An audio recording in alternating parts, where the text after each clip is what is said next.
Welcome to the treasure room.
Ten, 9, 8, 7, 6, 5, 4, 3, 2, 1, 0. Prepare for vault door opening.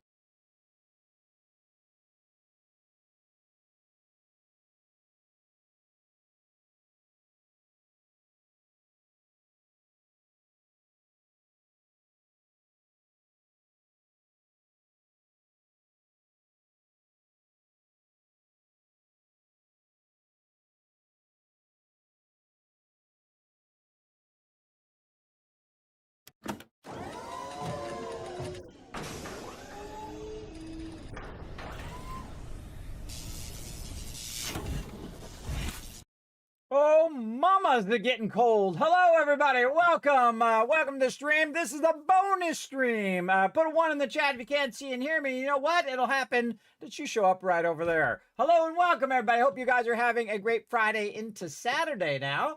Again, remember, these are bonus streams, everybody. If I can muster the strength, I do come in. And if I don't have my full energy, everybody, I usually don't stream. I try to rest so I can come in with full energy and full love here in the stream for all of you. So thanks everybody for coming in and hanging out. I appreciate it. We're going to play, of course, some Astroneer today. Oh man, I'm loving this MEGATECH, everybody. I think it's an absolute home run. I love the game in general already, and I love Systemair because they really do a great job. But this MEGATECH stuff is cool, man. It is just nothing but cool. So we're going to get into it. We're going to go in and try to get our more of our MEGATECH going today. We're going to try to get our planet logistics down where we can transfer, I think, stuff from other planets. Now, I know a little bit about it, that you have these space stations and museums and things like that. That we've learned, but I don't know how it all works, and I think that's really fun, everybody. So remember, no backseat gaming unless asked. All right, that's why I have that tag down below.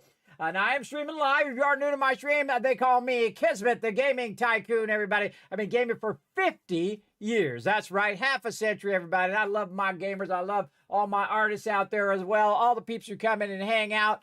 All the hardcores and all the casuals. Come on in, relax, take it easy. We're going to have some fun tonight. We're going to figure out what MEGATECH's all about. We're going to build some mega bases and just have a good old time, relaxing, taking it easy. I suggest get yourself a nice hoodie like mine, everybody, to stay warm. This thing's the best when it's cold, everybody. It's really great.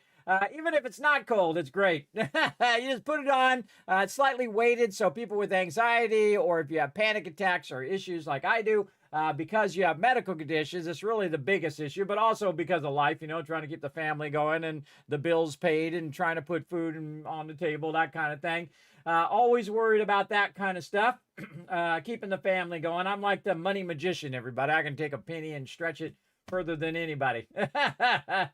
That's why, I always kind of month to month got $10 in the bank, everybody, because I do take every penny here in the stream and put it back in the stream. I feel like that's the thing to do, is just try to keep building it up and building it up to a point in which we can do even more. Whether it's for, doing giveaways or doing projects here in the stream or for charity or whatever it's for.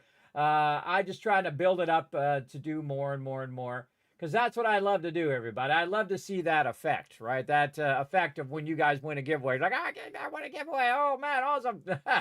And then you win some, $200 game pack. That's pretty cool, everybody. And again, everybody, we do have, of course, Christmas coming up. And we do have, our Christmas emotes are up there, everybody. So you can try those out in the chat. I totally missed out on the Thanksgiving emotes, everybody. I could not get them to work. They were causing trouble. So I said, just skip them. And then I'll fix them, and then we'll try them next year if I'm still around. We'll see. Again, see, when you're my age, everybody, you got as many medical conditions as I do. You don't take it for granted that you're going to have a next year. You just try to live in the day. You try to live in today. You try to get as much done as you can today. You try to do as much as you can.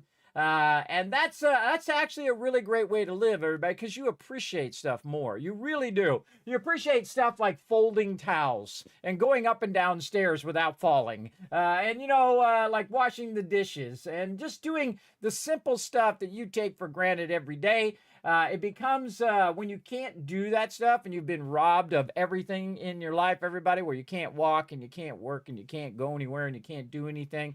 Believe me, that stuff becomes precious again.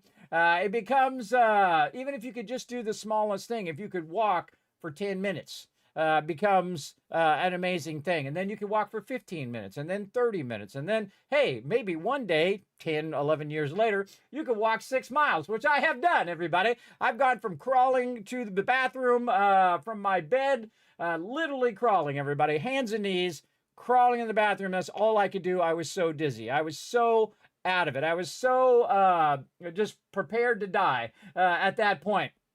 And I fought my way back, and in no small part to this right here, everybody. To this love that you see in the chat, to the stream, and to everything. And, of course, to my own resilience of never giving up. Because we never give up. We never surrender, do we? Just like in Galaxy Quest, everybody. We don't give up.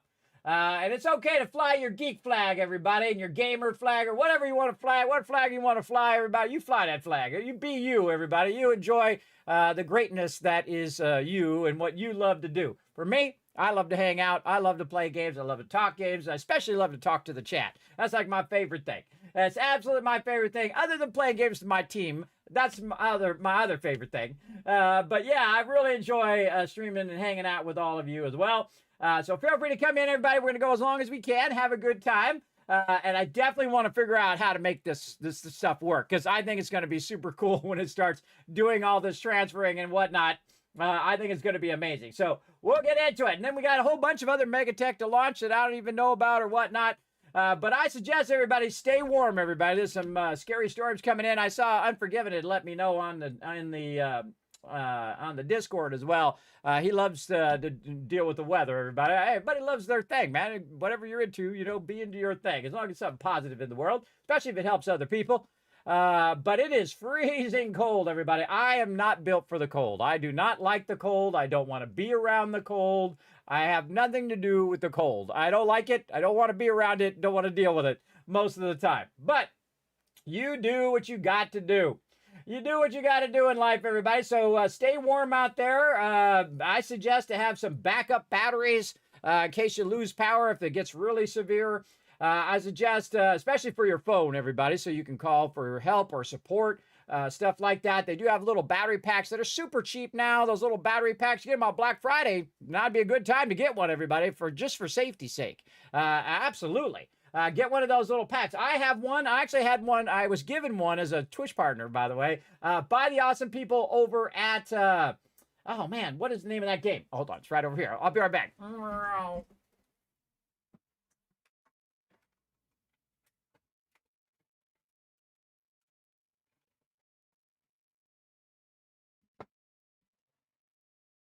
just love doing that every time. It just never stops being fun. Yeah, right here, everybody. This is what you need. Check it out. Old school RuneScape. Check it out, everybody. So big love to them who gave me a free one. For 1 year, I was at TwitchCon, and they're like, oh, Kismet, we love your stream. Here you go, bro. And I'm like, oh, thanks, man. And I've used it for a very long time. So big love to them. Big thanks to them. So have one of these for emergencies, everybody. I suggest you get one of them. I don't even know how much they cost anymore. I don't know. I use that one, and they last a pretty good long time. A little lithium battery. Lithium, how much are these things? Backup battery. Let's see. Amazon. There we go. We'll look at it on Amazon. Amazon's the best, everybody. I mean, that's why they're so big. It's because they're the best. You want something, you click it, it just comes right to your door. Let's see. They're about 30 bucks. Yeah, I see one in there for 30 bucks. I just get the cheapest one, everybody. Get the cheapest one, maybe one up from the cheapest one, just for emergencies. Because again, the first thing that's going to die is your phone. And you need that phone for emergencies. See, in my day, everybody, we just died. That was it. We didn't have no batteries. We didn't have no cell phones to save us if we were in a car and we suddenly got stuck in snow or whatever. We couldn't call anybody, but you had to get out of that car and you had to walk to the nearest payphone and you had to call collect, which even if you're stuck in a snowstorm, your parents are not going to be happy when you call them collect, everybody. That's the thing. And in those days, too, people used to work around it, too.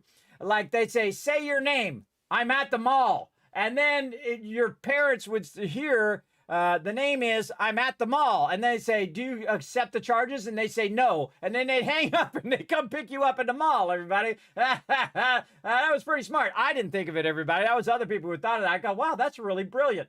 That's a brilliant thing.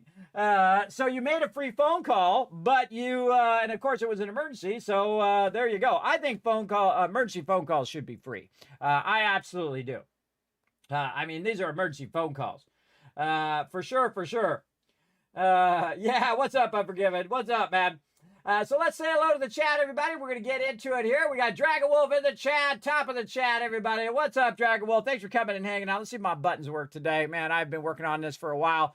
I cannot get this problem of unable to get my commands to work consistently here. I mean, 10 years of consistent, never had an issue with it, really. I mean, a few times it's actually wiped my commands, but I back them up. So I had to put them back in and whatnot, but never to this extent. It's like something to do with the connection between Elgato and Twitch. Yeah, something like that.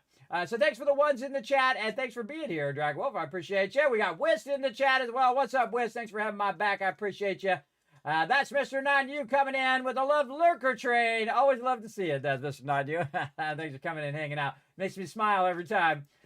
Wist coming in with a 1. We got PETA in there. We got That's Mr. Non-You again with a 1. Thank you very much. Oh, the mighty notorious TDK in the chat, everybody. Saying hello, Kismet in chat. I hope everyone's doing tonight. Make sure to say hello to the mighty notorious TDK, everybody. Show him some love in the chat. And thank you for the 1. Let me know. Everything is working. We got Paul in there checking those retweets. There you go. Go out and retweet everybody to earn everybody some Kiz caps. Again, Kiz Kringle will return December 1st for December 1st to the 24th, everybody. I will be trying to stream every single day. And of course, we'll be doing tons of giveaways. We'll be doing a bunch of silly stuff. We'll be working on the Vault Van Life project. So if you want to be part of that, that'd be a great time. We're going to be doing, of course, some mega builds and Fallout. And so on throughout the whole entire month, everybody. Looking forward to it as well. Looking forward to it all. It's going to be an incredible, incredible month, I think. I've got so much stuff lined up, everybody. Working very, very hard behind the scenes. So if you see me, miss a stream or two, that's because I'm working on a bunch of stuff behind the scenes that are going to roll out over the next 2, 3, 4, 5, 6 months. Everybody, I've stuff queued for a very long time. I've always got stuff running because it's like a rolling wheel, everybody, or a snowball. Snowball's a better thing. If you take a snowball and you start to roll it down a snowy hill, everybody, it'll start getting bigger and bigger and bigger and bigger and bigger until it's a gigantic boulder. It absolutely will. So that's how I keep things going. Otherwise, this wouldn't be possible if I didn't keep micromanaging it all. all the time because again it's just me doing it all behind the scenes, and of course we also have my awesome mods who watch my chat for me. Make sure to show them some love, of course the mighty Crazy coming up next right over here. Show him some love, always watching the chat for me as well. I greatly appreciate him. He's been with me for a very long time, everybody. Just a loyal non-drama kind of guy, just chills and has a good time. That's the kind of peeps I like. No drama, everybody. No drama. Drama off, as we say in the guild. And then Dragon Wolf with a 1 as well. Unforgiven heard his name. His nose started itching, or his ears started ringing, saying, hey, kids was talking about me. Crazy coming in. Also, bringing that love, lurker love as well. Thank you so much for the lurker love. They're calling for 13th inches of snow and whiteout conditions on Monday and Tuesday for the second snowstorm. Wow, where's that at? Where's that at? Is that just the northern states? Is that the middle of the states? Is that everywhere? Let me know. Wombat for Hire coming in with the love as well. Thank you very much coming in. That's near me. Oh, boy. Oh, boy. Well, it's okay. I don't go outside anyway. Hopefully, I still have power and internet. That would be nice. But I got lots of backup batteries, everybody. I mean, like batteries like this, right, for my phones and stuff in case of emergencies. I really should have bought a generator. That's one of the things that I keep thinking about doing each year. But if I went and bought one now, everybody, they're going to be gone, everybody. Second that snow hits, everybody. It's like sometimes these snow things, I swear they're brought to you by Walmart. Hey, there's snow coming in, everybody. There's snow coming in like a week. And then everybody rushes to Walmart, buys all the stuff like generators and a whole bunch of stuff like that. And then the snow never comes. And then, because you got to think that these forecasters, everybody, they're like wizards. They're trying to tell you the future. They don't really know what's going to happen. They can look at the models. They can, take a look at what's going to happen and what's happened in the past and whatever. But really, they have no freaking idea, everybody. There's one thing that nature knows for sure, and that it's in control, and we are not. It is in control of what the heck is going on. So if it decides to drop something, it'll drop. And if it decides it don't want to drop stuff, then it won't. That's how it's going to be. See, we still answer to nature, everybody. We still answer to the planet, no matter how egotistical we grow as human beings, saying, oh, well, we are the supreme leaders of this planet. Now, the planet rules the planet, and the planet will adjust accordingly. And that's why sometimes these storms get stronger and stronger the more we screw up this tiny little, bastion of humanity that we live on. It's pretty scary. There you go. Yeah, the gas will freeze unless you put it inside like a shed or something. See, the trick is to generators is not to put it in your house. You do not put a generator in your house because it's going to extend fumes. And those fumes will kill you. But I got a shed outside. And see, the trick is what you do is you run it in your shed where you're not at so you don't die. And then make sure your shed has a vent as well. And so you can run it outside and not die on the inside because you don't have enough heat. Cold kills people all the time, everybody. Some people go, well, I get cold, no big deal. I just put some more clothes on. Yeah, there's a kind of cold where your body freezes and all the blood in your body freezes, everybody. That kind of cold. So, yeah, it's really scary stuff. I don't like to be anywhere close to that kind of cold. Any kind of cold that can kill me, that drops below 50 degrees, I am not for that at all. I am like, get the hell out of there kind of person. I get the heck out of there, everybody, usually. But this is more for the safety of my kids and whatnot. And so on. So, so be safe out there, everybody. Don't leave those gas heaters or space heaters or anything like that unattended. Do not go to sleep with those on. Do not do that, everybody. They fall over all the time. Most of them have shutoffs, but even that, something could fall on it. It could just spontaneous catch fire. The electrical socket could catch fire. Whatever it is, it could happen. So do not leave those things on unattended. I never do. I never leave them on. Best thing to do, warm up the house, turn them off, then sleep, because the temperature will slowly go down over time. So say you make it 72 degrees in your place, then you turn it off, and then it will go, okay, now it's 71, it's 70, it's 69, it's 68, right? So it'll click off every hour, how much ever, depending on the temperature, it'll click down and click down. But it won't be 10 degrees and it won't be 20 degrees by the time hopefully you wake up and you can turn it back on and leave it attended, right? And always check in on it. I have the heaters on right now and I have central air and heating, but it is like not working right. So I have like heaters that I run in the upstairs here to keep it nice and warm for my kids and stuff. So that's what I care about most, everybody. I don't care if I die. In my mind, everybody, I've already died 100 times. So I don't care about death. I don't care about all that stuff anymore. It's actually a gigantic weight to not worry about that stuff, everybody. You can let that weight off your shoulders of all the things you used to worry about, what everybody else thought, and you're trying to be fancy and have fancy things and just grind to be the richest person in the graveyard and so on and so forth. And all those things that you do around my age, everybody, you cast that stuff off. It's like a heavy 1,000-pound weight that you carry around on your back all the time. You cast all that stuff off. Why? Because it was pointless in the first place. Really, you should. The only thing you care about is the people that you care about. And my kids and wife are the only thing that I care about, everybody, that I need to keep safe in the top tier, I consider. The top tier. And then, of course, all of you in that next tier. Everybody else in that lower tier. But I do care about other people, and that's the important thing as well, everybody, is not just to care about yourself. There are a couple extra people in the world, everybody. Just a few. A few others out there, in the world. You might want to care about them as well. But we're going to get into it, everybody. Let's go ahead and give out some more Kiss Caps here. Let's see if my thing's finally working. Yeah, there we go. It's working for a minute anyway. Let's go ahead and get into some gaming over here. There's 1,000 Kiss Caps, by the way. Vardaman coming in, making it rain for all of you. I really need an animation when I press that. I get around to it eventually, but we'll get to it. All right, let's dive in.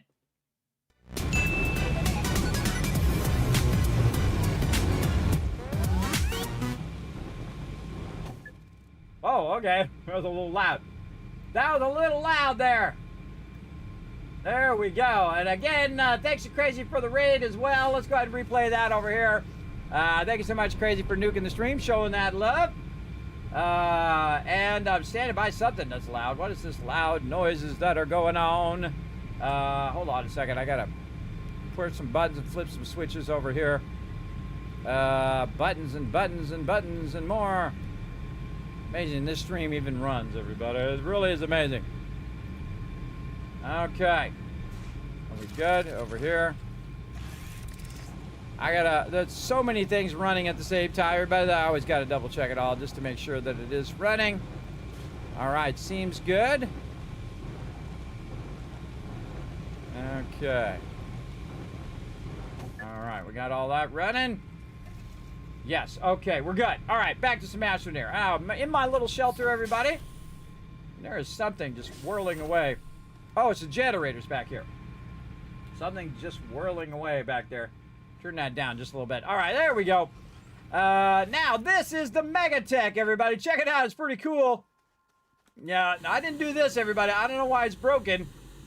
Over here, that seems big time busted, and then over here as well. But it is what it is.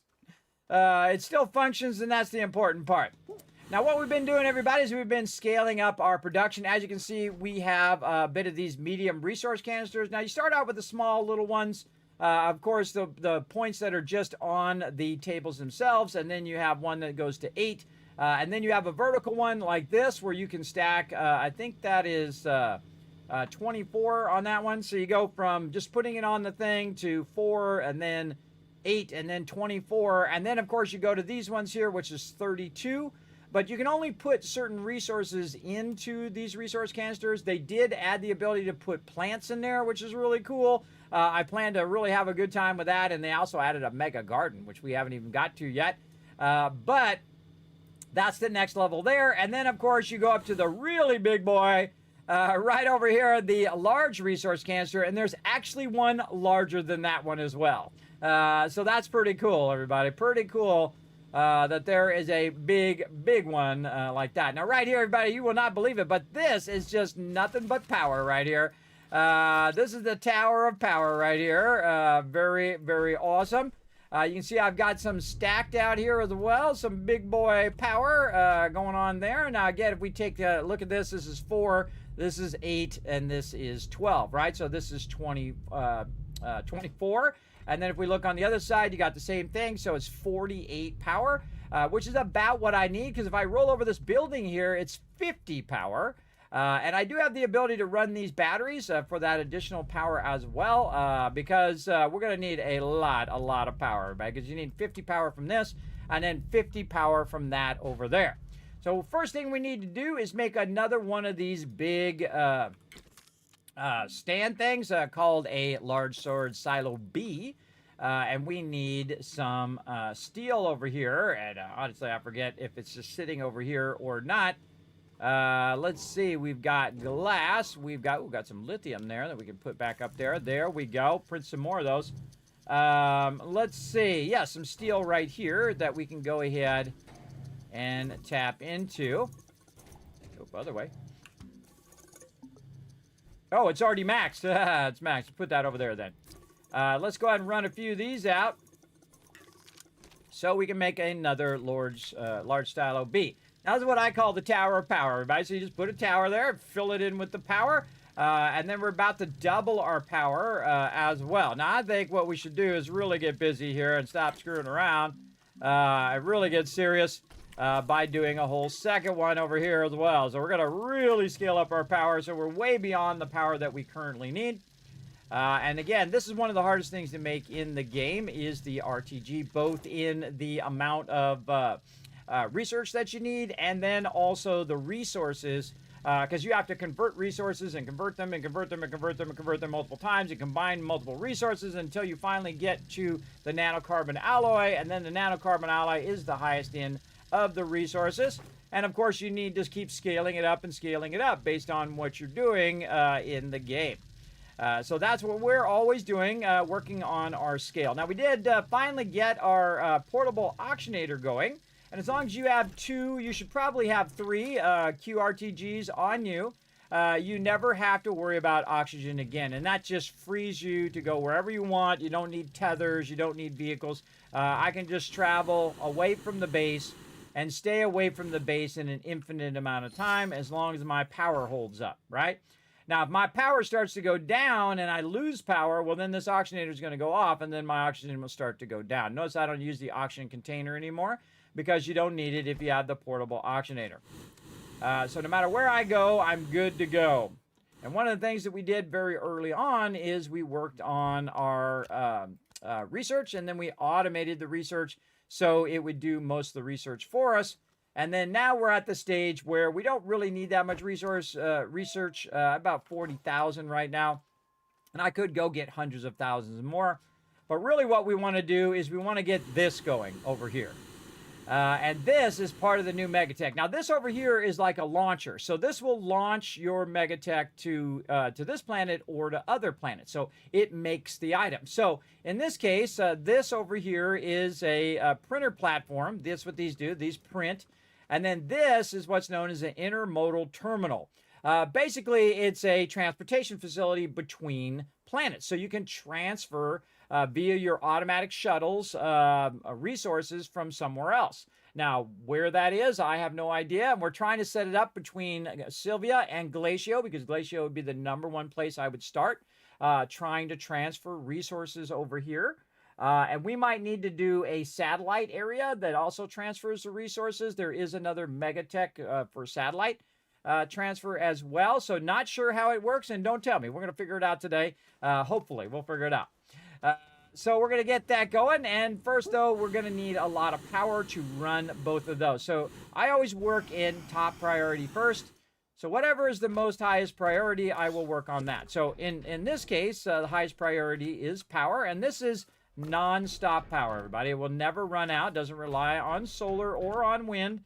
It is like a fusion generator. It'll just keep going and going and going. And then you never have to think about it again. It's very much one of my favorite things. You set it and forget it. Right over here.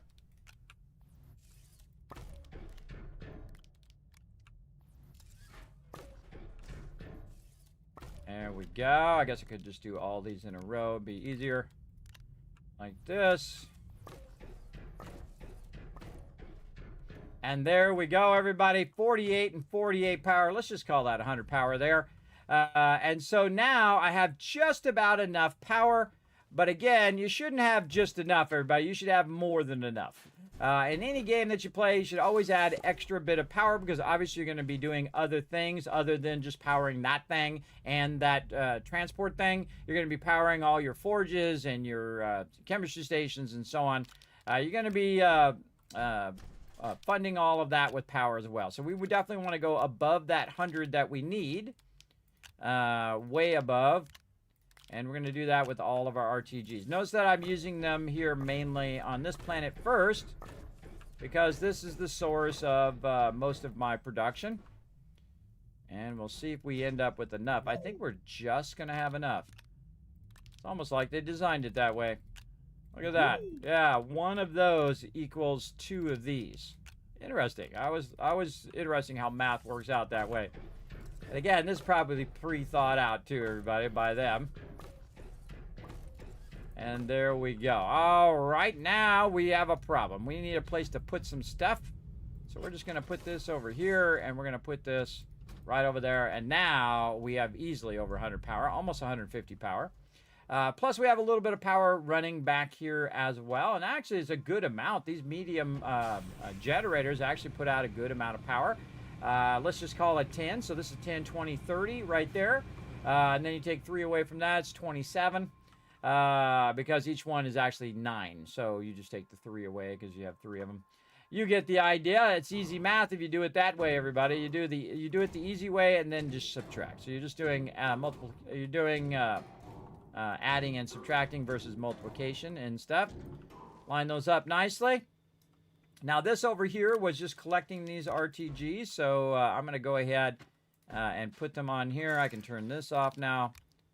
And you can see I've got a few extras. I'm going to even take the one out of the thing here. And we're going to put this out of the way, off over there. Very nice. And we have another one here that we can print. There we go. We got some steel laying around over here. Let's put it back in there. There we go. I say we print a few more of these because we're definitely going to need them. Right over here. Now let's go back and check on our nanocarbon alloy, which is running over here. Let's go ahead and run that in. What is this waiting on right now? Looks like titanium. I feel like titanium is one of the most complex things you can do. And usually it's something like graphene, because graphene is one of those things that's pretty tough to keep going, because what it needs is hydrazine. Now, we've been investing in our hydrazine production big time, and we're going to go ahead and see how it's doing. So we're going to go over here first, and we're going to put this blank one up here. We're going to keep this one with us so we can use that for fuel. Speaking of fuel, how we doing? We're doing good there. Here, we could definitely use one on our backpack. And then I just keep that in there as an extra bunch of fuel that I can use. And then, oh, where'd my canister go? Over here. And then I keep the canister in there to swap that out or use that elsewhere. Because this is a soil and a fluid canister, so you can use it for either. And so let's go ahead and check in on our hydrazine. Now, I did not let the game run after the last time we played. I typically don't do that. I let you guys just see it happen live here on stream. So we're going to go to one of my favorite planets for hydrazine production, which is Caldor, because it does have the extra bit of production that you need from the gas canister, so you can make hydrogen from your gas extractors as well. So we're going to buzz around the other side here.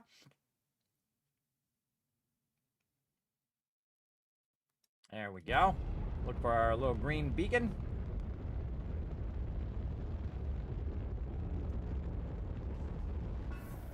All right, and I just thought of something I need to do as well.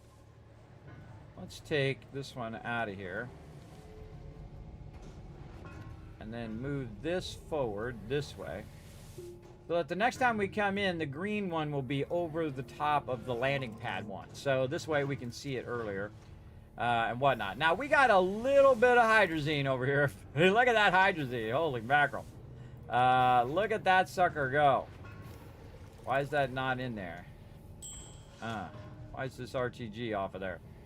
Why are all these things happening? All right, is this full? That is 100% full, everybody. Holy mackerel. All right, that's pretty sweet. Yeah, that's 100% full there.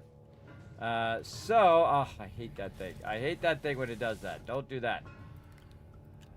I try to move it around so it doesn't do that, but it's going to do it anyway. Now, what we really need is another soil canister that we could swap out for this one, but we'll go ahead and just put this in here for now, and we'll turn this back on, and we'll let that keep going. Now, I call this the bump, everybody. See how this is getting really low here?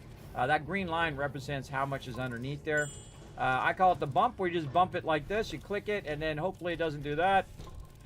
But if it does, no worries. You can just pick it up, add it right back in there again. Make sure it is facing the right direction so your arm can grab it.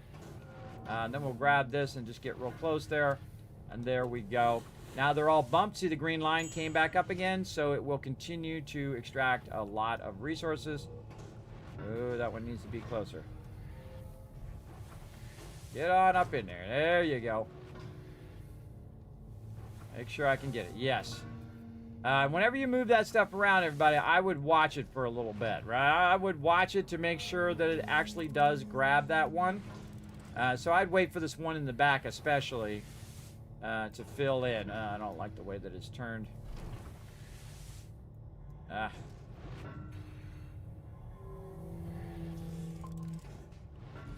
There we go. A little easier to see if it's not clipping through that other one. All right, here we go.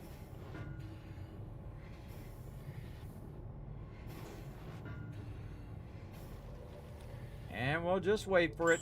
And while we're waiting for it here, we could be doing something else. We could be using this one in our backpack. I'm just going to put that one in there. This one doesn't have much left in it, so it's better to use it in your backpack. Like, I can just go ahead and burn up the one that's in my backpack.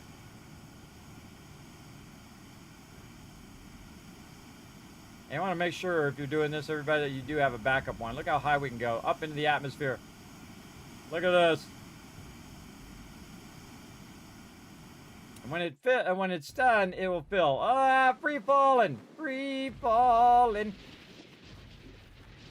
Oh, and then slow yourself down before you become a crater in the ground. There you go. Nice. All right, how we doing? I think I might have already grabbed it while we were gone.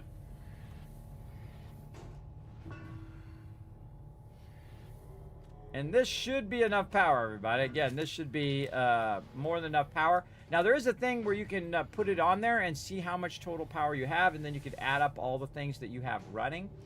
That's very useful as well. So we're just going to let this run for a minute.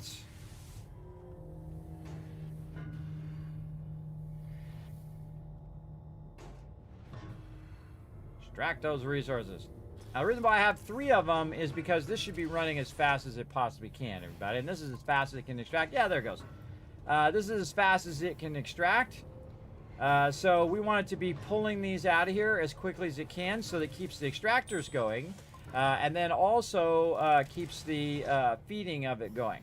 If you notice, I put the RTGs on the top. This way this never runs out of power, just in case I accidentally cut a line or whatever. Those will always keep extracting every minute unless they're full. And then just pull it out of here. And the reason why I do that and not just put the containers on the top like I was doing earlier is because we want to actually put it as part of the process, right? So we're having our hydrogen extract over here from the atmosphere condenser. And that hydrogen is then being fed from this auto arm into the chemistry lab. And then on this side, the thing that we need is ammonium, and it's grabbing that and it's putting that in there, and it's just going to do that. That's why Caldor is so great. Now, other locations you can't do hydrogen on, so you couldn't do hydrogen and ammonium together. And again, this is also very flat and very sunny, so if you have any solar power, your solar power is going to help you as well. So that's more than enough power to make that run. And we have an insane amount of hydrazine over here. An insane amount. Let's put this in our backpack. There we go. So we're going to put that on our ship, and we are so stylish. Oh, there's another container right here that we could use temporarily. Let's turn this off. So turn that off so it stops feeding that over here. And I've tried to move this around to keep it from feeding over here, but it does anyway, and it's really annoying. There we go. Make sure that that's on input. Input. There we go. And then we turn this back on. There we go. That should take care of itself. And we are out of here. Now, instead of just having 24 of the hydrazine, I now have 74. So almost 3 times more than the original smaller container. And I've never put this into production as hydrazine, everybody. So we're going to go do it right now. And we're going to have to really scale up our hydrazine production because, again, when we're launching those ships and the ships are taking off and landing, we definitely want to have that keep going.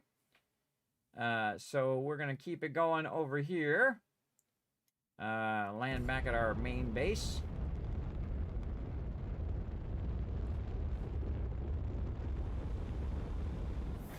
There we go. We should probably do the same thing on this. We move the beacon a little earlier. There we go. All right, let's take our hydrazine out of here, and we probably want to move this up. This is another table I'm going to be using later.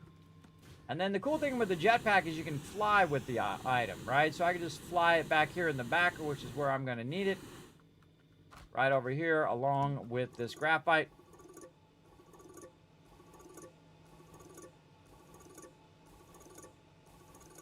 We're about to make a lot of graphite, graphene. So we're going to run out the graphite, we're going to run out the hydrazine, and that's just going to make an incredible amount of graphene, everybody. It's going to make a whole lot. Now let's see if we can make another one of these containers, because then we could run it back later on. All right, we've got these going. Very nice. We'll use those later. Look at all these things we got printed out over here. We got large canisters. A lot of good stuff. Let's clean this place up just a little bit. Get those off over there for now. Probably go through and repackage all of those at some point. And then another RTG over here. We'll move that off over there right now. Okay, so again, these are new, everybody. These gigantic containers. And we print the large containers on the medium printer, which I always found pretty funny. But there's a large gas canister there, or resource canister, I mean. And then this is a large gas canister. And then this is the fluid and soil canister, which is what we need. We need plastic, glass, and titanium alloy. So we have some titanium, but not titanium alloy. We have some glass, I think, or did we use up all of our glass? Over here. All right, so we have some glass. There we go. And we have some, what's the other thing we need? Titanium alloy and plastic. Plastic we're producing over this way. And we have made a bunch of plastic, as you can see in this container here. There's about 10 of them in there. And we're just going to grab one and run it back in and actually turn it sideways a little bit. There we go, so we can see the front of it when it's coming out.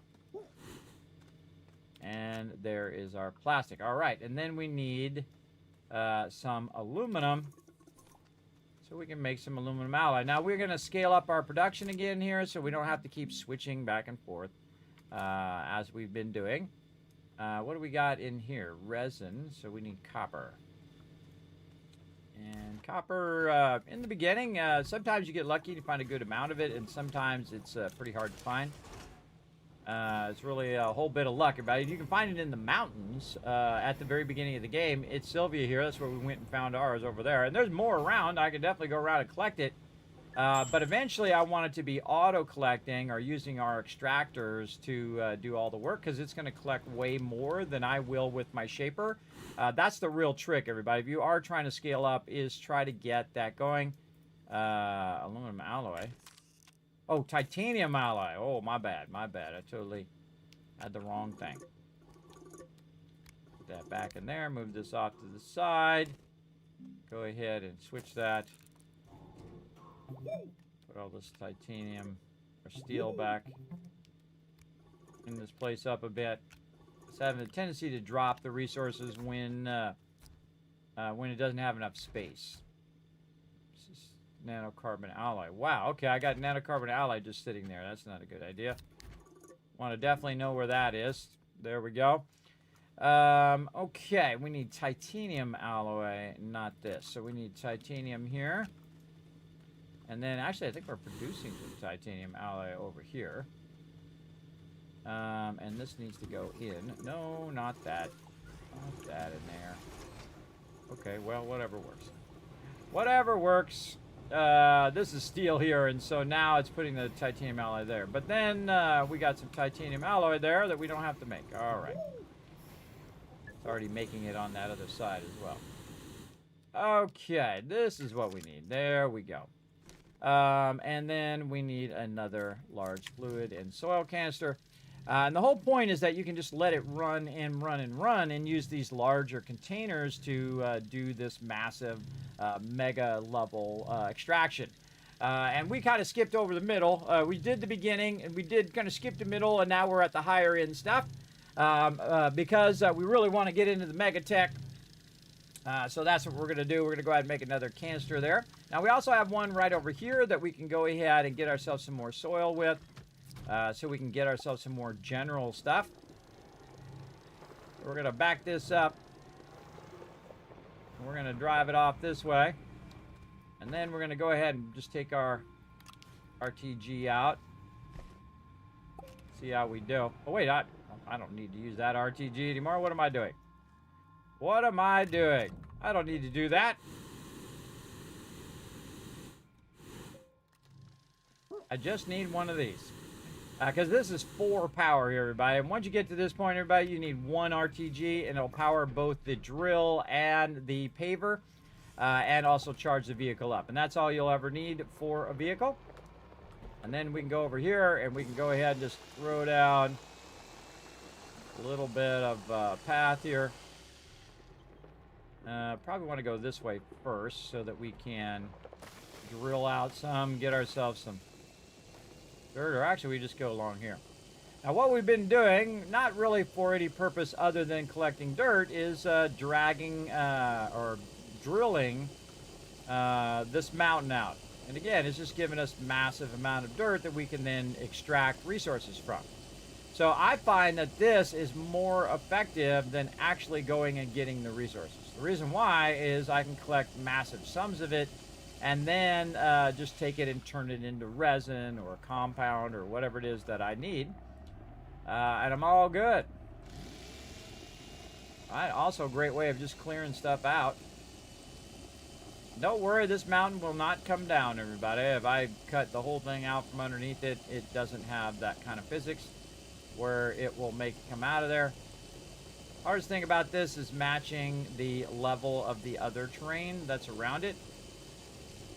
That definitely takes some practice. And trying to make smooth transitions between this and other ones you've already done. Very easily goes off the rail, especially since you don't have a first-person camera. I'll call that good enough. And you really want to drill where you have the maximum benefit, where you're getting the maximum amount of soil in this case. So I just went and grabbed a little bit there, and then I'm going to come back over here. And we're just going to pave this up a little bit. And then, see, when I hit this, because it's also using some of the dirt for paving. So when I hit this massive amount, it's actually going to have a net positive versus the negative, because it's extracting so much. That's what you're looking for. There we go. We could probably back our way. Oh, on. Nope, I picked the one spot where I can't get through. All right, right. Nope. Yeah. There we go. And we'll back it up over here somewhere. And we'll try to take this edge of the mountain off.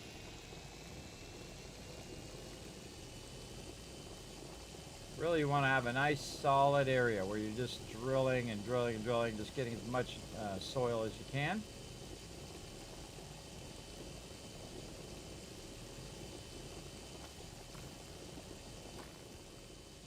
There we go. Nice solid area all the way through.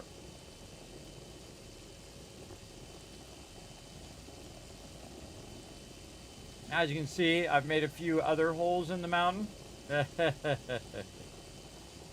Collecting lots and lots of soil.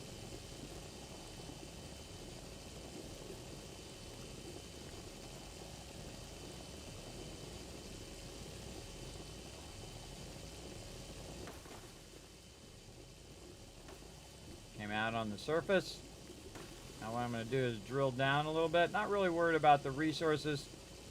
I'm just trying to collect the dirt.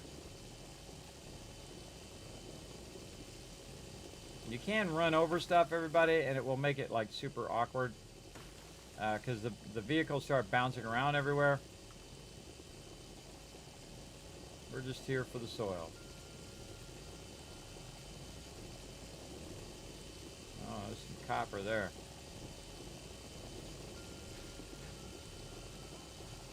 Love to find resources just randomly. All right, there we are. Now we're through the other side.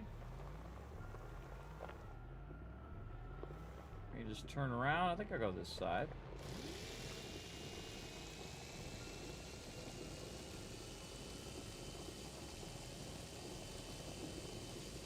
Again, this would really benefit from a first person. But we take what they give.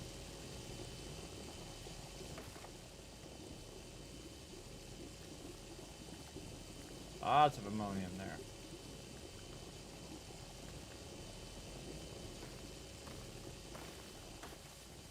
Alright, that's probably good. One of the cool things too is you can come around with an auto arm and actually pick up all that stuff that you left on the ground. You can definitely clean all that stuff up, put it away, do whatever you need to do. Wow, it's actually getting warm in here finally. Alright, I gotta go stop the heater here in a second. Let's get back to base first because we've filled up our soil canister. And we're gonna start our production going again. You can't run into these little extenders anymore, and that's awesome. I like that a lot. All right, how we doing? We got plenty of resin here. How we doing on compound? I would imagine that we're probably pretty low on it. Probably have a little bit over here. Let's see. So we have about 13. All right, how about we have 400? Where did I do with them? Over here. Why don't we just make around 400 of that? What do you guys think? Yeah, let's do it. Let's get this other stuff off of here.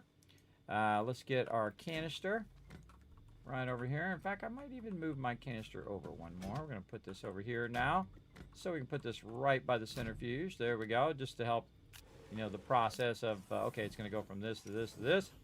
All right. And then we're going to say output on this, and it's going to go ahead and output this. And fill this up with resin. Okay, not what we're looking for.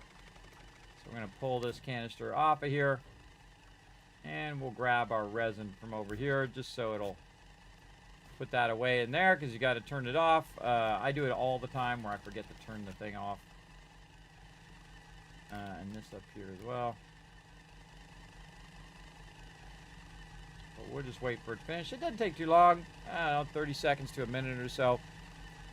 To take the soil and extract the resources from the soil. Now you get some of the basic resources, you get a lot more than the higher end resources. Those are a bit tougher. There we go. Look at it, it fills it up for us. And then we'll just go ahead and say compound. And then we'll say do as much as you possibly can. And so that's what it's going to do.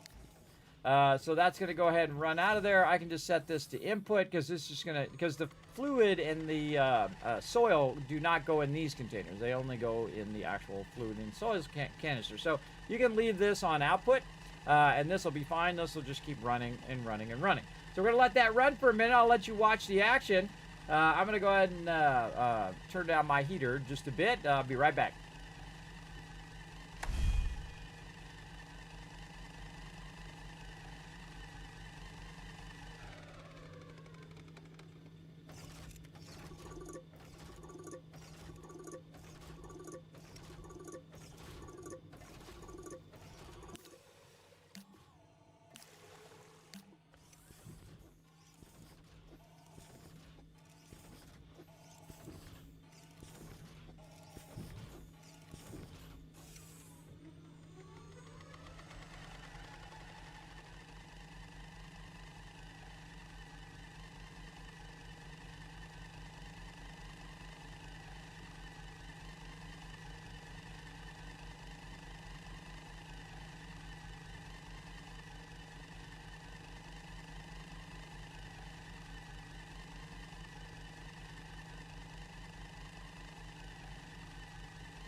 right, I'm back, everybody. Sorry, I had to wrangle with the wrangle with those heaters. All right, man, it's it's life, everybody. That's life. I can't just step away for a second to turn the heaters down. They got to wrangle with them. Hey, Brando, what's up, man? Thanks for coming in, hanging out. I hope you guys are enjoying some Astroneer conversion here. So what we're doing, of course, is we're converting the raw soil into compound. Now, our goal is to make as much of each resource as we can, so then we can go ahead and make as much of the next part of that particular resource. So in the case of compound, what we're really trying to make is plastic. And the way you make a lot of plastic, everybody, is you go in and you first you start with your compound. And you can see right over here that our two source materials are carbon and compound, and then they make plastic. So right now we have about 9 plastic, and over here we had some carbon and whatnot, but it just so happens in the background here we have a very, very full carbon thing here. We can run that organic in. A very full carbon, which we can just take now and put right over there like that. And of course, we're going to fill up that compound and we're going to put it there. And you can probably guess the next stage, right? Where we're going to take all of those 400 each and make 400 plastic. That's the stage we're at now, which is what you want to see. Now, the organic here, we want to go ahead and turn this forge off so we can actually start to backlog some organic here. Now, right over here, we have some resin, and we can take this and put this in our smaller container pile over there. And this actually is not for this. This is actually for rubber, right? So it needs organic and resin. Now, we have a little bit of titanium over here, which we'll just throw over there for now, and a little bit of tungsten, which we'll also just throw over here. Oh, it went into that thing. Cool. And then over here we have copper. We're going to take that out. And now our goal is, and you can see that we have 25 rubber in there, is same thing for the rubber, right? So we go ahead and get our resin. And then what we want is 400 organic, right? So we want to have a massive amount of organic. And I've already converted my carbon right here. And you can see that what it's doing is grabbing these extractors here, known as tappers. It's running those tappers out. This one does not look like it's running. What happened to this one? Come on, little tapper. Do your job, buddy. Is it off or something? No, it's off. Okay, there we go. So this is going to go ahead and grab those 3 at a time and just keep feeding them in there into this over here. Now, I've went ahead and stopped the forge so that it will no longer convert it into carbon. And you really want to have 2 of these, everybody. You want to have one that's just doing compound and one that's just doing carbon. And that's exactly what we're about to do. Let's go. Let's make it happen. Now, I got this table over here, and I was going to take it somewhere else. But you know what? I think I'll just use it right now since it'll be very, very useful. Right over here. So we're going to go ahead and put another one right over here. Put these right next to each other. And then that'll help us gap this a little bit, and we'll go ahead and see if we can get that disconnected. There we go. And then this into here. We'll lock that table so it doesn't go wandering off, though. It could be a little straighter. That's just mean that. Now, leave yourself some room to get through, though. We got ourselves a nice little platform back here that we could probably use for something else.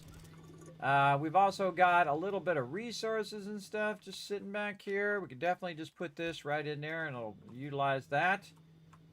We've got some ammonium, some helium, what looks like methane over here as well. Okay, probably to be used in this process. Oh, and we ran out of graphite, which I knew we would at some point. All right, let's run that in. And we're going to go ahead and set this up over here now. There we go. Now all we need some trees, everybody. So we need to go ahead and track down some trees. And I just happen to have some sitting right over here. Now, I'm not going to disturb those because those are in the middle of working. And this over here, everybody, is feeding this so that it can keep my generators going. But at this point, we don't need these generators. We don't need any of this stuff over here anymore. Though this would make a really good spot for making some carbon. But I don't want to do it over there anymore. I want to do it over here in my primary base. But I could just as easily do it over there. But what we're going to do is decommission that. Oh, I see some titanium just sitting there. Let's go ahead and get that where it goes. Right over there. We'll deal with that later. Again, very nice to have the jetpack. Oops, see, I ran out of fuel on one of my jetpacks. No worries, because I got it right up here in my ship. And we'll try to put it in our backpack. There we go. And boom, it'll automatically kick in if you just give it a little boost. Another thing that we're going to do is start using these containers over here for our various plants. So we're going to go ahead and throw our honeypot seed in there and see if it changes. Yeah, it actually shows as a plant. That's pretty cool. And then we'll go over here and we'll get another one. And let's see, does it show as a different type of plant? Is the real question. Oh, it just shows as plants. It doesn't have a different symbol for each plant. Interesting to know. And again, they added this probably for the garden function to put all your plants in here and then just keep growing those plants and making more and more of each plant. And that's what I plan on doing back over here where I have a bunch of this. Oh, I have a little buggy there too. And I'm just going to put this stuff kind of off to the side here as we're kind of get this. Oh, that is a gas canister. We definitely want to keep that.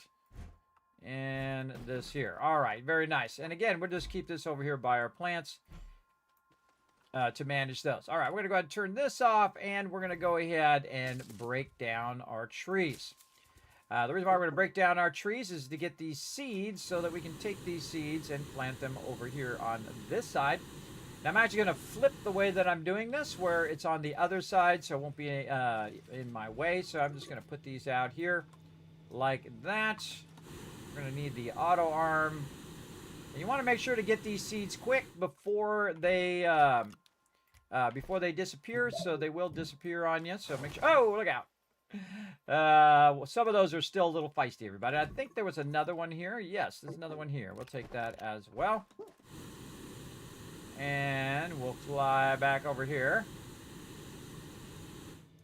Actually, we should put this right up here so it doesn't disappear. If you put it on the thing or if it's in some sort of container, it will not disappear. But if you just leave it on the ground, after a while, it will vanish. So keep that in mind. So we got that. We need our auto arm right over here. I don't need to do that. There we go. We're going to need this auto arm to help us out. And really, you want to put the auto arm down first so that you kind of know what you're doing. We'll put it on the left side here, and we're going to go ahead and have it pick up.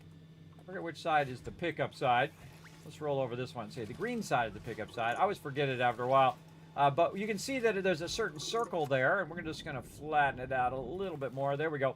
There's a certain circle you can see. Within that circle, it'll grab stuff from there. So we're going to go ahead and put this over here and then look and see if it's in the circle. Kind of move it around a little bit. By the way, you can also rotate it if you want the plant to be faced in a certain direction. You just got to kind of learn which direction that is. I usually find that the feathers behind is the way to go. And then again, we'll spread these out. You don't have to spread them out. I do just because it's easier to manage and easier to see if your tappers are working. And we'll say in the largest kind of area of that circle, we're going to go ahead and let those grow. Make sure you got your table locked as well. This right here could be moved over a little bit, lined up a little bit better. And you're going to see your trees are going to grow. Now, what we need is we need some tappers. And those tappers right here require aluminum. And we got a bunch of that just sitting right over here. And so we're going to create two processes for basically the same thing. We hadn't needed it until this point. But at this point, we definitely need to get it going. Now, what I do is I just keep going until I see the aluminum switch down into the lower side. See how it switched down? And then I'll back up one, and then we can go ahead and make ourselves a tapper. Get ourselves some more aluminum. Put it right in there, like so. Put that beacon over there for right now. There we go, 2 tappers. And then here's a great trick, everybody. Just put this in your inventory, but don't make it yet. Until you put the other tappers down. And this way you can carry that extra resource with you without having to run all the way back or bring that resource with you. So you can just go ahead and get it going. These are still growing. That's because it's not letting me line it up. So what I'm going to do is just put these tappers on the ground right now while I'm waiting. And And there we go. Very nice. And we've got our little small battery on us. We're going to switch that around a little bit. And then we'll go ahead and turn this like this. And we got that on. And automatically by default, it'll be on.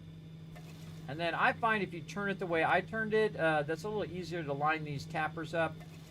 It doesn't really matter where they are as long as the auto arm can see them and grab them as well. So that's going to go ahead and feed into this, which is going to, of course, have another canister over here. Now, again, I can also now double up on the organic if I want to. And then just transfer the organic to this one over here. And again, I could add more organic as well, which is what I'm going to do as well. So we're going to go ahead and do this like this. And we're going to put this back here. And then this one's job is to do this. Carbon. There we go. And then we'll go ahead and turn this furnace back on again. We'll turn this on. And then it's just going to automatically, any overflow, it's going to put the overflow here. And then, of course, keep it going in the forge itself. So, again, this takes time for it to grow. Now, what we want to do is scale up our organic. Now, I can disturb my organic here and then re-put it down because as you collect it, you can pull it out of there. But what you can do is run around and look at the various trees. And basically, you just roll over them and see if it says, you know, wipe out this tree. But you can see that none of these have those little flowers on it. And that's what you're really looking for. Those flowers will be on multiple different items, by the way. I still scan these as I run by, even though they're not worth very much. It's just an old habit. It's a good habit. So what I'm going to do, everybody, is I'm just going to fly away from my base with no vehicle and no tethers or none of that stuff. I'm literally just going to fly away from it. And that's because I have the auctionator now, everybody, the mini auctionator. And it is awesome. It's a great moment in the game when you can just be free to roam however you want. And we're going to hold down F, boom, broke that down, and got ourselves another seed. So I don't need to disturb the one that I've already got. I can just go run in the forest here and see what we got. These are really good in the beginning, by the way, these research items in this kind of thing. I love how the fact that I never, like, got those, or maybe I got them and they respawned. I'm not sure. But usually I get those at the very beginning to give you a little bit of boost in your research to get you started. And again, I think I came over here and got a good amount of these trees that you can take out. But again, I can travel the world. I'm totally free from that restriction of always worrying about my oxygen. Now, I still worry about it. I still, you know, got to keep tabs on it that my auctionator doesn't start glitching out or something. Because it does do that if you get low power. It'll start going, and that's telling you don't have enough power to run your auctionator, and then you're in trouble. I suggest first looking for some resin in case you need to make an auctionator, and then go from there. Again, you see how nice it is to just be able to fly around with a jetpack? Oh, we're running out of jetpack too. On that left one, running out. Let's go up and over and see if we can find something else over here. A lot of research over here, but no trees with little flowers on them. And this is the mountain area here. Aha, there's one. We have enough room? We sure do. All right, we got room for one. We've got to carry the other. And got my sneeze on there. Got my sneeze on. Also, you might notice I took my cloak off, everybody. Getting nice and warm in here. I like to be right around 70 to 72. Because of my computers, because I have so much stuff running. Have you ever seen my setup, everybody? It acts as a natural heater because I have 2 computers running, 6 monitors, and so on. So I don't have to run the heater as much because my computers are running, and those are giving off some heat as well. So keeps my office a little toasty warm. Sometimes a little too toasty, but we do what we got to do, right? So I try to utilize that to heat the upstairs as well. Just saves money because I'm going to use the computers anyway, and just saves money on power bill as well.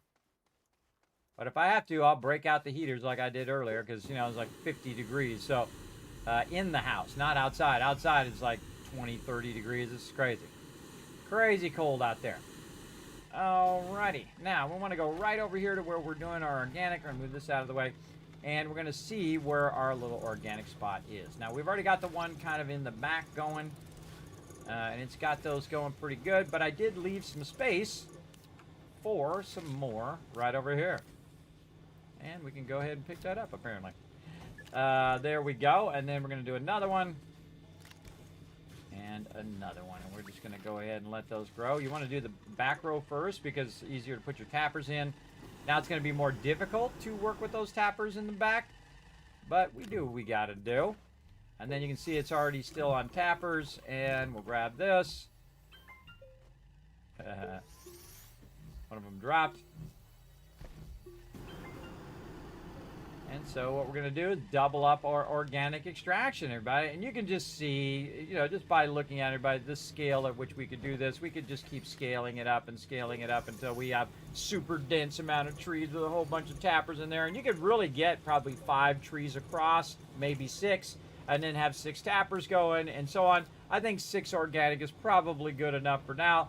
It's just a matter of time and effort. So you want to just let that stuff run and run.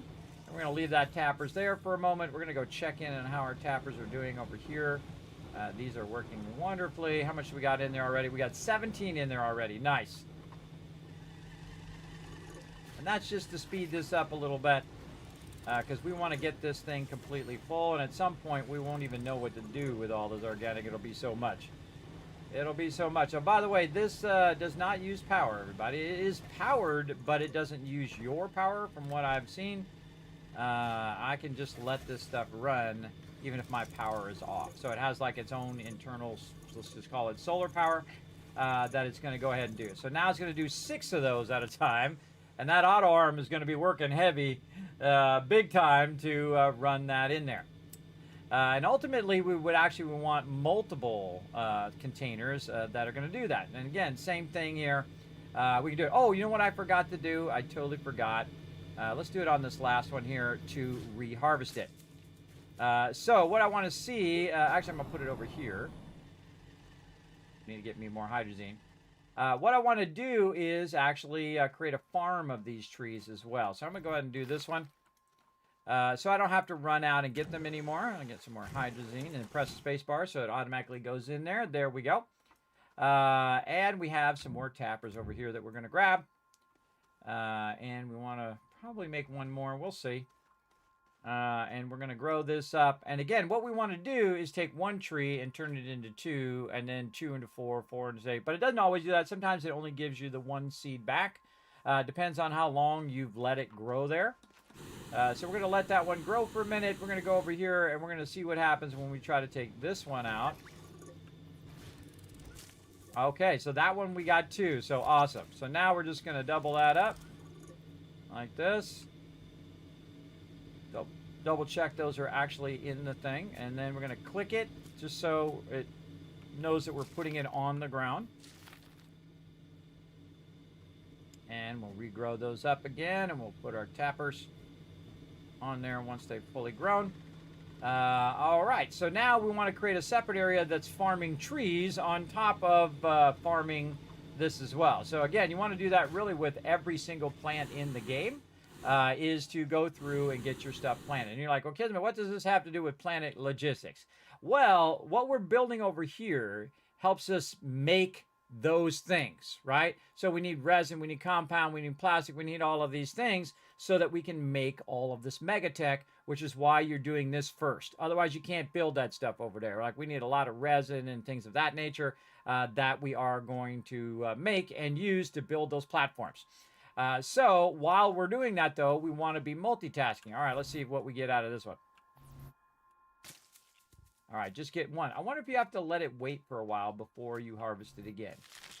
But we'll, as we're running around, we will continue to find more of those and bring those seeds back. In fact, we might want to go on a little journey. I say we go on a journey real quick where we don't even have to worry about it. Let's go.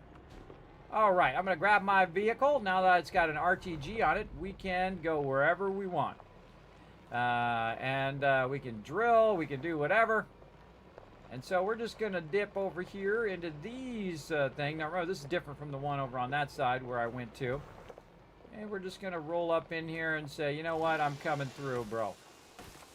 Right here. Look at this. Boom, boom, boom. And then this tree is going to, drop us 2. Sweet. Now what we're going to do is take this and enable input, and we're going to put this right in here. And I'm going to check something. I'm going to see if something is possible. If we hit another one of these, and if we can find one, let's go ahead and take a bunch of these trees out. Now these trees don't drop them, only the ones with the little flowers, like this one right ahead. Now if I hit it, does it automatically pick it up and put it in there? It does not. Okay, good to know. Good to know. Now again, you can see that we can go and farm these all day long. You can either hold down F or you can use your vehicle. I'm just looking around for them here, and this is a great way of just cutting your way through stuff. You can also collect research this way. Make yourself some roads. I'm just going to drill up just enough to take out that hill. Okay, very nice. See any more? But I do see some trees over this way. Now, we already came out here and got a bunch of them. And again, when you take them away from the forest, they don't grow other ones. So you need to keep spreading out a bit or replant them. That works too. There's one there. This one over here. All right. Again, our goal is to get as many as we can now and make our own forest, and then hopefully be harvesting more than what we're using. Hello, what's up, Ems? Thanks for coming in, hanging out. Everybody say hi to Ems in the chat. Always good to see ya. Did you all have a great Thanksgiving? Let me know in the chat. I did not eat a bunch of food, everybody. I feel great. I do not feel overstuffed or anything like that. It's taken me 55 years to learn my lesson, to not overindulge. I just chilled for Halloween. Well, I did chill for Halloween. For Thanksgiving. I just chilled, everybody. I was like, no thanks, I'm good. The best thing about Thanksgiving, I find, everybody, is hang around with people that you really like. And that you want to be around, or who might also be your family. Remember, everybody, even if you don't like someone or whatnot, they're not going to be around forever. So you might as well enjoy what little bit you can of those particular in-laws and whatnot before they're gone, because everybody will be gone. I'll be gone one day. I'm amazed I'm not gone yet. The amount of stuff I've been through, everybody, it's astonishing to me every day that by pure force of will, I am still alive. Again, my doctors just wrote me off, everybody. They're like, there's nothing we can do, you're screwed. And I'm like, oh, great. And now I've got cataracts coming in and all sorts of other medical issues that I have to deal with. But, you can whine about it, everybody, and some people do that. They get on the forums and they whine and they complain or whatever. Or you can just say, you know what? How do I start? You can lay down and die, or you can start. You can start figuring out how you can, overcome that thing, right? How can I do the thing? It's like any kind of thing, problem solving, or any kind of project you're working on. What are the steps I need to take, right? And of course, you go through different stages in life, where you go through like your grief stage and all of that stuff. As you're going through, and I went through all of that. It was pretty rough, deciding on whether I still want to live, everybody. Again, that's when you really know you've come to a big deciding point in your life. Are you the person that gives up, or are you the person that says, nah, never? Never. When you give up, never. I never give up, ever. It's not in my DNA. It's not the type of person that I am. I will work at it until my very last moment, everybody. Absolutely. And I will continue to work at it no matter what comes, everybody. That's when you know you've got that power inside, that resilience inside, that determination, right? You got to find it in there, because it's in there for everybody. Everybody's got it. You just got to discover where it's at. It's not easy either, everybody, because you're gonna struggle. You're going to have real tough struggle times where you're just like, man, I don't even want to get up out of the bed today. And it's really bad when that happens like every day. When that's happening way more than your willingness to get up out of the bed, some of you know what I'm talking about, then that can be a rough time. It absolutely can. But I'm way better off than I was before. That is for sure, everybody. I can do way more than I can. Or could just so many years ago. And that's from that that never give up kind of mentality. That resilience or relentlessness is the best way to describe me, everybody. I am relentless, meaning that I never give up. I never say, nope, it's impossible, I can't be done. I never say that ever. I say, oh, you need something impossible done? Bring it to me. I'll get it done. See, it's all in here, everybody. It's all in that mind frame that you choose. And of course, there are some things that you're not going to come back from, everybody. There's some things that are that's it. It's game over. But you can also go out with dignity and style, because it's better to burn away. It's better to burn up and than to fade away. What is that AC/DC song? I actually have it written down on my workout thing that I have. Let's see. It's a great lyric. It sucks I can't remember. Better to burn out than to fade away. Yes, Def Leppard is actually what that is, not AC/DC. Def Leppard. Now, of course, because of my condition, everybody, I have a very problem with my memory, and it switches my stuff down. I feel like eventually I'm going to have like really bad Alzheimer's and whatnot, but it's mainly from lack of really good sleep. But I did discover something, everybody, that because I was having eye strain, because I'm streaming so much and whatnot, that when I have cold on there, it actually makes me more awake when I put like a cold compress on my eyes. When I use a warm compress on my eyes, it makes me tired. It makes me want to go to sleep. So I've been trying that technique, and I've seen that it helps a lot of other people as well. So, you got to discover the uniqueness about you, everybody, what your body responds to, both with food and with your medical conditions and all of that kind of stuff, and your spiritual side, whatever you believe. You got to discover what works for you, what motivates you to do and be you, right? The unique, awesome person that you are. For me, I just discovered that. I can't believe it took me this long, but I just discovered that that is a thing that my body does, is that it prefers cold when I am trying to stay awake, and it prefers warm when I'm trying to go to sleep. So that's what I've been working on, and it actually has been helping everybody. It's weird how small things like that you discover about yourself have a larger impact.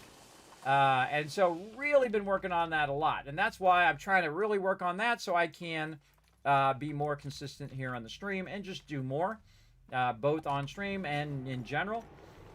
And again, when you've had it taken away, everybody, when you've had your health taken away, everything that you do, you appreciate so much more, but you really do. It becomes you appreciate your very existence, which is a very fragile thing. It's a fragile thing to be alive and to be among the people in the universe, everybody. Everybody doesn't live this long. I never thought I'd live to be 55. I used to look at people who are 55. I'm like, man, you are old, bro. But you know what? You feel exactly the same. As you feel right now, you'll feel the same when you're my age, though hopefully you don't have my medical conditions. You'll be the same You don't change other than in small ways. But who you are up here is mainly the same unless you choose to better yourself, right? Both in your knowledge and in the way you treat people and what you do in your life. Those are things that only you can decide to do. No one can do those things for you. Like if you want to get healthier, no one's going to get on the treadmill for you. It's going to have zero effect for you if someone gets on the treadmill for you. It's going to not help you. Now, if they're teaching you how to use a treadmill properly, well, hey, that's a different thing. But again, you've got to do it. You've got to find that energy inside and it says, today's the day. And then you might just pop a few curse words and you say, F it. I'm doing it today. I'm not waiting till tomorrow. I'm not waiting till next week. I'm not waiting till after the first of the year to make my New Year's resolution crap that you're probably going to just not do anyway. I'm going to do it now. And now is the best time. At 55, everybody, I can't do stuff later because later may never come. So it's now. Now is the time. And I don't care what age you are. Now is the time to do it. To ask that pretty girl or that cute boy out, now's the time to do it. Don't wait till later. Because you know what? Later's not guaranteed. You may not have a later. And so I don't want to scare you. I don't want to bring you down, but I do want you to be inspired to go out there and say, you know what? Today's the day. Let's do it. Let's get it done. Let's get it going. And that's what I think I'm still here to do, everybody, is to inspire peeps. To say, you know what? This old 55-year-old man can, one, kick some noobs' butt in games, which is always funny to me when, 55-year-old man is like owning you in Sonic Rumble. That's funny to me. That's funny. You got an old man beating you, and you're like, 16 or 20 or whatever. You're a young spring chicken, and I'm an old man, and, still got those reflexes, though, everybody. Still got them. Not as keen as they used to be when I used to do first-person shooters and all that stuff back in the day. Doing some Unreal Tournament. That was always so fun, everybody. It's so fun doing Unreal. Very fun. All right, where am I going? Back to the base this way. I think we got enough. Let's go. This is part of a Halloween event right here, by the way, everybody. I don't know how much longer that's going, but that's actually a really fun event. And what you can do is you can earn stuff in-game by doing that event. I have a real great trick. I get a bunch of those. I put them in there, and then I have these button repeaters that go in and just make them automatically collect it and then replant them, and then automatically collect and replant, and then I have auto arms picking the extra stuff up and then feeding it and then automatically getting the loot. It's a really cool way of doing it. You can automate the whole entire thing, which is really fun as well. And again, we might as well look for loot on the way back. But as you see, I grabbed a canister full of trees, which is what we're looking for. And we might have missed some here on the way through, so we might just kind of dip around this edge here. Oop, watch out for holes. Dip around this edge here. Maybe go up a little bit. Boom, and then I hit it as I hit the top. So I'm not digging through, I'm digging over. And I love, there it is right there. See how it just like tries to dip you down into a hole? Watch out for that. And I love the fact that they've added the ability to put the plant seeds in here. This is making this so much nicer. Holy mackerel, I got 25 of them. I think that's probably good to get started. There's a little vehicle there. Fine, I'll drill my way out. Drill my way out. Now notice I'm using the camera. It's kind of hard to see because you have to move the camera in, and the way the camera works when you're doing drilling. Look at this, everybody. We drilled all the top of this out. I forgot I did that. Look at this. We drilled out the top of this mountain. Cool. I'll drill it out some more. I'm kind of wasting this sweet, sweet soil right here. But you know what? We'll just drill a path over the top of the mountain here. There we go. And then we can create a nice angled thing down. And then we're good, and we're going to catch some air. Boop, there we go. Nice. And back to the base. And I can go around and flatten this whole area if I wanted to, both manually and with the vehicle if I wanted to. Now we're going to drop this off over here first. And I like to get a bunch of these. I'd say, 2, 3, 4. And then I put them up on this little pedestal here to keep them from making a giant hole in the ground, everybody. And again, I'll just keep building it back up as I blow it up. But I do want it to go a little bit in the ground so the stuff that falls doesn't just start rolling away or going down a hill. It will actually fall in a little bit of a hole. And I find it's just about double height from your character that you want to drill that up. And then you can see I've got some dynamite ready to go to throw it in there if I need that stuff. But we want to go ahead again, have as many things running as we can. So we're going to move over here, and now that we've kind of cleared out our research we had running over here, we're going to go ahead and get our tree farm going. Very nice. And I'm just going to spread them out so it's easier for me to select them over here. Now, how many of these I need? Probably not that many, but we're going to go ahead and start with, I'd say 5 of them. There we go. We'll start with 5 of them, and then go from there. Right over there. Now, the same thing with all of these, everybody. You can see I have multiple of these various different plants. What we need is we need some more big tables. Let's go over here and see if we can get some big tables going. Another big canister there. Large tables right over here. We need resin. We need iron. We've got iron. And we definitely have some resin around here somewhere. I think I put it up here. Organic. Tungsten. What do I do with that resin? Nanocarbon alloy. Did I use it up? I might have used it up. Steel there. So I try to keep these things organized by stacking them a certain size so I can see what they are. Later on, we'll create a big mixture of this stuff that I can just go to and say, okay, I want to make that thing. And that stuff will belong there. There it is, way in the back. I thought I had some just sitting over here. And I do have a big thing of resin over there. But what we're going to do is get these going. We'll put our titanium back up there. And this will be the two that we need. And I'm going to try to turn it so I can see the little red thing on that side. And then this side, I can see that that's coming out. And then we'll put our other large printer here. And same thing with this. We'll put our big platform C's in there. How many do we got? We've got 14 and 16. Perfect. All right, that is good. We're going to say, okay, make as many of those as you can.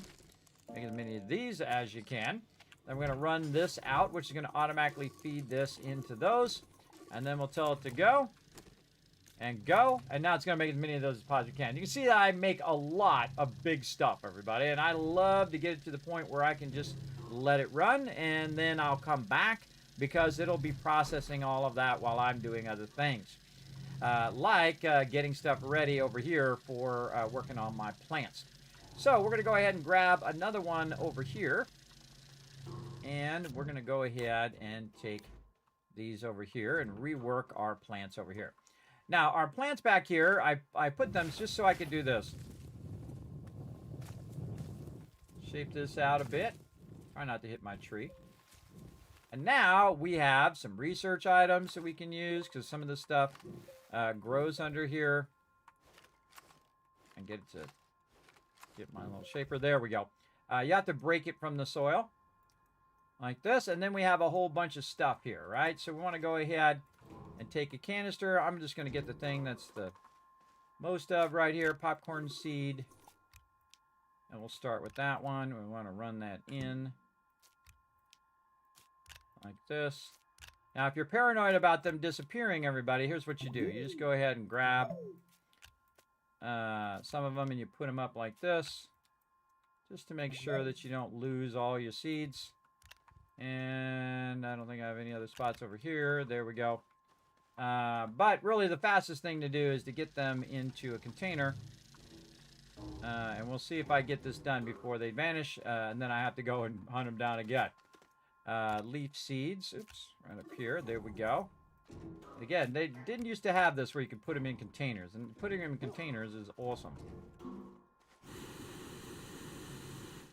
I probably want to walk some of these containers this way so I don't have to run all the way back as much. Okay, again, just trying to get them before they vanish. And then here, this, we'll put both of these up here. Now, some of these might be overlapping, and that's okay. We'll deal with that later. We want to just get as many of these together as we can. And another one here. And popcorn seed. Where do we have those popcorn ones? Right here. So up there. That one in there. So we're kind of organizing our garden here. I think those are the same. Yeah, muted capulid seed. Okay. Very nice. Okay, so we did that. And now what we want to do... Oh, we got some in the back here. Seed there. Seed here. Very nice. And we need more thingies. But if you notice, I didn't do all the plants. I just did some of them. You have a little bit of time. I'd say 5 minutes or so to get these seeds. They always make me paranoid, though, because a lot of these have disappeared on me before. And so...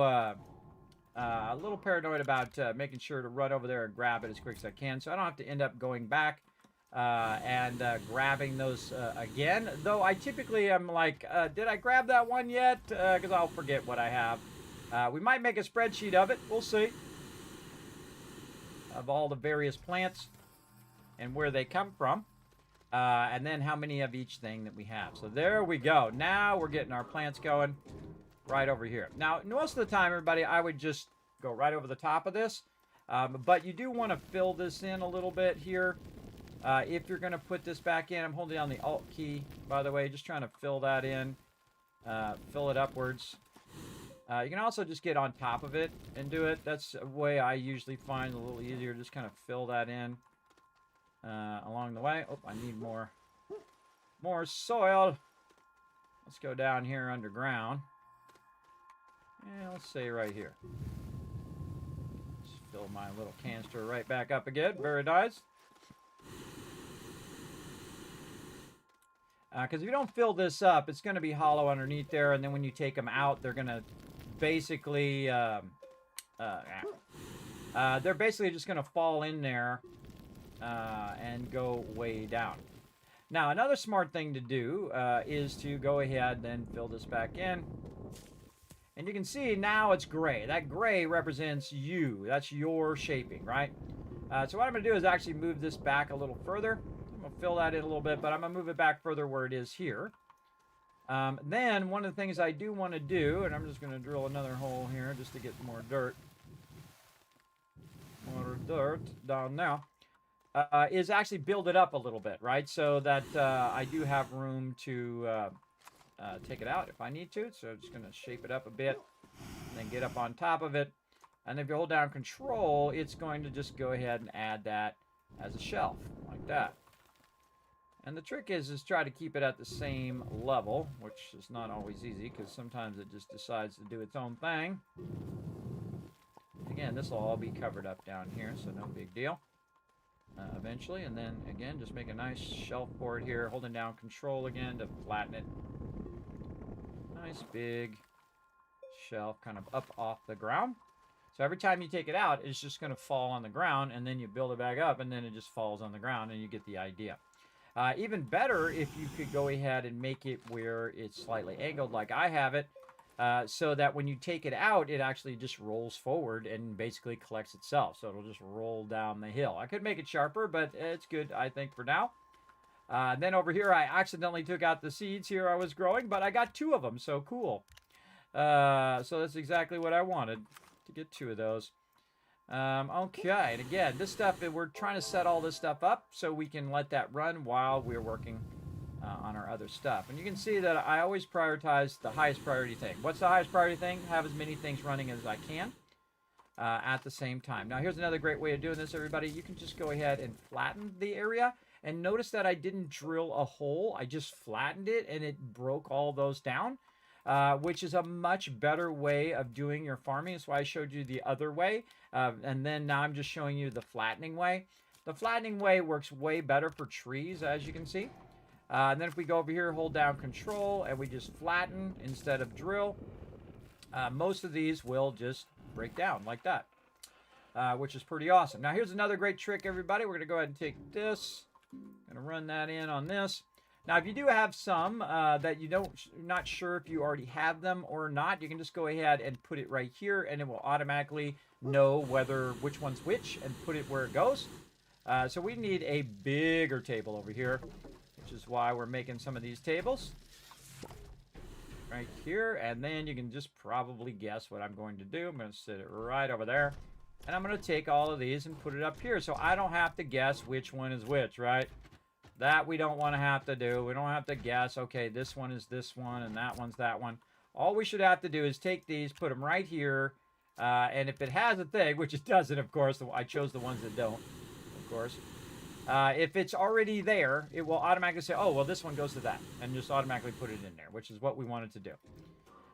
So we'll go ahead and put these in here. Now, of course, we want to eventually, consolidate these as well. And a great way to do that is just run it out. See if it goes in any of these. No? Okay, that one's good. Then run this one out, and so on. You get the idea. To see if it matches up. Let's go ahead and grab some more here. See if these match up with anything. Nope. Okay. Now, another thing we can do is take a few of these and put them over here. Put a few of these over here to see if any of these match up to those. Nope. Now, this one here, this particular one here, the Whizweed, has a little bit further down that you have to drill to get that one going. So that's a good one to make sure it has lots of room under it. Then again, you can hold down the Alt key, bring it back up, hold down Control to flatten it, and that's going to be much better.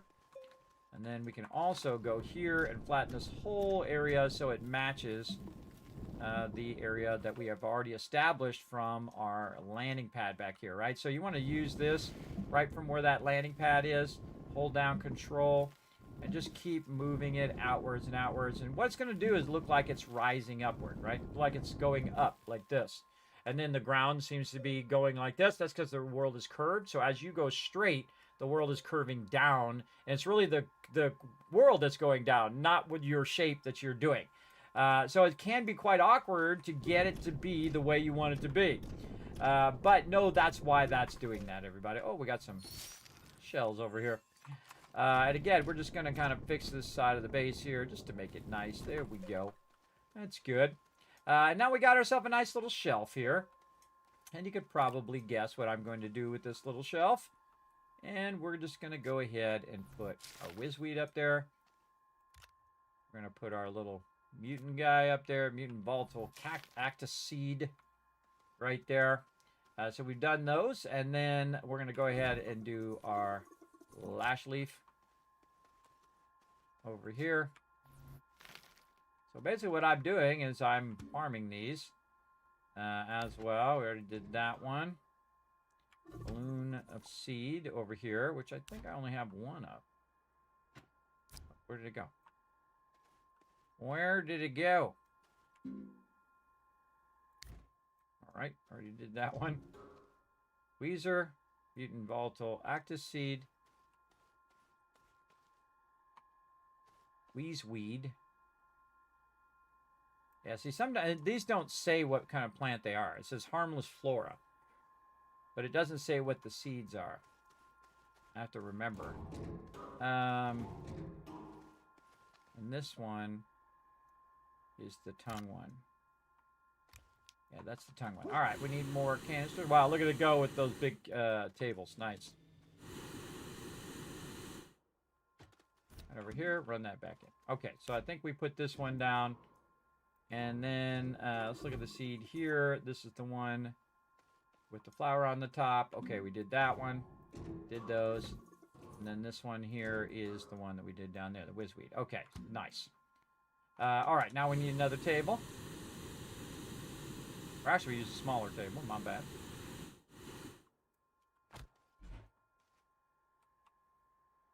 And you could probably guess why I'm using the smaller table, right? Huh. It kind of lines up to what Kismet is doing there, right? It's exactly a great reuse of the table right over here. So now we can say, okay, well, this one is this one here with the tongue, what it looks like, the lash leaf. And then I would turn it toward me so I could see it. Actually, this thing is backwards, so we need the arrow pointing toward us. There we go. And now we can see that that is the lash leaf one, right? We'll put that back in. And then this one here is the one that is on the top. I'm going to put it right there. And turn it this way. We run it out. We can see that that seed looks like that other seed. Very nice. And then our whizweed here. And I would just double check them all like that. Very nice. Okay, so now what we're doing is we're kind of farming our thing, and we're putting our seeds in correlation with the seeds that we're putting down. So now we want to reuse these tables. And yes, everybody, I thought this far ahead, and that had those tables sitting there all this time for this very moment. I know it seems wild that that was like several days ago, 100 steps ago, but I do think in those terms, everybody, what am I working on? What do I need to work on now? And what I need to work on in the future? And that's because I'm a production guy, everybody. I grew up around production. It is my thing. It's what I do. And I've been a graphic designer for 30 plus years. So really since I was young, but as a professional for 30 years. And we do production. Production is you say, hey, I want to make a magazine. And you say, okay, well, what's the name of the magazine? How many pages is it going to be? What paper is it going to go on? What press is it going to be on? What is it going to be, black and white? Is it going to be in color? Do you have photos, or do we need to supply photos? Do you need to have text? Do you have thing? Is it going to have prices? Is it going to have what? Right, you got to figure all those things out. And then, of course, step by step, produce that thing.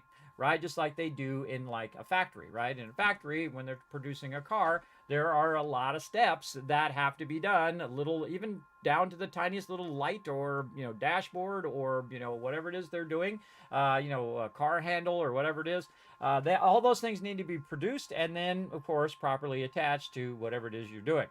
So I think that far ahead in what I'm doing. So now we can just do this the easier way, where we just take this, put this right over here. We run one of these out, and hopefully you have multiple of them. Then again, we'll just put them here. Almost like a little pedestal, a little display area. And then I'll go ahead and move this over to kind of match up with it a little bit. And there we go. Next one. Now, if we see any duplicates, we'll be like, oh, hold on. That's not the right one. I need a duplicate. Okay, we only have one honeypot one. So we'll have to grow some more of those. Okay, and then over here, we'll say this one. We didn't turn it around. There we go. Mutant volatile seed. Now, they're more docile when you grow them, right? Like some of these, like this one here is harmless flora, lash leaf, thistle whip, honeypot seed. The weird thing is this one. See, it says harmless flora. It should say harmless flora in the description, but not as the name, right? It should have an actual name so that you know. And the name of it is actually mutant volatile actus seed. This was the name of it. So that's what it should say, mutant volatile seed. And then under specimen, it should say harmless flora, or below in the harvest thing, it should say harmless flora and not up there. Because otherwise, this can be quite confusing as to which is which. And this one does the same thing, harmless flora. But this right here, by the way, this one's really great. It's like trees. I can just hold down F and harvest that one back again, and now I've got two. Just like that. These honeypot seeds go pretty fast. They grow pretty fast, so we're going to go ahead and pick it up, set it back down, plant it again, and then you can just keep harvesting those. I kind of feel like all of these should be like that, where you just hold down F and you can just keep harvesting it. And notice it had the little flowers on it. The little flowers indicate that you can hold down F and just collect it manually without having to shape under it or flatten or any of that kind of stuff.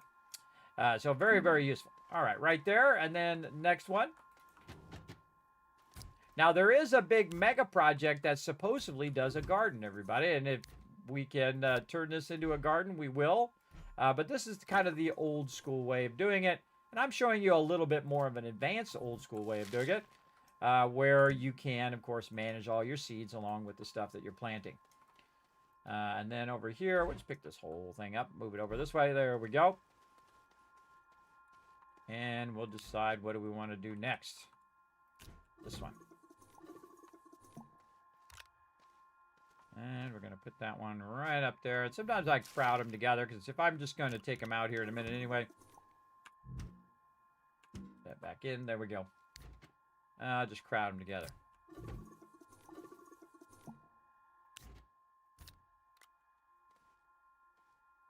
Ultimate goal is to farm these, everybody. Get them going.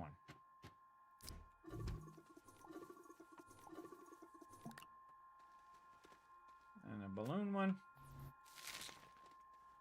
That back in. I got a bunch of those. This is for trees.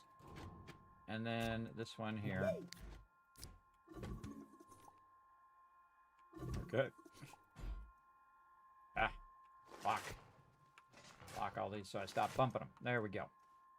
And then right here. Now, I believe there are more. I just haven't gotten them yet. But you can probably guess what we're going to do. That's right. We just extend this on when we need more. And so on. You get the idea. This is a whole bunch of equipment I'm keeping over here, but I can see that there are some seeds in there. So a great little trick is to say, take this one and run it back in, and put it on here and see if it goes anywhere. Okay, yeah, it went into one of those. Then I'll take this one off, put that on there. Okay, didn't go in there. And so on. And so I can just go ahead and run it down as well, put it on there. Okay, that one's good. And so on. So what we really want to do is kind of do this and say, okay, these first three are this one, right? Then we want to go ahead and say, okay, the next ones are these three, and then this one here. Going to end up on this one. So this one here is, turn these all around. There we go. This one here is actually the green one there, which is, let's see, this one is this one, and that one's that one. And then behind there, this harmless flora is this one. Kind of hard to see. One, because it's nighttime, but two, you can see it's behind this big one. Now, you can see this big one is in your face. So you can just get that one and say, you know what? We'll move that back just a little bit so it's not so much where I can't see my plants. And then we can go ahead and put it over here. And then we'll pick this up just a little bit, move it this way. There we go. So that kind of lines up a little bit better with the ones that are out there. And we'll get this one off of here and then that in there. There we go. Okay, and then we need one more table here. I think I have another table. Actually, I think I have two.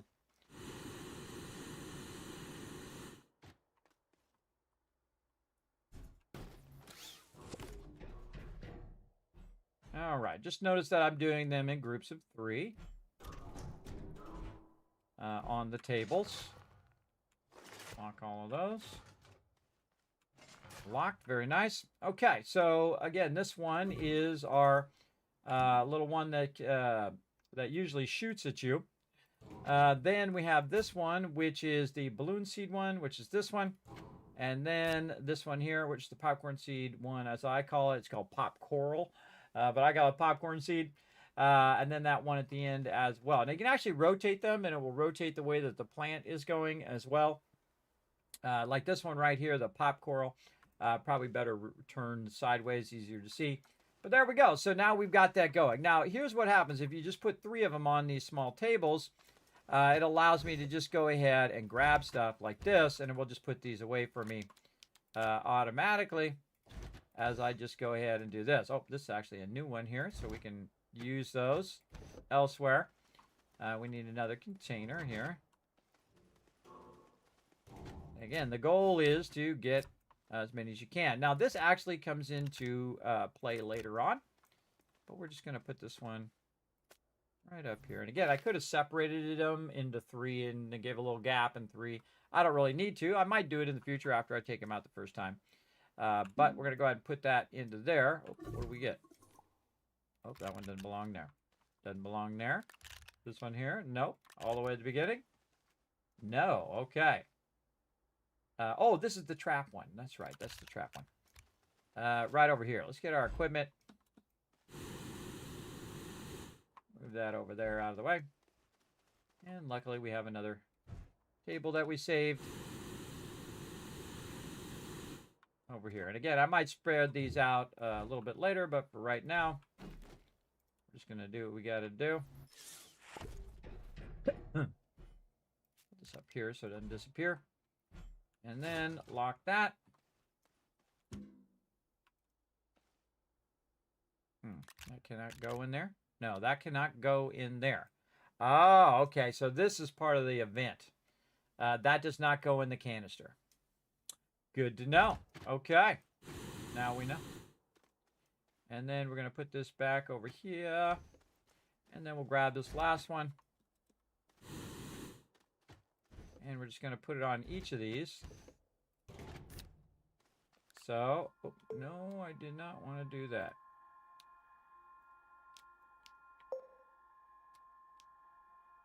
I do not, whatever I do not want to put that on the ground. There we go. Not yet. Actually, the funny thing is, man, I'm trying to grab this itself. There we go. I got to move that somewhere else. I got to move that onto one of them that's not going to, I don't have to keep taking in and out. There we go. Now that actually relates to what I'm doing here, because you will need different plants for that thing that you saw there. And I'm not going to tell you what it is yet. We'll get to it. But what we are going to do is just go down the road here and see if there's anything else that we can go ahead and take off. I don't think there is. Oh, that one. Yeah, that one went in there. Awesome. The cactus, cactile seed went in there. Very nice. Okay, so cactile seed, we need that one. Put that right up there.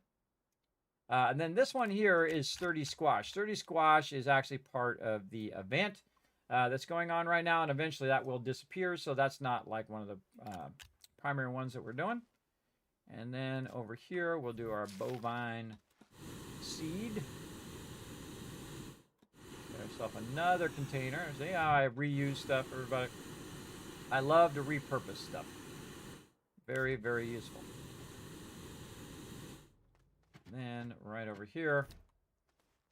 Very nice. Okay, so we got that going. And then the other seed.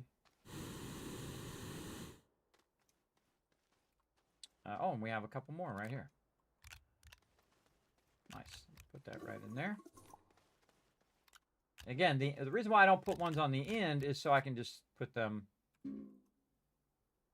right in here and it will automatically feed in there. So if I get any more of them by accident or by on purpose, I can just very much put them in there. And I want to have at least two of them, one of them growing and one of them in the thing, so I can then just keep harvesting them over and over. Now, I'm showing you this way because I have a feeling in the garden this is going to be way easier. So we want to do it a bit now, the old school way, and then see how the new way works out. All right, and there we go. We cleared out our equipment here, and I'm going to go ahead and grab this other little seed, and we're going to put these seeds that go together over there. All right, I think I can just harvest that out of the way. I sure can. Put that back over there. Okay, so we're looking good. We got all that like it is, like it is. And then these are pretty much ready to harvest, by the way. Notice this one I can't just harvest, but these ones I can. I got 3 of them out of that one. Nice. And then I can just put it down here. Oh, actually, it's this one over here on the right.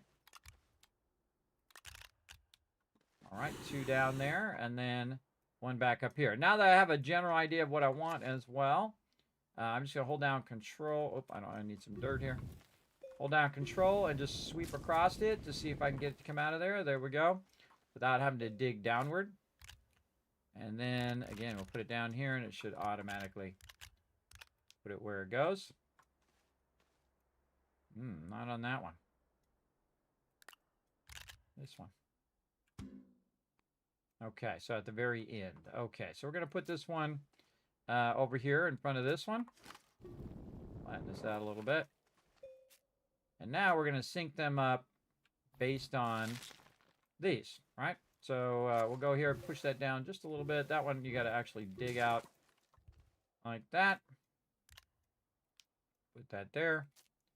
Put that there. Hold down the Alt key. Fill that back in a little bit. You only have to fill it in a little bit. And then when you flatten it, it'll fill in those kind of valleys like this. There we go. And then this is one that you have to shape eventually. So we'll just put that straight out from here.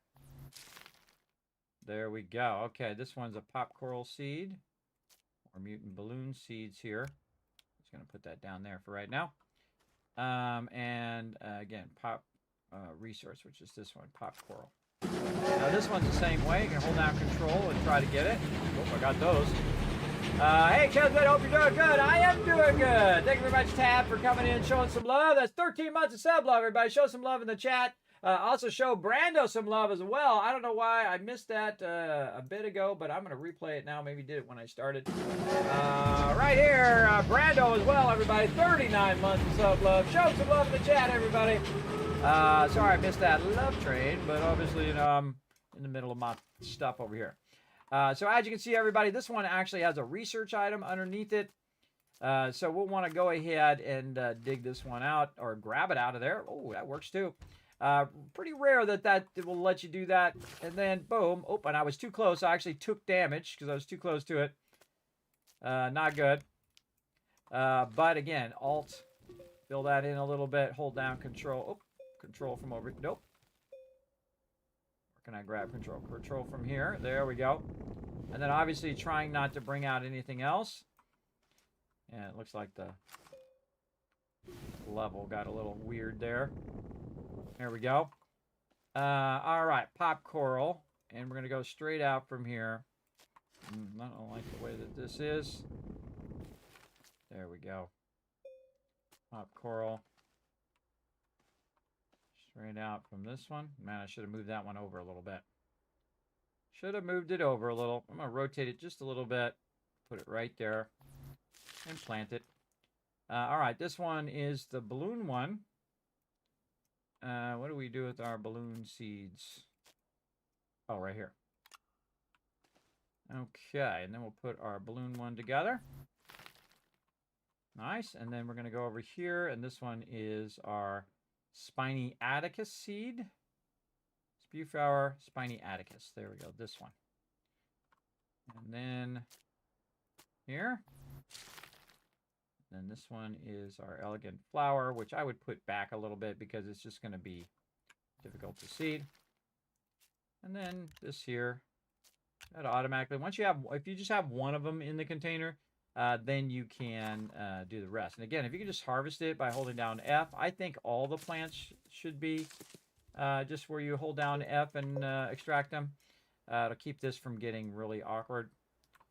His bean seed here. Those together. And then right over here. And then this is all the cactus, which is this one. Put the extra one in there, and then bring it forward just a little bit, that one. And then this is the honey pot seed, which we'll put pretty straight out from that one. See, it starts to shake like that when you get close. And these are the original ones here. Harmless flora here. These ones typically you're gonna have to dig them out. Oh, and see, got that open spot down there. And now, hold down that Alt key, fill that in a bit. Just move your cursor around. And Alt some more. Oh, we're gonna need. Now be careful. This stuff still does hurt you. Some of these will still attack you. Not all of them though. The ones that are ranged won't really get you. Usually the starter ones, the ones that are at the very beginning of the game here on Sylvia, those are the ones that usually try to get you. And then again, we'll just do this and then hold down Control to tape that out. And then this one here, we'll do the same thing. Lash leaf. Doesn't quite want to go. There we go. Just wanted to take my other seeds down with it. That's what it wanted to do. And hold down the Alt key. Fill that in. Up, up, up we go. If you go a little bit over, that's fine too. A little bit over is fine, or if it's a little awkward. See how it's like really bumpy? The whole point is that you're going to hold down Control later and come back. Oh, took that one out. And flatten it all back out again. Okay, so this one is this one here. So now got those ones together. You can spread them out a little bit more if it's getting too awkward for you as well. Oh, see, that one's trying to blow up. I'm getting too close to it. See how it's getting rowdy? If you want to put all the volatile ones together as well, I'm going to rotate this so it's going to be long ways this way, hopefully. And then, of course, we could put these back in here. These extra ones that we grew. Again, you usually take one, turn it into two, two into four, etc., etc. We'll scale these up a bit more later on. Oh, before I put that down, though, I want to go ahead and shape under that. There we go. Alt, back up, hold down Control. And GG's, we got this. And then straight out from there, then it's going to be this one. And then this one. And then the excess back in here. And you can get the idea that I can do this all day.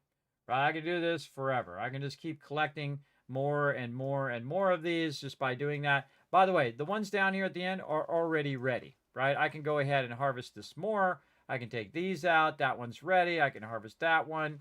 Harvest this one. I can do that one, etc., etc. Now, you might also consider, okay, well, some of these are the ones I have to shape. And some of these are the ones I can just pick up.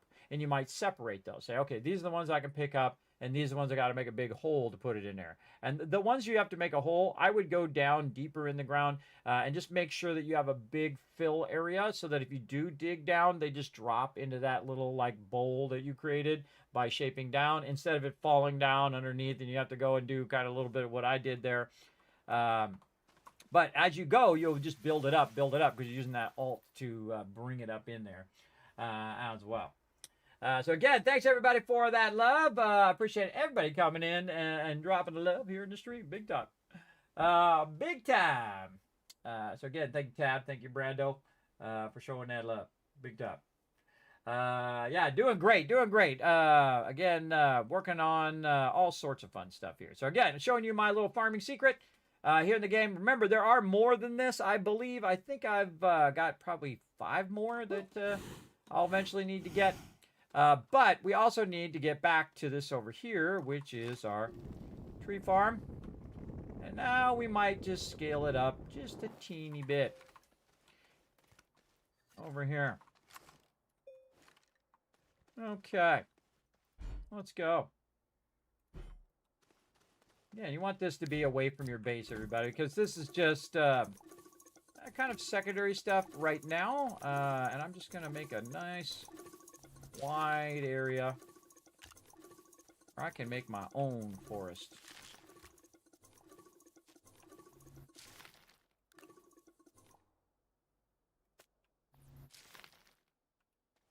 Okay, that's pretty good.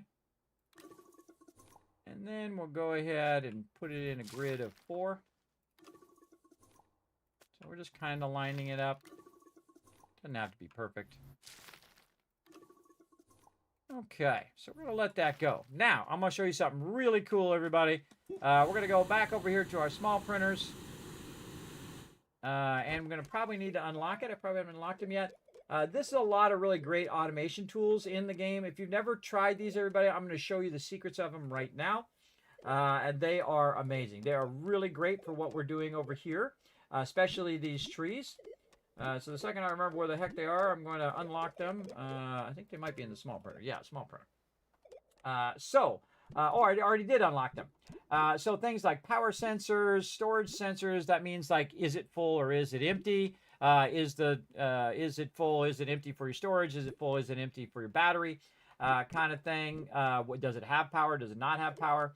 But one of the most powerful things in the game is this thing, the button repeater, especially for farming. So we're going to go ahead and make ourselves a button repeater over here.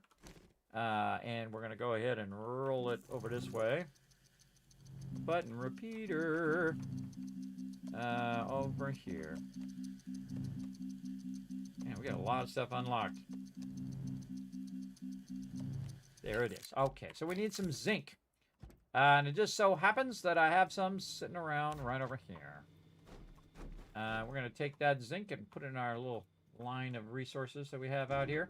I like them like this because, you know, sometimes you're just making, you know, one of this and one of that. So we're going to go ahead and take a button repeater. Now, as anyone who's ever played this game before goes, I know exactly what you're doing, Kismet. And congratulations. So we're going to take this button repeater, and we're going to stick it right here in the center. Now, the button repeater does a thing, right? You can use it to do a thing. And in case of this, I could take it, and I could take it, and I could tether it to, say, this tree. Right, so I tether it to the tree. Tree's still growing right now, germinating the plant. But I can tether to the tree. I can also try to click on the thing and take it out. Now, I would wait until it's fully grown, like these ones in the back, before I put the little target thing on there. There we go. Right here. Or not. Go around this side. Take this and then try to put this on the tree. Oh, is it not going to do a full time tree? No. Okay. Well, let's create a segment. Thought it did the tree. Oh, maybe it doesn't do the tree anymore. Interesting. Yes, I can't put it on this type of tree. Oh, okay. Okay, no worries. We always got a workaround for everything that we do. Let's take this here. Let's go ahead and remove that segment. Yeah, you can't use your button repeater anymore. Interesting. That's okay. We got other options. Okay, so we got our button repeater. But we also got another thing, which is the proximity repeater. We got a delayed repeater and a count repeater. We're going to go ahead and also make a proximity repeater, which is also incredibly good for doing this kind of thing. And the proximity repeater is actually the thing I probably use the most when it comes to the events, right?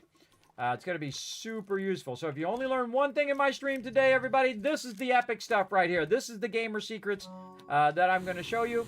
This actually works better than what I just did, but I was just going to show you what that does. But it doesn't allow me to do it anymore, so that's okay. Here's what we'll do right here. We're going to put that right there. right in the middle of here. Make sure that it is touching as much as it possibly can. Usually you can get about 6 of them in there. And then what you're going to do is just press this button by holding down F. Boom. It just did all the work for you. You're welcome. I just saved you so many hours of just clicking on each individual tree. And so what we're going to do is click it like this. Now, of course, obviously we want this to be more dense. So now what we're going to do is we're going to make this even more dense. Like so. So we'll do 4 there. And then we're going to do 4 right next to the other ones. Right here. And we'll go grab some from over here. Like this. And we're going to put our button repeater right here in the center. Then we're going to move this a little closer. There we go. And we're going to go ahead and put these around the button repeater. Like this.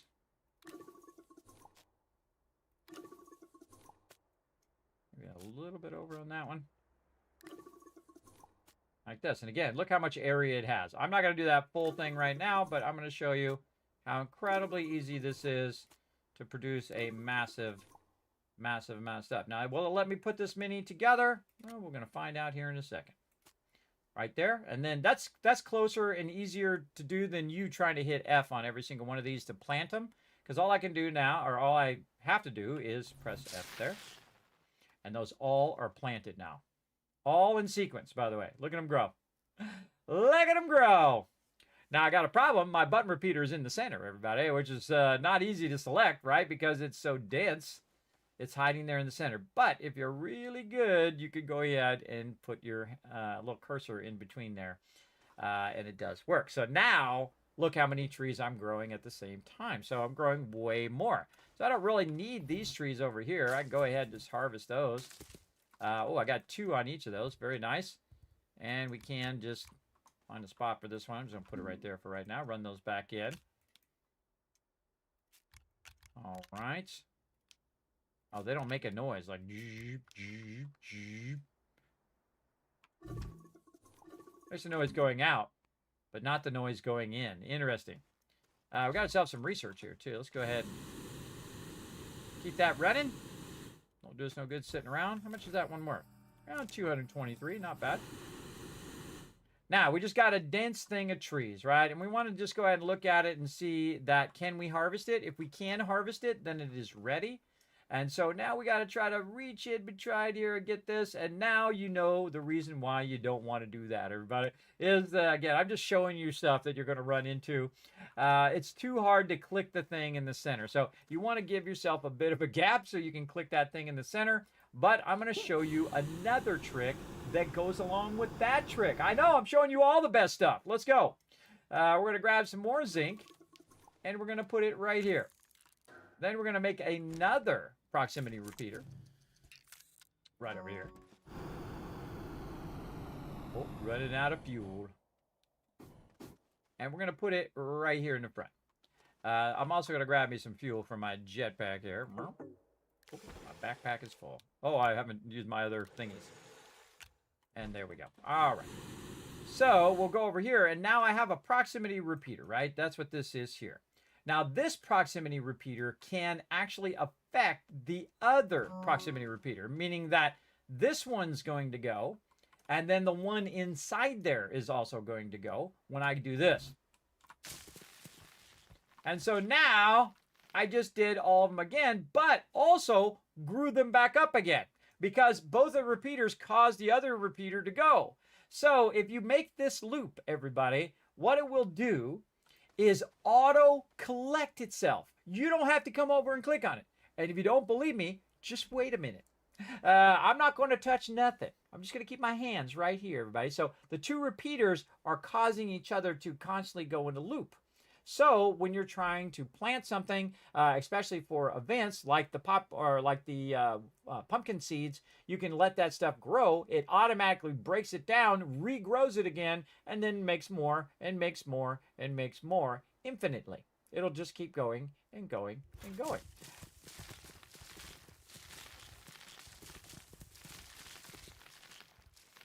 I didn't touch anything. You saw it happen. Right there, everybody. There it goes. And then your forest is going to get bigger and bigger and bigger. It's just going to get very, very large based on the size of your proximity repeaters, right? So eventually, though, it's going to get out of that circle. And the ones outside the circle are the ones that you collect, right? So it'll just automatically keep making a bigger and bigger area. As long as make sure you give yourself lots of room, like I did. That's why I put it off by itself. I might want to even back this up a little bit here. But you can see I've got some extra ones here that I can go around and just grab. Now, another thing that I can do is just turn this away, let's say, like that. We can try to find some power over here somewhere. Let's say over here. We're going to go ahead and reach this out a little bit like this. And there it goes again. And then we're going to aim this over this way. Again, some of you already know. You're like, I know exactly what you're about to do, Kismet. I know exactly what you're going to do. We're going to run over here, though, and drop this off. How we doing on our organic over here? It's got 225 of them already. Yeah, it's doing pretty good. Doing pretty good. Oh, we got another seed right there. Oh, let's check out what that is later on. I'll put that over here. Let's put that over there so I remember to check that out. We got stuff laying around. I love cleaning up the base, everybody, where just all of a sudden, you know, the stuff's not laying on the ground anymore. Very fun. Okay, what we need to do is we need to go back over this way.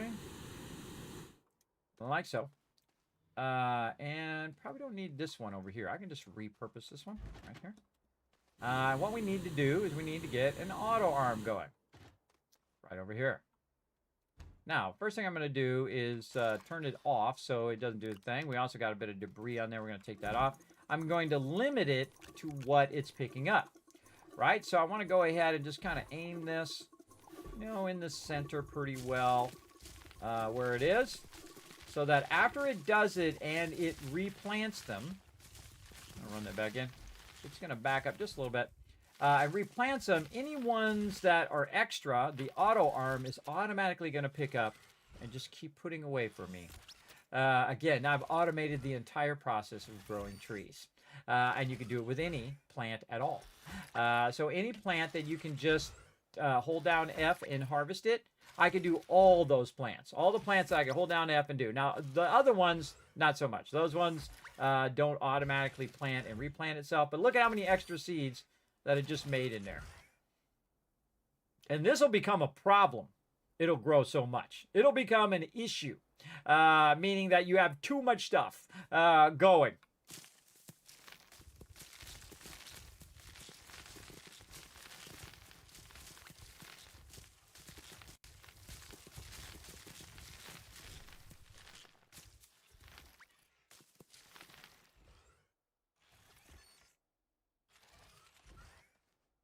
A bit out of the range. You can just manually put it over there. And it'll either seed it or grab it. There you go. Now, one of the things that I do when I'm doing the event is I'll actually set it down in a little bit of a hole, because when it does the thing, it'll start blasting outward from the thing. So you want to have like a little barrier, like a little bowl-shaped area that you put it way down in there, so that when it does blast out, it hits the side and then just kind of rolls back into the center. Which is what you want. And then over here, that'll grab that. And that'll just do its thing, everybody. I'll do nothing. By the way, notice that the button repeater is now inside the forest. Both of them now. Both of them now are inside the forest. And this is now full. All right, well, we're going to go ahead and get some more. And again, I'm just showing you how to farm all the different plants. I don't need to do every single one. To show you, to give you the gist of what's going on. Now, I've never tried this with the large containers, so let's see what happens. Can we put them in the large ones? We sure can. Awesome. All right, I'm going to turn this off for just a second so I can go ahead and get serious here. There we go. And then this one here, I'm just going to run out. This, we'll go ahead and have it grab some more. Get that button repeater out of there. We're going to use that here in a minute. This we can put actually into the scrapper. No reason to have that just laying around. There we go. And we got some stuff over here as well. I can see we got some organic on there. Let's go ahead and put this stuff where it goes. Hey, how's that carbon doing? Oh, it's down 164 while we were busy doing that planting over there. Yeah, I love to just let it do its thing, everybody. It just does its thing. It's just automated. It's just running the whole time. And we're barely tapping on the surface. Speaking of tapping, Barely tapping the surface of what we're doing. All right. There. Make sure that that can be seen. Yes. And then back on this one again. This gets a little bit more difficult the more dense you make this. There we go. And you could put that in there, use a button repeater, and then make it super dense, or the proximity repeater. But the problem is you have trouble putting your tappers on there. So I would just keep this, pretty relatively easy on yourself. Make sure that your stuff is running. You want to see that the light is on. There we go. On all of those. Turn. Actually, this one. Toggle that off. Can I move it? I don't think I can move it until it actually runs that out. That's okay. We'll just run it out and see if it can grab it. So there we go. Now it's going to grab more of those. Right over there. And we should have a couple tappers left. We do. Which we're going to use over here. Okay. Now this one only has 3 trees. But we don't necessarily need 57 trees, everybody. Because guess what? You can make more tappers. And turn those on. And just take those tappers. And put them in here. And again, remember, this works vertically as well. Just put a bunch more on the same tree, and it will just keep extracting. So you could just have one tree with a crazy ton of those on there, and it will work just as good. I don't know. For me, I like putting multiple trees. That's just my jam. But you can put one tree and just put tons and tons of tappers on it. The tappers are one of the greatest things they added to the game. They're really awesome. For automating your base, especially your power in the very beginning. And if you want to see me do that, you can actually go back and watch the episodes. These are all in episodes, everybody. I believe this is episode 4 that we're on. Because I go way above and beyond for you guys, everybody. So this is Best Stream Ever, BSE, 2709, and this is episode 4. So what you would do is you go back and you look for Astroneer, the playlist of Astroneer, and I'll go ahead and put the links in the chat for you. If you want to go check it out on YouTube. YouTube is the home of my entire archive, over 4,500 videos up there. That is not an exaggeration. That is a lot of videos, everybody. A lot of streams that I've done, guides, highlights, IRL stuff, unboxings, all sorts of stuff that I've done over the years. And I have an Astroneer playthrough, and you can just go look at the Astroneer playthrough, say, oh, I want to go back to episode 1 and figure out how Kismet did his power so he had perpetual power at the very beginning of the game. You can go back and look it up. There you go. That's what it's there for. That's what it's there for, everybody. Again, you go back and watch previous episodes. Make sure to hit that subscribe button while you're over there, which is basically the follow button on YouTube. As well as hit the like button, leave me a comment if it did help you. I always like to see if my guides and highlights and cool tricks like this are helping you guys out. Right over here. Yes, there we go. Very nice. Now, I wonder if this thing can be put in a canister over here. And I'm going to go ahead and grab this here. We know that this can't. We tried to do it with the amaze seeds. Let's grab this over here. And let's see if this will grab that other seed. No, it doesn't grab this seed either. So that will not allow it to go into there, because it would automatically grab it if it could right now. So again, these are our vent seeds over here. And we're just going to drill that out a little bit and fill in those little holes, so I don't end up falling in there. All right, so yeah, these are event seeds. We can't do anything with those. I mean, we can do stuff with them, but we can't do anything with them right now. Now, speaking of stuff to do with the event, we're going to go ahead, again, just grab some soil. I do a lot of, like, making holes here, everybody, if I don't think I'm going to be drilling underneath there. If I'm just going to pave it over like this, I will just grab it from right there. Totally unnecessary. I'm just going to take this out now so I don't have to deal with it in my way. Very useful at the beginning, though. Did help us a lot. And again, I'll just drill a hole wherever I'm at. A couple holes. Get that soil. Again, we're going to widen this out a bit. Like this. Okay, now we're going to make ourselves, like I said, a little bowl. Like this, maybe a little wider. Just a little area. You can see it's indented down. And we're going to do the same thing that we did there, but we're going to do it with this event. So we're going to grab this little squash seed. And we're going to put it right down in there like that. Then we're going to go make 2 proximity items over here. I make a lot of these at some point. Proximity repeaters. These are incredibly powerful, everybody. The second you find and master these automation tools, they are incredibly powerful. Now, depending on the type of computer that you have, watch out with this, everybody. You can really bring your entire computer to its knees. And I'm going to try to see if I can flatten this out a little bit. There we go. Really widen that out. About the shape that is the proximity repeater, right? So that it falls back in there, like so. And then over here, we're going to go ahead and just bring that in so it's overlapping that pretty well. There we go, there we go. And then notice I'm going to shape this back in again here. And just flatten it out. And maybe a little bit less. Very easy to disturb your proximity repeaters.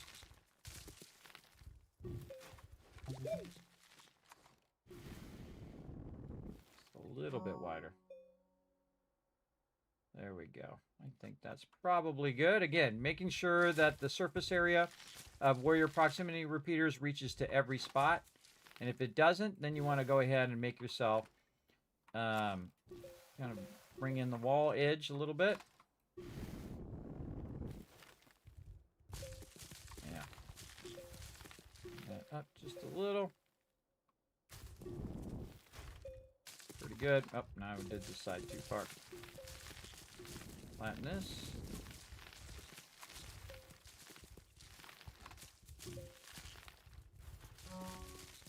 Does take a little bit of practice and a little bit of work here. Okay. Now, we're going to go ahead and put this seed there. Then what I'm going to do is I'm going to press this one. And that one is going to cause the seed to go. But notice how the other one is green and that one's green? That's because the two of them are causing the other two to start. Now, we're starting with one seed. We're going to let this go. We're not going to even look at it. We're not even going to do anything with it. And we're going to see what happens. Let that rock and roll. All right. And we got to go on a little drive real quick, because if we're going to do the event, we might as well do it right. So let's go ahead and get in our vehicle. And we're going to dip. Here we go. And you can also go ahead and bring up our radar. I know I saw a bunch of them out here. But now that I'm going to be looking for them, they will be hiding somewhere. Let's go off this way. I thought I saw one over here in this area. Let's go to it. Yes, this way. Now, this is going to show up orange on your radar. Right over here. Now, watch out. They usually have a bunch of plants around it. Whatnot. But this is called the Leisurely Cauldrendra, which is biofuel refinery. And of course, it's got different things you can build in it. And so we're just going to take it. And I could try to package it and all of that stuff. I'm just going to put it on the back of my vehicle. And yes, I checked to see that there was enough room on the back of my vehicle before I left. I sure did. I sure did check it. Now again, this is a seasonal thing. I don't know, maybe tomorrow that this is going to be gone. But I'm going to show you a little bit of the seasonal stuff too. And again, what we're doing is we're setting up momentum now. We're setting up things where we can just let it run and let it run and let it run, right? That's the important part of what we want to do.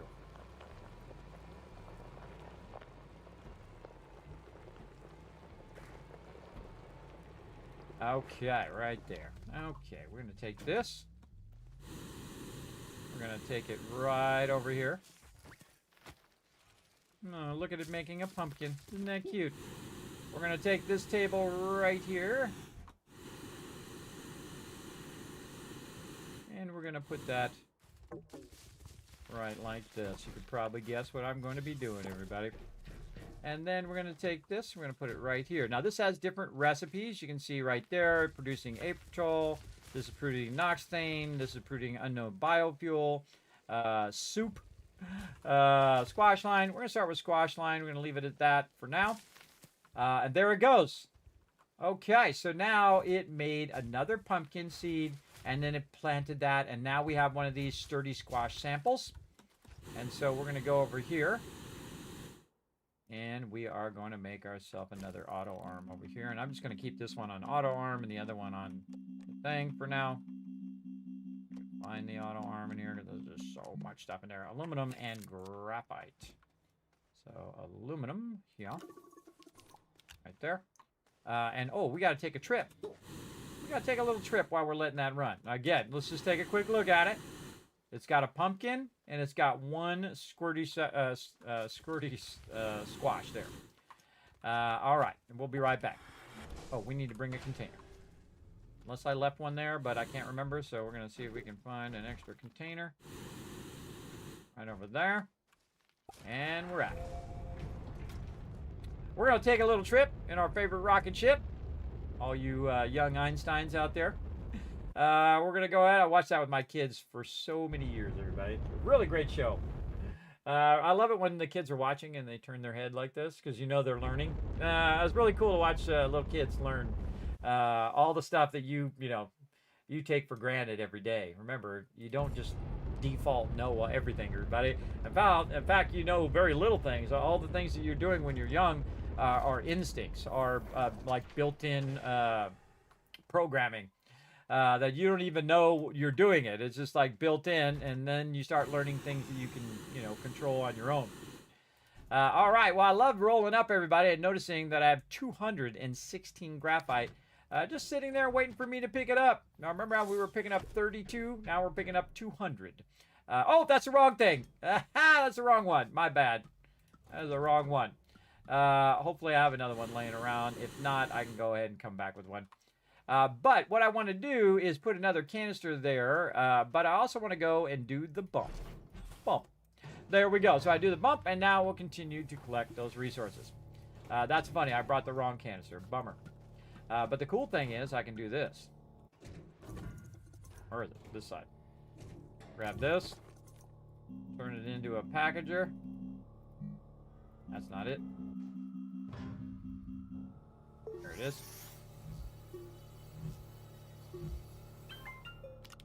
And package it right back up. And you don't want to package this. You package this, boom, all those resources are gone. You don't want to do that. You don't want to lose your resources at this point, because that did take a while for that to run. That was my bad. I looked at it, and I just looked at it for a second. I didn't look at it long enough to realize that it said large fluid and soil canister. Duh. But hey, I made one of those apparently last time and didn't even realize I had an extra one, which is supposed to be for the hydrazine. Which is cool. Now, while we're out and about, speaking of hydrazine and the fact that we have this extra container, kind of helps us anyway, like a little fate thing trying to help me out. We're going to go over this way. Over here to Caldor real quick. It does help me out in the long run, now that I know I have another one. Because we'll go over here. Yeah, see, I can see the green one before I see the other stuff, so it's not, the thing's not overlapping it. So whichever way you normally come in, I would put the beacon up in front of where, say, your shelter is, so you can see that green beacon first. It does help a lot. All right, so we're going to go ahead and take this out. Right over here, because I did make this earlier and totally zoned on it. And then we are going to do this. We're going to turn this off because it's going to just want to put all that in there. Take this out. Turn that one off.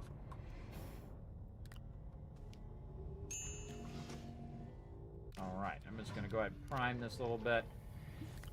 Putting those in there. Put this up here. There we go. Nice. And then we can turn this back on. That's going to function. We're going to give them a little boop. A little boop. Oh, why you do me so dirty?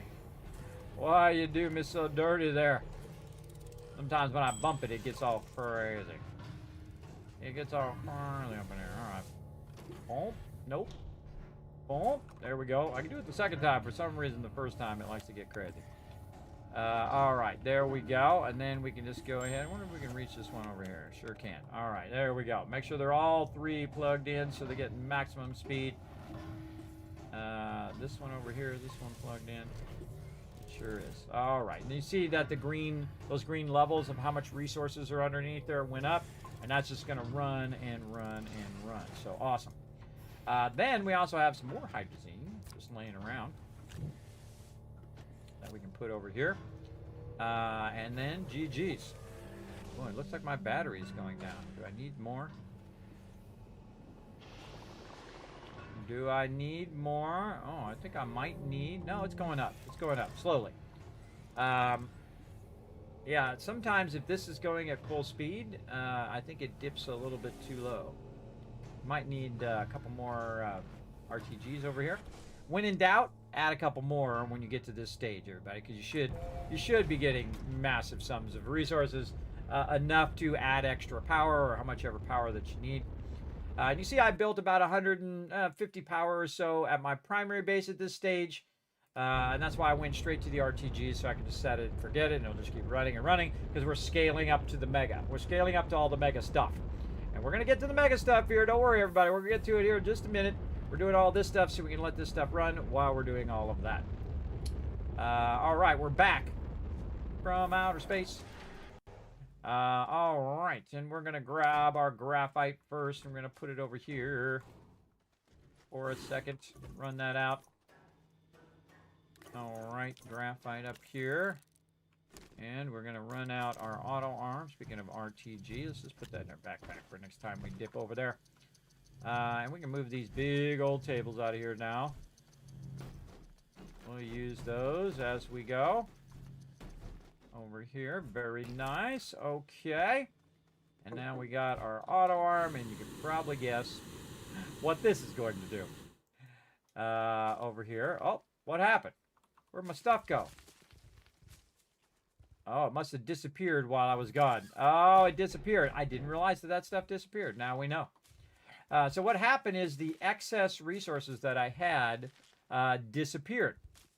And so that's why if you put any plants or anything on the ground, they will vanish over time. So you want to be able to collect them and put them in the thing. So what we want to do is grab one of these and put that over here. Then we'll run back over this way, and we'll get these small ones going. This time we will put in our... Since we can't put these in a canister, we're going to need something big to hold it. There we go. We need that. And we've got some titanium right up here. I love these little platforms. I'm trying to utilize this platform up here for my crafting, just to see if it goes. Now I'm going to try to make as many of those as it will possibly make. And off it goes. Now, I can do the same thing over here just to speed it up a little bit. Yeah, I usually look at the side. I feel like this thing is too big. That thing, I feel like it's too big. I'm trying to see what the heck I'm doing here. All right, let's go. Burn up that titanium. All right, it's going to make a ton of those. Off it goes. Now, while it's doing that, we're going to go over here and see if this is thrown up yet. No. Now, while we're doing this, we could also go around and look for some more of these seeds to try to speed this up a little bit. So that's what we'll do. Again, look at this, everybody. Still doing the trees. How many does it have now? 98. And there's some in the back here that it can't quite reach. I'm just going to throw those in the front. You might come in and just grab a few. But once these go away, these other ones will drop down below. And again, look how it's circular, but it's like the same shape. Oh, yeah, there it goes. It's the same shape as the actual proximity repeaters because that's the shape it's going to take on over time. Again, I'll just move some of these out of here manually. Just so I can put those away. Kind of thin the herd a little bit here. And it'll do that for me. All right, awesome. Okay, so there we go. We got it done. The sturdy squash sample. Now, we got to have this aiming at the total of this area, which is not easy. Let's get it hard to sometimes see where it's at. Let's pick it up a little bit. Give me a general idea of how wide it is. Yeah, okay, right there. And then I'm going to hit this auto arm, and then if it can see it, if it's in its side, I'm going to put it there so you can see. In theory, it should grab it and put it up there. Oh, and there it went. Oh, see? This is what happens. Hey, come back here! You little sneaky bastards. We'll fix that as well. Some of it just fell down the thing. So what you want to do also is create a lip as well. We'll go ahead and build a little bit of a lip here. So if it does try to bounce up like that, we'll have a bit of a higher lip here. And we'll try to contain it in that little area. All right, that's pretty good. We can flatten it out and really get into it if we want to. Okay, so again, what we want to do is have this, grab it and put it there, but it needs some power. So we got to try to run our power out there. Cannot reach. Do we happen to have some power extenders? We do. By the way, you can just put them on the ground and hold down F and get them that way as well. Don't have to put them in your backpack if you don't want to. There we go. And then like this. And you're like, hey, the power's going the wrong way, Kismet. We just hold down F to toggle it. Now it runs in both ways. And now it has power. And you see, oh, it picked it up. And there it goes. All right. And now this is going to go ahead and create the little sample thing that we need. Now, what's going to happen very quickly over there, everybody? Wow, look at them all. Very cool. Also, by the way, you can just bump these. You just bump them, they'll start falling out of there. Like that, so not floating. But what we want to do now is have lots of room. And since we can't use canisters, we want to have a bunch of these. Like this. And you can see it actually made the first thing, which is this right here, squash line. Which is what we wanted to make. And I'm going to go ahead and get some more. Over here.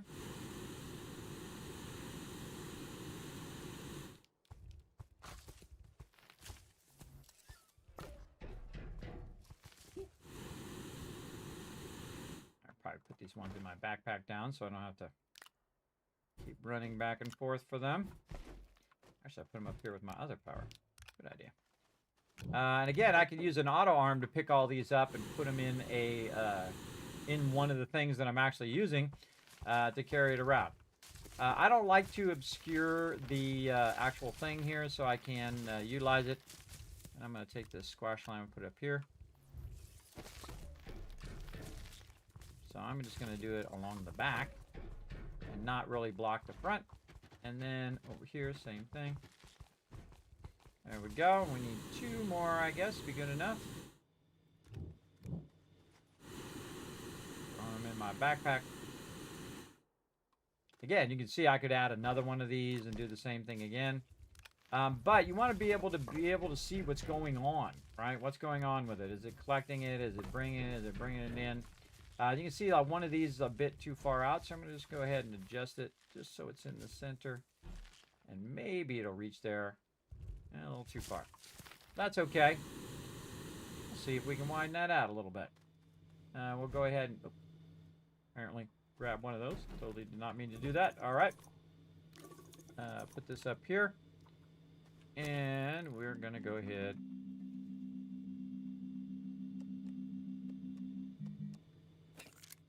Do that as fast as possible. And make ourselves another auto arm. Very nice. And then we're going to take this. And we're going to put the medium silos, which is what that is, onto the medium silo. I know, crazy. Crazy idea. Put that right up there. There we go. That's auto arm, little silo there. Now, to widen the area in which it can grab from, we're going to go ahead and add another auto arm. Again, we're going to put the sample in there. We're going to do this. Again, angle this a little bit more until this one can see this. If it can't see that, if it's outside the range, you can go ahead and then just shape this back in. And that should go there. One of those should grab it. Oh, wait, my power. Did my power go off? Power went off somehow.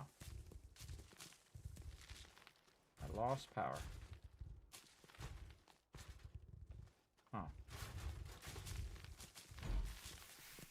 Just realized I could just do this. Just do this. Oh, it was running off a battery or something. I just realized that wasn't actually connected this way. It was only connected into a battery or something that was on the back of there. That's now connected into my central power. All right. Okay, so it grabbed it. All right, there we go. So there we go. So while that's running, we shall be right back.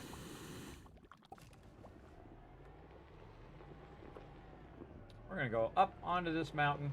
Actually, that mountain's kind of torn down. Let's go find another mountain. So on the flat plans here, you can find those kind of converters that you can use for converting items. And then up along the mountain edges is where you're looking for these seeds. So we're going to go up here. Oh, I already drilled a thing right up the side of this mountain. Sweet. Now this thing currently doesn't have a canister, so I can't really pave, but I can just drill out a little edge here. What I want.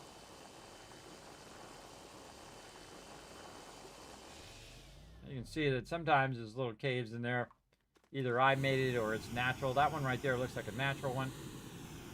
So we're going to go up here. We're just going to look around a little bit, see what we can find, get up on the top of the mountain. Remember, I have the oxygenator, everybody, so I can go anywhere I want, and I don't have to think about oxygen anymore. Think about hydrazine, though. Should have brought more. Oh, wow, of course. When you're looking for it, can't find it. Again, I don't know when this event is over either, so... Yeah, thing there. Let's see. Oh, there they are over there. Okay. Got room in our backpack? We do. Whoa! Oh, almost killed myself. Out of hydrazine. All right, hold on. We got to go back. Just about killed myself there. If I jumped just a little higher, I would have died. All right, back this way we go. Should have thought of some hydrazine. No worries. Watch out when you're falling, because remember, you got no jetpack to save you now. So easy, easy does it. There we go. All right. My bad.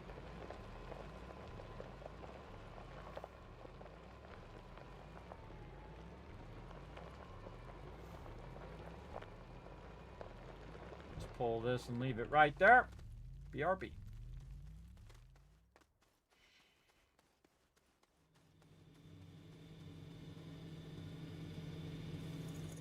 Okay.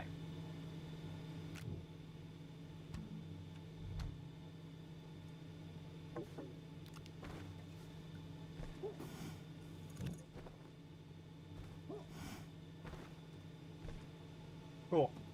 We're out of here.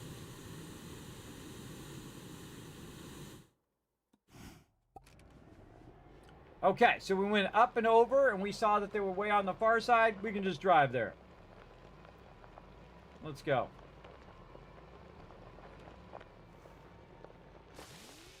Take ourselves a little shortcut. Whoa. There we go.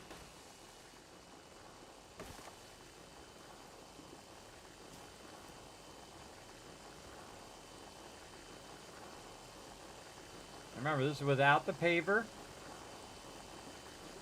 Paver is much nicer, because I can control the thing. It's actually putting dirt down as I'm going. Now, if you forgot your thing, everybody, just take the canister out of your backpack. I usually keep one on me at all times. Drop our organic, put our canister in there, and now you see the blue line here, blue circle. You can see now I can pave out and do what I need to do. But I suggest while you're paving that you're also collecting a little bit as well.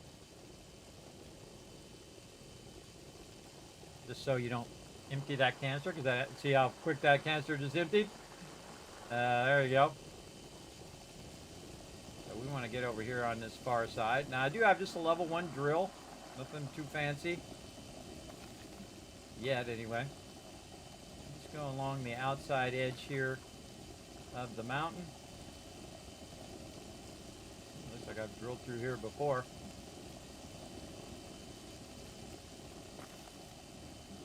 Let's say right here. I can see one right over here. Now notice that this looks different from the other one. It doesn't have little connectors or whatnot. It's just literally a wild skirty squash. So it's just sitting here. And we have a couple seeds here. And we'll take these seeds. Put them up over here for a second. Sometimes the camera just has a mind of its own. It just straight on zooms in. Complete mind of its own. Okay, we'll put that up in there. Nice. Okay. Now, there's some more of them around. And I'm going to be right back. Oh, wait. Forgot to do something. Before I fly over there, I need to go ahead And take these out of my inventory. And just leave this laying around. How much room we got? 2 there. Should have took my oxygen tank and that auto arm out of there. Could be using that auto arm too. So I have 3 slots and then 2 slots there. So up here we go. Get a nice bird's eye view. And I thought I saw one on this far side. Actually, thought I saw a couple.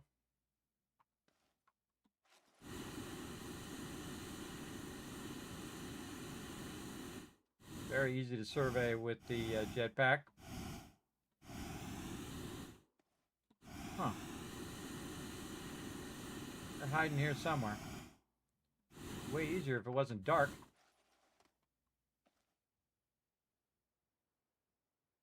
Maybe this way.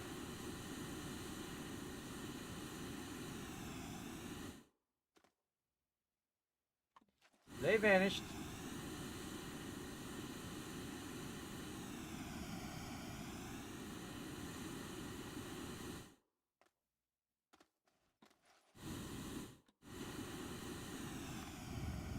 By the way, you can shape while you're flying, if you're good enough.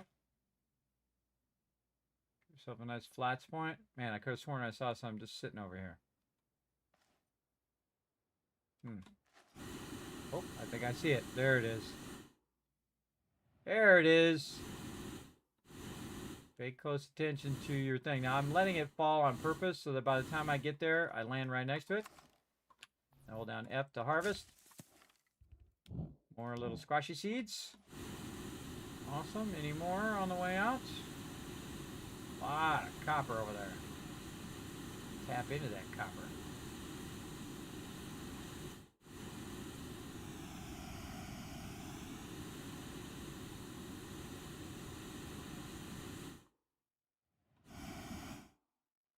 I think we're good. Don't need that many seeds. Just to, enough to get you going. Alright, looks like we already drilled a hole through here. Let's go ahead and see where it goes. Whoa, it drops off right there. Probably drilling out some resources. We'll just go ahead and make ourselves a little path through this mountain. I do make a lot of roads in this game. A lot of access roads and things. It's really fun to do. Now, I should have my big soil canister right now because I could be refilling it back up again, but sometimes it's just about convenience. Instead of driving all the way around or up or over or whatever, I'm just going to go straight through. Again, using the drill bit and the paver. Oh yeah, looks like already a little natural cave there. Oh, I'm going up. Don't want to go up too far. There we go. Oh, just resources everywhere. And then we're going to just knock out all this stuff. Now, it used to be where you take out these things. Look at all just rolling downhill here. You would take these out, and then they would fall, and you'd have to wait for them to despawn. But they added this wonderful animation where it just pops them all out of there. And GG's your gut. Whoa, mountain. Whoa, mountain fall off there. Let's go this way a little bit. Again, you can see I'm cutting a little bit down into the ground just to make it easy. And see, whenever I'm doing this stuff, I'm always just kind of upgrading the terrain to a point where I can go ahead and utilize it. And watch as I go ahead and make myself a beautiful little ramp. It's just going to match right up. With this, now I'm going to go in and fine-tune this, obviously. I'm going to go in and grab Shimadish. Oh, I don't have my canister on. Oh, my bad. That didn't grab any of that, by the way. There we go. And then we'll go in and we'll say this is the level that we want. Back this up just a little bit.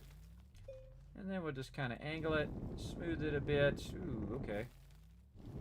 But on this side, we're going to need to that side a little bit. And this is feels very creative when you're doing it. Okay, very much like you're in Photoshop. Smoothing out contours. That's what it feels like to me anyway. Alright, nice. Got it. Look at all of our trees and stuff. Now, if I did this right, I should be able to drive right through the middle of there. Man, I did it perfect. Look at that. And then around the side of this stuff here. Turn left. There we go. Oh, on 3 wheels. And we're here. All right. Now, while we were gone, everybody, if you notice, it didn't turn that seed into another seed into another seed. But what it did do, everybody, is it did take a bunch of this, run it over here, and you can see that it did a couple of these and ran those in. But we want our production, obviously, to go way faster. So we're going to go ahead and put that seed down and another seed. And so you have to go manually pick up the seeds, right? You have to go get a bunch of seeds. You can't take one seed and turn it into 2, into 4, and so on. So you have to go collect a bunch. And I like to start them in the center, like this, because this is going to grow out of control really quickly. Really quickly. Sometimes they will unseat your proximity repeaters. It'll unseat those, but now it's going to have a lot more to choose from. Then I go get more and more, and I would fill this whole lower area with them, right? And then it will just keep filling and filling and filling with those things. We didn't find as many as I thought we were going to find, but we found a good amount. And what we really need is we need some of these, not those, these over here. Stick that over here. And we're going to clean off these extra resources and random equipment that I have. My equipment thingy. Over here. We'll try to keep stuff, you know, consolidated into there. And this we're going to need in a bit. Put that off by itself. And then button repeater. We're going to be using that as well. Right over here. And how convenient that it actually has its own little spot. Here. Right there at the end. Alright. And this actually will turn around now. Like this. Lock that in position. We're going to deal with that later. And we're going to put this on the back. And do we get another one? Nope. Get another one. Over here. Okay, now we're going to get serious. Let's go. Rum, rum. Let's go. Alright, let's go a way we didn't go before. We're going to go this way. And the funny thing is, oh, we're going to forget our hydrazine again, but not this time. I'm on it. Before we get too far. We'll blow that thing up later. What we're going to do is go over here, organize this, and actually bring 2 extra hydrazine. There we go. Now we're thinking ahead. Again, this is a great way to do the events if you have those button repeaters set up. Remember, though, that it's always triggering. So it is going to use a lot of your CPU power when that thing is just triggering over and over again. It's going to get more and more intense as we go, everybody. It really will. Stuck on something. So we already kind of cut a hole through here, so we're just going to go and dip through here. See what we can find. There was a bit of a mountain on the backside here. There's another one of those converters, which we can grab and we can use more converters. We're just going to use this road. Get over here, and I'm looking for any of those that I see. And then, of course, best way, take a survey by going vertical.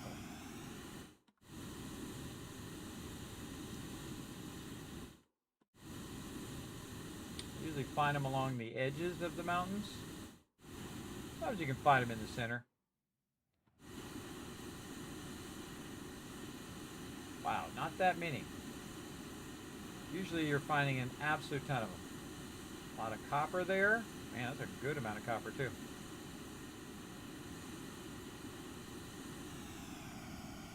Stop holding down W so that it just goes vertical. Right? It'll just go vertical if you're not holding the button to go forward.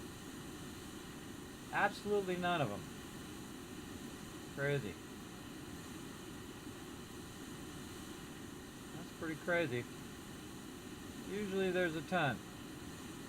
Unlucky spawn, I guess.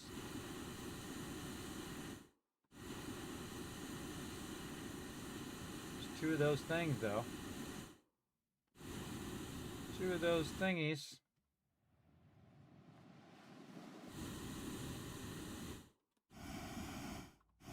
I look down in there and see if there's anything down there, too. Alright. Very unlucky. Alright. Such is life. These are these chasms. If you start like right here where these chasms are, it is a bit tougher in the very beginning. I've started everywhere you can start it, but I've started like right up beside a mountain where there's just like nothing except for mountain, and then deep caverns. It's tough. It's definitely tough because it's tough trying to find the resources that you need without also falling in there. All right, let's go look over here. Yeah, I can drive my vehicle through here, but it's faster just to fly. Take a survey of the whole area. Up on the mountaintops.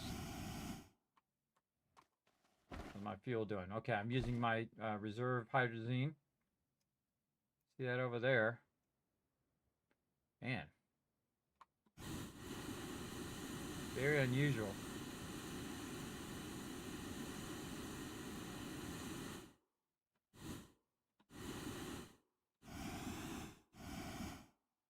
Research.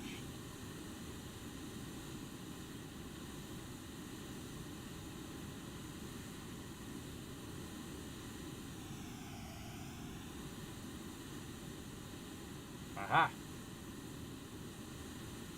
Diligence pays off.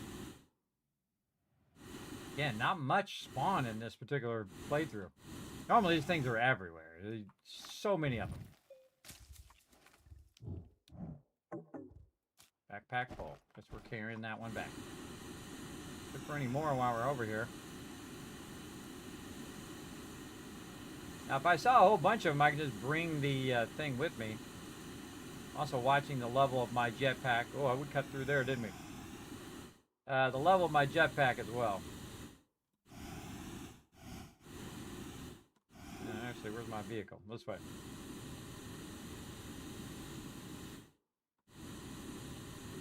Ah, there's another one.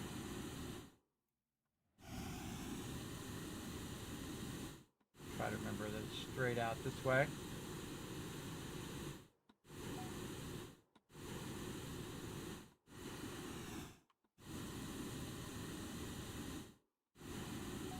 And I'm kind of letting it just glide a little bit. Save me some fuel.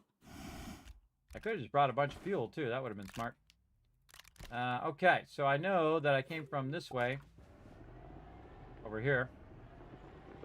We're going to run over that way and see if we can find that one. Remember, it was over here kind of in these trees.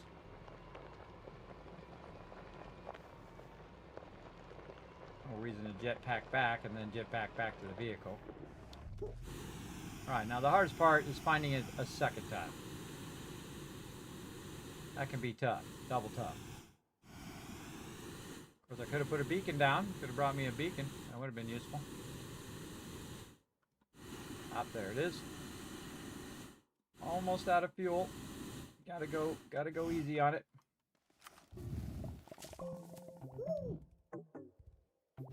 Backpack full. Oh, bite me with this organic. Get out of there. Two in the backpack. Oh, another one right there.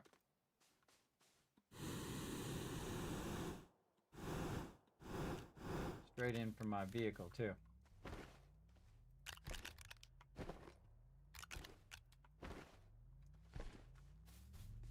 Yeah, I should have brought a beacon. Now I can put the beacon down when I'm running it back. Or I could drive my vehicle over here. That works too.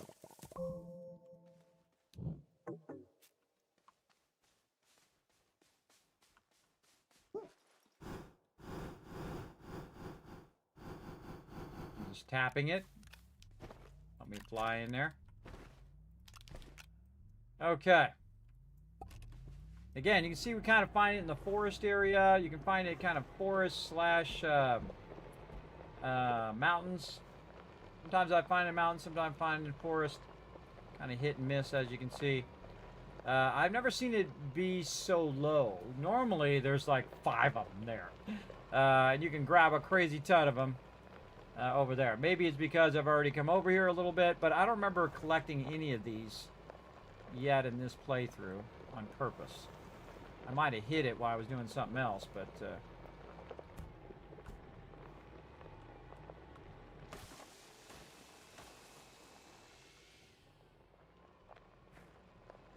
Just kind of dip through the forest here.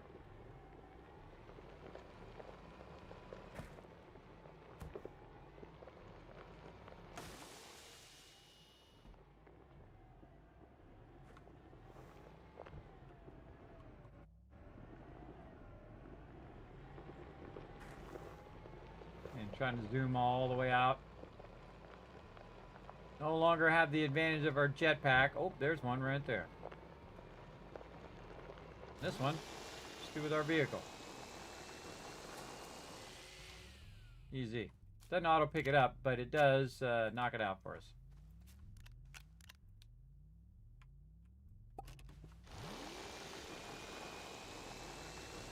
And we're going to really use the camera to shape it upwards. Try to get up in here. Drive straight over, see what we got. On the left.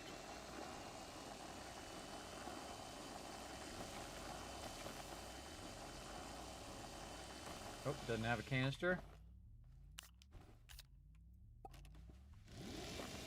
We got our canister again. I forgot. Yep, another one on the right.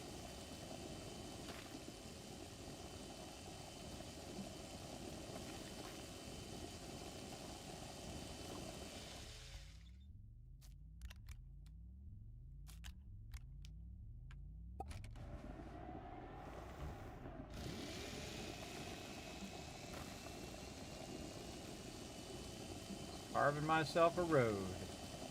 Now watch out for your research, because you can see that it just destroyed that research. It will actually destroy your research if you use your drill bit on it.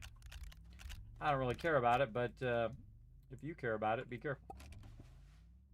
Because I've got plenty more where that comes from. In fact, what am I at in research? 43,000. We've already gotten hundreds of thousands of research already under our belt. Alright, up and over. Cave our way around the edge here. Helps us get up a little higher so we can see what we're doing. Whoa, look out. In a second, just build a road around the outside edge of it. What they do in real life, everybody. I mean, obviously not with this vehicle, but they build roads along the edges because it's already got the material already there, so that it can just use the material that's there and then cut a thing through there, cut a passage through there. Just makes it easier, so you don't have to bring material there and then try to build it up. Use the existing material to your advantage.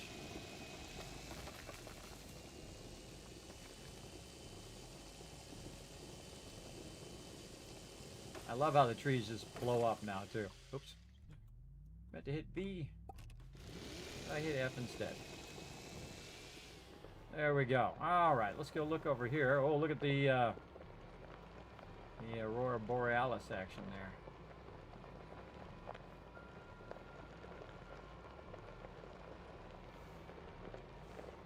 Ah, now it's getting cold in here again. It's cold, it's hot, it's cold, it's hot. Hold on, be right back, everybody. Quick second.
I've been going for 3 hours as well, and haven't taken a break. It's okay. We'll take a break in a minute. Put a 1 in the chat if you can't see and hear me, everybody. All right, back to work. Though we probably have more than enough, by the way. Let's go see if we can find any more of them here. Again, you want to go up on the mountain edges. See if you can catch your eye of some. Now, obviously, you keep going to the same mountain ranges. You're not going to find any more there. You got to keep venturing forth. Oh, there's one. Yeah, and I really like the insta destroy of stuff that they added. Because it didn't used to be like that, and it was really took a long time to kind of wait for the stuff to disappear. That's a whole lot of those. All right, I think we're good. I think we're golden. Alrighty. And I brought up my radar so I can tell in the general direction of where my base is. Now, if I see some more on the way, we'll grab some. Could grab another one of these while we're at it. Just be careful, because these things will attack you. So watch out. And notice they don't give you any seeds for those. But you can just grab this, put that on there. GG's. That's what's so great about the large vehicle. It does help with that. Ooh, watch where I'm driving. Oh, there's some goodies in there. Oh, I actually looked at that already. I can tell because I shaped out the ground. So much stuff still to do, everybody. Monoliths and things like that. We're trying to build up all of our stuff here, and we're just getting a little bit of the event going here. We're not going to be doing too much of it, but just showing you how, since we're doing plants, showing you how you can apply that to also to the events.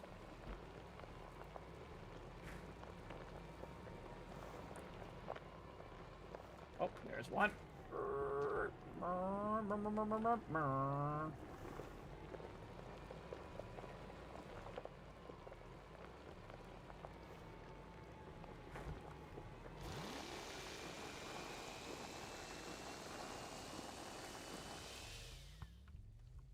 We are going to have no shortage of these. So each one will drop you like 2 or 3 seeds, so you get a lot of them pretty quickly. Sometimes you go in there, there'll be like 5 of them, and then you hit 5 of them, guess what? You got 15 seeds. So, pretty awesome. Or more.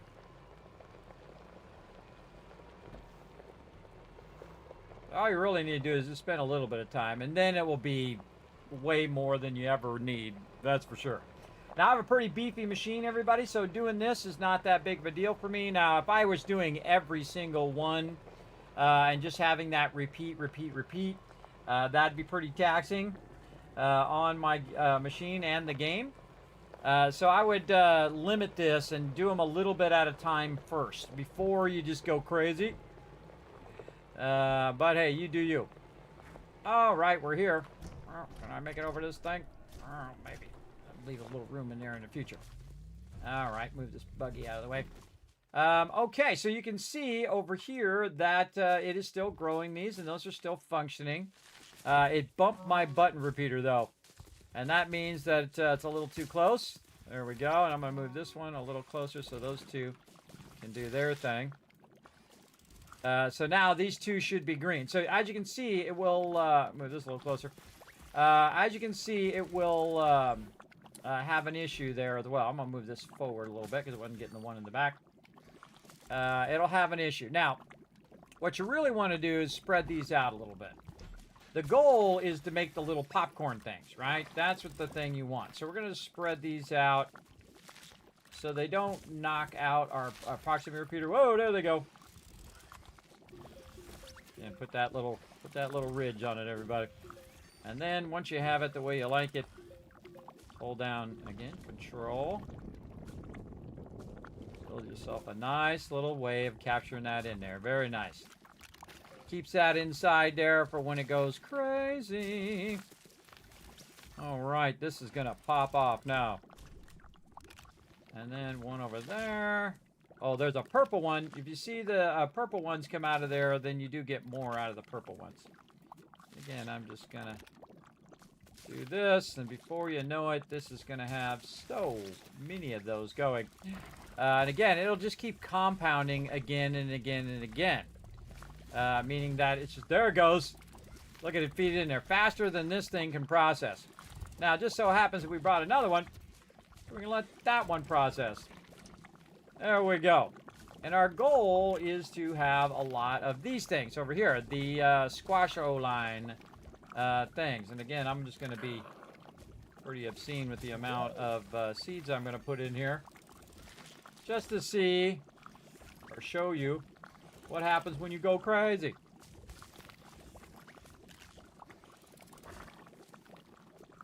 Remember, it's only going to replace one seed with another seed. And I could do these in a grid. I can do them a whole bunch of different ways. But as you can see, everybody, I've now made a permanent farm.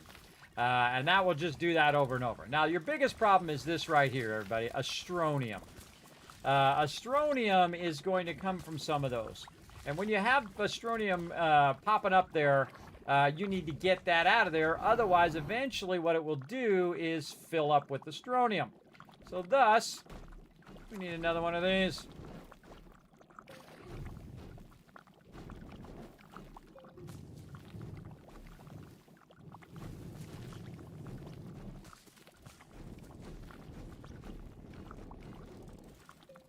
Okay, right over here. Lock that in place. Make sure that this one is locked. Run some power. And I needed that one that I made right here. And you're going to need this later, everybody. This Astronium. So, I mean, I don't need it right this second, but I will need it later. All right, there's my chance to grab it. Put it right there. And if it sees any Astronium, it's going to go ahead and try to grab it. I'm going to try to move this forward just a bit. Really get it in there. There we go. It's going to grab that Astronium, and it's going to try to pull it out of there. Now, often I'll come back and work with that Astronium. Oh, here we go. What we got in here? Oh, this is actually full of graphite. We got to make more of these canisters. We sure do. And we need more fuel for our jetpack.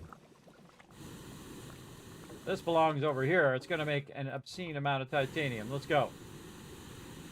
Let's go over here.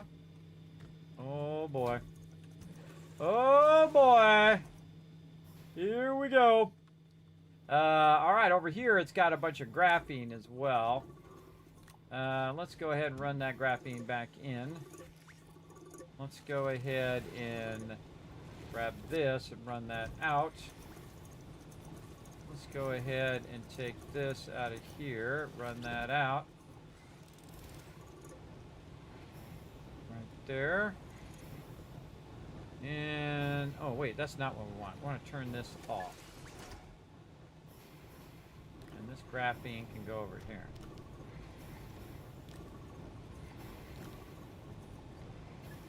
Just stacking it on the table over here. At least trying. God, how much graphene do we got backlogged? A lot. Holy moly. So graphene's not the issue, everybody. The issue is, oh my goodness, is not enough titanium going. So we want to go ahead and get that going like this. We want to run this out. So what we want this to do is to pass through here, right? So that's going to go up there, but this way it'll keep forging that up. And convert all this extra titanium that we have right here. And that's actually running out right now. It's running out on whatever side we have it on. Oh, it's not running out. Okay, let's run it out. There we go. So we want it to run out so it keeps the forges going. And then this titanium should go into there. Right? So we want to backlog the titanium a little bit so that it can keep running. And then we'll backlog a bunch of titanium. And then we'll start this up again. We can keep putting the graphene in like this. There we go. And sometimes it'll grab it and put it here, and sometimes it'll grab it and put it in there. And that's just set it and forget it now. We'll let that run. How are we doing over here? 295. Over here, we are full. All right, we are at max container size, and we are ready to make an obscene amount of resources over here. Let's go. Okay, so we have 400 organic and 400 carbon, and we're going to turn it into 400 plastic. Well, really less than 400 because there's already 9 there. And so we're going to say run out, and we're going to say set it and forget it. Because we're going to set this on loop, and it's going to make us 400 plastic. It's so awesome, everybody. So awesome at this stage. All right. And of course, we'll break these processes down even more as we go along so that it's doing even more individual steps where it can do this part right here, the more complex part, a bit easier. We'll get into that later on. And also backlog a lot more while we're doing it. Now over here, we need some iron to get this going. So we're going to run the carbon back in again, and we're going to go and check on our iron. Let's see, I do have some iron over here I could use. I have a little bit of it left. And we'll go ahead and run it back in right now, just to get that back up and running.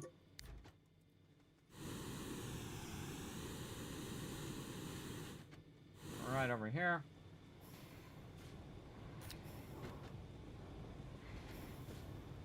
That way. Okay, that's going to be disable output for right now. And that's going to go ahead and make more steel. How much steel do I have over here? Oh, that's nanocarbon alloy. Oop, that's the wrong thing. Let's run this back in.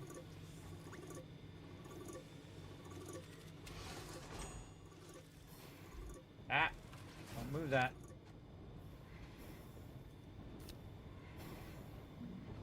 Okay, so this is going to go ahead and put the steel in that one. Oh, we gotta turn my carbon back on. We have some steel hiding over here too. We got 7 left. Okay.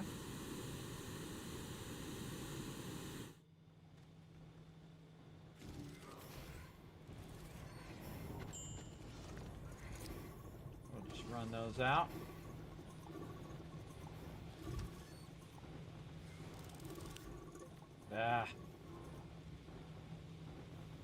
Run that back in.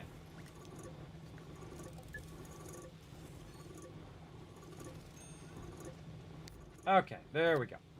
Now carbon alloy here. This is nothing. It's nothing right now. This here. Okay, so this running out. It's running in. What does this need? It needs helium. What do we do with our helium? Did we bring a lot of helium back? I don't think we did. I think it was in this canister here. So we got a helium problem. All right, run that back in. By the way, we have about 11 nanocarbon alloy right there we could use. Let's go ahead and run this over here. Take these ones out. And we'll go grab ourselves some helium. Look at it going. I can hear it running over there. We'll come back. We'll work on the event thing in a second. We need to go grab some helium real quick so I can keep our nanocarbon alloy going. And again, we're going to get our logistics going here in just a bit. Where are we going? Helium, which is Atrox. I don't remember what I'm doing. There we go.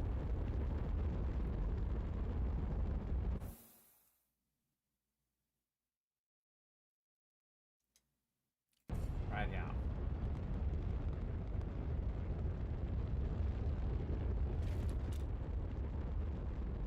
We're back. Okay, gas canister. Did I not put a gas canister over here? I did not. Wow, okay. Or I took it and I just never brought one back. There we go. Enable input. Let's make sure it works. Sure does. Run it out. Run it back in. All right, nice. And we'll grab this, put it over here. And we got a little bit of helium, but we'll let the rest of that helium build up. Yeah, so you always want to be swapping gas canisters. Now, of course, eventually I want to use the very large gas canisters, which we'll get into here in a bit. But I don't need that much because, again, right now I'm just doing a little bit of it.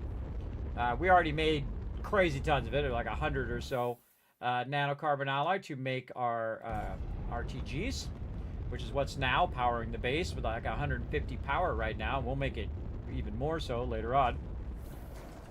But again, just need a little bit, especially in the very beginning. We're just making your first few. You just need a little bit to keep things going. Alrighty, and we'll just stack those back here, and I'm gonna move this back as well. Just stack some helium over here. Very nice. Run this out. Off it goes, and then that's gonna run in. Okay, and then this is just gonna keep feeding all of that. And this is nicely dispensing the iron, the titanium.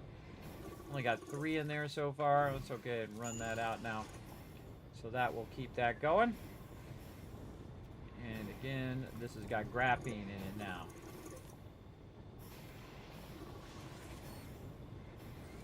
Okay, so that's now backlogging graphene. So we need more iron, and we need more, not those. In fact, let's move these over here. Okay, so we need more iron, and we need more titanium. So what we need more is more canisters. See if we get the right canister this time. Large resource canister. There we go. Glass titanium, nanocarbon alloy. How convenient that I'm just making a bunch of that. Actually, we'll do this. Run that back in. Run this back in. Take this out of here. Run one of those out. Oh, before I put that there. This here.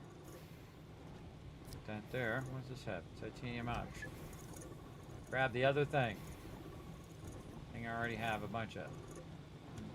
That'll grab that. There we go. This back in there. That's on input. This is output. Output. And what it's doing is waiting on steel right now.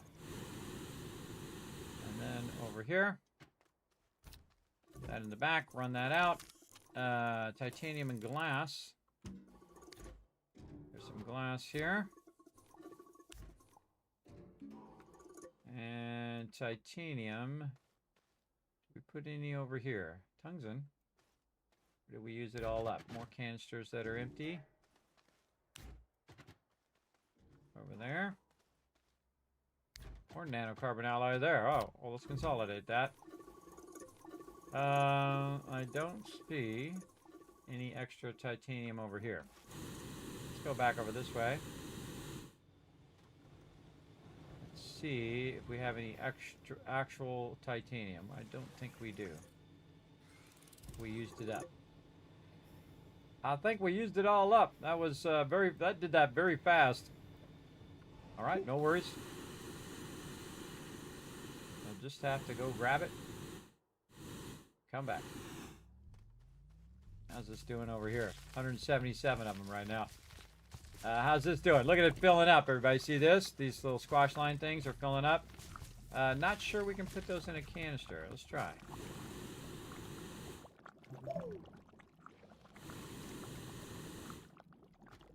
And this we definitely want to have a canister here too.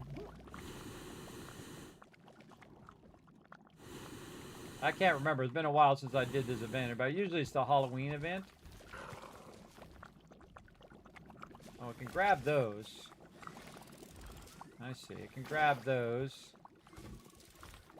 That's good. I'm going to run them out, though. Let's just put this down here and see if we can prime it. So.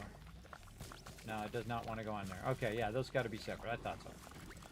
We'll just put this up here in case this gets overwhelming for this thing. Use that potentially later. We got plenty of seeds left over. We'll just put that like that. Did not want to run organic in there. Get out of there. Okay, that's pumping that out. Nice.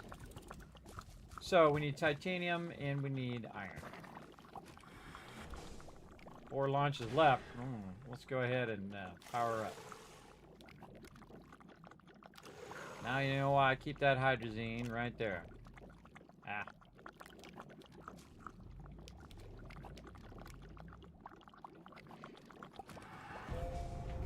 Again, first person would really help a lot when you're trying to do those little precise things instead of have to rotate the camera out. That would be useful. Okay, so we are... What were we doing? I totally forgot. Going to Glacial. That's where we're going. Now, we're going to try to set up this whole entire exchange of resources. So while we're over here, I think I already wrote it down, but we'll just take a look at our resource exchange. And we want this to automatically bring us the iron and automatically bring us the titanium. Okay, so right out here, you can see that we are building a platform. So we have to come over here. And also going to need power for it as well. But we need resin, aluminum, ceramic, steel, and titanium alloy. Now over here, we've been letting it run. We're going to see how much iron we have over here. Oh, okay, that's a little bit more than 32. We got 261. Give it a bump. Bump, and back to work it goes. All right. And we are going to put our 200 iron right there. Oh, took a little bit of damage. In my vehicle. There's those QRTGs. They're on this vehicle. Whee! Catching some air. And if we go over here and we take a look here, we have 69. I feel like I got 69 on that. It wasn't very much, but then again, this is not that great of a spot. Oh, and we're just going to let that run. Going to feed it onto the thing for now. Got to find a better titanium spot. And we will. We still got to set up our whole rail system and all of that. Just so much fun to still be had in this game, everybody. It's so great. Even if you're going a little bit faster like I am, there's still plenty to do. Lots of quests and things to do as well. But we're trying to get our MEGATECH going here. Get that MEGATECH going. Let's go. Now we're cooking.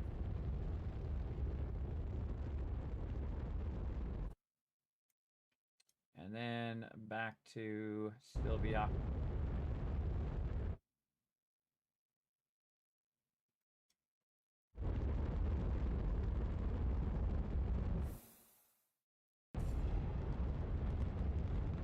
That's not Sylvia. What the heck is this planet? I just went to a random planet. I was thinking of something else. My bad.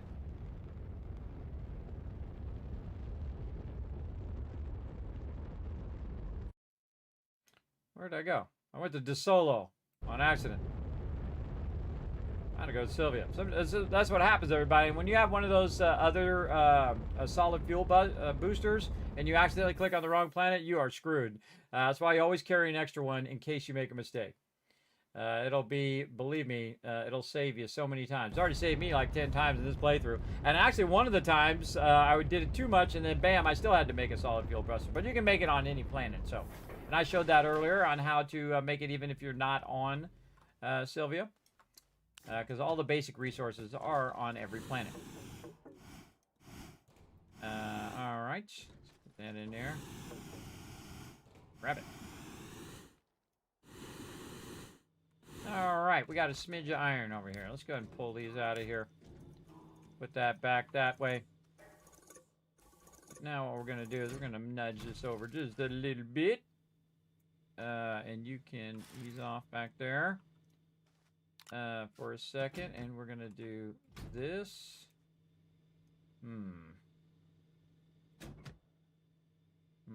Now we're going to need to keep this here. Want this to here, maybe.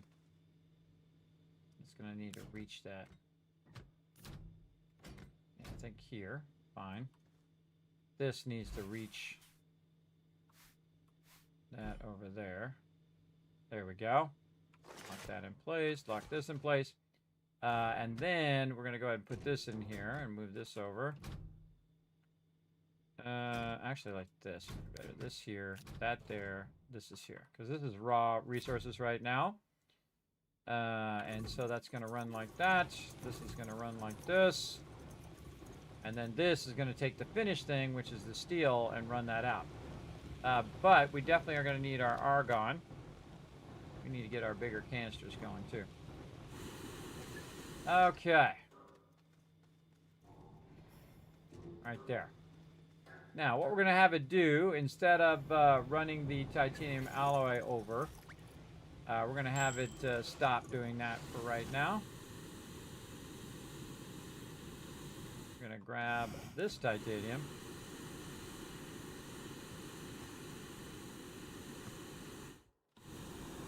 And basically do the same thing.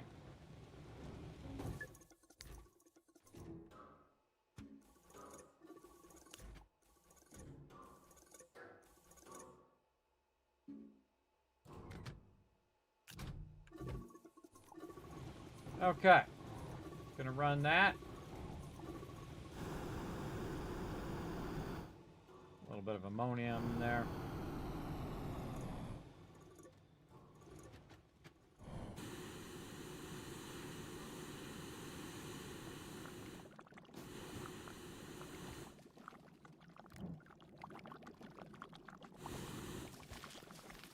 How's this doing in here? It is working beautifully.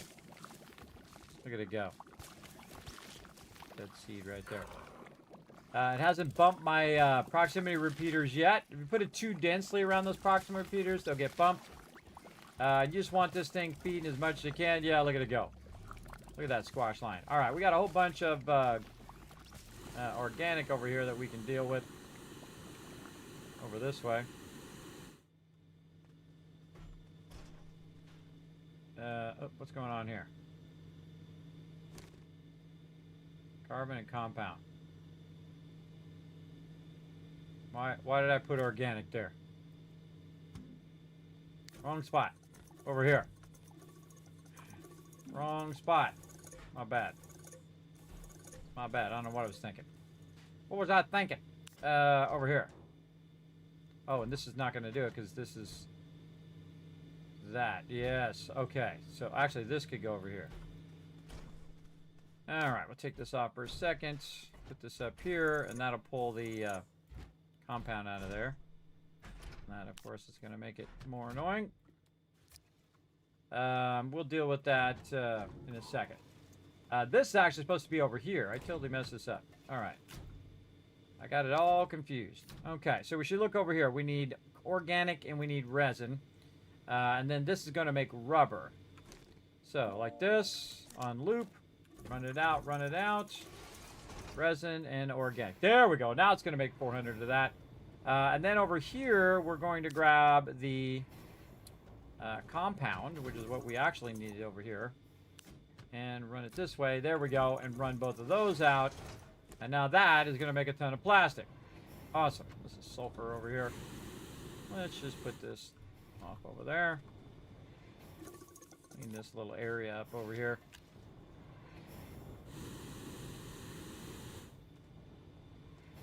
Only need to put all this stuff where it goes, but for right now, it's going to go right over here.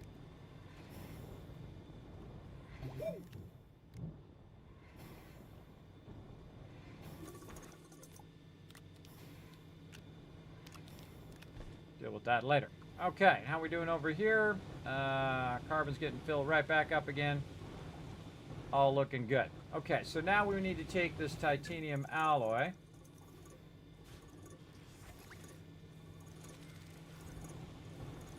So, we need to get the... Yikes. Okay, we want to take that completely out of there because that's got a lot of graphene in there. Tell this to stop feeding the graphene. Put this in here. There we go. And then this here. Oh, this has got a bunch in it. Why is it doing that? That's how it got messed up. I didn't prime this one, and so it got messed up. Now I got to run it back out again. Okay, and then we're trying to get our titanium in here so we can fill up the titanium. And this over here.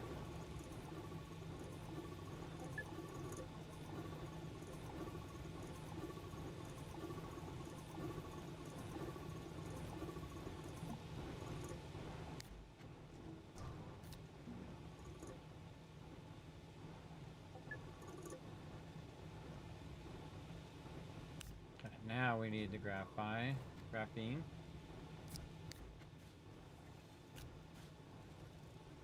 Run the graphene out, turn this back on, and then now we run this back out again, and so it's going to fill this up with titanium.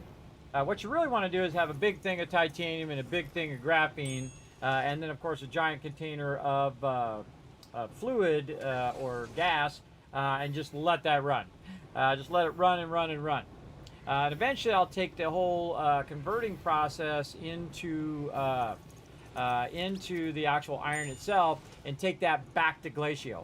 Because just like in games like Satisfactory, you don't necessarily have to bring it all here, the raw resources, to convert it. You can just actually have it automatically converting it right out of when it's extracting it. Then you only need the titanium, and you don't need the titanite, which is the raw resource, right? So it's better to move that back, that production back to where you're extracting it, which I will do eventually, but right now we're making nanocarbon alloys so we can make stuff like containers, like RTGs to power all of the stuff that we're doing. That's all working good. Let's see, how are we doing over here? This is waiting for some argon. Let's turn that on, put the argon up in there. Okay, that is working. Okay, great. This is nanocarbon alloy. This should be steel eventually. Let's see if it puts that steel in there. It sure does. Okay, nice. Now it's just going to run. This is running out, converting it.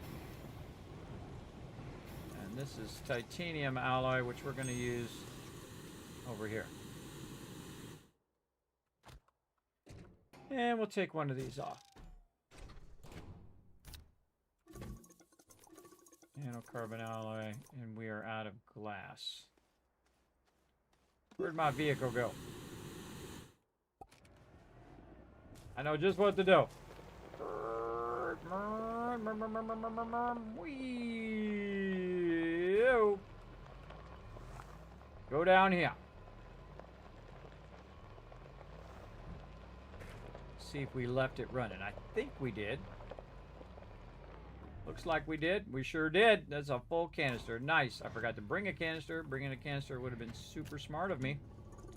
Totally didn't think about it. We can give it a little nudge, though. Nudgy nudge. Back in a minute.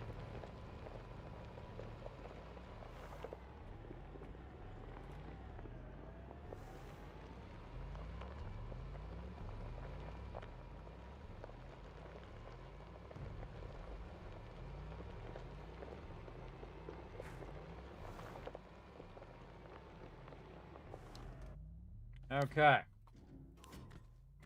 That back on the back of that. Get some more soil for that. Let's go.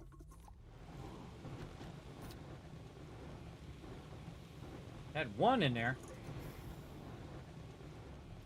What the?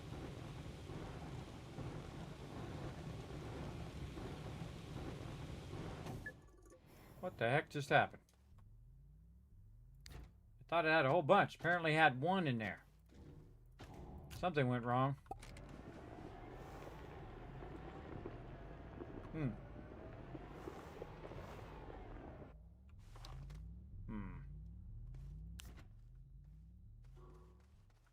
be time to scale that up.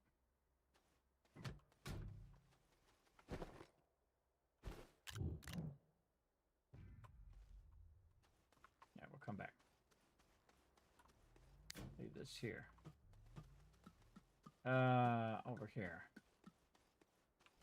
All right, we're going to scale that up a little bit. Oh, right there.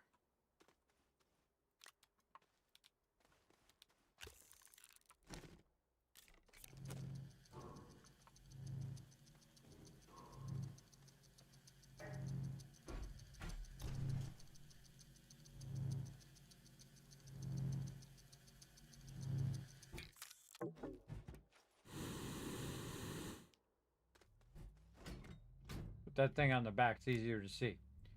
All right, let's go scale this one down here that we've been kind of just moving around, getting basic resources from. And again, we could do it in the centrifuge. We could just go collect a bunch of dirt, but Eventually, you want to get all of these automated. And again, eventually you want to have multiple nodes running. But again, all this stuff does take time. So here's what I'm going to do. Go ahead and shape that out like this. And then I'm going to go ahead and just need some room here. Give it some room. Not disturbing the resources. We're going to take this back.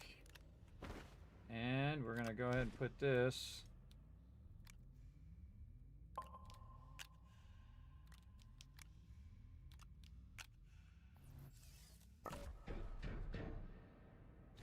right on the top there.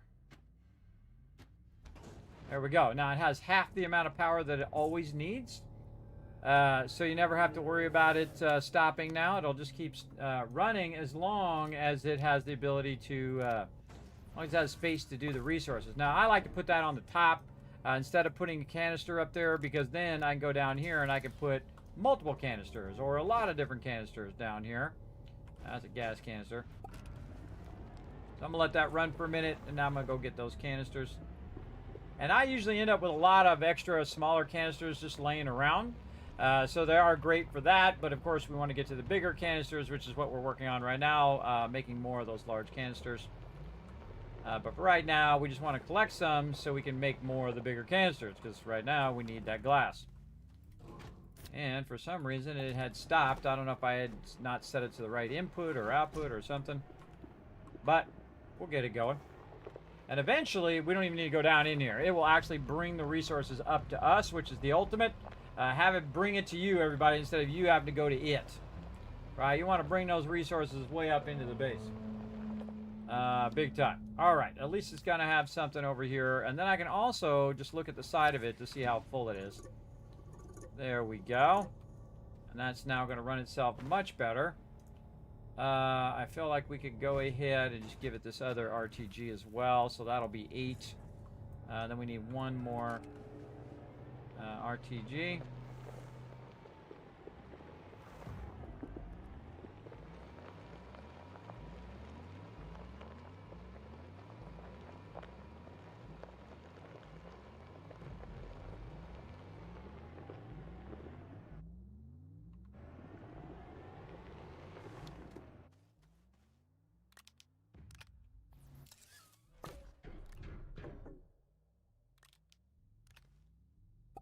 We'll bring a couple. So we only need one RTG more down here, because again it's 8 plus 1, which would be 9. Each of these are 4, so that means 3 of them would be 12. But I always add a little extra because I can, because I have that power. So what I'm going to do is go ahead and put a couple more here.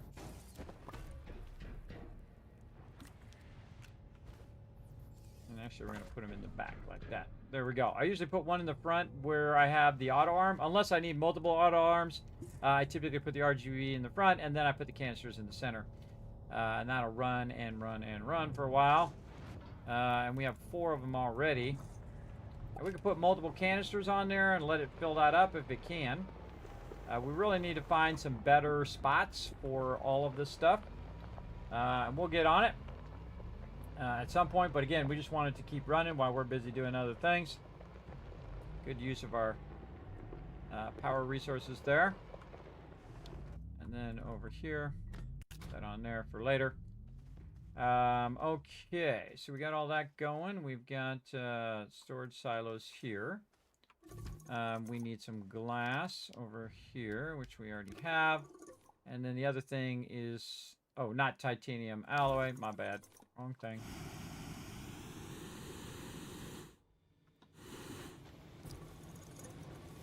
That's like a lot of that. But I need the actual titanium itself. Yes, good.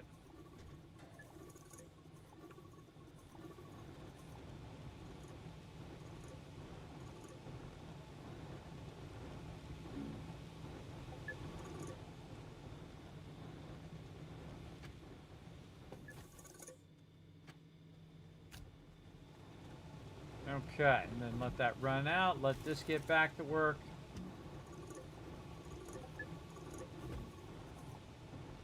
Ah. Oh, this is out of hydrazine.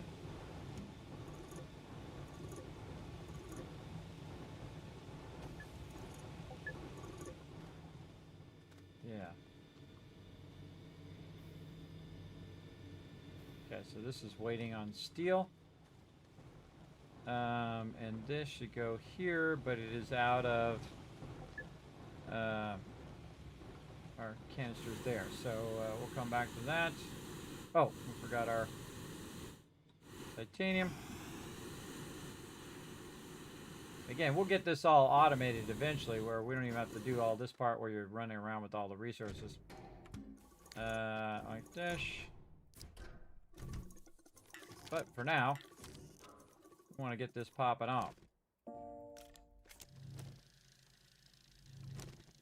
Oh, we don't have enough glass right now. Put it on auto mode, so we'll just have that run out. Okay, so we got that. This now should be converting a bunch of this. Run this back in, run that back in. Let's take this. Now this will run all of that off of there and automatically put it in that giant container, which is awesome. There we go. And then I can put this back over here. And again, my goal is to get like 400 rubber, and then I don't have to ever think about that rubber again. Pretty much. And if I need more, I'll just fill up another big old couple canisters of it, and GG's. Okay, so we got that. Let's got those two big containers coming through. Oh yeah, I was going to write down what it was. So 150 resin, 30 aluminum. So what we're going to do is siphon some of this resin. Probably the first thing we'll start with. So we're going to turn this off, turn that off, go over here. And actually it already has enough. I can just take this one. Yeah, I'm just going to take this one. All right, so we're going to start working on the one on Glacio now. And we'll put this over here. How much aluminum do we have? Not enough. Well, we got some laterite sitting around. You don't really need to have the raw resources on a lot of things, everybody. Only if you're using it to unlock the little research things. Otherwise, it's completely unnecessary. Yeah, we're going to need a lot more aluminum. So we need to do an extractor over here. So we need our oh, look at that spinning. I don't do that kind of stuff. That stuff freaks me out. Another large canister there. Let's see. So we want to. Why that's over there. Get that over here. Exo chips. That's what we're doing. Any exo chips? I think they're over here. Yep.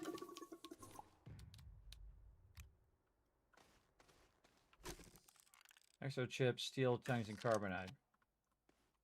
I think I made steel here. Aluminum alloy.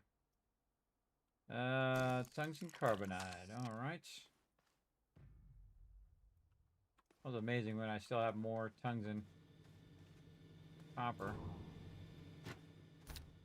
There it is. All right, we're going to switch this to tungsten carbonide.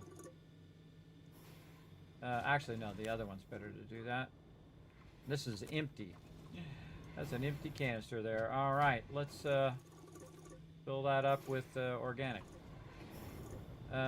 We can tell this to stop. We'll pull this for a second. We'll do it on this one.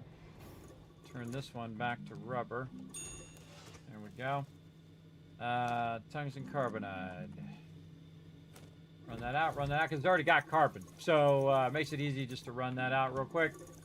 And to make one of those, that's why I put that there. And then we put this back over here. And we could grab this organic over here and do its thing. But we've got some over here. All right, run that out. Run that out, run that out. And rubber. Oh, Wrong thing again. This is resin, not rubber. This belongs over here. That belongs over there. Okay. Thanks to carbonite. Thank you. This here. That there. This back to plastic. On loop. Run, run. Okay.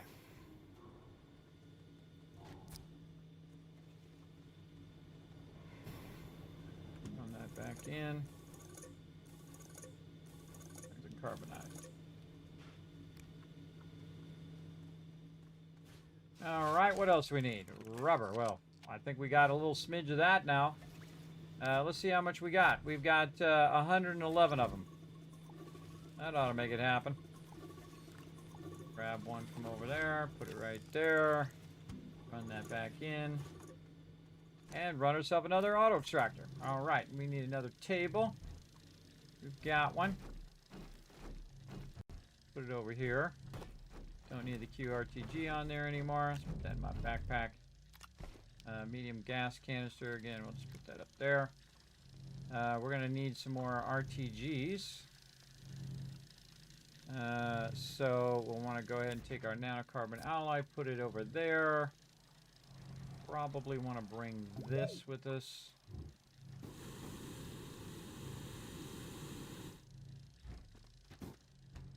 And then this is resin, which we're going to bring. And we got a few stops to make. All right, few stops to make, everybody. Off we go.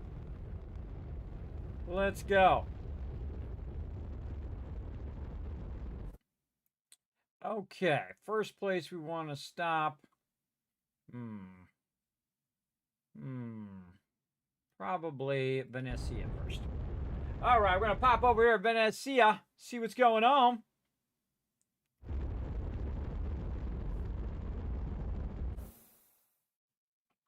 We'll get this going, everybody. We're going to try to build it right now. And then when I take a break, you guys can watch it build the whole thing out. It'll be pretty cool. Pretty cool. Coming in. Yeah, I'm going 4 hours without a break. My bad. My bad. Trying to be better about my breaks. All right. And this is resin, which we don't need right now. Maybe need this. We are definitely going to need... Oh, I should have brought that gas canister. I knew I was going to forget something. Let's see. What are we extracting this down here? I forget if we brought a big table down here or if we're just straight extracting. We're just straight extracting it. Okay. I don't think we haven't scaled this one up yet. That's fine. We'll just take it. So we're getting some lithium.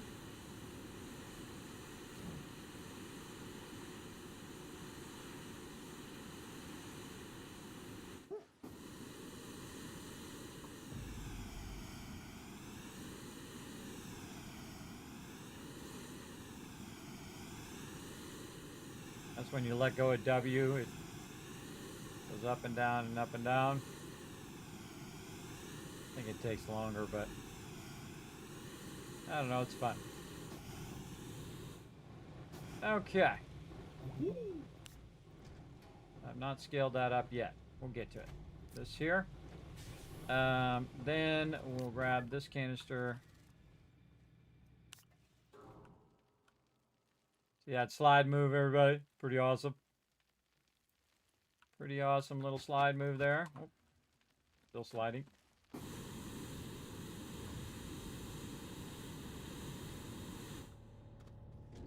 And you always want to have a canister, like an incoming and an outgoing canister. We'll give that a bump. Wow, that is a really crazy spot there.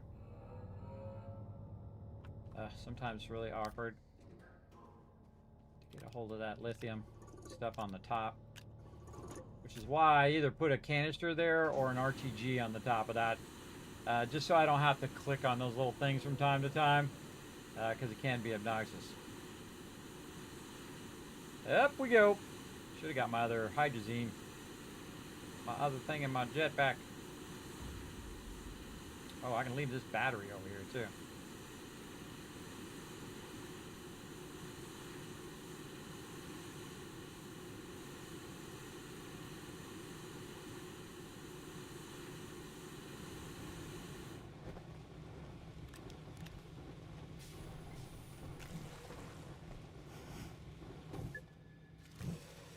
extra one. Okay.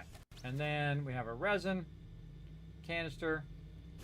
And then we have our lithium. Okay, stop number 1, Venecia. Then we are going to make our way over this way to the mighty, wherever it's hiding, Glacio. Let's go to Glacio. Time flies when playing Astroneer. I know, doesn't it? Really, any game that you really enjoy, everybody. That's really should be your measuring stick. Is if all of a sudden, boom, 4 hours went by, it feels like a few minutes to you. It's like a time machine, everybody. It accelerates forward.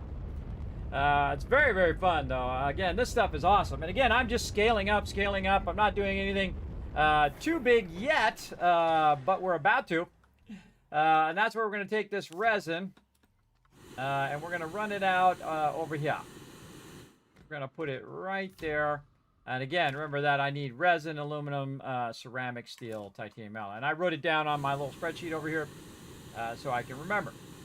Now, we also need to come back here, replace our canisters. I only brought one, but I should have probably brought more. And see, the cool thing is it can fill up this right here if it does, if I do take the canister and not replace it. But I can put the canister in the back, right? So it'll always keep running. In fact, it might be smarter to bring this forward like this, so you can see the status of how that stuff's going, because this will then feed it to this one too, but it won't get to the back one. So it'll get these first 2 areas, and I can just let it run and run and run. That's why I call this tower of power, so I just put the power up that way. Again, you only need 3 RTGs. There's 2 on the side there and 1 up on the top, and that's just going to collect a crazy ton of iron. I'll let that run. Let that rock and roll. Alrighty. We got that done. We got our lithium that we need. We're out of here. Because we're going to need to power that too. We're going to need to power that platform so we can do it. And we're also going to need to do fuel for that platform as well. All these things need to be done. Now, of course, we're going to, do it manually a little bit to get it started and try to figure out how it all works. I don't know. Don't tell me. But we're going to get into that MEGATECH right now. Again, we were just setting up all of our other stuff so it can run without our constant attention. And then backlogging some of the basic resources that we're going to need along the way. Right there.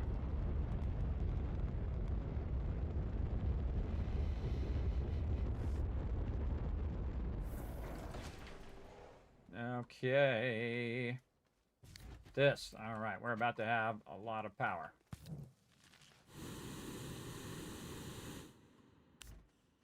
Throw this up here. Run out the thingies here. Let's get this set to the right thing.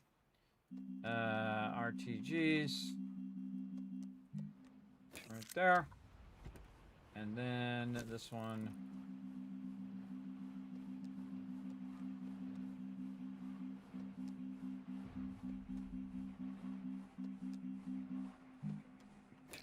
A lot of stuff in there. All right. And then we want to give it a little bit of room. Then we'll put it on auto repeat. It's weird that these don't push in anymore. Throws me off a little bit.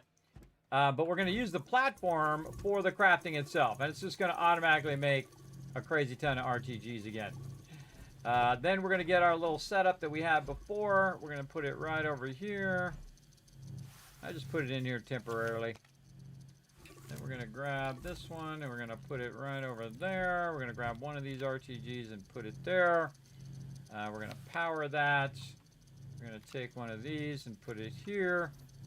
There's also a great little trick, everybody, that you can use. So not only do you have it on this, but you can just always just put some in the circle of this, right? So if you just put one in the circle, even on the ground, say like that, it'll still fill up the second one. So as we go, you'll see it'll grab it. And boom, put it right on there for me automatically, because that's going to make a massive amount of those, everybody. A massive amount of power, and that's what you want to do. That's the thing you want to automate the most, is get as much power running as you can, because these things take 50 power, everybody. That's a lot of power, everybody. And again, that one takes 50 over there as well. So yeah, it takes a lot of thing running. I have 150 power, so I'm good, roughly. But again, you want this to kind of organize itself, so that's what it will do. Okay, we need this extractor right over here. Again, we can come back for this soil. We need a table. Let's go see. We can get this started down here.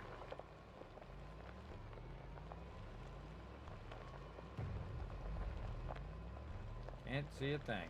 Ah, look out. I wonder if I can just drive right over this. Nope.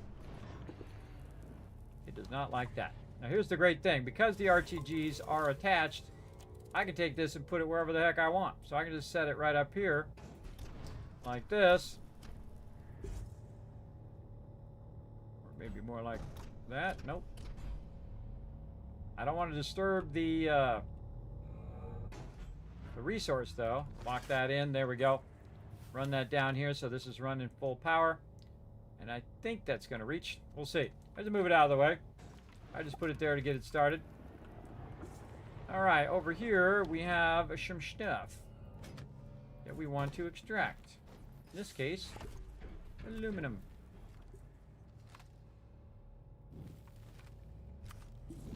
Flatten this out a little bit. Oh, and then my headphones died. Alrighty, let's see how this is. Now what you want to do is survey the area. Now I've already taken some out, so probably going to have a lot less than what I really want. But we're just going to go ahead and do a little bit of this action. About over here. And just looking at the green line, not very much.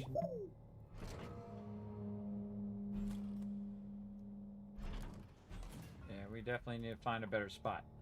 Now we're really about to blow your mind. Right now, if you've never thought of this before, I have, obviously. We're going to take this and we're going to put the table on the side of the wall. Yes, you can actually put the table on the side of the wall like that. And then I would lock it because otherwise it'd get glitched in there. Then we're going to connect these together, and then we've got some other stuff to pick up. We'll be right back, and we're going to fix our headphones because I can't hear a thing. Let it roll back on its own a little bit. Over here, settings. And then audio. And then headphones. There we go. All right, now I can hear again. All right. You guys can hear it, but my wireless headphones, they go for a long time, though. They go like 4 hours. That's pretty long for a wireless headphone. I have these Apple ones, and the Apple ones last like 2 hours. I can keep flipping them over and over and over again. I'd really like ones that would last like 8 hours would be nice. Then I really wouldn't need to switch it all that often. Okay, so we're over here. We're here for the power and for an auto arm. How are we done? Wow, look at this. While we were gone, look how many RTGs it printed. Remember, those were empty just a second ago. Very nice. I love it. All right, more auto arms. One of these days, I probably should have just made like 50 auto arms, but we'll do what we got to do. All right, where's that aluminum go? Right here. Right there, and then graphite.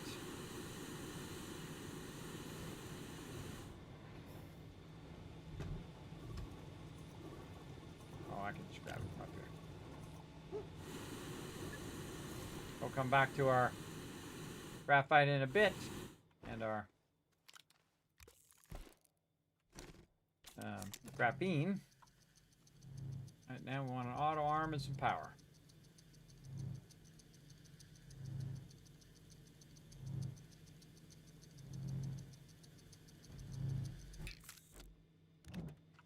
Okay, can we make any more big canisters? What are we making? Nanocarbon alloy is what we need. It just so happens we got some over here. Oh, actually, we make some more.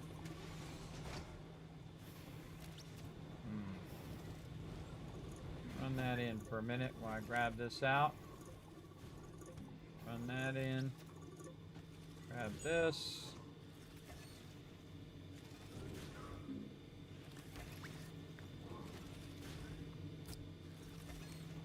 Prime that, and then run back out, run back out.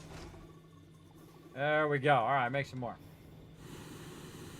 Again, always keep that nanocarbon alloy popping so you can keep things going. All right, another big canister. Nice. All right, let's go. And then we'll take our power out of there. Only we can consolidate these down. Could have just put one there, I guess. Would have been probably more than enough. But all right, we got a smidge of power here we're going to take with us. We could definitely use that canister. We might wait for it. Yeah, so what we need is we need a bunch of aluminum. We need ceramic. We could get that going. Yeah, we could get our ceramic going. While we're waiting for that canister. Actually, we just get this going down here, and then we come back for the canister. That'd be smarter. And then we can get the ceramic going. We have a bunch of titanium alloy and steel. So those two things we're already okay on. Especially titanium alloy. You could even put that like in a small container and take that. But we want to run over here to our new table we put down. Which is going to be awkward at first because it's going to be up in the air. Like this. It's going to be real awkward. As long as it can grab what you need over here. Oh, what am I doing? Pressing the wrong button. V. There we go. Get this going. As long as it can grab what you need, then you're all good. Again, putting the RTG on the top, which means that power at least has half power all the time. And never runs out of power. And we only need 3 of them, so we're going to put that there. Very nice. We're going to go ahead and turn this on. And there we go. That can start running. As long as this can hit this output part here, that'll extract way more than even than if I went and actually extracted it manually. That's why you don't want to extract it manually. You want it to extract it. Oh my God, look at that thing. I think it's full. Yeah, pretty much almost full. All right. Well, we'll come back with another canister in a bit. And so that's what we're trying to do. We're trying to make more canisters so we can put bigger canisters along with our extractors. God, I can't see a thing. This game would have a huge boon with the first-person mode. Absolutely. They've resisted it for many years, but man, first-person would be awesome.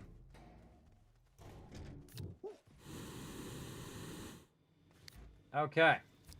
Run that out. What do we got here? Aluminum. Couple aluminum there.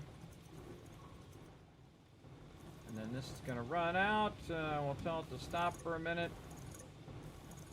Wait for that to come out of there. There we go. And then we'll run that in there. Okay, now what we're trying to do is get as many things running as we can at the same time. And we want to get this canister.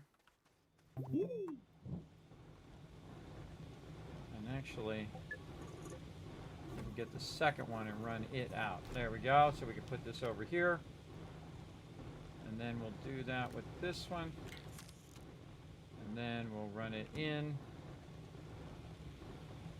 Wait for it to prime first and then run the other one out. There we go. All right, this here. What's the other thing? This one's waiting for? Titanium. And then, yeah, look at us. Look at us go. That's not what I'm looking for. Nope, that's not it. This here, large resource canister. You can roll over and it'll give you a little look to it. Okay. That on the back. This power. Stick that on the back for now. Actually, I don't even need the power right now. Power down over here where I can find it later.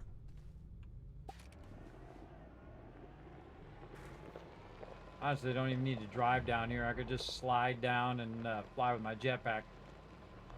I don't know. Sometimes I just feel like driving. You know how it goes. Alright, how are we doing? Now, we want to see this actually working. That's the important part. And you can see that it's stopped because it has nowhere to go. Because I'm waiting for one to put it right there so it doesn't grab anything but the laterite. And then, of course, we're going to put a very large container there. There's no way that this one, because of the amount that it has, it's such a small amount, that will fill that canister. But if it's all the way to the top, it will fill that canister. Sometimes, if you put multiple extractors, it'll fill multiple of those big containers. That's what's really awesome. That's when you know you're really cooking. Okay, so now we got our quartz going and our aluminum going. We could put our compound and stuff going as well. But But again, we're going to automate all of this. Then we're going to automate the conversion of all of this. And then we're going to make some rails that are running up to our base. But we'll get our MEGATECH going first. And then we'll come back and deal with a bunch of that. Okay, so that's done. Now we need this into here. We need to find ourselves a new mountain because we basically shaped out our mountain already. I say we just go over this way.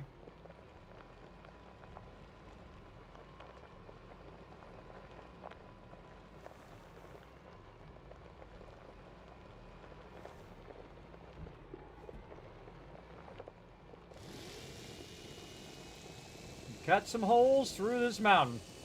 Now I usually do it at this level, right at the ground level, and the reason why I do that is usually it's pretty solid, so even if you don't have the paver, you can totally come in here and get this done. Now I can take the paver out and it will collect the dirt faster because then it's not paving at the same time. But I do like to keep the paver because sometimes it'll have like a little drop off or something. And I find by default, everybody, the camera, the way at least I'm looking, the camera, it'll have a tendency to be like it's going up ever so slightly. So I have to usually try to adjust it in such a way that it'll just try to go straight. We'll see how it works out. What we're trying to do is collect soil and fill up that massive canister. Yeah, see, there's a gap there. And I wish there was a way to just auto-center it. Like you press a button and boom, auto-center lock. Would be great. So you get it started and then it just locks into that center area. Because it ever so slightly either goes one way or another. It's like goes up, and if you just leave it long enough, it'll go up. And then it'll also just start going down as well. We'll just make ourselves a nice little ramp to get down. Turn around. You can see, look how high we came out. And then off we go.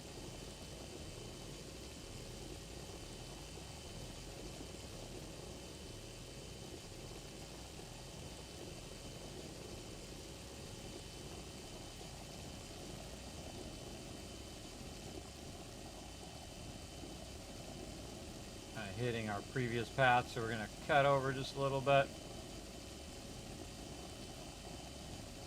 Again, by default, it just loves to go up. Really annoys me. If you just take your hand off of it, it should just go perfectly straight. Perfectly level. It should auto level itself back to level each time, but it doesn't. It has a tendency to just go up or just to go a little bit down. Like right there, perfectly level. It should just stay like that and just have an auto leveling feature that puts it right in the center. That would be awesome. All right. Job done. Now I could keep going to get back to my base, but smarter that if I just dip back this way a bit, I can just cut my way into the tunnel I've already done. And then I'm not wasting that resource. It's not like you're going to run out of soil. I mean, you could if you did it long enough. I mean, if you did the whole world back and forth, you could eventually do it. But I don't like to waste resources.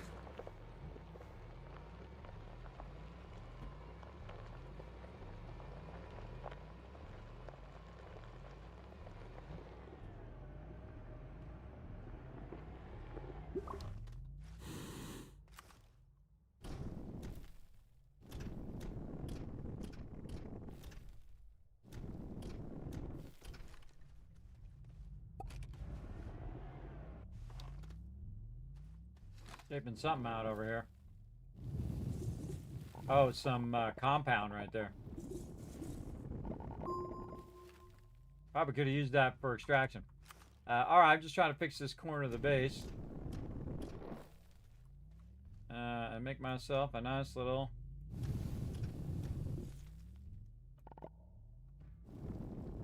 vehicle ramp here.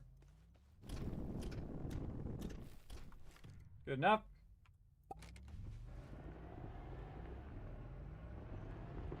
Jump up like that. All right. Good enough. Now again, I could go collect a bunch of ceramic, especially with an extractor. That would work really, really well. Put this over here. And then that's going to start extracting. I'm going to put this over here. That's going to make a bunch of compound because I forgot to turn it off.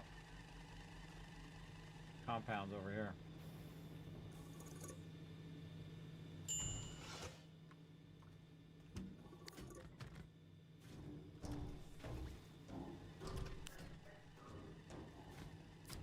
Gotta get it out of there before it puts it in that one.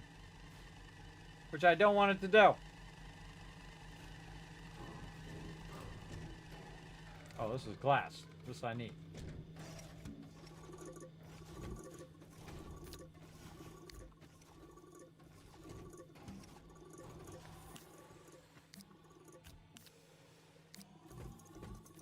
Oh, yeah. It's on now.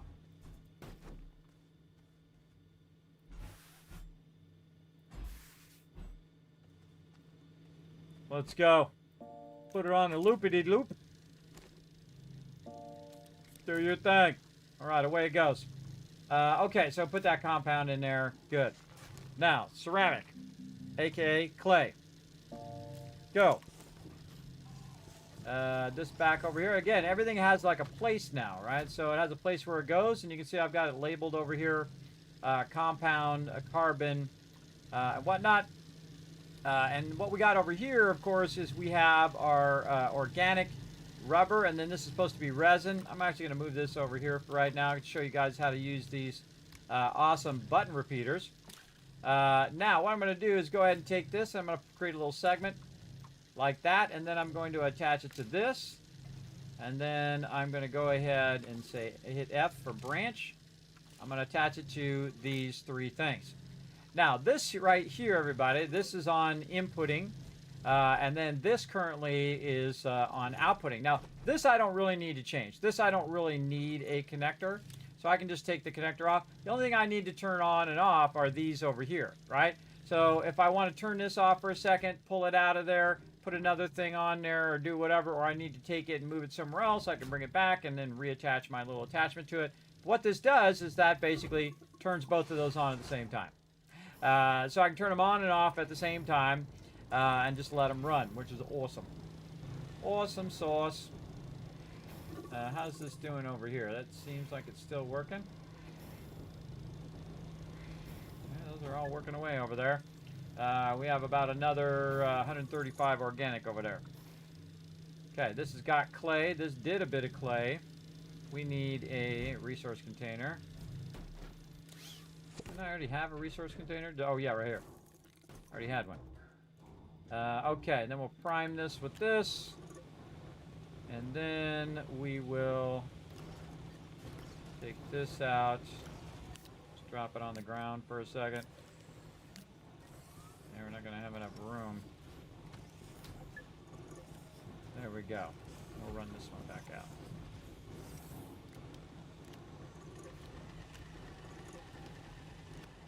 Now see, while that's running, I'm going to set this up so it has this container to run all this into. And then any excess that you have, you might as well just put on the thing. The problem right now is the fact that I don't have enough room to do the thing. So what you really want to do is have the centrifuge on a separate one. And then you can bring the raw resources over while you're waiting for it to forge up, and then pass it through and then run it there. So you'd have both the soil container and the centrifuge separately. And we'll work on all that stuff later. We'll make it even more separated and more consolidated as well. But right now we'll just leave these over here. Deal with those later. Okay, we have a bunch of big canisters that we want to use. Do we do this with our... Just gonna jetpack over there. Give me some of this. Yeah, backpack full. Yeah, compound. Let's just jetpack it down there.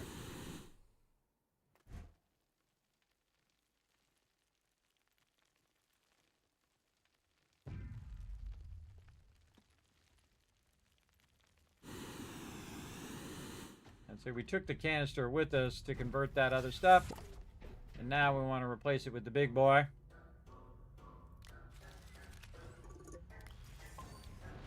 So I'll have to move all this out of the way.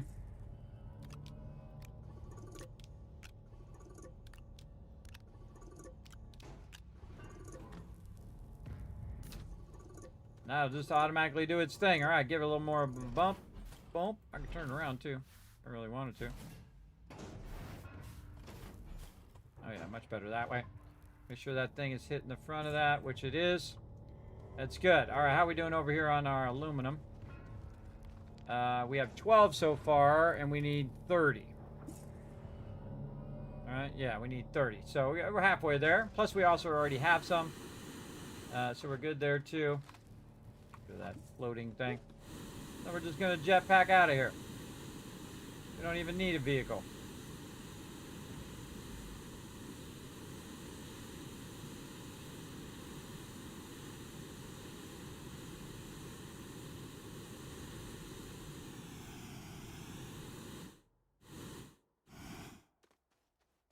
Okay. That over there. Put this here. That's empty now. Over there with my empty stuff. This over here in case I need those later. Okay. So we got all that going. We need a big canister for Glacio. Here. Here, and we need to stop by. We need to put more hydrazine in here. Like that. We need to stop by Caldor. Again, see, you're always busy doing something. And right now, I'm building up the resources to build the other platform on the other side. And then we're going to build up some power, and then we're going to try to get it going. So off to Glacio again, if we can find it. It's always way out there from Sylvia. Way out there. This is so fun, everybody. It really is fun when you're just getting in the groove and you're just reaching that high tier point where you're just like, okay, I got to do this and then do that, and then I keep scaling it up, and I'm doing the highest priority things first that lead to the MEGATECH, right? Not to just build up my base or whatnot, but it's actually doing the things that I think are vital to that MEGATECH, and then eventually for other quests and things down the road. Okay, so we need one of these right over here for sure. We're just going to put it right back there, and we're going to unpack it. And there it goes. And the same thing on this one. This one should probably move forward. Right over there. We could probably take this RTE out, put it there. This way, this still has space for it to feed when it doesn't have the container. But I should always be swapping containers all the time to get that going. And our big boy.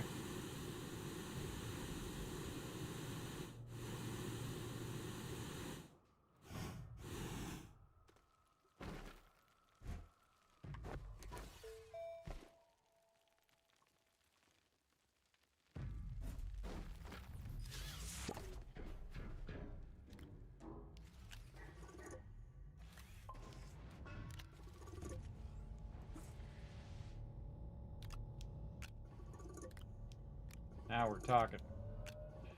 Now we are talking. All right, there we go. That'll run, do its thing, set it, forget it.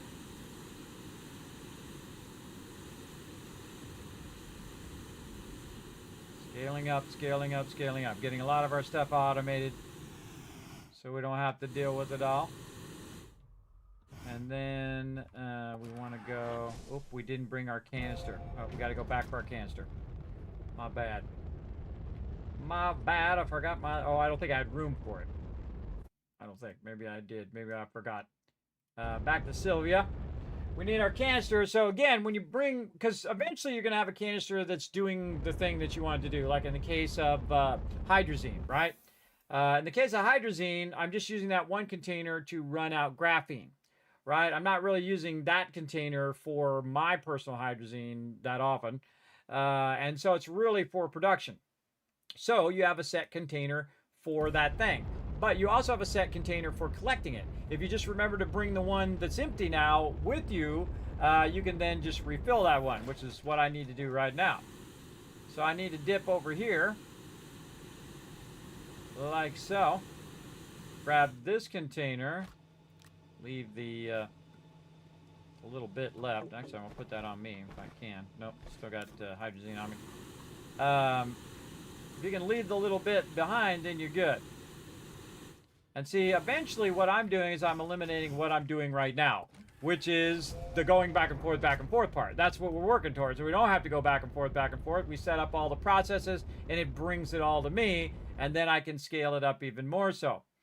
And that, again, is cool. I like game progression like that, where you're just like, okay, you have to do it manually first, or you got to make it yourself first, and then eventually you can automate it. And that's really what we're doing. We're automating the process of getting our resources to wherever we want to have our main base. And you don't have to have it on Sylvia. You can have it anywhere you want on any of the planets. I just like Sylvia because it's a nice planet. And that's where I started, and, you know, that's how I like to play. But I have built bases on other planets, main bases on other planets. Absolutely. This is not where we're going. Wrong place. I like how I just totally went into automatic mode there. Automatic mode. We're going to Caldor. Caldor. Nothing but Caldor. Da-na-na-na. All right, man, we are cooking. We are cooking. We're having the greatest playthroughs of Astroneer ever right now. We're absolutely crushing it. Let's go.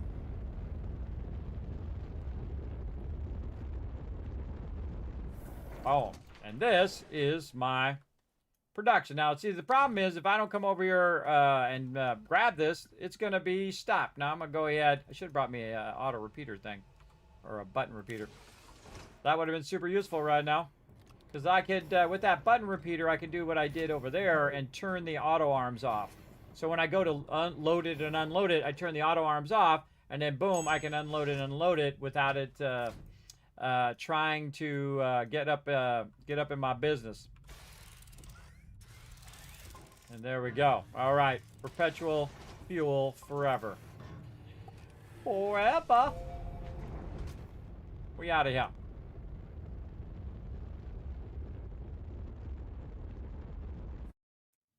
Again, we're gonna have to scale up even more so. More than we've ever scaled before. We're gonna need to scale up, especially fuel. We're gonna need to get that really going. And I have a feeling it's gonna involve a lot of rail lines.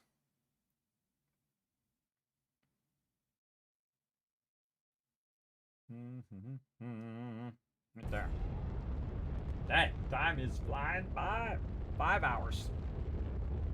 5 hours. Again, it looked like, yeah, I'm just going to take a minute to do the thing, and then another hour goes by, and another hour, and another hour. You're like, dang, bro, what the heck is going on with time? Time's broken. It's going at, it's like, you know, in game when you set it to 5 times speed. It's like that. It's like that, where it goes really fast.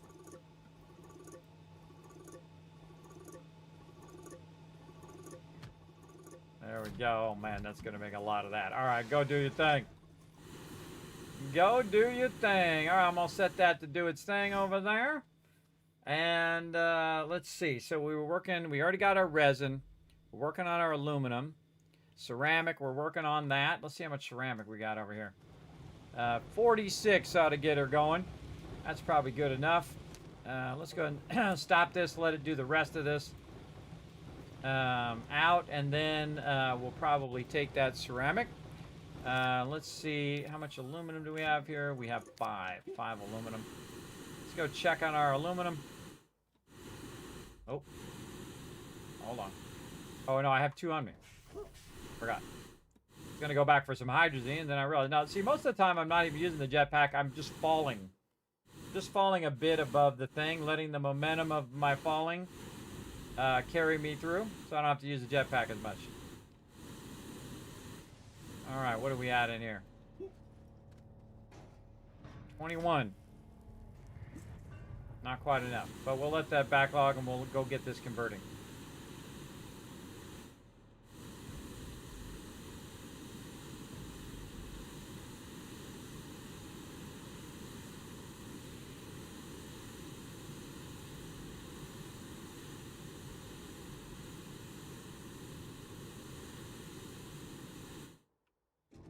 Okay, dokie.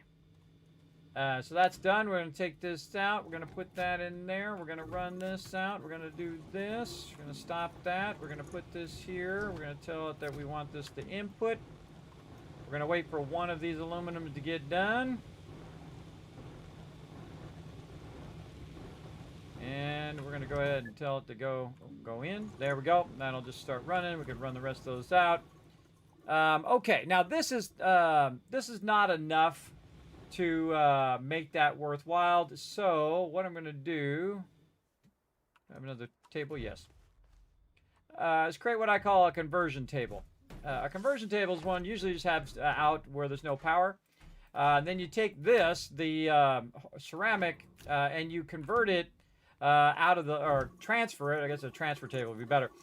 Transfer the ceramic out of the large container into the smaller container, because that's just going to make it easier for you to transport it, because you can transport multiple of them versus just taking the one.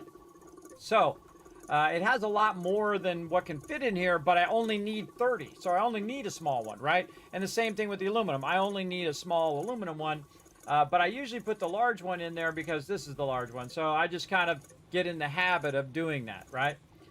We also need a bunch of titanium alloy, which is around here somewhere. Over this way. We can tap into as well. We'll run that back in there.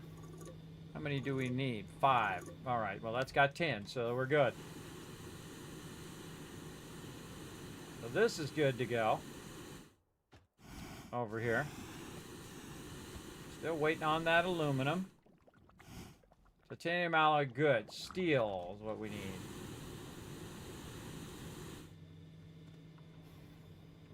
Not enough. How are we doing over here? What's this waiting on? Oh, argon. We never went and we didn't bring the argon back. Heh. All right. Venetia it is. Again, I'm just trying to set this up so I can let it run while I'm AFK, but it's doesn't seem to be working. Look, this is still going over here. Look at it go. Look at it go. Oh, yeah. Non-stop doing its thing. Again, you can just set that on a loop, everybody. By the way, trees are doing the same thing. They're on a loop. I don't do nothing. It just keeps replanting them and re-grabbing them and replanting them and re-grabbing them. It'll do that forever. It'll, as long as I let the game run, I can come back and have thousands of those things if I really wanted that many. Absolutely. And of course, that's just one. I could make 50 of those, right? And have 50 of those running at the same time. It would really make your machine bog down. So careful, but you do what you got to do. All right, and then we'll run that back in. Ceramic's good to go. So now we have our titanium. We have our titanium alloy. We have our ceramic. We need our steel. Which, again, we need to get the argon for the steel. And then waiting on aluminum. Okay.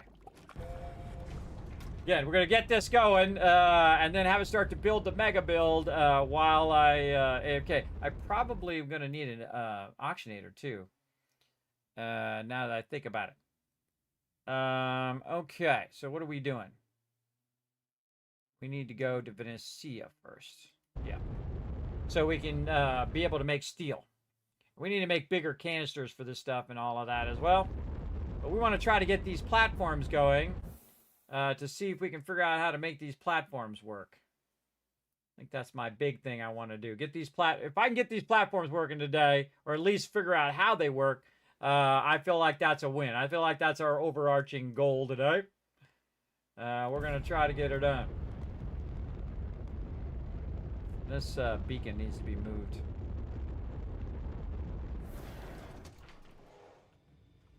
Beacon needs to be moved in front of this like that, so I can see it earlier. Okay, so we need our gas canister. Oh man, that's gonna fill that up pretty quickly. Put this in here, pull that out of there, put this here, and then all the extra ones here are just gonna go right in there like that. Nice. And then this here, and then these we're dropping off at, got 4 launches left. And let's err on the side of caution. We got all this hydrogen just sitting in here. Let's grab it. Let's pump it in there. And we're out.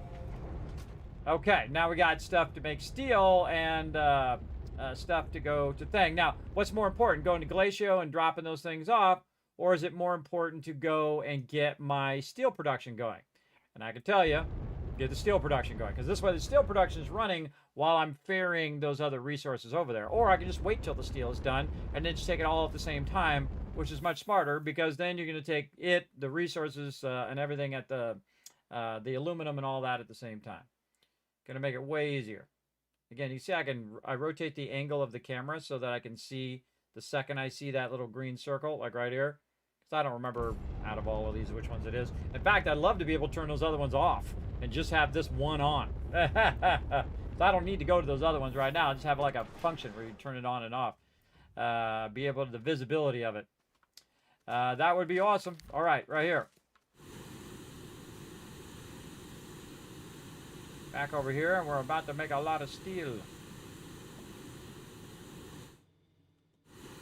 Okie dokie. Go. Gonna feed that in there. That's gonna take that steel and feed it over here. We'll let it just thing, and we'll stop on our nanocarbon alloy for right now. We got to get our helium going too. Yeah, so much to get going. So much to get going and get doing its thing. Okay. All that looking good. We got that steel running. Let's see our aluminum. How's our aluminum doing? Over here, 21. All right, so same thing here. Transfer what I've done over here. This way you can kind of let it run, and if it's more than 32, you know it'll just backlog the extra, which I like to do. All right, this is 13, 10, that's 23, so I need 7 more. Oh, wait, that's going to be empty in a second. I'll just take it. Oh, well, there's already an empty one. Right here. Empty. Yeah. Trying to grab it. Come on.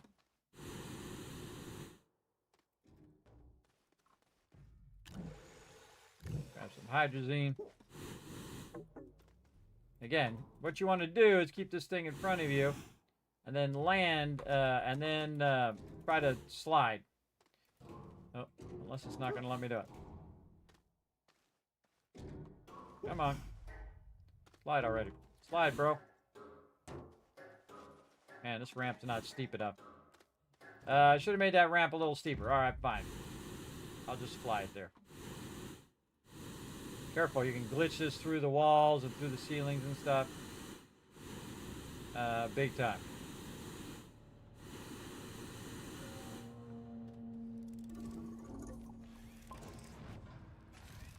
Huh, it'll put it in there down there. Wow, that's cool. I don't think I've ever tried that before. All right, it's 5. How many do we have? I forgot.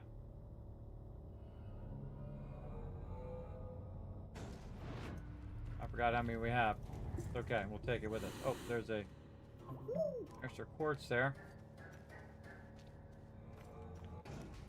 Throw it up there. Grab this extra. Oop, no room? No room. Alright, come with me. That's cool. You can set it on the side over there and just let it fill the one on the side, so you don't have to put it up on the thing and then grab it. But it won't put it on the table. It'll put it in that canister first, which is awesome. That's really what I want. Alright, convert this over here. I'm just going to use a smaller one this time.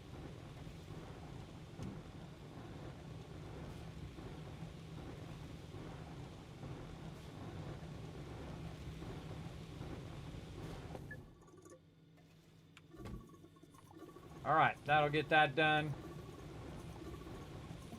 And we'll put these over here to be done after those other ones are done, hopefully.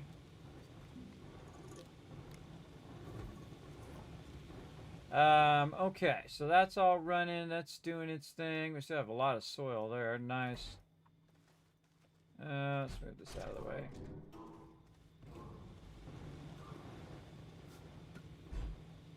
And this is just a transfer table. We'll plug it in, lock it. Okay, so 26 right now. We need 4. Okay, we have enough. I think we have enough. We already have our resin over there. 150 resin. Ceramic. We need 30, and we have 32. Titanium alloy, we need 5, and we have 10. Steel. We need 15, and we have 18. Perfect. Another one of these over here, by the way, so when it's making more steel, put it in there. Again, we got to make a bunch of resources to bring to a different planet. And then it's just a matter of aluminum now. Again, we have 26. We need 4. What are we at? 6. Okay. Transfer that into there. We'll just max it out. Nice. Perfect. See, that's why I'm using the smaller containers, because, see, you got to put them all in one ship. And then we out. All right, we're going to build some MEGATECH stuff, everybody. Let's go. Time to pop some MEGATECH. Let's see if we can get this to work. This is going to be fun. Where are you, Glacio? Again, Glacier would be the first one I would establish that transfer, everybody, because I need graphite, I need iron, I need titanium to build the bigger stuff. I need that first before anything else. Of course, fuel I'm going to need as well. We might set up our fuel as well. That would be the next one I would do over at Caldor. I would set up the fuel. And again, you might want to set up the fuel first, but no matter what, I'm going to have to set them both up at some point anyway, so I don't think it really matters overall. All right. Now, we got that in there. We got this in here. All right, let's make sure it's registering. Yes, titanium alloy resin. Get that in there. There we go. Should have 3 of them, aluminum and ceramic.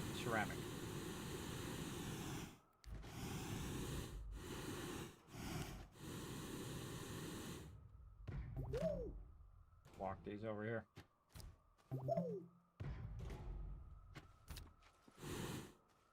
All right, let's go. You're like, ah, Kismet, what happened? It needs power. In fact, it needs 25 power to print the printer. So we got to get 25 power over here, and we know exactly how to do it.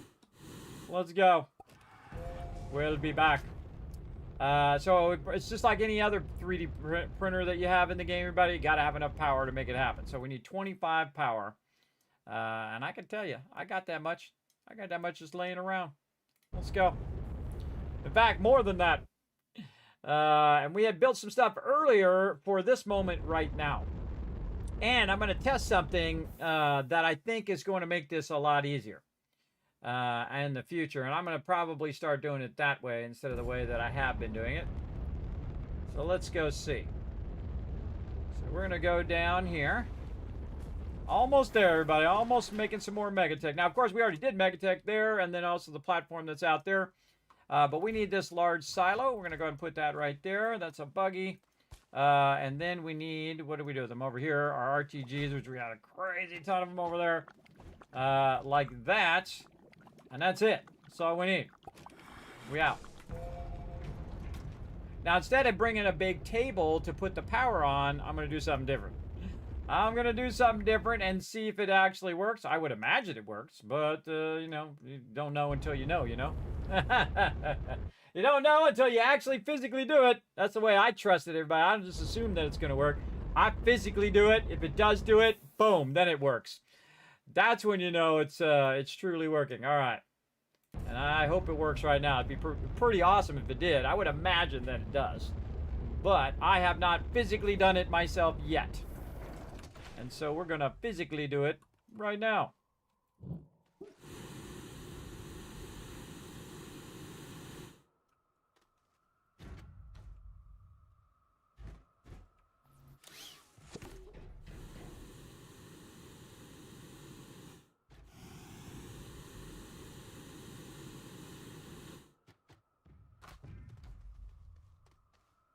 We're not messing around this time, everybody. We're not messing around right here. Look at it starting to go. Look at it slowly printing. Let's really speed it up. I'll turn it around. See it stop? It ran out of power. Oh, it's going faster now.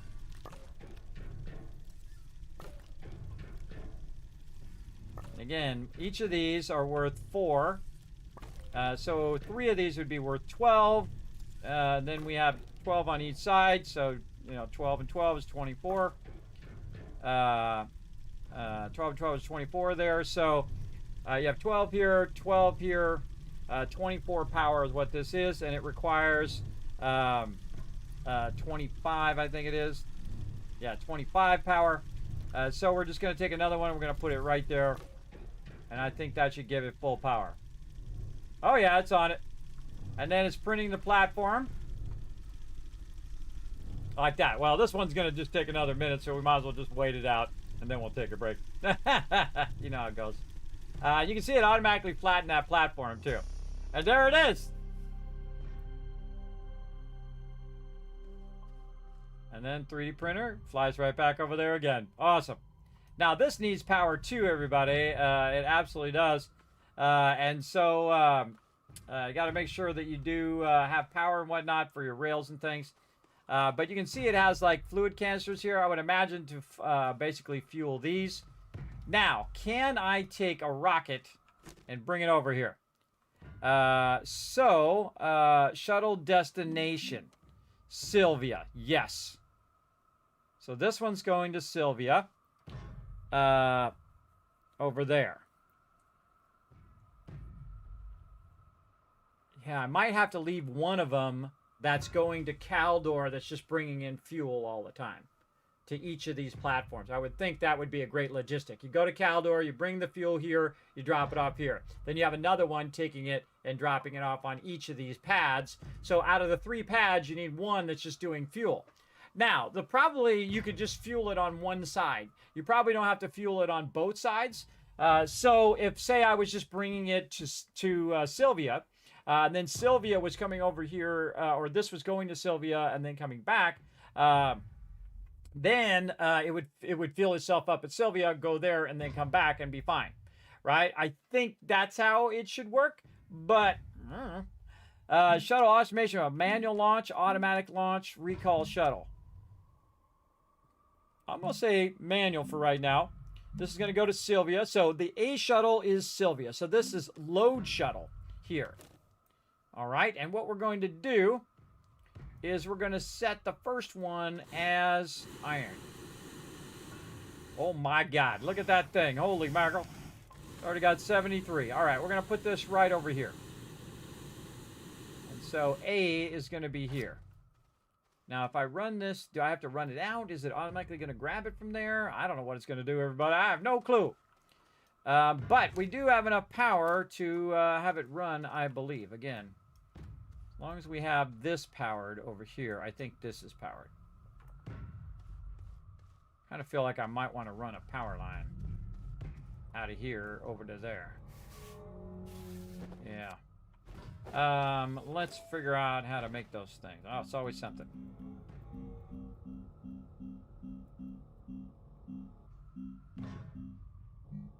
Power standers.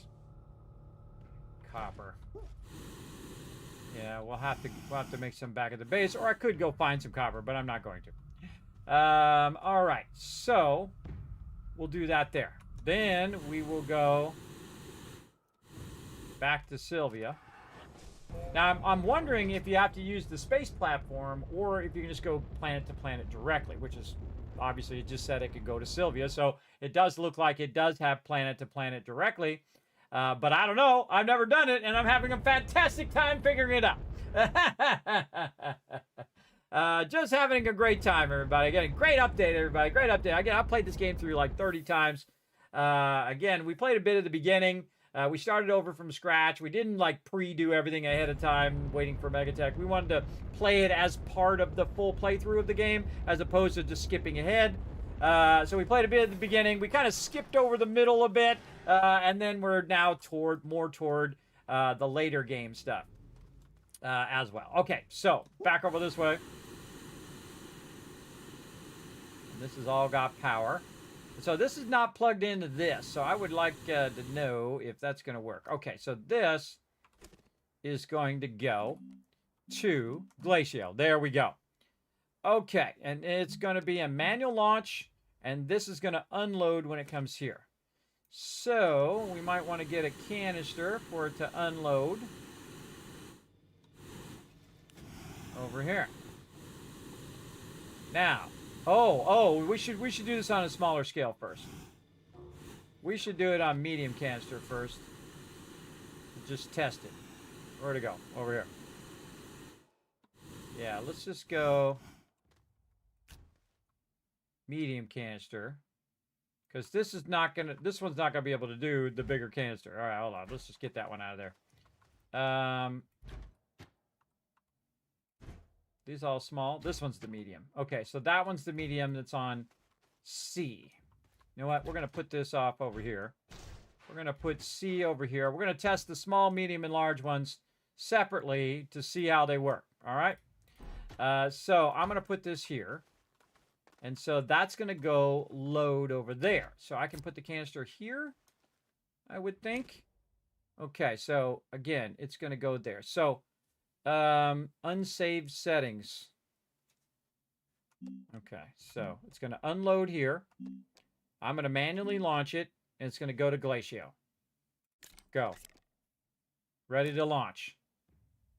Does it need a hydrazine thruster? I kind of feel like it does. All right. I'm just going to snag the one off of my vehicle and see what happens. All right. I can always make another one for my vehicle in a minute. Oh, before we do that, we probably want to load. Oh, it automatically went on there. Awesome. We'll want to load some hydrazine in there, which is why I brought this little bit of extra hydrazine for testing.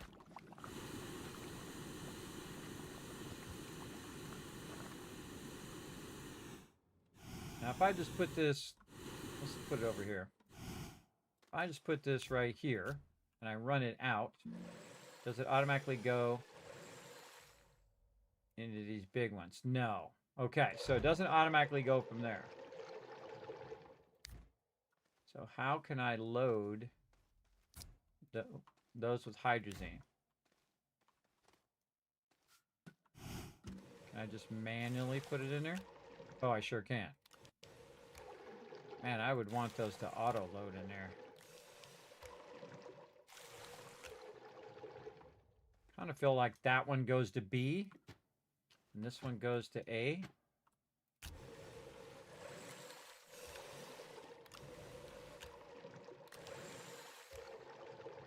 Man, that really sucks. Okay. So it's auto loading this small shuttle. If I run it back in, it doesn't automatically run back in. I see. Yeah, it automatically put the thing at the bottom. I see.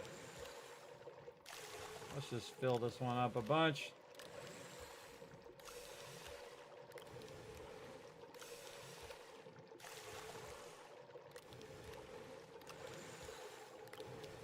Oh, wait a minute. If I put it on the shuttle,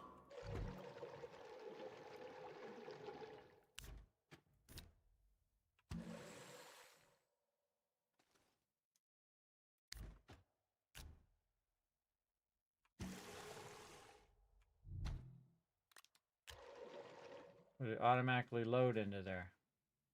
Doesn't look like it is. See, so if it's in the shuttle, it could go grab the hydrazine, come back, and then automatically unload it in there. So it doesn't seem like it does. Okay, well, we tried. Load that back in. Into there. Okay, so ready to launch, and then launch. Oh, ready to launch? Why is it not launching? There's a red button. Ready to launch. Okay. Why can it not launch? Go to Glacio. Maybe I do need the one in between. Maybe it's a power issue. Maybe it's a power thing. Let's go ahead and get our connectors. See what we can do. Now I have the connectors running over here into this print platform. And then I'm going to go ahead and take these. Run them in both directions. Taking a look at how far I can get away with running that. A little less. Ah. Accidentally picked it up.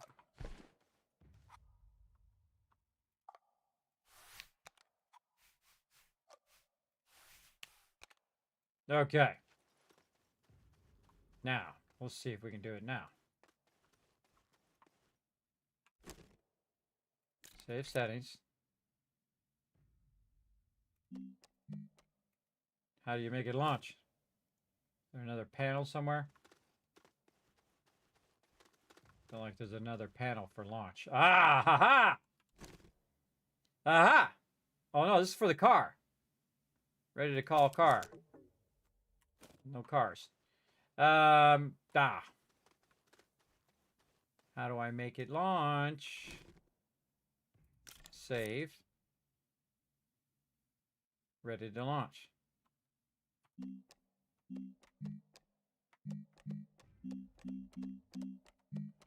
Glacio, let's just put it in automatic launch. Automatic launch. Shuttle destination, Glacio. Unload shuttle.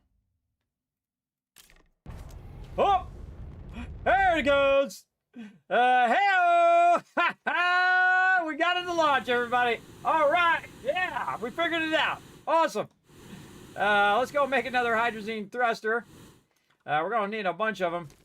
Right over here. Hydrazine thruster. We got it going. So excited. Right over here. Exo chip and some steel. Exo chip over here. Steel from over here. By the way, they made it where it's transparent now, where you can run through that stuff. I really appreciate them doing that. It's been like that for a while, by the way. But it's awesome that it is like that, is what I'm just trying to say.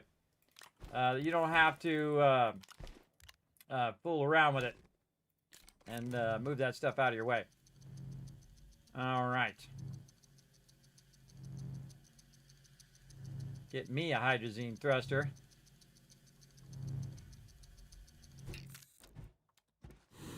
So yeah, I couldn't quite tell it to launch, even though it said the manual launch. Oh, you know what I bet I had to do? It just dawned on me. I had to go to the vehicle itself and hit F to manual launch it. I bet you that's how you manual launch, is that you roll over it like this, and instead of says enter, it says launch. I'm going to test that when it comes, when it gets to the other side. I'm going to go look and see if that's what it was. It just dawned on me in that second. I had to probably aim at the actual rocket itself once I saved its location and coordinates and stuff. Okay, so now I'm going to go over here to mine and get this, scroll in, get this unpacked, fuel it up, like so. Okay. And then we're going to go to Glacio and see if it's over there. So it also tells me that it has, 24 back and forth, everybody, because it has the same thruster that mine uses. So basically it has, it can fill itself up, go 24 times before it runs out of fuel from one location. So that means I can take all the fuel and run it to Sylvia and then just have them all fueled on this end. And then, of course, if it just happens to work out where the last time happened to be back to that, back to, say, Glacio, well, then you're screwed. But I think you can figure that out. You can figure that out, or you could just deliver it to every single pad, and you don't have to worry about it. All right, so here we are. Yep, there it is. It's here. Okay. And so it's here. And I think it's ready to collect. So, oh, get out of there.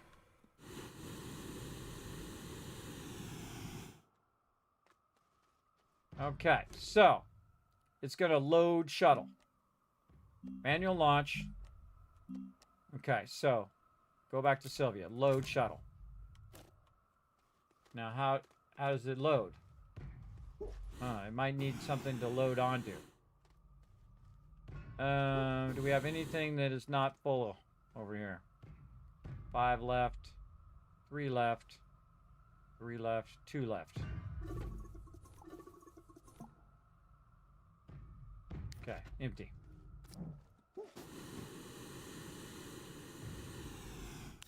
Okay, and this is enable, basically input. Okay, so now we have it set, ready to launch.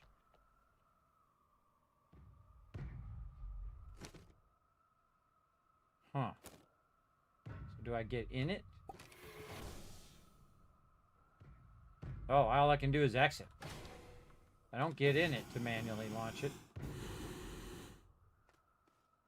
How do I make it load? Oh, this one has the output. How do I get this to load into there?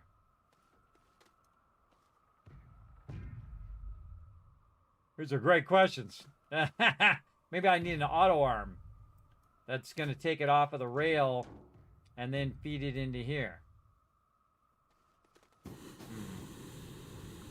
I'll snag an auto arm real quick. Nope. Snag me some hydrazine is what I should be doing.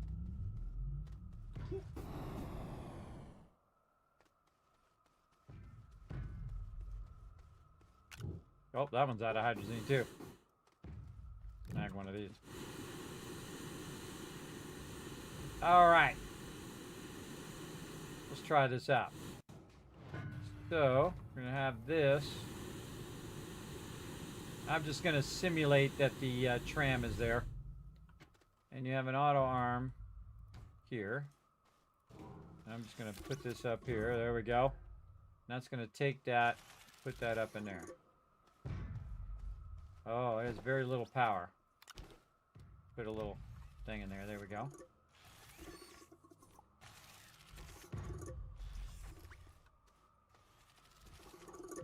I thought I was just going to automatically put it all in there. All right, little auto arm. And then, see again, I don't know how to make it manually launch. Not that I really want to manually launch it. Recall shuttle, manual launch, automatic launch. Okay, let's see what happens if we automatic launch it while it's... It just takes off. It just says, screw you, I'm out of here. Okay, now, automatically it should go to the other side and unload the stuff. So, let's go see what happens if we go to the other side. Again, try to get it to automate back and forth. Once I got that automation down, everybody, that's it, man. We're just putting them everywhere. Putting them on all the planets. It's going to be awesome. Let's see. Back to Sylvia. It'd be kind of cool if you could get in there and it would just automatically take you from place to place, too. Like just shuttling you there. Whoa, it took off. Did you see it go by? It actually took off, went the other way. So what it might do also is you could put a sensor on it to detect whether your inventory was full or empty. This way it would wait before it launched it, potentially that it's full, or it might do that automatically. I'm not sure, but it already dipped. So, might not have a place where it can load. So over here, again, we'll see if it comes back. This over here, this. Whoa, it's back.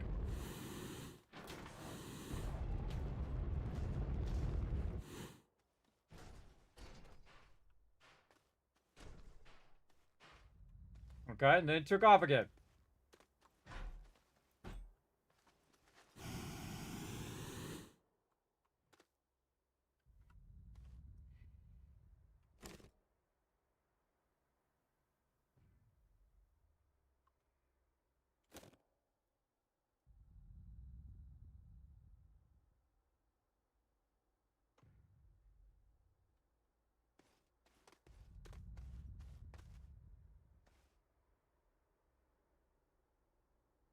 Again, I wonder if it's going to fully load first and then come back and fully unload. Or do we have to set that up? We think by default it would do that.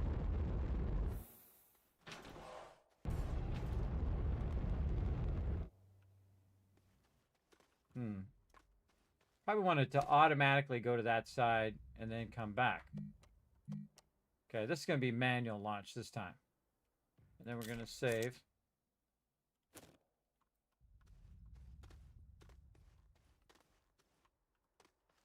And we're going to wait for it to go over there and then come back over here. And then we also want to run out some fuel.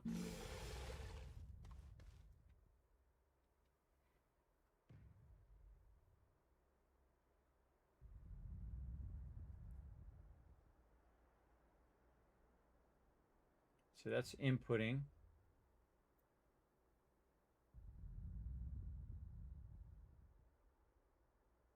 So maybe you want the other one outputting. Whoa, here it comes. Okay, this has 15 in there, output. Does not automatically grab it.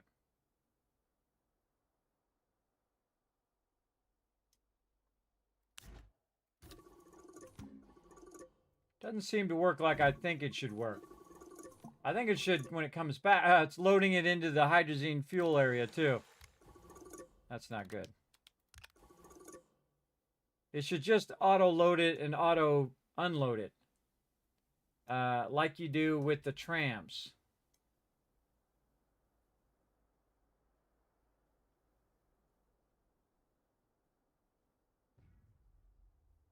Because it's set to unload. So why it doesn't unload is weird.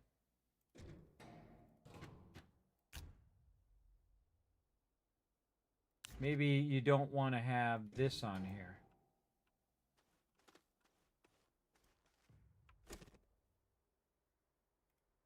Huh.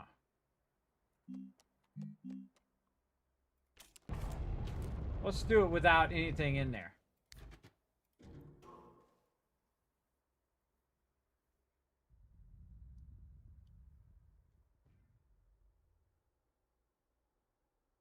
So it should go over there, it should load some stuff, and then come back over here and unload it.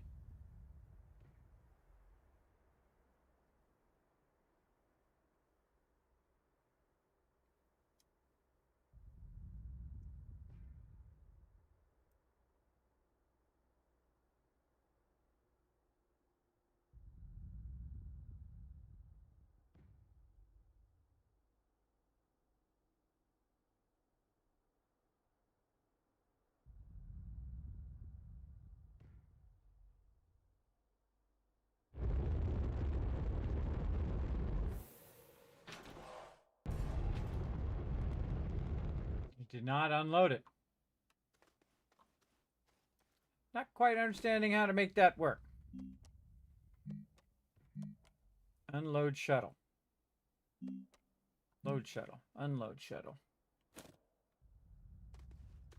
Not sure. This one has power. Yes. Very confusing.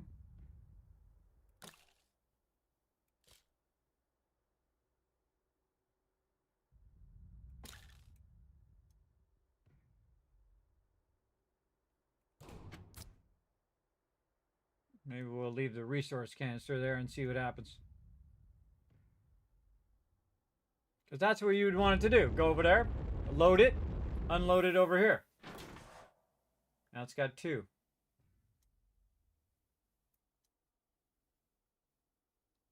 It's not letting it unload. I wonder if you could put a thing that says, is this empty or is this full?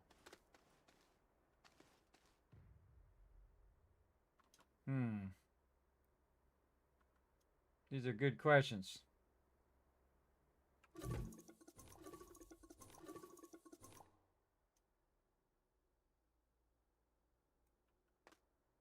It definitely doesn't look like it's unloading. Unload shuttle. Manual launch. So unload shuttle. So these are the settings of this. How do we tell it to unload? Enter. Exit. And the auto arm is loading it into the fuel area. And you wouldn't want it to do that, because then it's just going to trip it up. So would you use an auto arm to take it out?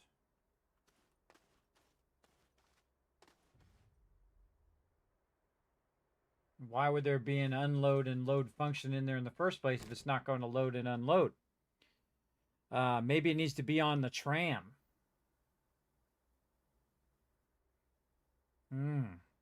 Maybe we have to do our trams first. But it does go direct planet to planet.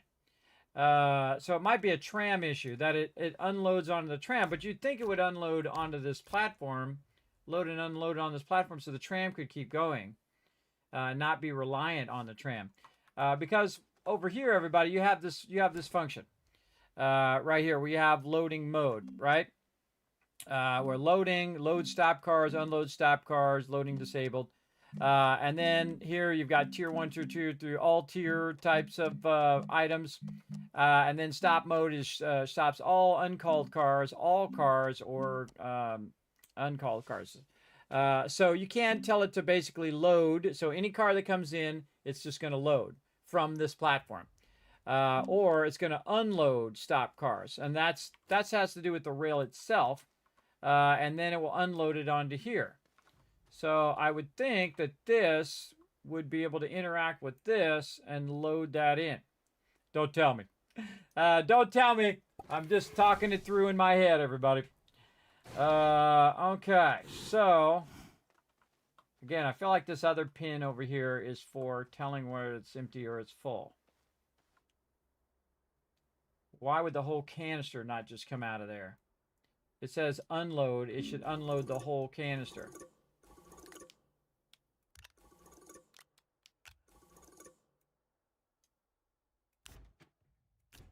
Right? Like if I say unload, it should unload the canister, not just the resources.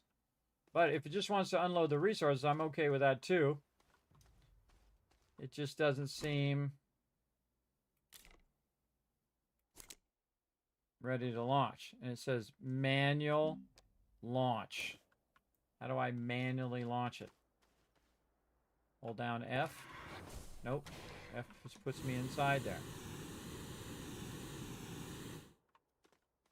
Man, it doesn't really give you good explanation of that. But there might be a place in here where it does. Let's see. Let's go to our mission log. Print the biome stage package. Oh, we're on that one. Museum stage package. Get the orbital platform anchor. Deploy the orbital platform anchor. Get that going.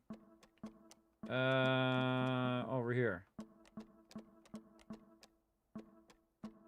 Deploy a construction anchor. Print a megastructure from your construction anchor, which we did.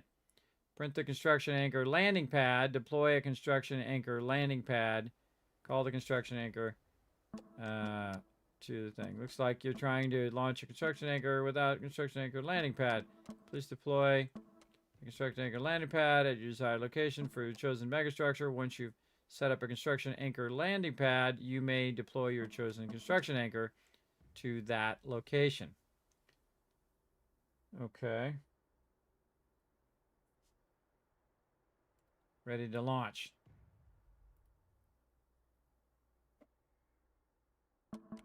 Maybe it's in the Noctopedia here. MEGATECH. All right, welcome to MEGATECH. New training initiative, explore the brand new thing. MEGATECH came out of the base game and blah, blah, blah. If you like to play MEGATECH, that's not what we're looking for. Tutorials. Is that what we're doing? Oh, MEGATECH Astropedia. Read more. There we go. Oh, it's up on the Steam.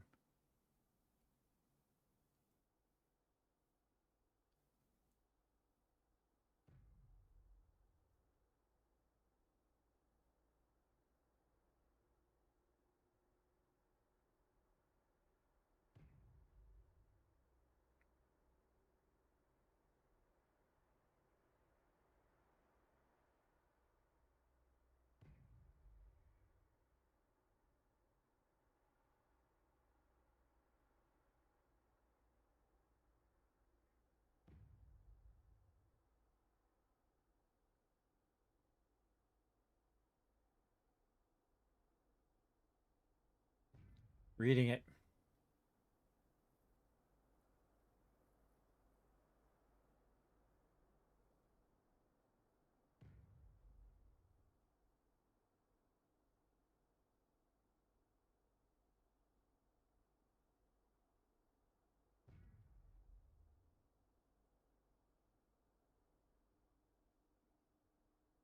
Man, we got so much other stuff to build. But it doesn't really tell you how to do it. It tells you what you can do, but not how to do it. So, I mean, we got Astroneer brains, we got resources. I don't think they put it in here. This is all the basic stuff from the base game. So, yeah. Not really understanding exactly how to load and unload that. But it might be just that you can tell it to load and unload. But it's got to sense whether it's full or not. So maybe we should go ahead and do a storage sensor and test it on the other side where it comes back here and then stops. So it goes that side, it fills, and it auto launches back to us. But then when it comes here, then we manually go pick it up and then launch it again. But I haven't figured out how to manually launch it yet. We'll figure that out. What? We need a little thing in my inventory. I think, no, it's in a small printer. Storage. I would think once the thing took off, it would break the thing, though. Storage sensor, zinc and quartz. That's zinc. And do we have any quartz left over? I don't think so.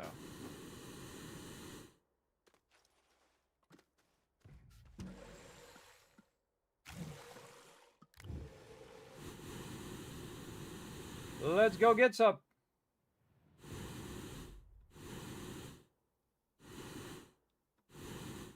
Again, we're on a roll, everybody. On a roll. This is just a matter of time. All I gotta do is figure out how this thing works. That's the hard part.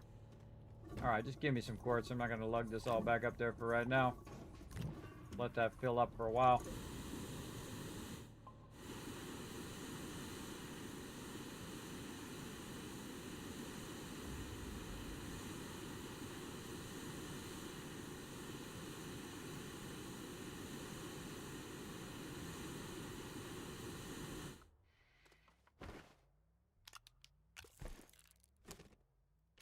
Yeah, it doesn't seem like it's obvious in the way that it works, right? You would think if you had it loading and unloading, it would automatically put it on the ship and then automatically take it off the ship somewhere, like it does for the trams. And it has that tram platform, so you would think if you said unload, put it on the tram platform. If you said load, then take it off the tram platform and put it into the ship. Now this is a storage thing, and I think we can put it here. No? No, it does not look like it wants to snap there. What is this for? Thought that's what that's for, to snap that in there. But, alright, so storage sensor. Can I put this like this?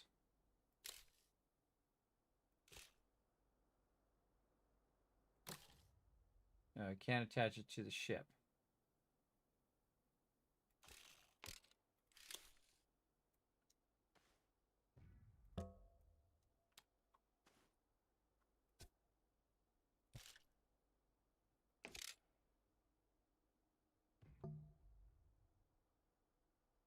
Full or not full. Empty or not empty. Full or empty. Let's say full. But, oh, no, you'd want to do it on the other end. You'd want to do it on the glacio end. Okay, so I still don't know how to manually launch this. Manual launch. Ready to launch. If I press this button, it... Okay, how do I get it to...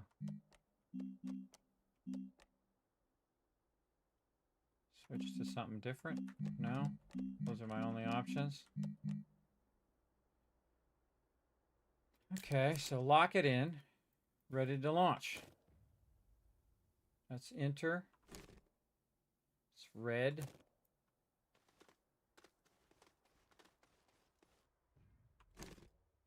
No. Some sort of other terminal that I don't know about.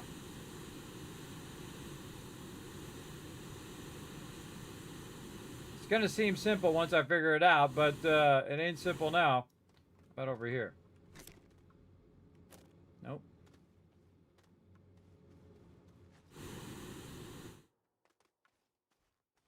I did not make it obvious. Okay.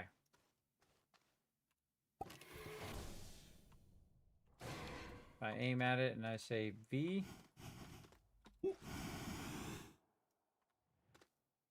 B or C. Oh, so my jetpack. See, normally when you're in a vehicle like this, it'll give the option to launch to orbit, which is C or V. Or you can exit. So I tried to use that to see if I can get it to launch. Maybe if I do that in the panel. V. C, V. Nope. Ready to launch. So you'd think you would press it once and it would be ready, and then you press it again and then it would launch. But this has to do with its status, or you're saving the settings of what it's doing. So I'm going to set it to automatic first so it'll launch. And then I'm going to set it back to manual when it comes back.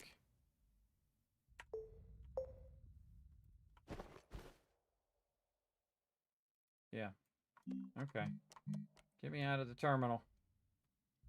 Unload. Manual launch. Glacio. Okay. Let me out. Let me out of the thing. There we go. Would not let me out of the thing. All right. There we go. So Glacio is going to be automatic, though. It's going to send it straight back again. So I guess this is easier just so you can manually launch it. But I haven't figured out how to do that yet. But we'll get to it. That's why I'm going for 6 hours, everybody, because you're like, one more thing. I wanted to get it running while I was AFK. But it doesn't seem like it works that way. So, or at least I haven't gotten it to work that way yet. We'll get it figured out, everybody. Again, the figuring out part is the fun part, even if sometimes it can be a struggle to understand the mechanics of what they're trying to tell you there. But that's where the fun is, so don't tell me. I won't figure it out. All right, so we are going to turn this on manual launch here. And shuttle mode is load shuttle. And then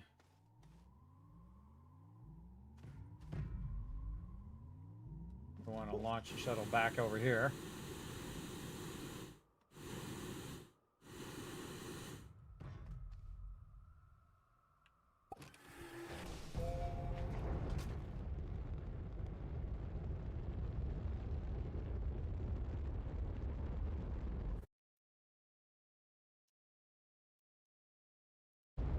So what I need to do is to go to Glacio, load itself, and come back automatically.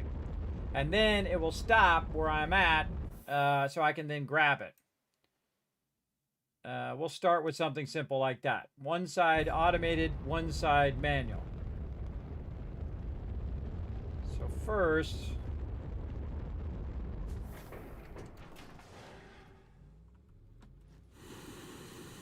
we're going to send this back.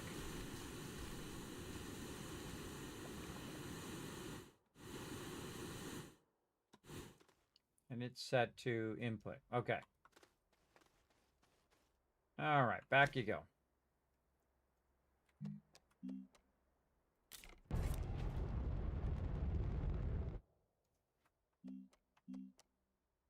It's set to manual launch.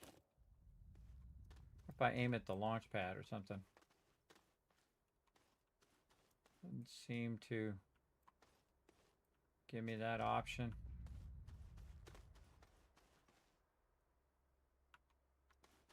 There's some sort of trick to it, I would imagine. What's this over here? Construction anchor. Again, we're just trying it with the smaller one first, and trying to understand the logistics of it. And again, it should be simple. Go over there, load it. Go over here, unload it. All right, just trying to start with a simple one. But it doesn't look like it works the way that I think it should work. It works in a different way. And so we got to figure out what that different way is. I think it should work like the rails do, where you just tell it to load and it loads, and you tell it to unload, it unloads. Even if it just did the two, we could have the two unloading and loading automatically. Okay, this way.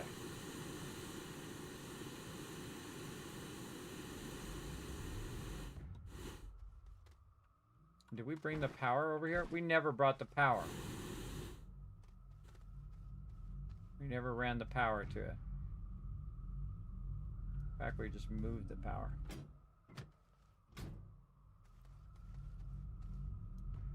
Yeah, just move the power over here.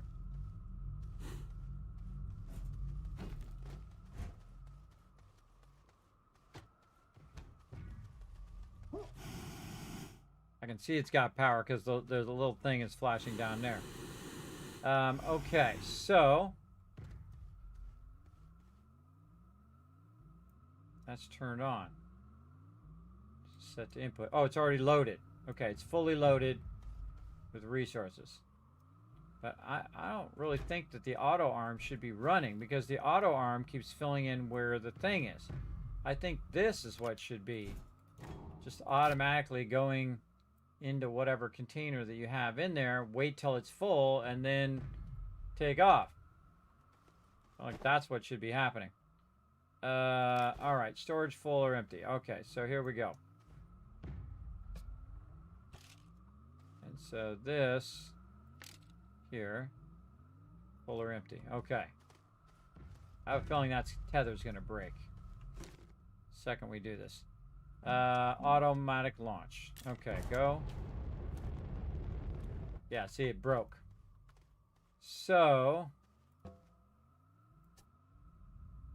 again, I feel like this should just sink right in that thing. I feel like that's what that should be for. So this one. You know, you'd want a smaller one that matches the other one.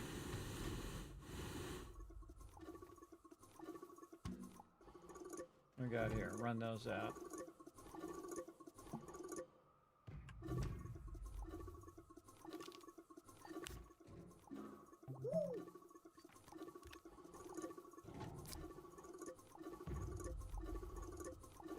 Let that fill up.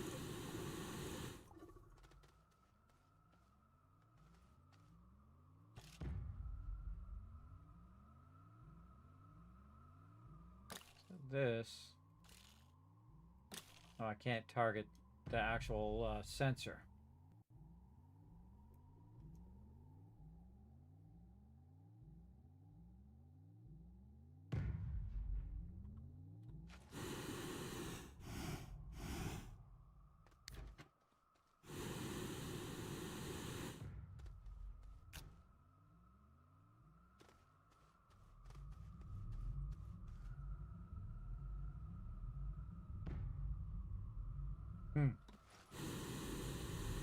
All right, we better take a break. All right, been 6 hours. Let's take a break. We'll come back, we'll figure that out. That's a tricky one. Very tricky. All right, let's go ahead and put some words on stream for you guys up. And let you guys de-scramble some words, earn some kids caps, and I'll be back with more of this bonus stream of Astroneer as we try to figure that out in just a bit. Here we go.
All right, I'm back, everybody. Put a 1 in the chat if you can't see and hear me. Let's do this puzzle. Let's see if we can do it together. I'm going to try to help you guys out. I don't know how much help I'm going to be, but let's go. What do we got? Need. We need some help. That's what we need. Oh, just can't even spell need right. There we go. Need. We got it. What else we got? Dent. D-E-N-T. That's a word. I can't type it yet, though. I'm locked. So somebody else wants to type it. Type it. Let's go. Dent.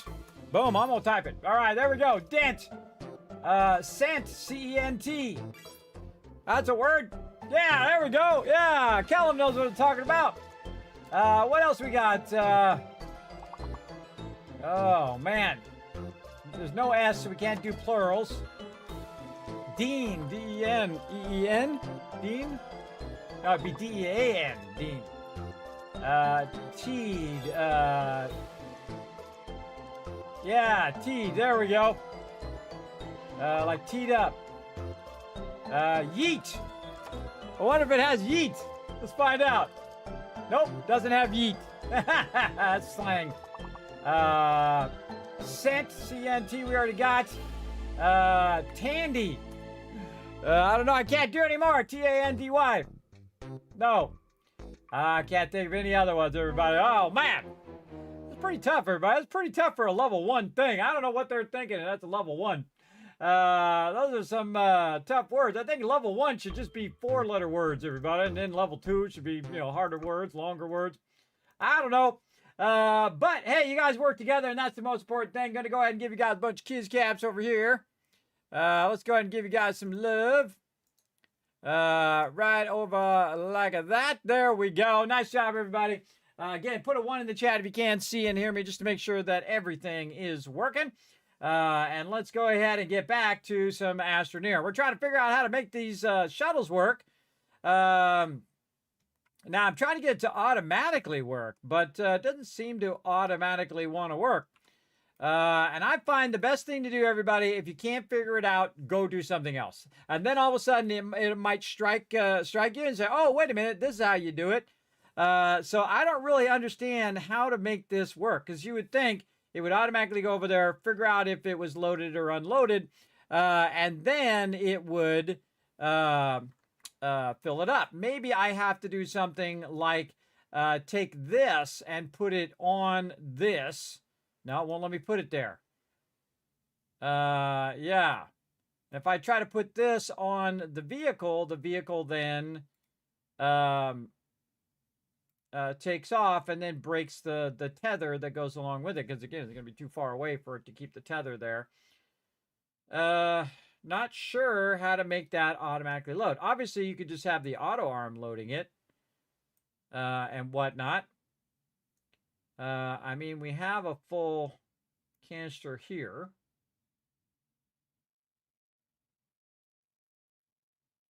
Huh. Is there a full canister? Or is it the opposite? Sometimes in this game, there's the opposite of what you want it to do. Load shuttle. Unload shuttle. I mean, that's pretty obvious. If I switch it to that, is it unload shuttle? If I switch it to this, is it load shuttle? What is it actually? Or is it the other thing that's the other thing? Because sometimes in this, especially with the containers, it's like enable input or enable output, right? It's really awkward in the way that it works. It should say input or output. It says enable output. That means that right now it's inputting. But if you want to output, you enable the output. And now you disable the output, right? So it should be inputting and outputting. That's the way it is. Is it inputting or is it outputting? That's all I want to know, really. So the thing you want to know is to get this to load onto this shuttle automatically. That's the first thing we want to do. Just have it go from here right into the shuttle. And it doesn't seem to want to do that. And then again, automatic manual launch. So we're going to turn this on in on load shuttle. Load shuttle. There we go. Shuttle destination is Sylvia. Okay. So we're going to put some of those on there. Oh, let me turn the game sounds back on. And then we're going to dip back over there, bring it over here, and see if it just loads. We're just going to try to do the basic stuff here, everybody. Just trying to get it to load itself without using an auto arm, because an auto arm is not a good idea because it's going to fill up the bottom where the little thrusters are, where you put the actual fuel. And so that's going to kind of mess that up. So I would think that you wouldn't need the auto arm. So again, that's my theory. Don't tell me. Don't tell me. Hey, thank you, Calamal, for the one. Gonna give you some more Kiscats for letting me know everything's working. I appreciate it. I appreciate it big time. How we doing on our retweets today? Let's see. I gotta refresh the thing. Let's take a look. How we doing? Oh, we got it done. Did I do it earlier? I can't remember. You know what? If I don't remember, guess what? Give me more caps. Let's do it. Giving you guys a bunch of Kiz caps here. Let's see if my command wants to work. Yeah, it's working. There we go. 1,000, 2,000, 3,000, 4,000, 5,000 caps. Now, if you want to earn more Kiz caps, everybody, you can go ahead and follow that link you see right there in the chat. Hit that like button, hit that retweet button. We need 3 heroes to make it happen. And then I'm going to give you 10,000 caps on top of the 5,000 I already gave you. All right. Back over here. All right. So you're out of the shuttle.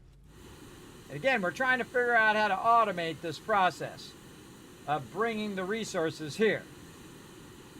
So, this is going to be unload. Unload shuttle. Manual launch, Glacio.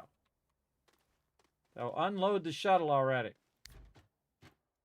What do we got? We got a full canister of hematite here.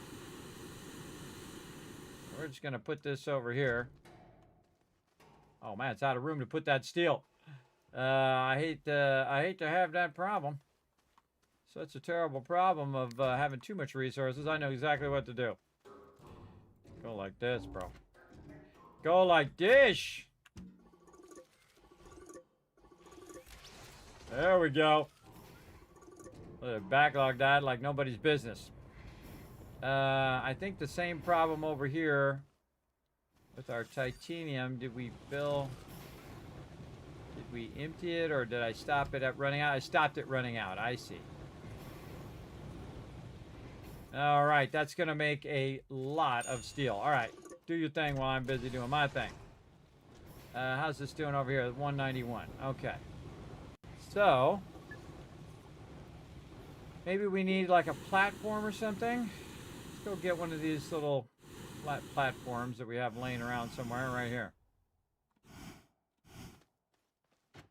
Funny irony, a little bit of iron on there.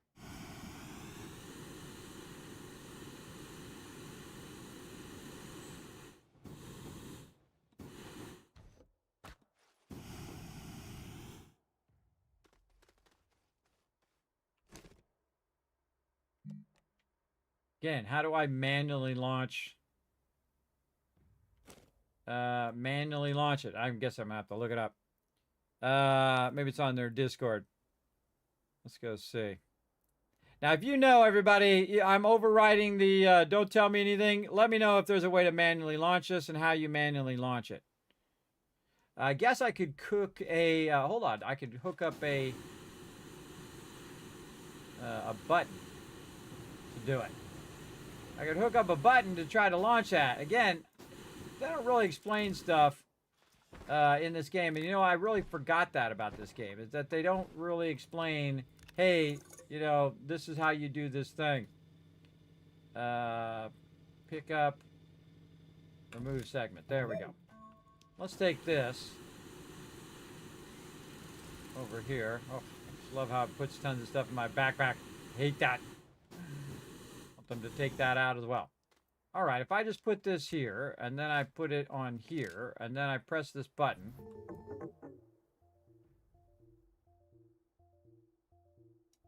So it's trying to recall.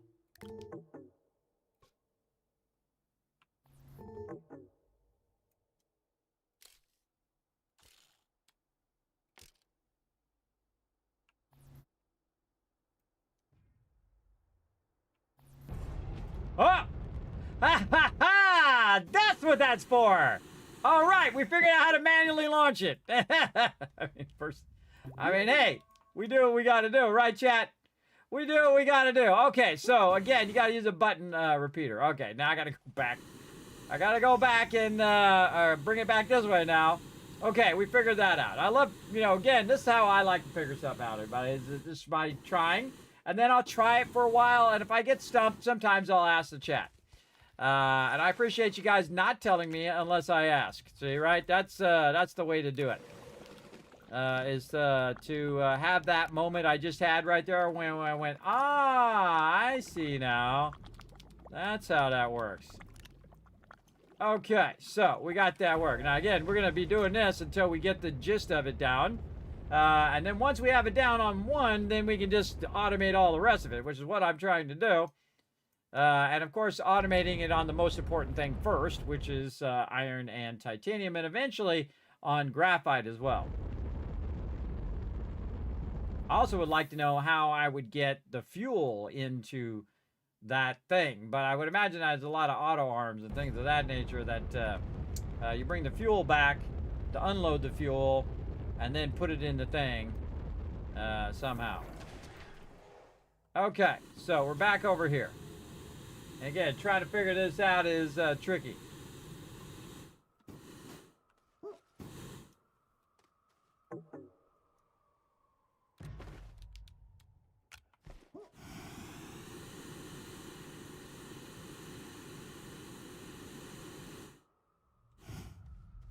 Okay, so this should load. So, loading mode. Manual launch. Load shuttle. Now, where would it be to load the shuttle?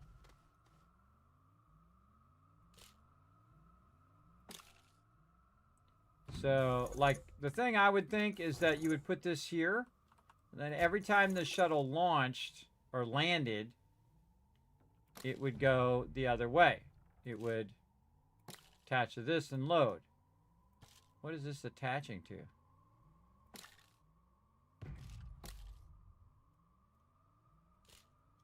Something out here.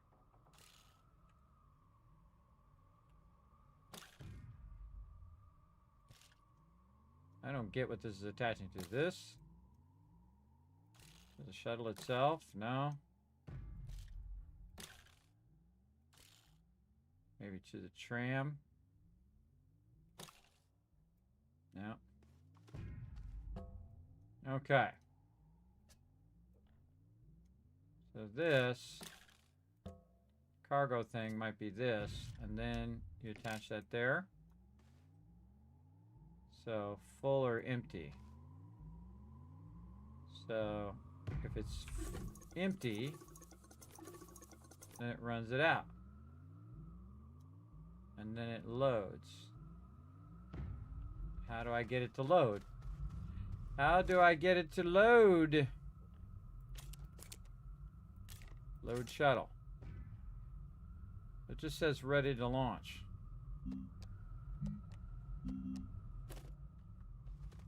Huh.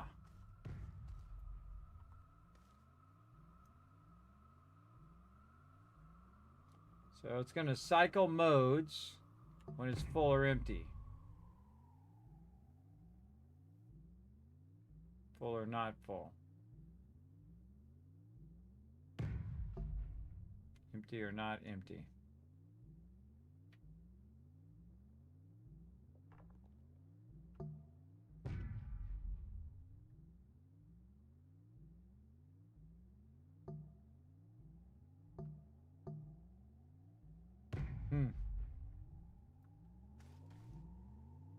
Well, how do I get it from here into here?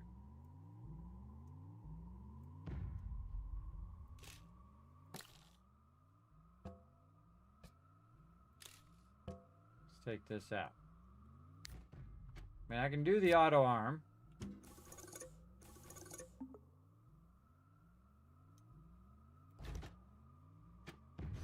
I just have to manually put it in there.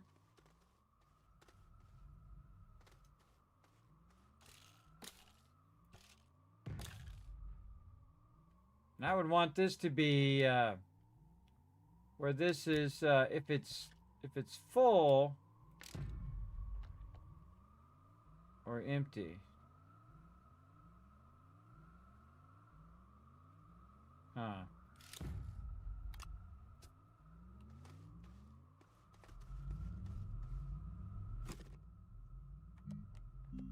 Automatic launch. Loading mode. Load shuttle.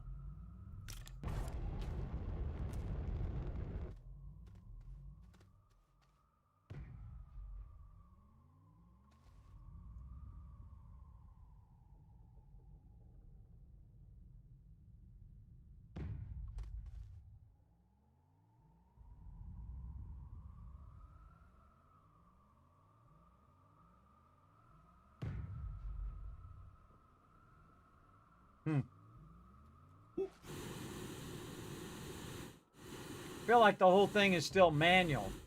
That most of the time you're going to have to do it manually. And you can't just automate the whole thing. I feel like you can automate it all the way to that point, and then you take it, you put it in there, and then you tell it to launch, or you can flip it into automatic mode to launch. But why would you have an automatic mode that couldn't sense whether it was full or whether it was an empty, or whether it has loaded or unloaded or not? Again, there's a load and unload function, but it's not explained on how to do the loading and unloading part of the thing. And it doesn't explain how to make it manually launch either. But we figured that part out. We figured out the manual launching. And again, starting with the small one first, just to get a gist of it. And then we can increase the complexity of it later. So here we are. And so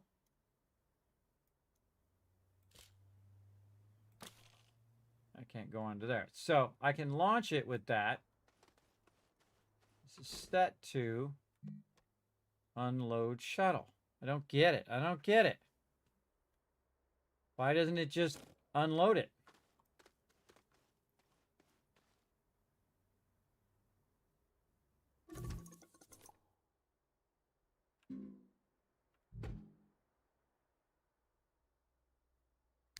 Is it just a note for me? I don't get it. It's a note that says, "Hey, Kismet, you need to unload this."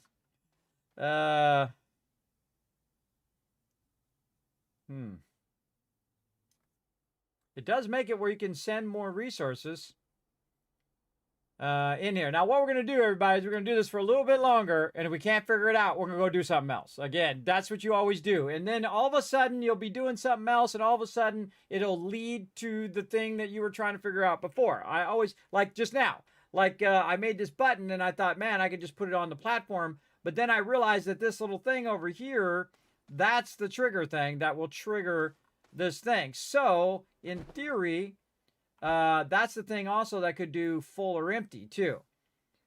So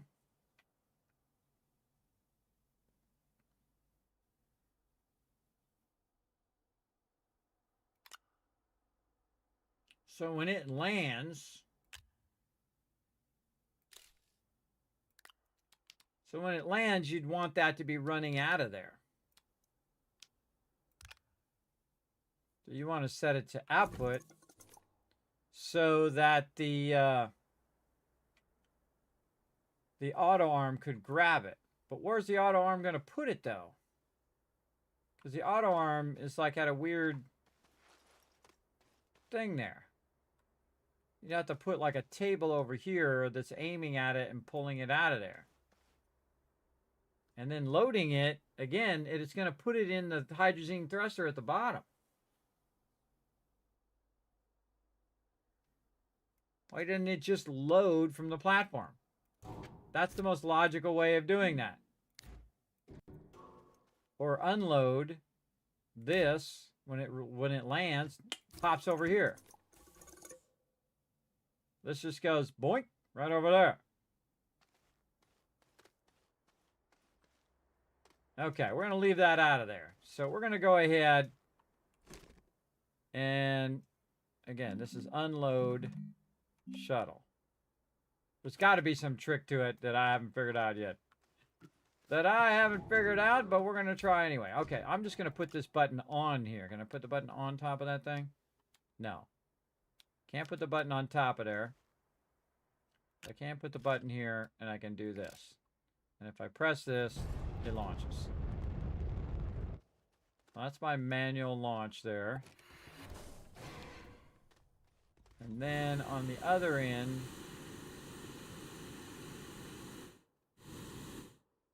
we want to load.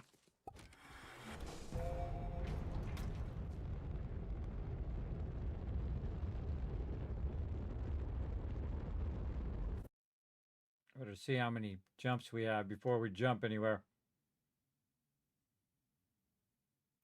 Hold on. How many jumps do I have left? 7. Okay. Just in case. Where'd it go? Way out there. Glacio! Alright, Glacio. We're going to get this figured out. I mean, we still have to do all the automation part of it anyway, where we bring in all the resources and we get them to those train tracks and everything. But really understanding, I always find before I build anything elaborate, I want to understand the mechanics first before I build all that stuff out. And I want to understand the mechanics of it bringing a train in and it having the train car there with the train resources.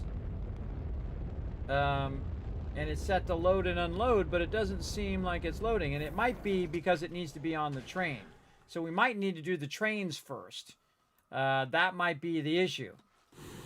So, we might want to do that train stuff, but we're going to build some of the other stuff first, and go with that. Okay, so, oh, this is set to automatic, so it went straight back. Yeah, my bad. All right, so,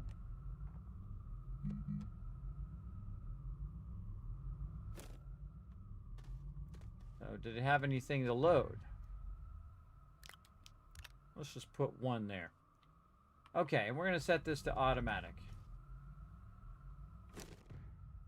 And we're going to say, automatically come over here. Oh, I can try to recall the shuttle. Just dawned on me. Recall shuttle. Oh, but I don't have a button thing to make it work. Yeah, I need a button thing over there as well. Okay, back we go again.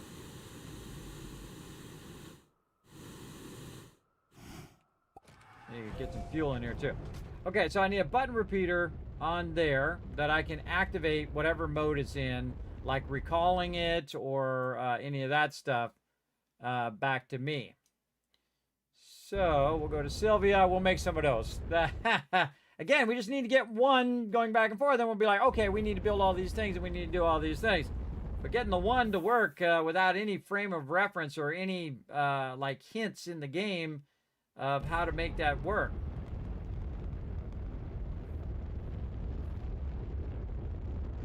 Yeah, it would be very difficult with someone who didn't already have some knowledge of Astroneer to figure that stuff out. Again, I feel like, and I'm sure they probably have a thing on it. Button repeater, there we go. A video on it. But I refuse to look at it for now. Okay, button repeater. Get this stuff off of me. Okay. And we'll fuel up our ship some more since we're back and forth kind of deal.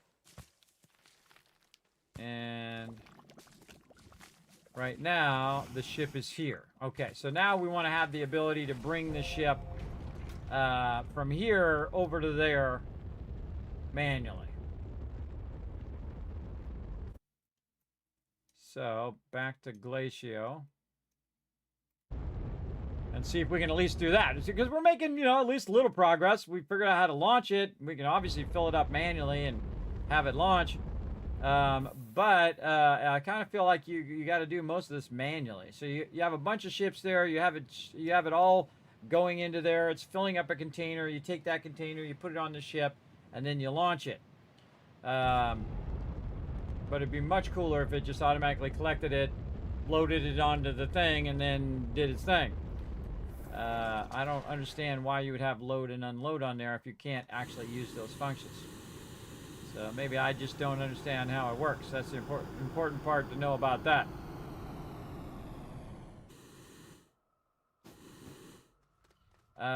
Okay, so we're going to put this button repeater on here.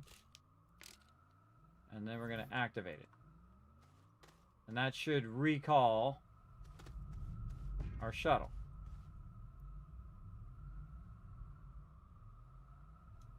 So that's what's set up here. Recall shuttle.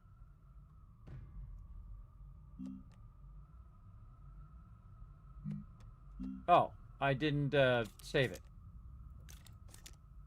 Save settings. Oh, shuttle en route.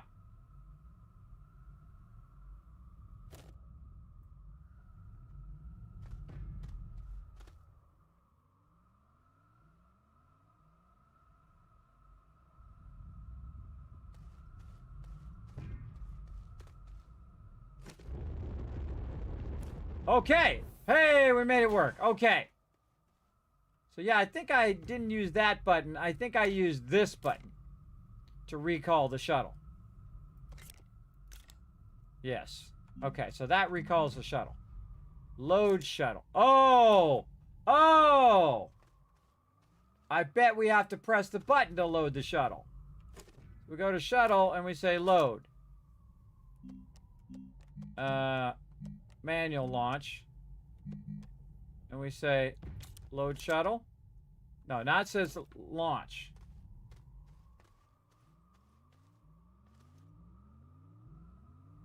Huh. How do we automate the loading? So we figured out the shuttle automation mode. How to manually launch it. We know how to do the destination. It's just the loading and the unloading we don't know. So can this plug into this? No. What the hell does that plug into? Can I plug it into the other ones? Nope. Can I plug it into this? Nope. To the shuttle? No. Into the platform? No. Great segment. Can't put it on the ground. Tie it into this? No. I have no idea why that's there. Because I can't seem to tap into anything. Not sure what it is that I need to have that running to. What about an RTG? No. Again, you think you would do it. Hold over a valid target to target it.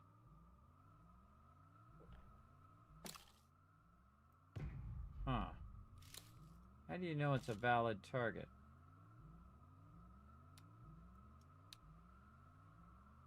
I think it turns green.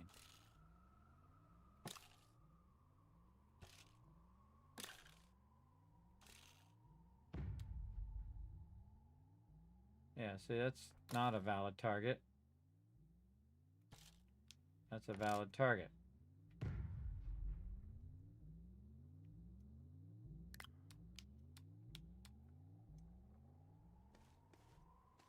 I can't just put it on the ground over here either.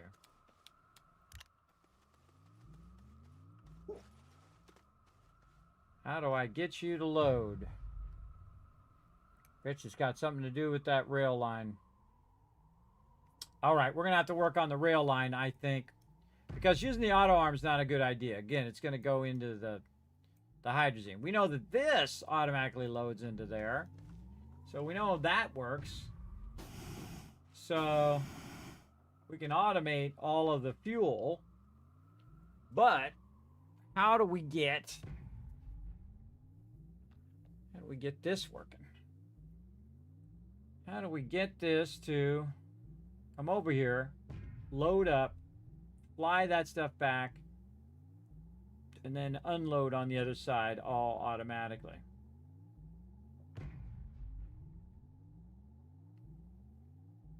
kind of feel like you still got to do this manual part where you just manually put it in there. Or it has to be on the train, and the train then goes into there. Seems odd there, but we kind of got it figured out. We got a couple things about it figured out. All right, let's go do some other mega build stuff. Let's go. All right, here. I want to try to get one more mega build thing in, so we're trying to figure out the logistics of how that works. But, you know, the thing about it is, though, is that you can send 3 shuttles instead of just 1. So I could have 3 shuttles full of, you know, 1 shuttle full of graphite, 1 shuttle full of iron, and 1 shuttle full of titanium, which is something we'll do with our trams. But I was trying to figure out the loading and unloading part. That's the tricky part. That's the part I really need to understand. How does it load? How does it unload? Does it load from the tram? Because it's not loading from the platform. The platform, I would think, would be the thing that the tram comes in, unloads it on the platform, and then the vehicle comes down and it loads it from the platform into the vehicle. That would be the logical progression of that, and how I would have made it work. But, because you don't want to wait for the tram to unload, because the tram's got to just drop off its stuff and then go back while the rocket's going back and forth. That's what we definitely would want to do there. All right, I think it might be time to try something else. Let's go. This thing is still cranking away over here, by the way. Still doing its thing.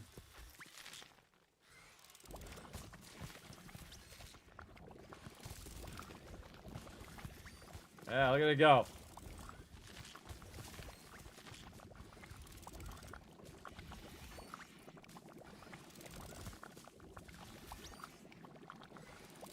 I'll just keep doing that forever.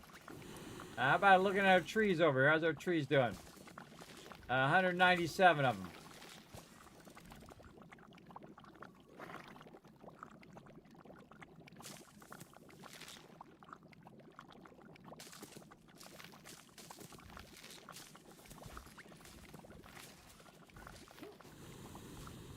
Keep rocking.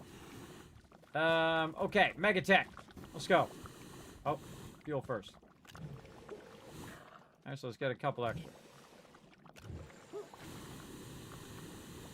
Alright, now this is the MEGATECH launcher, everybody. The DLS, the Distributed Launcher System. And you have different types of launchers. So you have the Construction Anchor Load button, which is an intermodal terminal.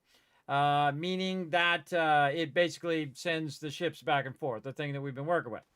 Over here, we have a biodome, we have a museum, and we have an orbital platform. Now, I kind of feel like the orbital platform would be the last thing you want to do, or maybe it's the first thing, I don't know. But we're going to try the biodome. All right, so we're going to load that canister in there, and then over here at this terminal, it's going to say, I need these things. So I need to put those things in there to create a construction anchor landing pad in there, or I need to do something over here. Orbital platform package launch button. Launches orbital platform packages into the DLS launch tube and launches them to orbit.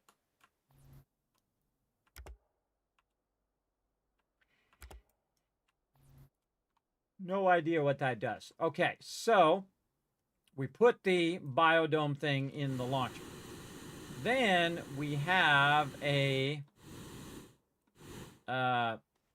distributed thing here. And then we're going to press the button. And in theory, it's going to bring that thing.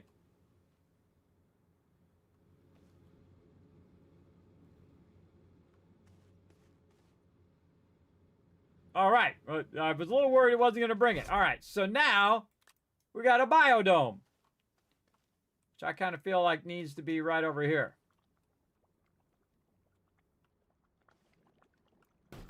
Yeah, maybe up a little higher. Match this.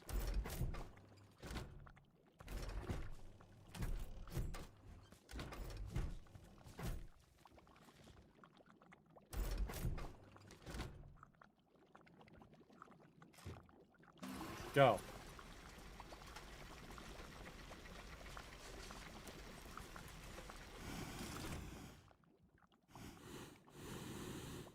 Okay. Now we got a biodome.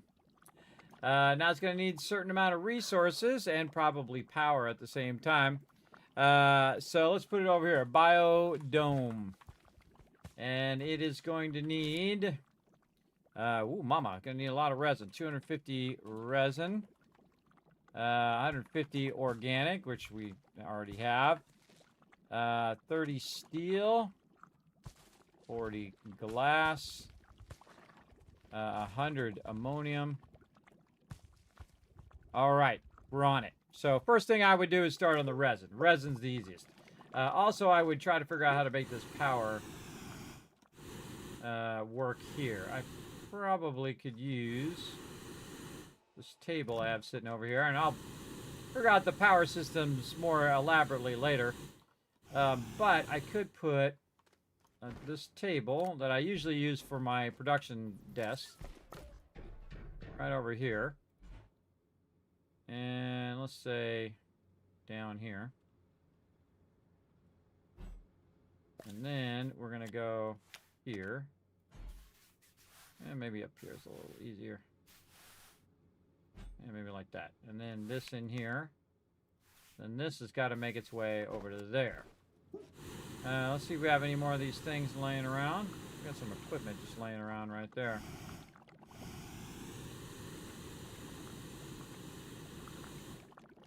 Right over there. We need some equipment. See if we have any more of those. We don't have any. All right, no worries. We'll go up here. We'll make some. Using our copper.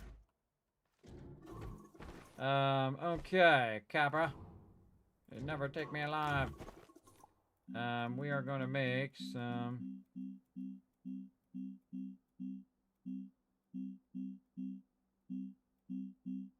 power stations. There we go.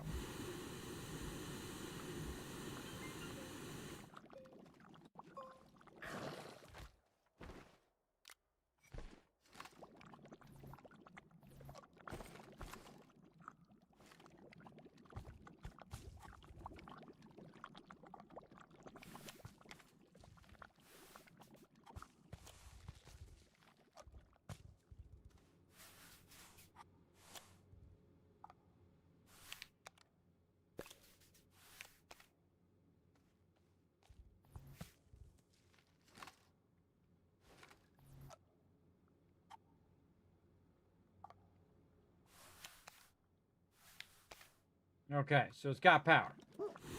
Took care of that problem. Now, resin. And we already got our organic. Let's just take this one. Throw it in here. Oh, wait, I don't need to put it there. Put it over here. Organic. Boom. Get our resin going.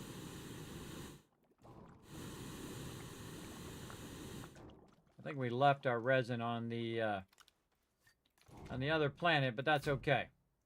We're gonna get this back to resin.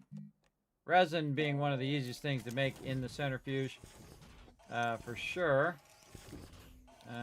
Ceramic. Man, we're making a mess. And then this over here.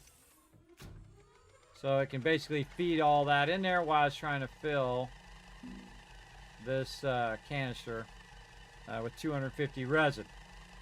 So we'll let that run for a while. What do we got here? Ceramic. So we can put that away in there. This is like raw ceramic. I'll let that there. Run that back in. Just put that there for now. What do we got here? A little bit of stuff. And just get it up off the ground. Organize it a bit. Alright, we still got a table back there. That's good. And what else? 30 steel. I would imagine I have a crazy ton of that. I have 32 steel. Awesome. This might go pretty fast. Alright, so 32 steel. GG's. Oh, we should probably mark it off over here. Make it green. 32 steel. 150 organic.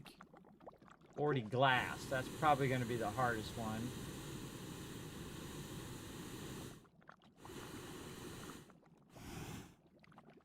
Grab some extra hydrazine.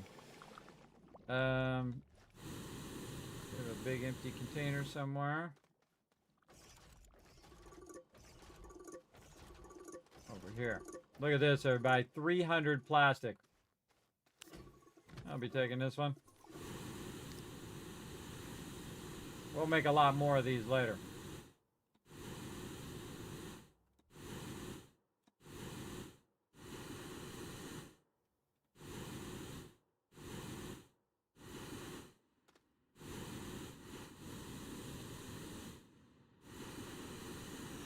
Which was it? 40 glass. How we doing? Whoa, okay. No, we're good. 127. You can see this is stopped. And the reason why it stopped is it, in theory, ran out of resources. Unless you just bump it, and then it will go back to business. I don't like that. Get away from my canisters. Make that as an input. Take this. Oh, man. We're going to build some more MEGATECH, everybody. Let's go. It was fun. Highly recommend this game, even though sometimes you see it gets a little tough. Everybody trying to understand the mechanics. But I'll get them figured out for you, everybody, and you don't have to spend endless hours like me trying to go, I don't understand Kismet. I don't understand why it's not working. I'll use all my 50 years of experience, everybody. All right, so it doesn't need quartz, it needs glass. Let's go ahead and turn it into glass. Over here. Let's go like this. We'll take this out of here. We'll put this here. And we'll just take the forge and move it over this way. Take this and put it in there. We'll run this out. Like this a little bit. We'll take the copper and put it back over that way. Any other glass over here? We do. Okay, good. That'll hold that glass. Now we gotta move all this stuff out of here again. Just put it off over here. I try to keep the stuff off the ground because, again, when you're driving or running along, it just gets knocked around all over the place. Plus, I don't want it to end up in my canisters here because I'm going to tell it to do a whole bunch of this. And we need more glass than can fit in one container. So we're just going to go ahead and fill up these two. That'd be 64, and this says 124. So yeah, so both of those will fill. All right, how we looking here? 34 so far. Okay. Got an insane amount of soil left. So that's going to do that. And we got our glass going, so we're good there. Now, the other one is ammonium. And I think I know how to get that going as well. Speaking of ammonium, you'll see how our ammonium is doing back here. Yeah, it is stopped because it's not doing graphite. It's not doing graphite because it has no ore. I see. So this back in there. This has titanium. Like this. And this is full of graphene. Nice. So this needs to go back to the titanium.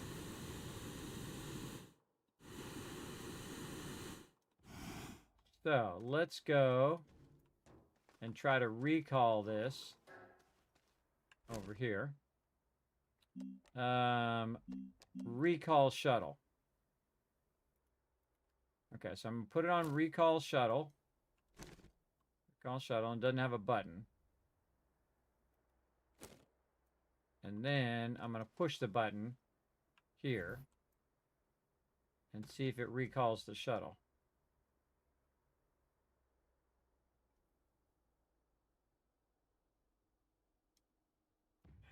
Bearded Otter Gaming just did a follow. Bearded Gaming is one of my buds. They're my pals over there. Joe and Matt are good friends of mine, everybody. I appreciate them. Big time. I know that Joe is afraid of otters, everybody. I know that about him. So kind of funny that you would put it Bearded Otter Gaming. That's pretty funny. If you get that inside joke. Okay. So yeah, it doesn't seem like that works. I think I have to go here to like destination and then press the button to save the settings. Yeah, now it says shuttle en route. I don't think that's doing anything.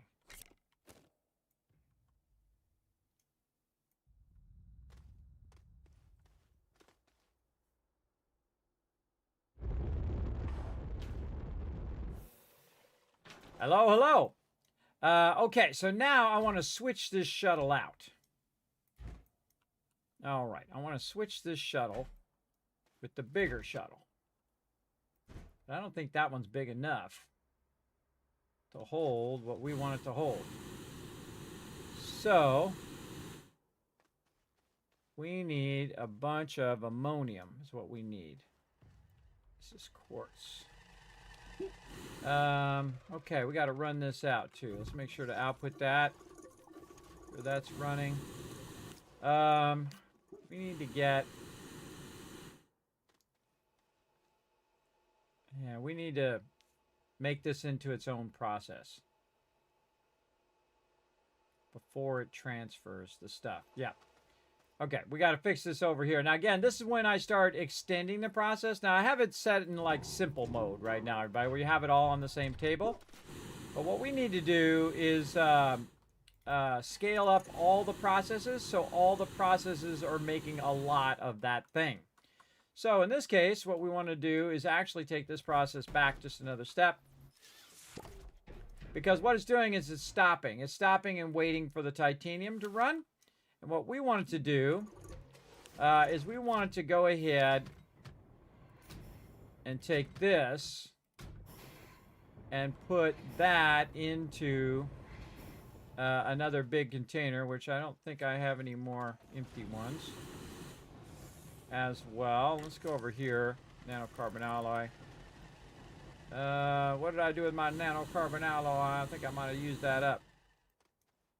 We got some over here, I think. Yes. More big containers is what we need. Oh, there's some right there. Just didn't make it onto the thing. What the heck? What is going on? Oh, that's titanium alloy. Duh. Go back in there. Okay. This I got to run in. That I got to run in. And this we can run out. And there we go. It's going to make some more. All right. Awesome. And then we'll take that out of there because it's only got one left. And we'll put it right there. And then this doesn't need titanium alloy.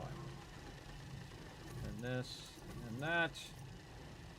Wait a minute, there's a whole bunch of glass right there. There's 20 glass there. That's okay. We'll let it run. We'll let it run. So it's 13. So we need 40 glass. We got to go. Glass stopped on you. Hello. Yes, it did stop because I wanted it to stop. So thanks for coming in and hanging out. I appreciate you chilling out in the channel. I've played a lot, everybody. I've played this game a lot. It's really great. I am discovering things as I'm going along. It's really fun. Really fun to mess around with the MEGATECH. Now, we tried the launch pads, which are kind of cool. I haven't figured out how to automate them yet. We'll get to that. And right now, we are building the biodome. So we need some resin, we need some glass, and ammonium. So I need a canister to backlog ammonium. So I need that first. That's the first thing I should get going because that's the thing that's going to take the longest. I always suggest that you start with the thing that's going to take the longest first so it can run while you're doing other things. This way you can multitask. So off we go. So I like to do my ammonium. Now there is ammonium on here and I can extract ammonium. Actually, there's a lot of ammonium that you can extract on the main planet here. But I like to, of course, also have fun on other planets. And we've got our fuel going over here on Caldor. Now, we could put another launch pad over here and use it for launching back and forth. So we don't have to really fly back and forth. That's the thing that we want to set up, is the fact that it can go over there, grab the resources, and bring it to us so we don't have to go to it. But I think it's more of a convenience thing than it is an actual automation thing, is what it feels like to me. so far. Now, all of our stuff is stopped, and that's because it needs the bump. Bump. And then this one in the back is always difficult. Bump. And then bump. There we go. Give it a little bump so it continues to extract. And then this one will get in nice and close. There we go. Now it's going to keep extracting that. Now what I want to do is, instead of doing this, especially doing that, I hate that when it does that, is we want to stop the rest of the process. We want to just get the ammonium itself and put it into this canister. Right over here. So we're going to wait for a second, because the first thing it's going to do is it's going to decide. Does it go in the canister first, or does it go in the chem station first? And these are important things to know when you're doing a lot of logistics, when you're doing a lot of channeling of your resources from one place to another. So just sit and watch it and see what it does. Canister first. So I put it in the canister first versus making hydrazine. Now, once you put it in the canister, it'll just keep putting it in the canister. And then what will happen is we'll come back and it'll have 100 ammonium in there. And that's why I have that process as well, in case I do need the ammonium itself. Now, I can just get the ammonium, take the ammonium back to my base, and then convert it into hydrazine if I want. But you can see this is completely autonomously making me fuel. And the cool thing would be able to take that fuel, put it on a rocket automatically, and have it bring the fuel to me, which is the end product that I would want. Just like when you're playing Satisfactory and you have it make an end product, and then you put the end product, instead of the raw iron ore, you make a whole bunch of steps and a whole bunch of stuff in the train, and then it makes your reinforced iron plates, puts that onto the train, and then brings it in there. Because now you've eliminated a whole bunch of steps that you don't really need to bring it back to your base to have it do, right? It can do it right there at the node itself. Which is a great way of doing that if you like remote bases. Now, if you like big, gigantic, central mega bases, you can do that as well. I feel like if you have a lesser machine, you should work more on having it spread out, because if you have it all jammed in one place, you're going to have frame issues and whatnot. If you have it more spread out, you'd have less of a big hit on your frames per second. And really, ultimately, it'll make you can make so much stuff, everybody. It'll bring your computer to its knees, everybody. Absolutely. In Satisfactory and in this game, too. You absolutely can. You can build so many objects. It's crazy. So, again, that's working good. We're already up to 6. We'll let that run. And we're going to grab this. We're going to take this with us. We're out of here.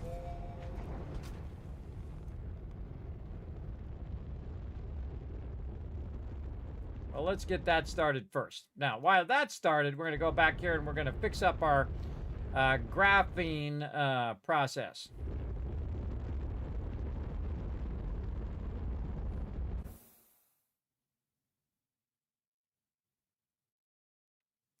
Dee-dee-dee-dee-dee-dee.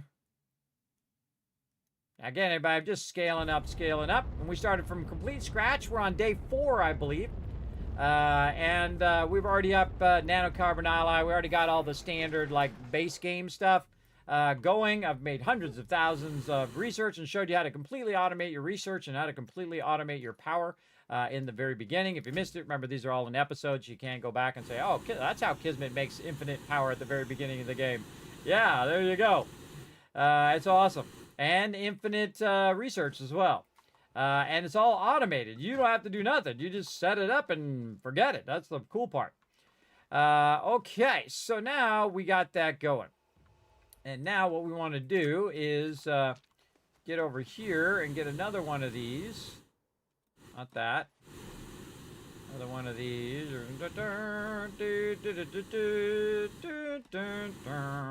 There we go. Loves putting that stuff in my backpack. Stop doing it. Stop putting it in my backpack. It's irritating. Gotta take it out of my backpack. That's more irritating. Alright, what do we got over here? Carbon. Run that back in. So this carbon has about 100 carbon in there. So what I can do is just swap this carbon with this carbon. Right? And then now this one will continue to fill while the other one is already filled. So if I want to run some more resources, it's already ready to go. And so you want to keep that constant flow of it making carbon going all the time. And the same thing with your basics here, which is, I'm going to use this one to be the swap one with this over here. Like so. And this one is going to keep collecting organic. And then you can see I've got organic here, and I'm just going to keep swapping them as they empty and fill up, right? So even if that one's not empty, I'd still swap it so that it could keep going. That's what I just did with the carbon. So even though the carbon has 100 left, might as well swap it, might as well always have it running instead of just sitting there going, waiting for you kind of thing. Okay, so we got that set up. We're looking for a canister over here. Got distracted by putting it in my inventory. And we'll turn around this way. Okay, so we want to go ahead and run this out, run this. And that's going to go ahead and make that stuff. I'm going to stop this. I'm going to run the graphite back out again, because it loves to do that. And we'll wait for it to make some graphene. There we go. So now that's holding the graphene. Now we're going to do the same thing we did with plastic and rubber, except for on graphene, where this is going to make an obscene amount of graphene, everybody. So I have 111 graphite, and I have 22 hydrazine. So really it's going to make about 21 hydrazine. But you might notice I got a little fluid canister over here. Now we can do a little swappy first, where we go like this, and we go like this, and we can just go ahead and fill that other one with the one that's almost empty, right? So that's what we'll do.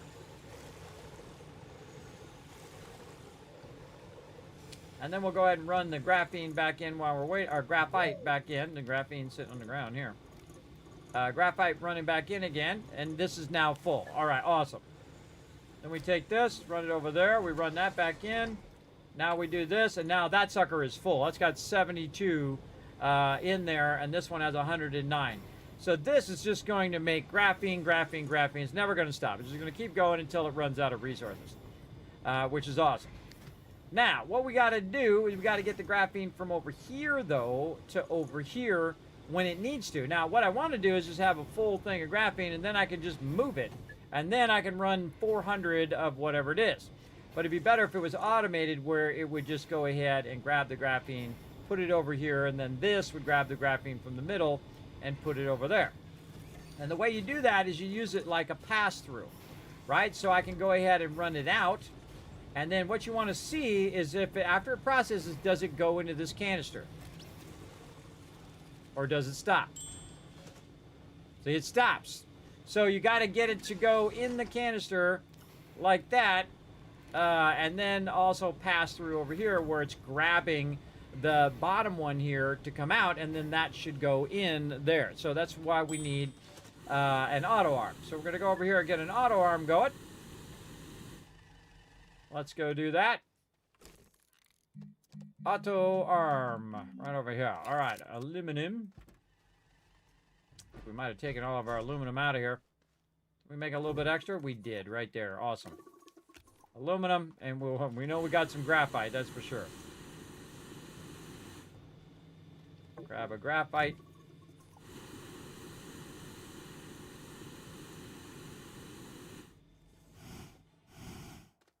Okay. Again, we'll get this process going so we can backlog a bunch of graphene. Graphene, I think, actually, other than titanium alloy, is the toughest of all the things. And it's usually because ammonium is not in as big abundance in Sylvia, or usually wherever you start. It'll be fairly difficult to get a good amount of it.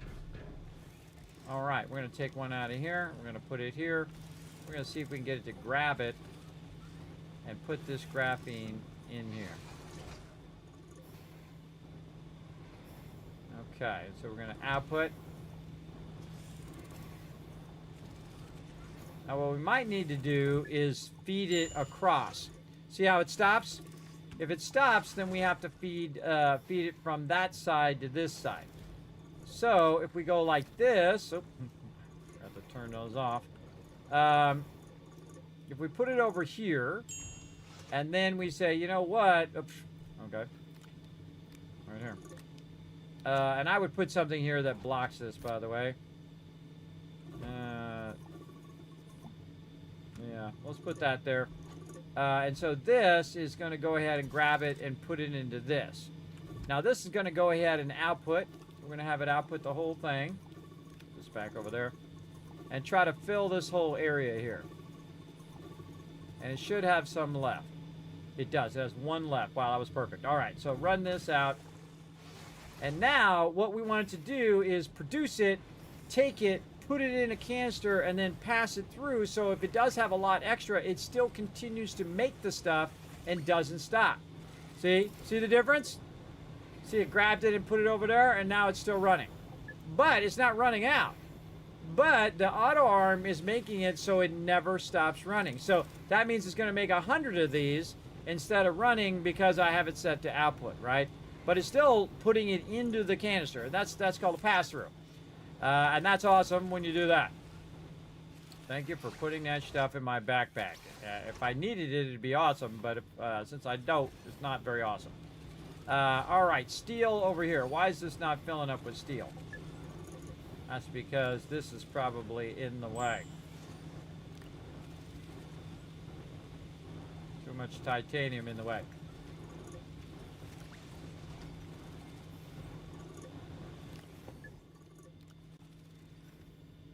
Thing is trolling me. All right, there we go. Like this.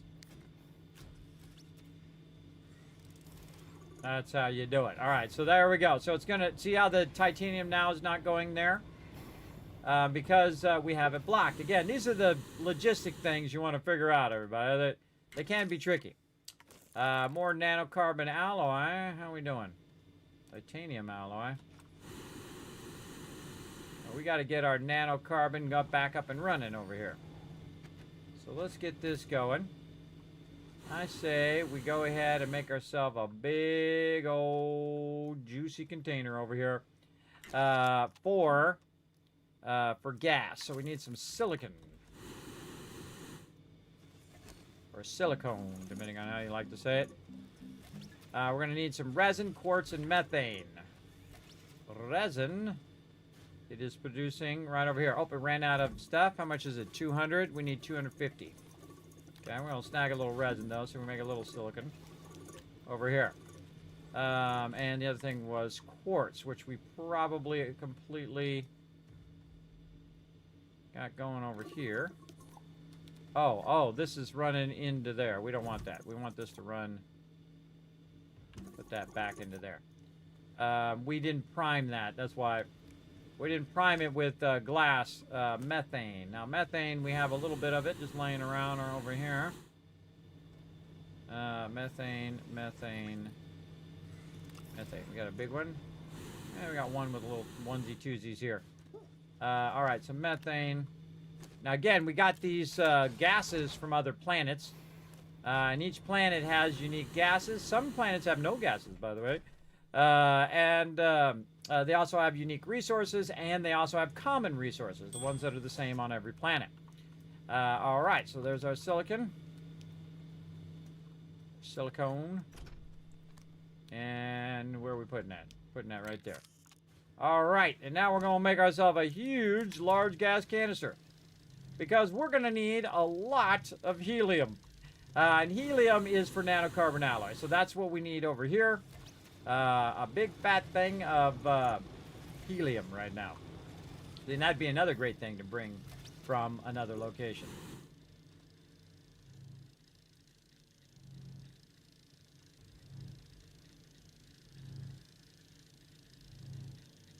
That's going to take a minute. Okay, so what else we got over here? We were running this out. This is like messed up or something.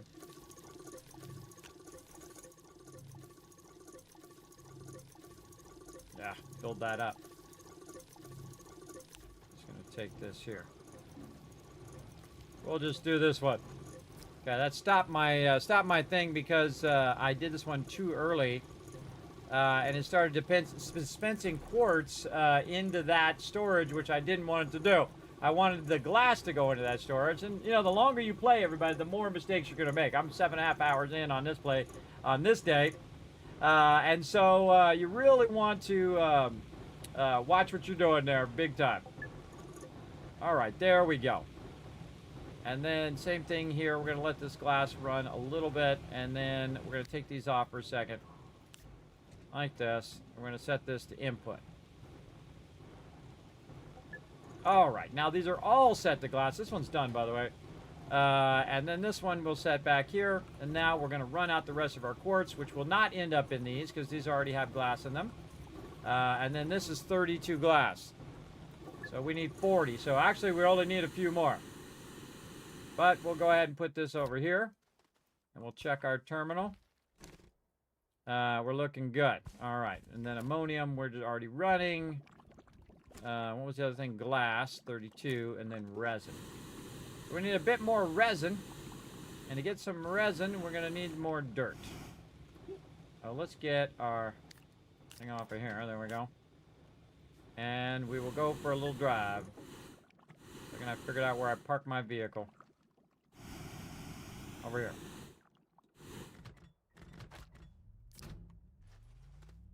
Hit the ground a little hard there. Alright, let's go drill some more holes and some more mountains.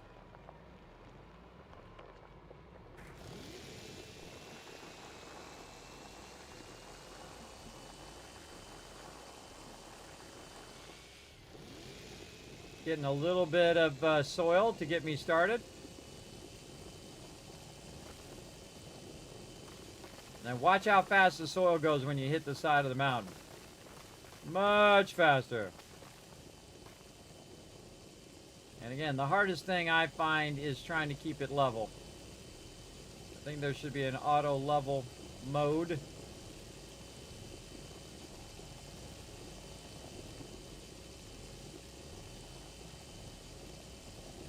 Because it's not first person, this makes this really tough, everybody. Because you gotta constantly kind of rotate the camera to keep it going in the way that you want it to go.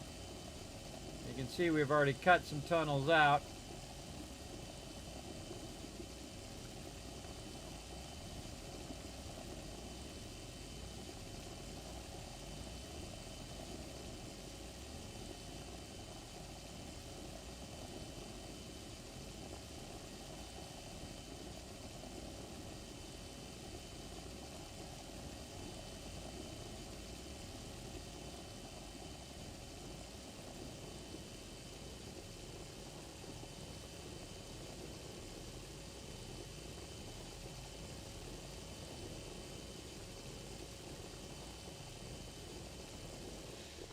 All right, nice.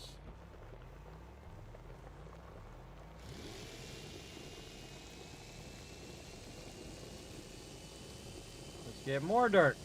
I feel like this is the easiest way to get resources in the game, right? Even more than going and collecting them or doing your extractors or whatever. You just take your vehicle, your big vehicle, and extract this. Now remember, I can have 3 trailers. So I could put 3 trailers on here and I could just collect a day's worth of stuff, 8 hours worth of running of soil, and then just queue it up and then AFK and come back later. Absolutely. You can collect a massive sum of soil.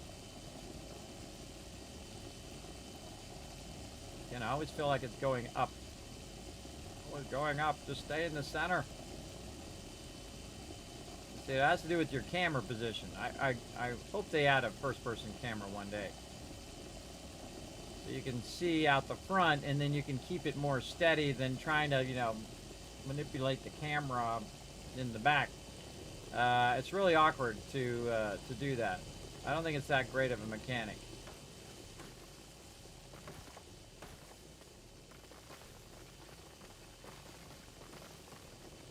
Alright, there's a hole over here. While we're here, just fill that right in like that.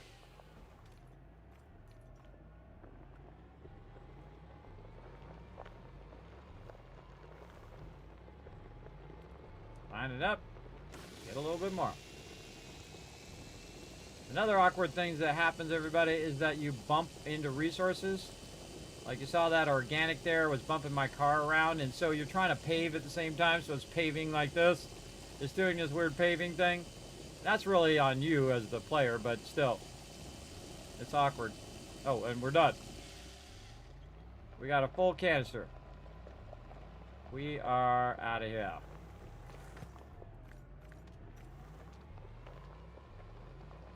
We are out of here. Heading back.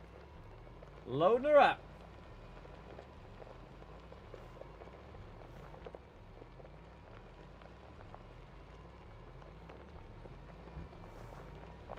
That's just standard Kismet driving. There you go.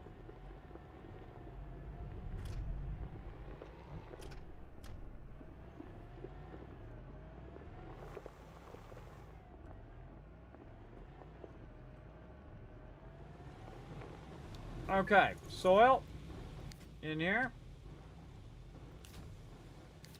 And more resin firing up. Oh man, we're gonna have that done in no time. 40 glass. I think we got it. 23 more right there. All right, let's take this, put it over here. We have more than 40 glass. 55 glass. All right, 250 resin waiting on that. 100 ammonium. That's definitely going to take a bit to do the ammonium, though I do have 3 extractors running. On ammonium is the first one I'd start to double and triple up on because ammonium, it just has to get that ammonium as fast as it possibly can so it makes enough fuel before you burn the fuel up, right? That's the reason why. You got to make more fuel than you're burning so that you can also use it for your production. And then you're going to burn a ton of it over there, and then you're going to run out for sure.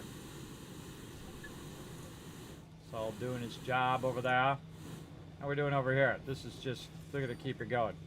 Look at it going. Okay, this thing is empty now.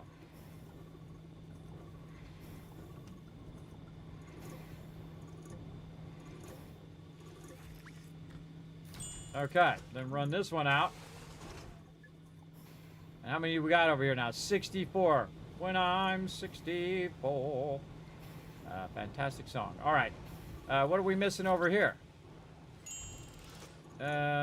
We are missing the ability to put the titanium alloy over there. So what we need is we need a bigger container for our titanium alloy.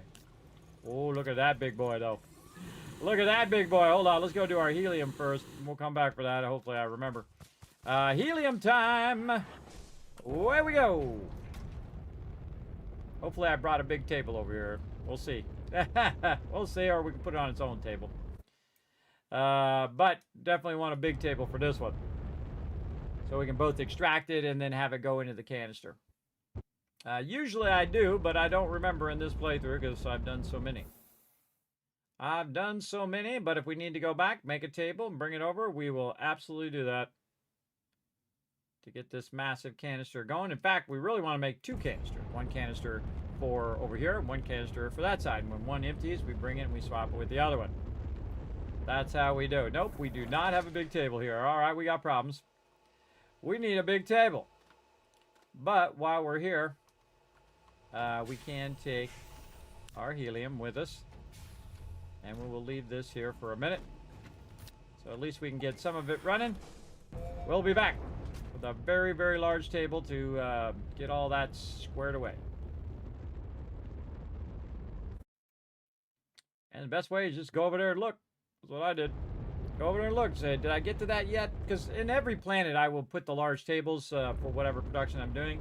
And the large vehicles and all the large stuff that I'll need for making stuff run. Especially the trams. The trams are a really great addition to the game. They do work really, really well. But they do take time to set up and to understand how the logistics of the trams work.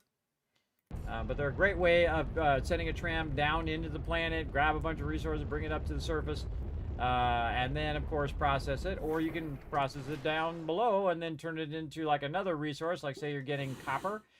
So you get the raw copper, you've got the table there, you've got enough power so we can extract it, convert it, put it as copper, and then it takes the finished product, the copper, and brings it to you. And then that can then tie into other processes as well, where it drops it off right where it goes for that particular process. And you'll see me widen out my base tremendously when I start to do rail lines as well. Those are very fun. All right, let's go ahead and get more of our helium up here. And since we have such a massive backlog of stuff, we're about to have a crazy ton of nanocarbon alloy. We have 64 steel there and 32 titanium over here, which means this is going to fill really quick. We really want to get our helium on a separate table as well. Let's get this over here. So, and this is sulfur. So what we want to do is put this on its own table. Get an auto arm going there. Because we're going to be making more containers that are going to fill up that area. So we want to think that through. And show, again, more aluminum. I think I have one left right there. Right there. Did we go and put another container down there on that aluminum? I don't remember. So let's go see it.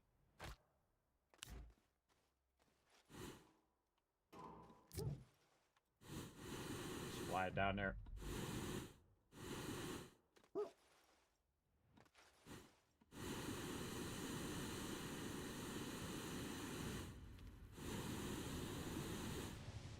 We did not put another canister down here. My bad.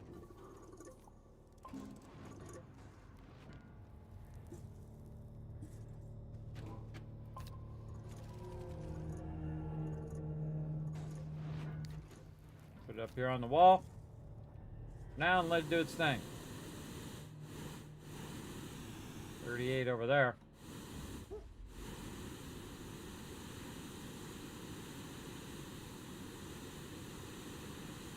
Getting it going on. What's up, Reed? Thanks for chilling out, man. All right, we're making some good progress here in this Astroneer. Steel and titanium alloy on me. I'm gonna get that off of me. Again, nanocarbon alloy is what we need right now.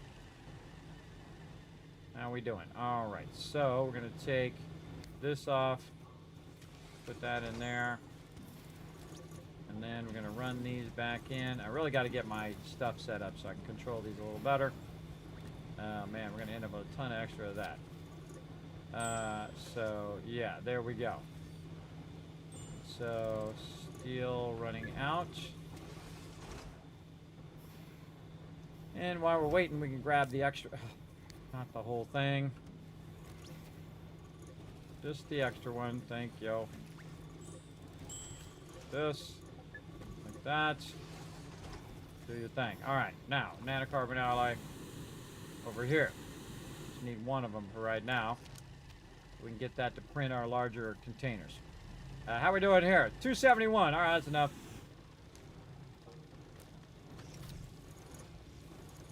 Caught it just before I put it down. We'll definitely make more resin later, but for now, I'm trying to print this thing over here. So resin complete. All right, ammonium is all we need. I seriously doubt it's at 100 right now, but it might be. I don't know. Only way to know is to go over there and find out. Put some more of this hydrazine that we're saving specifically for our backpack, jetpacks, and vehicle. Okay, let's go see. Now, the problem is we're not producing hydrazine right now. So, again, that means we're not producing fuel. So, not good when it comes to, you know, using my ships back and forth.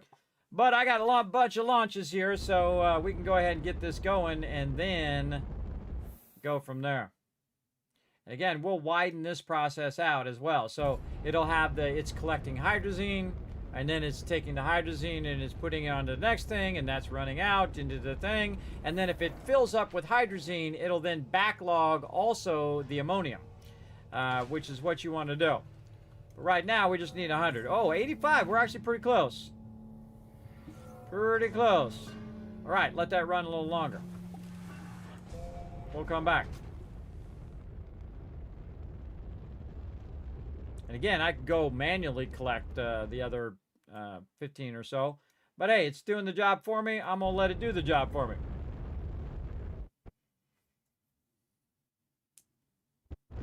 $15 won't take that long, and we can do something else while we're waiting.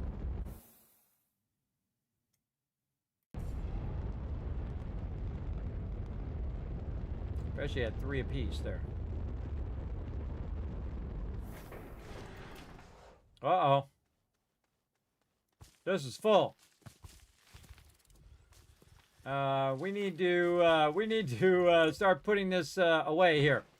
Okay, I got to remember what it is that we need. We need the EXO request platform, I think.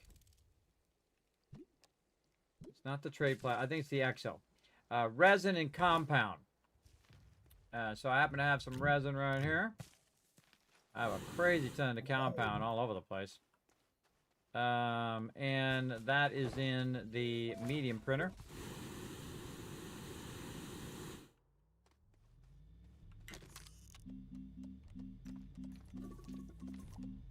Yeah. Making a mess. Stop that. Stop making that mess. Okay, extra request platform. Off you go. I'm probably going to snag this auto arm over here. Up, up. Put that back. Put that back. You were bad. Bad, bad, bad. Put that back up there. Bad little auto arm. Grab my stuff. Okay. Now, we're going to go here. Do we have an extra table laying around? We sure do, right here. Awesome. Let's go ahead and get this primed and ready for some serious work for us. So we're going to take the squash line. We're going to put this here. Now, I'm going to wait before I start this going because I want the EXO platform there. And that's going to take a minute for that to get going. How's our nanocarbon alloy doing over here? I bet it's making a bunch of it. Yeah, it sure is. Okay, we got to run out our gases again. Okay, we got to get another big table going so we can go ahead and do that on our helium. So let's go. Big boy table. Resin and iron. Okay, well, you know what? Let's just make some more resin while we're at it. Go. I saw some resin over this way. It's just sitting around somewhere. Should we use it all? This over here, and that over there, and this over here. There we go. Set up there. Where did I see that resin?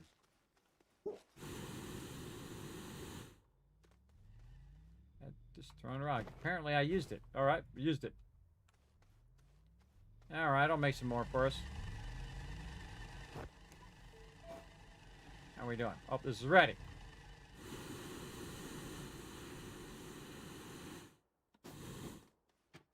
Okay, so this is the EXO request platform. Now, the EXO request platform is like an event, right? So during the holidays, like Halloween into November here, and again, I don't know when this event does finish, but what you do is you feed a bunch of the various things in here. And you can see that if we feed this in there, we get this many points and so on. So I can go ahead and set this to loop. So now what it's doing is it's going to wait for it to kind of fill this up. Here it comes. Again, totally different rocket. And so what I'm going to do is I'm going to have it fill up all this stuff. Now, I think this might be a fluid, so we might get away with a fluid canister. I think I had an extra one somewhere. What did I do with it? These are good questions, or I might have used it. Might have used it. Guess I could use this one. I was using for my hydrazine. All right. Now, is it a fluid or is it a gas? That's a good question. Maybe it's a gas. Yeah, it's a gas canister I need. Picking up fluids or hydrazine. No, not the whole thing.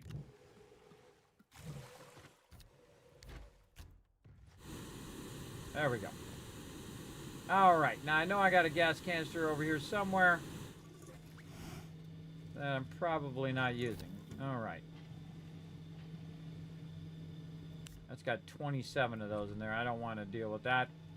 Where was I using that? In the hydrogen. That's not really using it. Oh, but it's back on Caldor. Gotta go back that way anyway. Yeah, I don't see any other gas canisters that I'm using that are empty.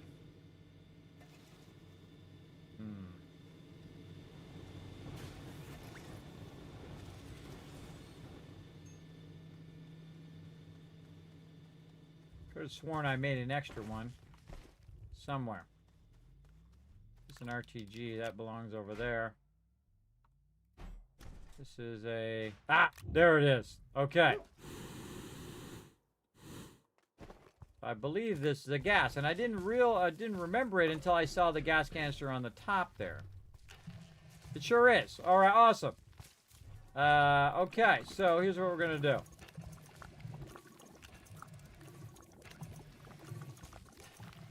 Holy moly! Faster than I can take it out of there. All right, hold on. Let's stop these. Turn off. Turn off. There we go. That's so I can grab some of these. There we go. Oh, this one's running out. That's why it's doing that. I see. And then this is here. And then I can grab all the stuff that's here on all of these different ones and consolidate it down, everybody. So I'm about to put, 160 of those suckers right in there. And this takes a while for it to process. So you want to kind of build this up in one big old bada bing bada boom move. Right over here.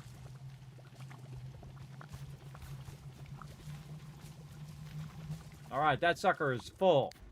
Now when I put that on there, it's just going to sit right there at the top, and it's going to show me how much value that's worth. That's worth 2,400. So I just made 2,400 points, and I'm actually going to get 2 rewards for that, right? So pick your poison visor and stem the tide hat that I'm going to get in the cosmetic shop. So off it goes, and it's going to go do its thing. All right, now I'm going to also take one of these and put it right here. And I probably want to put something in the back here that's blocking it. I'm just going to put that there for now. There we go. So we got the pumpkin shelter, which I already had. Unlock pick your poison and stem the tide. Right there. And so then I'm going to go ahead and turn this auto arm on. Oh, I'm going to turn it the right way, though. Green is where it's picking it up. Turn this auto arm on. Maybe move it forward a bit.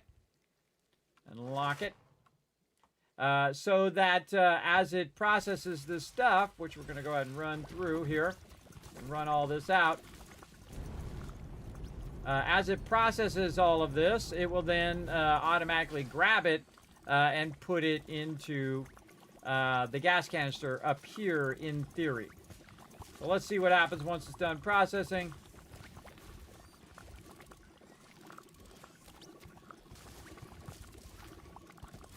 Again, I'm just going to run this out of here. Oh, there it goes. See? It's doing it perfectly.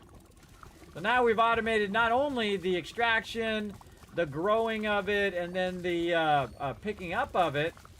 And also, we probably got a bunch of astronium back here, too. Yeah, we got a couple astronium. And so it's just going to keep picking all that stuff up and feeding it in there. You can see that it really starts to fill up at some point, too. You let it run long enough. Again, same thing with our trees over here. They have not stopped running the whole time. We've got a perpetual loop of it wiping out the thing and then replanting them again. You see 223 of them in there. We'll have 400 of those before we know it. And let those just farm and farm and farm. And again, we have this kind of barrier around here to keep it from popping out of there. It's like popcorn. It'll pop out of there if you're not careful. Speaking of popcorn, making me hungry. Oh, and there it goes. There we go. Some more ammonium. Again, just working perfectly.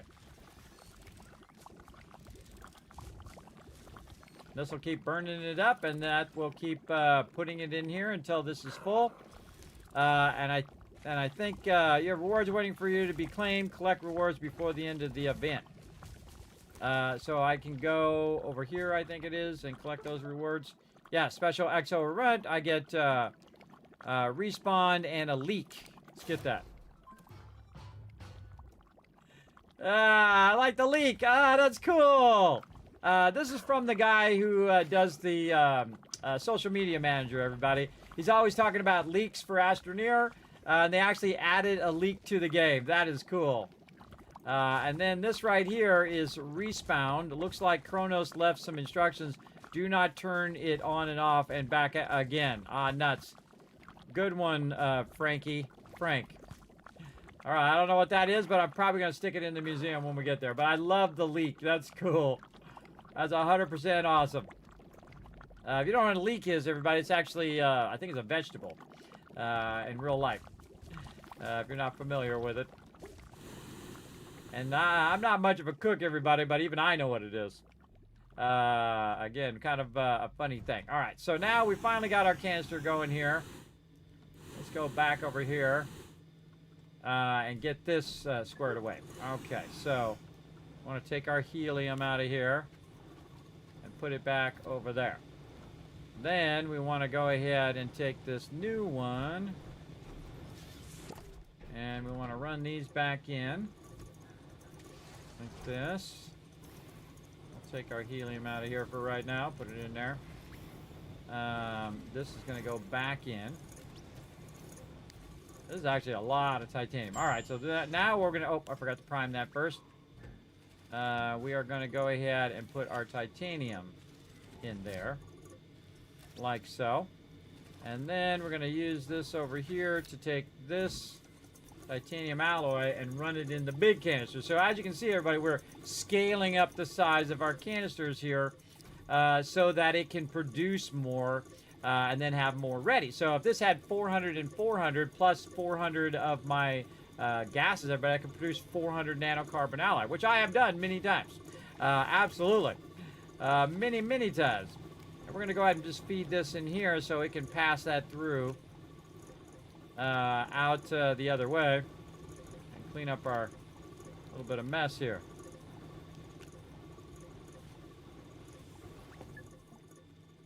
All right, nice. So what are we waiting for over here?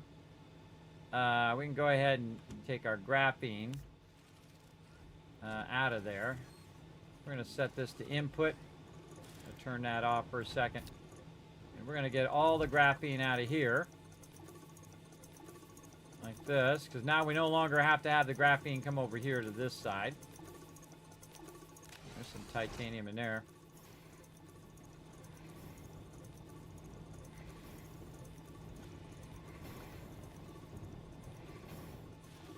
See, if it grabs titanium alloy, it's going to automatically put it on the other bench. See? That's what you really want. Set that to input. Like this, it'll grab all that on that bench while I'm running this one out. Okay, very nice. Now we need more titanium.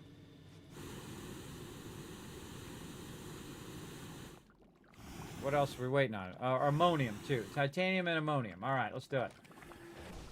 We're out.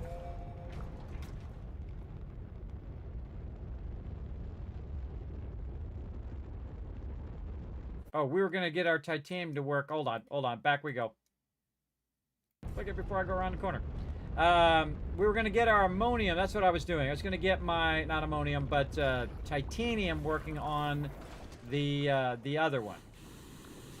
So on here, that's what I was doing. All right, now I remember. So we want to get this off of here. Like this. And then I want to put a big canister on here. Turn this off for a second. I want to put a big canister on here. We can't do it, I don't think. No, you got to have the large one. Yes, you have to have the large one to make that happen.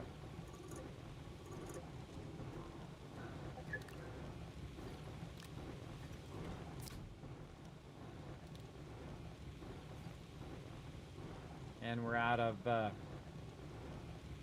resources again. Let's turn this off for a second. Pull this out of here. Pull that out of there. Put this here. Run that into here. There we go. So yeah, we need the large one. So we tried it on the other one. We tried it on the medium one. We know that works as well. Probably not build it right there by where we're going to do our mega build. So we need a large shuttle. So we can bring the large containers back and forth. So let's get that going. Exo chips. Ooh, man, I imagine I'm running low on exo chips. How many I got left? Yup, I got one left. All right. Use it for our large shuttle. We need two. Okay, luckily I've got an extra one over here. Let's blow it up. I like to put it on the top if I can get my guy to get up there. There you go. Dip! Again, look how perfect that is, everybody. Again, it's about double height of your character. Falls in there, but doesn't make a giant hole in the ground. And then this is all debris. You can pick up that debris and also put that in your scrap for you. We're going to take this exo chip, stick it right over here first. Why is that table not locked? Why was that not locked? All right, now I got to get the little chip out from under there before it goes flying. Let's see, titanium alloy and ceramic. We just made a bunch of ceramic over here. How convenient. We'll just be taking that and putting that over there. And then titanium alloy, certainly don't have a problem with that. We're making so much we don't even know what we're doing here. Grab that, run this steel out. And we can run our titanium alloy out. We can just kind of manually put our helium in there for right now until we get an auto arm.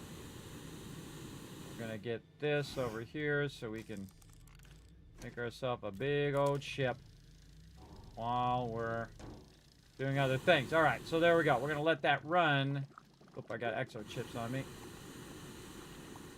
Definitely don't want to carry those around. Let's just put those right here. Put this directly into our scrapper. Over there. Okay, so, and this can go over here in my equipment. That's all later stuff. I'm going to get around to that later. All right, there we go. Very nice. Look at this. Oh, it brought me back some loot. Data circuits. Some proximity repeaters. Different models. More proximity repeaters. It brought me some gas canisters. Again, so it also gives you some loot as well. Which is really cool. And again, I'll wait for it to completely fill first and then send it. Again, right now we're already back at that thing, so we can go ahead and try to get the next one, which is 8,000. And so we got to claim those rewards. Some more rewards, though. Let's get some more rewards here. I think we already got those rewards. What other rewards? What rewards do we need? Oops, it dropped it.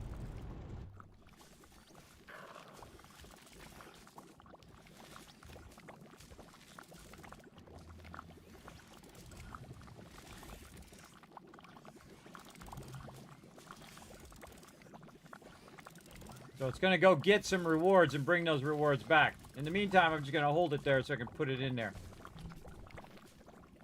I could also put another one of these canisters in the back so I can just let it run, which is probably a good idea because now I have another one.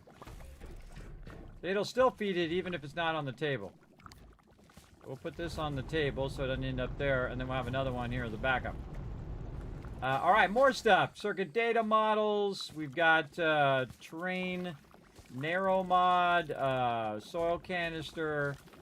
Again, lots and lots of loot you can get. Oh, that was the most valuable thing in there. The exo chip, fluid container. We've got solid fuel jetpack, alignment mods. Look at all that loot that we just got. Very nice. All right, then we'll put this up here, put that up there. All right, and then we can put this here. And then that's not it. Gas canister there. All right, nice. So again, it looks like it's prioritizing the one that's at the top first. And it's going to fill that up, and then there we go. Then our next goal is 1,600. So we did already 840 payload. We did the 2,400 to get to Bad Apple. We need to have 8,000. But every so often, you will get rewards. And all of this stuff that you see now making a humongous mess on my floor over here. Including more of these fluid things, various mods for my thing, and these data circuit models, which you have to get for another quest that we're going to do later on. But we're going to go ahead and just clean up this mess here a little bit. And put all this stuff up in here and deal with it later.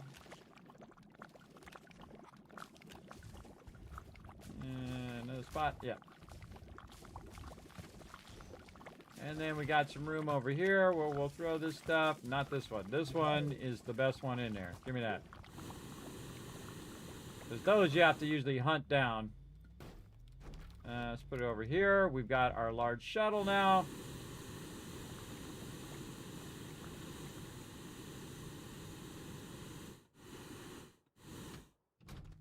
Unpack that while we get the hydrazine thruster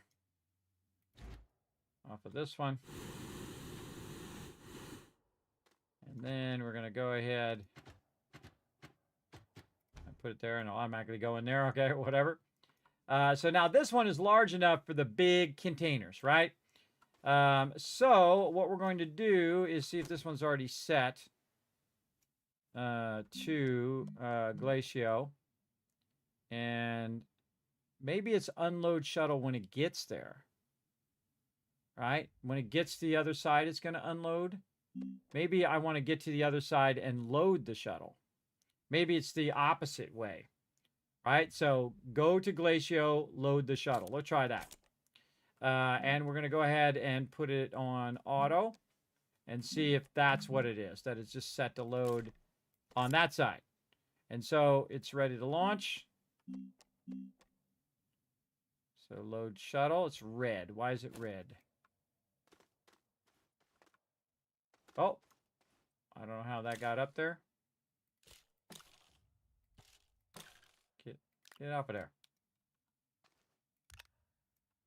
Oh, it's loading it. It's starting to work.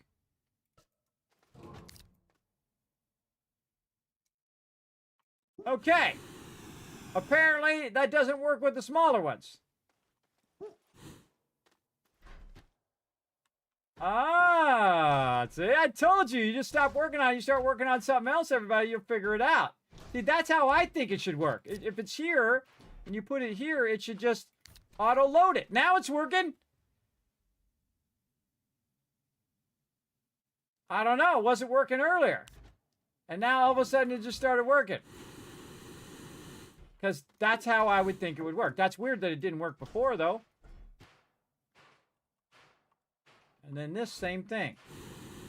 You'd think if I put it in there, it would just auto-load it in there. Oh, that's not working. Okay, this one doesn't work. Okay, that one's not auto-loading.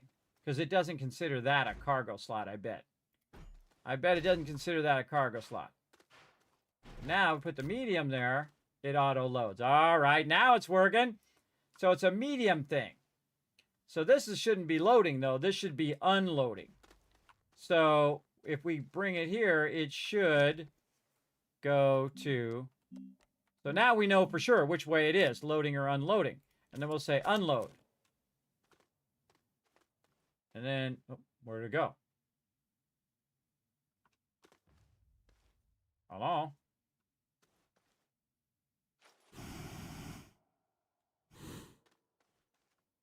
Where did it go? Okay. It vanished. Okay, what if I put this in here? Oh, it unloaded it to another vehicle. Why did it unload it over there? That's weird. Maybe that's the closest thing it can unload to. What if I do that? What the heck is that? Why would it unload it to another vehicle? That makes 0 sense to me. Why would it not unload onto the platform? So then you could run it wherever you wanted it to go. Holy mackerel, unloading it way over there. Maybe it's because this was on this platform? I don't get it. Maybe if I take this, put it on another platform, that'll keep it from doing that. So that unloaded to there. And this should unload to there. All right, so yeah, I got confused. Little bug there I found. Little bug is trying to unload it to the shuttle that was there. Okay, that's how it should work. Okay, now it's working. Again, earlier it wasn't working. I didn't do anything, everybody. The best thing to do when you start getting frustrated like that and you're like, this is how it should work. This is how it always works. You know, that's how it works when you're doing trams. And it wasn't taking it on and off of there automatically. That's what I wanted it to do. I wanted it to fill it up, bring it to me automatically, and drop it off. And so that's still what I wanted to do on the other end. So how can we get it to run? So this, okay, now I'm going to tell it to be automatic. So automatically unload to here. So this is here.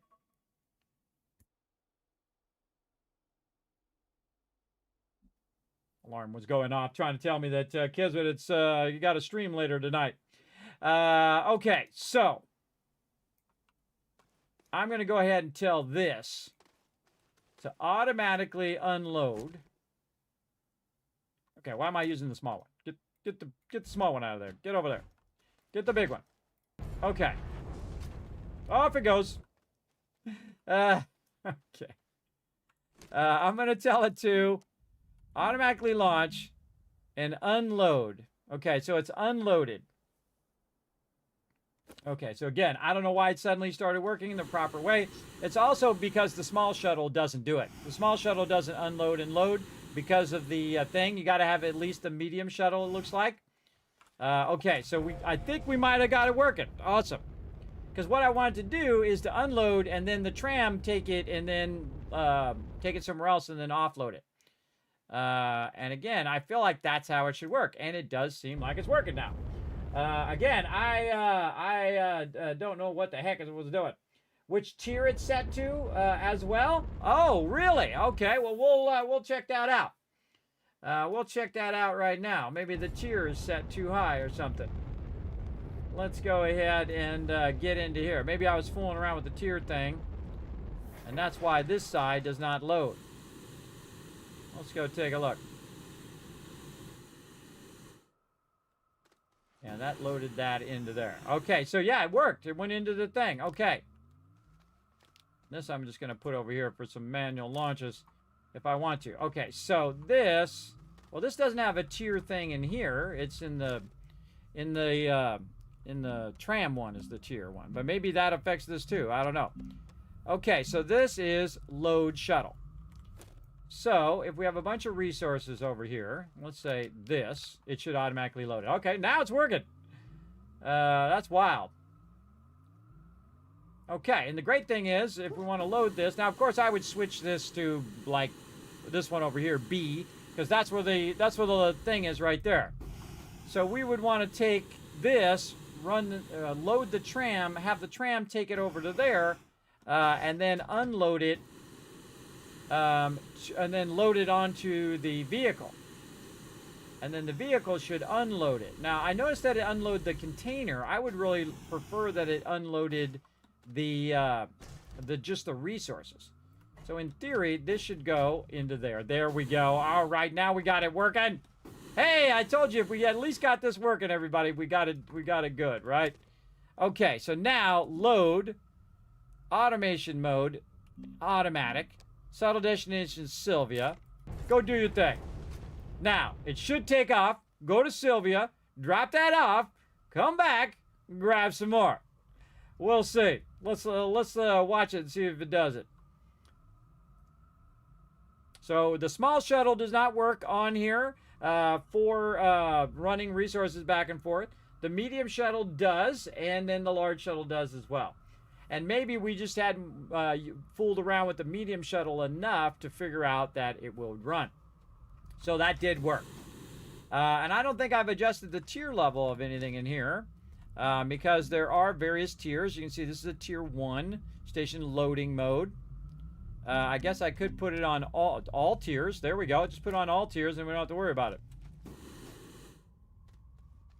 So I was fooling around with that earlier, though. That could have been a thing. I could have accidentally set that to another tier. Now, come on, load that baby. Whoa, it loaded the whole thing. It took the whole thing and said, thank you, sucker. It took off with it.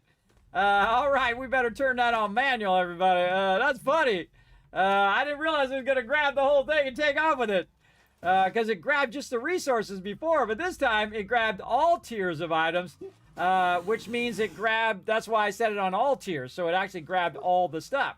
Or what we want is we want tier 1, so it'll just grab, and that's cool, because that means that that interacts with the ship. Now, it's all set to automatic, everybody, so it's going to go to the other planet and then come back here in a minute with that stuff.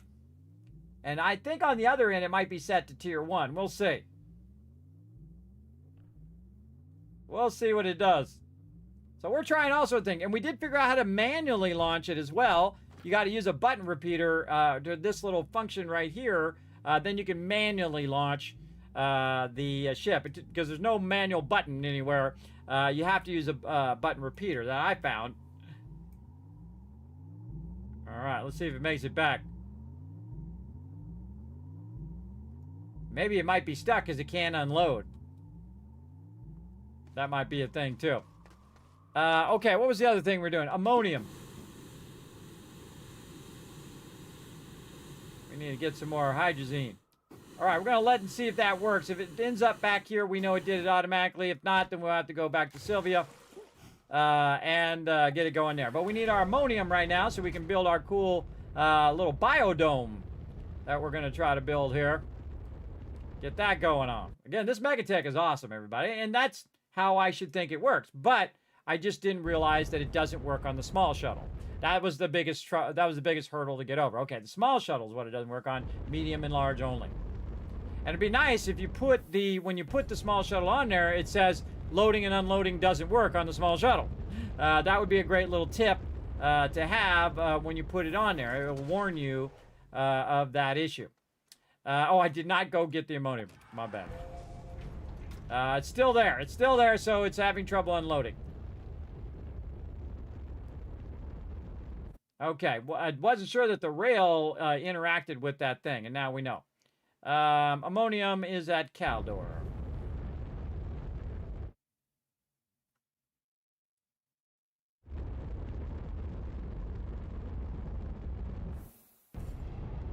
That was nice. Came right in where my base was. Sweet. All right, this has been chugging away at this. I'm sure it's got a bunch. 179 of them. All right, let's give it a little nudge, nudge. Little nudge, nudge.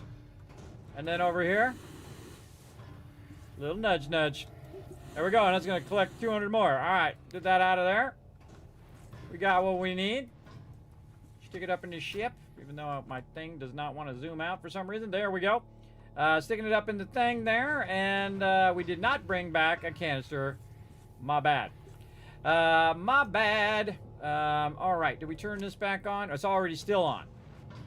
So it's going to automatically feed it in there, but we won't have enough space to put that hydrazine. You know what? We might as well just stick one of these over here for now. Like this. Let that do its thing for a minute, and then we'll come back with our bigger container. And we have a smaller container too, but I'm just going to keep that for running my ship. Keeping my ship fueled up and my jetpack fueled up. All right, Sylvia, over here. So yeah, it's cool that we now learn that the tiers affect whatever it's going to pick up. And that's what's fun to try, everybody. Again, I feel like my favorite part is the not knowing. So I appreciate when you guys don't backseat game, though sometimes it's okay. Give me a little tip there. I appreciate that. You didn't say, hey, Kismet, do this thing. You just said, Kismet, that thing works in tiers, which I already asked for earlier. So it's okay if you can backseat game when I say it's okay. Not just say, hey, Kismet, click the thing and do the stuff and do this and do that and do this. Because some people get really, like, into it. They're just, like, telling you everything you should be doing. And, you know, taking away the challenge of the game. I feel that's one of my favorite parts of any game is the challenge of figuring it out. And what was the issue, right? What was the issue there? I was using the small spaceship. All right, here we go, building a biodome. Cool. I feel like we want to get up on top of this. Oh, those are transparent for the thing. Always running out of hydrogen. Let's get up here. Get a good view of it. There we go. That's a good shot. Put me over to the side.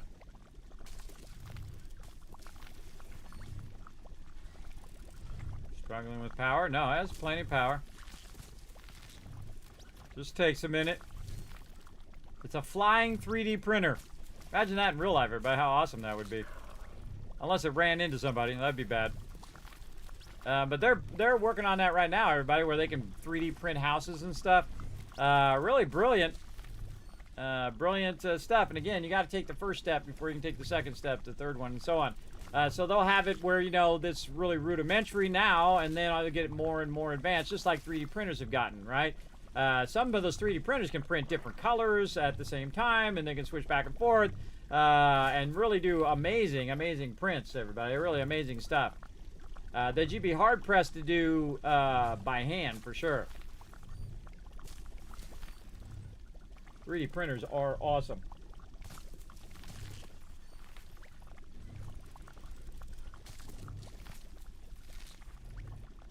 Yeah, they've been working on the drone idea for a while. The biggest problem is crashes. The liability of those things crashing into people's houses or into people directly, or businesses or stuff like that. Trains, cars. That's high liability, bro. High chance that you're gonna get sued.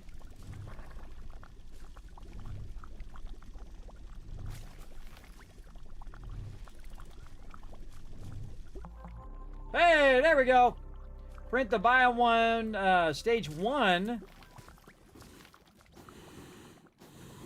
I beg your garden. Oh, look, it has a bunch of little slots. You can put the slots in there.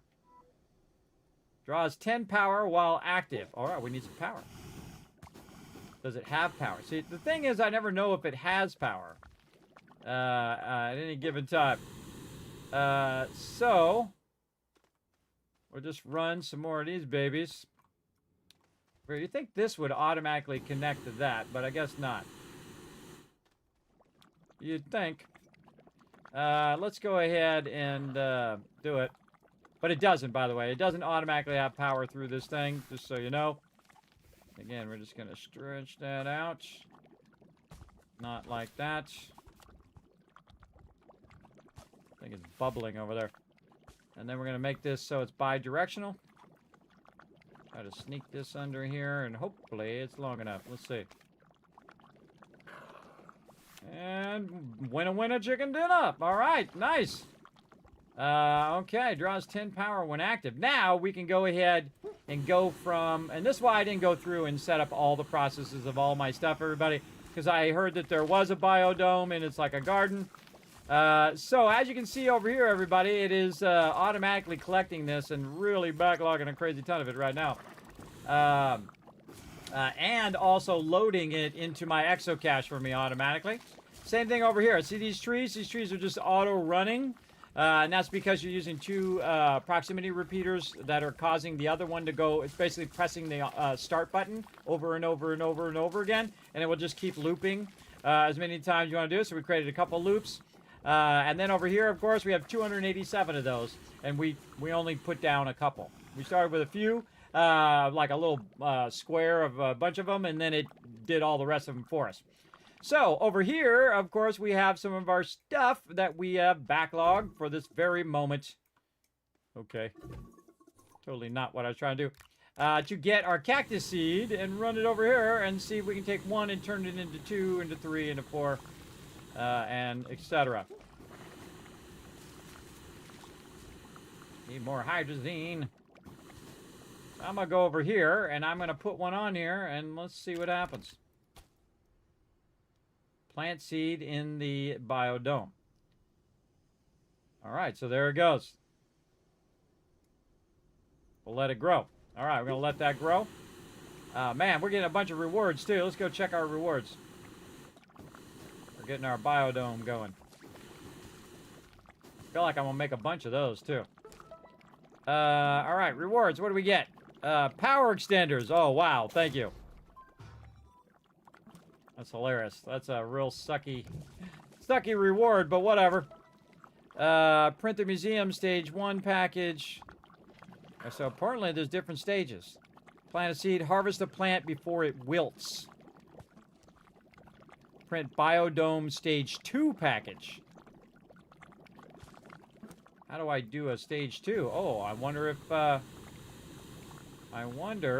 the thing over here says stage 2 now. Hello? Oh, okay, yeah, now we're learning some stuff. Okay, stage 2 now. Okay, I got this. I got plenty of nitrogen and glass. I got all those resources popping off. We'll come back. We'll come back for that. Now we gotta harvest it before it wilts. Harvest. Oh, it's wilting in so many seconds. So you do have to kind of get back to there, otherwise it just goes bad. So you would want to just auto-collect it at some point.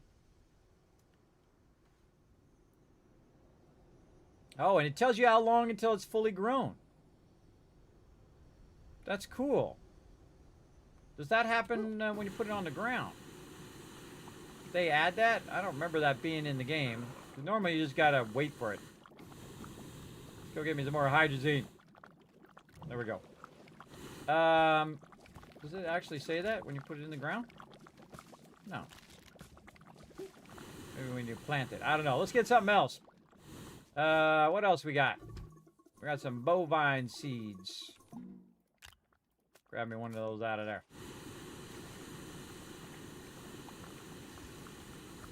But what happened when it wilts? That's the question.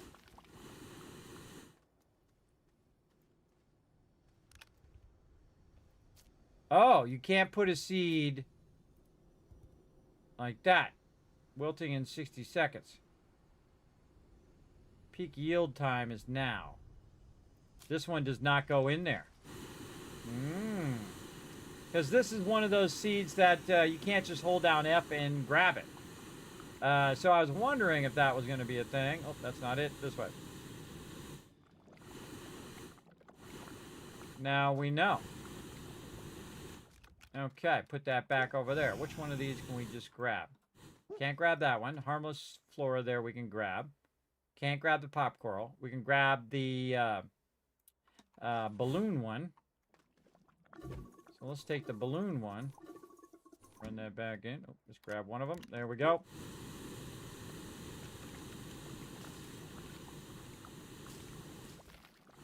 Like you got to tend to your garden or it wilts, or it probably just goes back to being 1, I would think. Again, I'm going to harvest this one. Put that one over here, and then I'm going to see what happens when it wilts. Then we got our balloon. This is cool. I really like this. I wonder what happens in level 2. Uh-oh. Uh-oh. 12-hour stream coming up. Oh, okay. Turns brown. Dead in 40 seconds. So now it's harmless. It's harmless flora, but it's wilted, and then it's gonna be dead. We'll see what happens. I like how it tells you how many seconds you have, though. But really, you're just gonna sit here for 30 seconds and let these grow.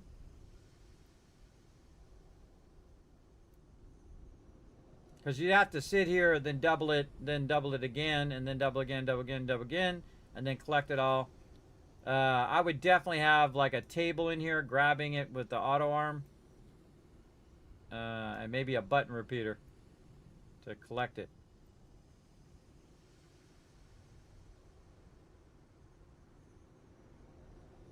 Can be harvested is the orbital ring of life. So it is dead. Okay, so it's dead. Harvest. It just goes back to itself. So it doesn't double up. That's its thing. It's not going to give you more of that thing. So if I get this, it just gave me one. Why didn't it give me multiple? And then, yeah, this is just going to grow again. So you can't just leave it until it's dead, replant it all, and then wait. That's probably what I would work on, is just doubling it up and doubling it up again. But the fact that you have to stand there and wait for it sucks a little bit. I would put a button repeater that would just collect it, that would cause it to break down, and then collect it real quick and put it into a thing. That's exactly what I would do right over here. Probably over here, put a table or something in the middle there, or in the middle here.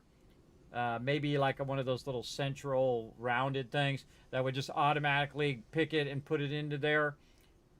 Because, I mean, you don't want to sit here and wait for this for 30 seconds. And again, you can expand it and then expand it. And then you got to wait another, 50 seconds or so for that to grow. And then over here, we need to move away from this in case it blows up. That just gave us one. Yeah, again, you can just keep expanding that and expanding that. I don't know what level 2 does, so we'll figure that out another time. So, we got all that going. We figured out, we're figuring out our stuff so it stops grabbing all of our stuff. Yeah, the output is full. So, we have this set to all tiers. So, tier 1 only. Yeah, so now it's pulling the tier 1 out of there. So, this is an input, tier 1. Put this back over here. Input, and then the other one would be an output tier 1. So that unloads. And then unload shuttle, automatic launch, Glacio. Go. Oh, save, ready to launch. I think it has to fully unload. Yeah, it has to fully unload to automate. It's okay, I'll bring this back myself.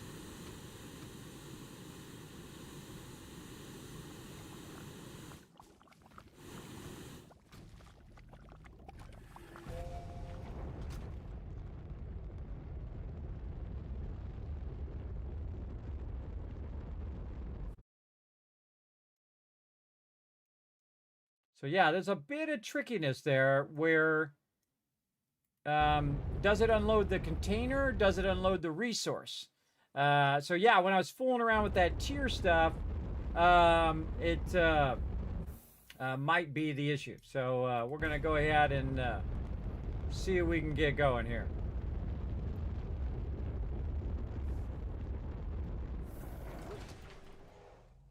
So this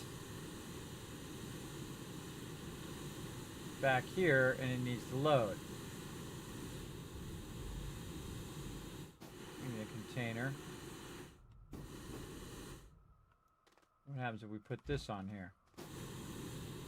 Let's check the tier of what it's loading. Tier 1. So in theory, if I put this on here, it's just going to grab... Huh.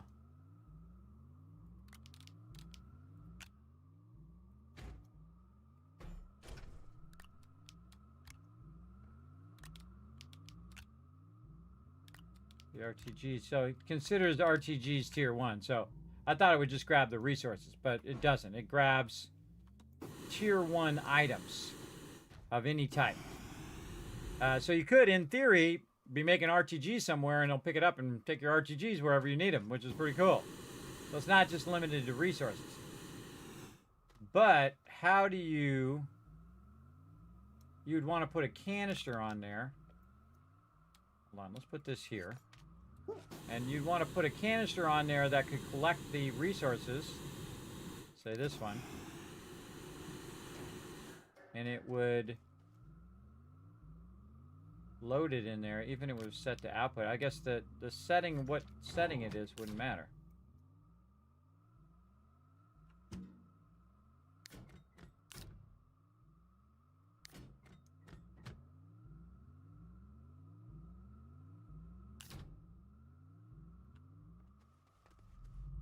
Doesn't like that. Load shuttle.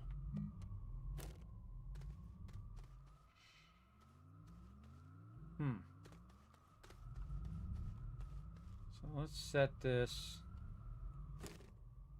to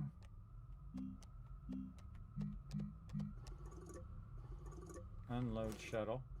So that's going to run into there. Okay. So that's not set on output now. But if I go here and I set it to load shuttle, it doesn't automatically load it if this is not set to output. But if it's set to output, it'll just load it. Okay. But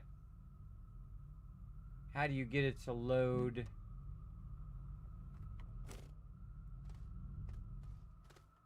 Yeah, see, it won't unload because this is not set to unload. So you want to set that to unload. Loading or unloading based on the side. And then you would want the car to either be loading or unloading into there. And just have it always set to that. But you'd think that you could have this set, have this target the pin and say, look, if it's going that way, this is loading, right? If the thing isn't there, it's loading it. If it comes back, it's unloading it, right? Because when the other stuff comes in, because this is set to input right now, when the other one's coming in, it's going to unload, and this is going to unload, but you can't take it from here and put it into there. Again, the logistics of it, you'd have to figure out. For sure. Or you can make another stop that does all of that stuff in that particular stop. Yeah, so I want this to load. So I'm going to do this. And then set this to load. Yeah, you don't even need to press the button. It just automatically starts doing it. Okay, load shuttle. Yeah, just when you set it to load. And it will only load the tier 1.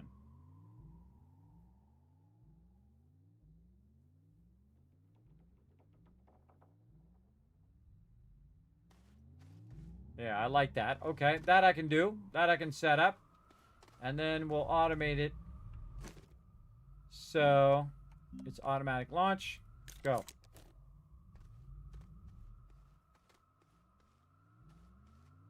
Does it have to fully load is the question. Ah. What if it calculates if it's full? Seems like it is.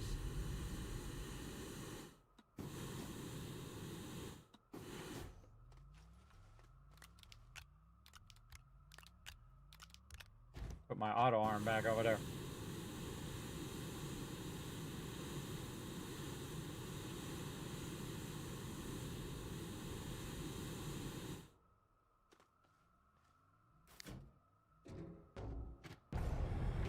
Yeah, it's got to be full. Okay, so it's full or empty before it goes. And so basically what it's doing, this is not just for the, this is not for the tram. This is how it goes. So stops uncars, stop disabled, stops all cars. Stop all cars for now. Tier 1, loading mode disabled. Load stop cars. Unload stop cars. That's what I want. Unload stop cars. Stops all cars. Stops uncalled cars. Let's just say all for now. Unload stops cars. It's tier 1. So it's going to go get the resources, bring it over here, put it here, and then it's going to go unload it, come back, load back up again. And you know what I could do too is I could have it set a timer. So when it sits here and it doesn't have any resource and it has just a little bit of resource, it can then go. But the thing is, I can't put this up in here. So it can't load that onto there. And then unload it from that. So that means that in here, it just takes it off. And you have to use basically the internal slots. You can't enhance it by putting that in there. But I could say like tier 3 or all tiers and put the whole container in there, and we'll grab the whole entire container and then take it with us and then unload that full container. But there's no way to move that container out of there. So moving it via the container is actually the worst way of doing it in this scenario. You wouldn't want to move it from the container itself. Again, I got to put my auto arm back. Let's go. So it's continuing to extract my iron over here.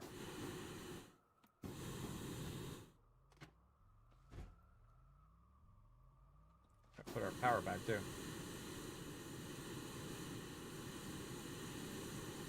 What do we do with that power over here?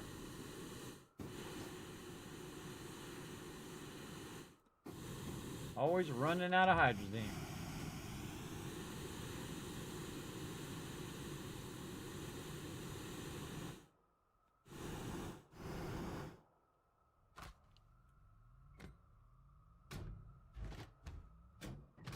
Oh, I'm missing a RTG there.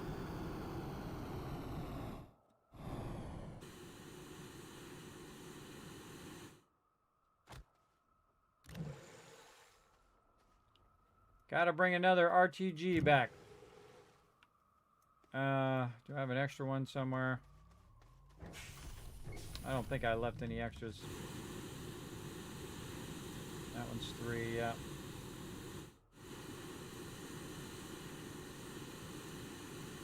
Alright, we got it to work. That's the most important part. Container over here. Now.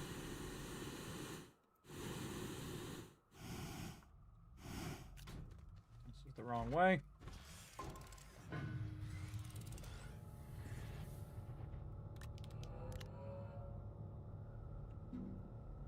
Okay. Back to work. Oh, there's one on the top. Never mind. That's right. There's one RTG on the top there, and then those. That's fine. That's gonna be fine. Okay, so now we learned some things. Learned a lot of things. Give me my QRTG back. My little thing. So this is where you want to put your container. So this will come and drop all that off into the container. And then it will automatically load it, run it back and forth.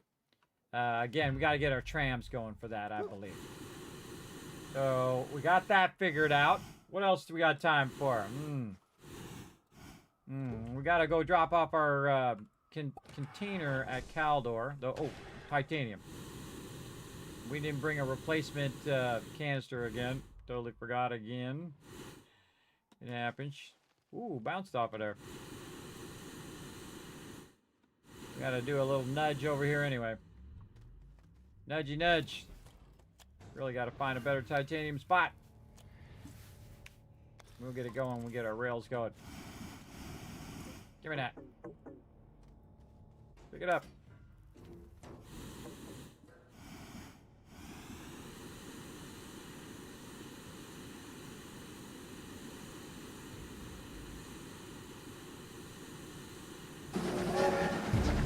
Oh, look out! We got a brand new Teamwork Tycoon coming in, everybody. Show some love. Wizard Lizard coming in, showing some love. What's up, Wizard Lizard? Thanks for coming in and hanging out. Canister on train now unloads, right? Yes. Yeah, we got it going.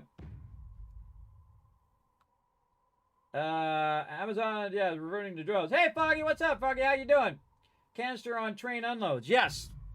So, we'll get it all figured out. Don't worry, everybody. We'll get it going. We're just testing that out. We couldn't get to work with the small one, but we got it working with the medium and now the large one. So good note, don't use the small shuttle. And that should tell you that in game. It should say, don't use the small shuttle. So small shuttle is not for use for this. You should use the medium or thing, unless it's in the game and I just didn't see it. I certainly didn't see it. But we tried it with all 3 levels, and finally the large one started working. The medium one wasn't working the way I thought it would work. But all of a sudden, it just like, ba-boom, I'm working. Here I am, doing my thing. And again, we got tons of stuff going. Look at these big old build things here going on. Run this over here. Make myself even more titanium. Go do your thing. Go do your thing. Look at all this graphene just sitting over here. Run that out. Run that out. How much graphene I got over here? 96 ought to get her done. Let's see. I got 2 containers that are empty. Let's get this one over here first. In fact, I probably should just bring both of them with me.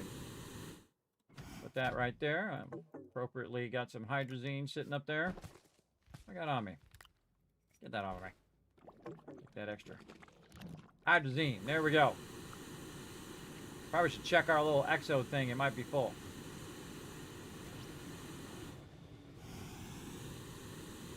Now, I can't remember if I've already unlocked this stuff or not. They might change it every so many holidays or whatever. I can't remember. It's been so long. And this is the type of game, everybody, I'll play for a while, and then I'll take a break, and then I'll come back and I'll play some more, and so on.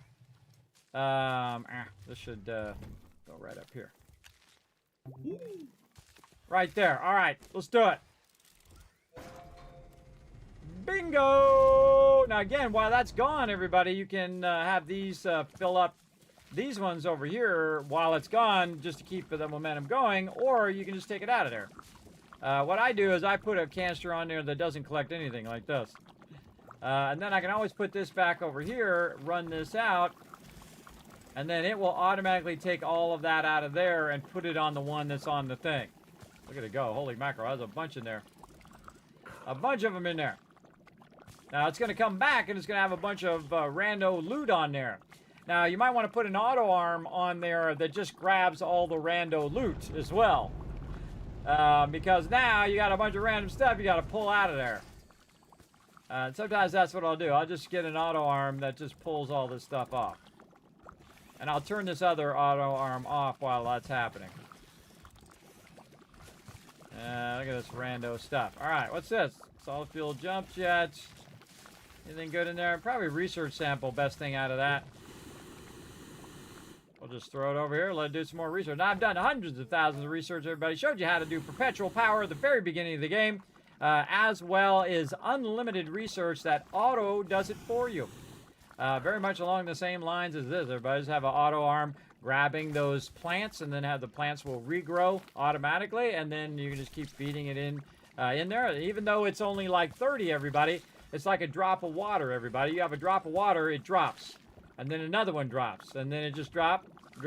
And before you know it, it can actually cut through a surface because that water has just been dropping for years. And it will start to cut through that surface, everybody.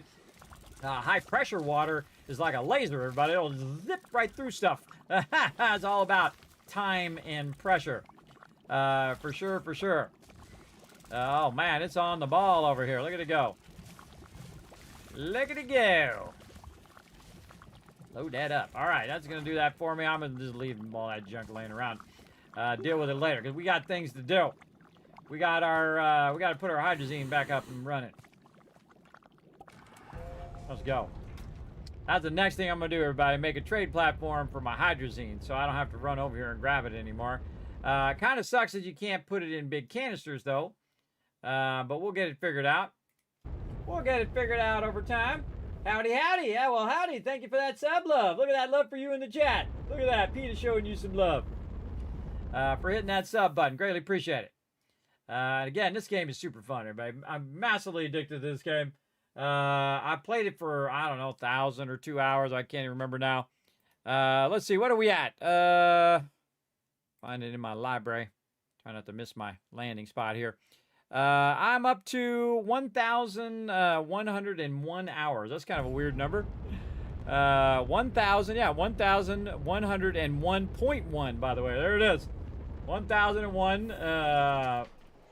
1,101.1 hours. All binary numbers, by the way, for all you computer geeks and programmers out there. All binary numbers on that one. I mean, it's either a 0 or a 1. All right, look at this giant mess that it's made over here. Let's go ahead and turn this off for a sec. And here's the cool thing, everybody. We just set this right over here. Like this. Put that right there. Make sure that's set to input. Get that going over there. Turn this back on again. Back on. There we go. So get that over there. And you can just set this over here, and this auto arm doesn't care where it comes from, everybody. It doesn't care if it comes from the ground or this or these extractors. It don't care. So what it's going to do is just keep feeding that up there and taking it off of these, and when these run out or is in between, it'll grab all the ones down below and feed all of those in there as well over time. So again, that's going to make a lot of hydrazine. Now again, we're going to scale that up even more so and just keep scaling it up to reach that mega level. And we'll just leave this one over here since it's empty, and we don't have to come back with it later on.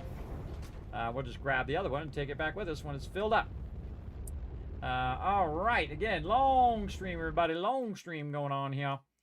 Let's go ahead and get back to Sylvia here and see what else we can get going on. So now there's a level 2. I didn't realize there were multiple levels of the mega building. That's cool, everybody. That's really cool. I like that a lot. So we're going to see if we can get another mega building down. Maybe we can sneak another one in here before we run out of time. Let's go.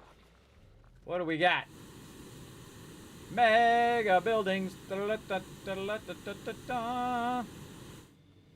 Over here. Okay, so we got the intermodal terminal, aka the rocket hub, is what I'm going to call it. The biodome, which is also very cool. We've got the construction anchor load museum. All right, let's load that one. So we'll load that in there. And then we'll tell it to bring that bad boy right over here. Press that button. All right, man. I don't think we have enough room right here. I don't think we have enough room. We're going to need more room. I got to watch out, too, that I don't crowd my landing pad over here either. Can you pick these back up? Can you take these out if you want to? I don't think you can. I think once it's in there, it's good. Use. Yeah, once you set that down, bro, that's GG's. All right. Oh, look at this thing. I say we set it way out here. We should give ourselves a little bit of room here, too.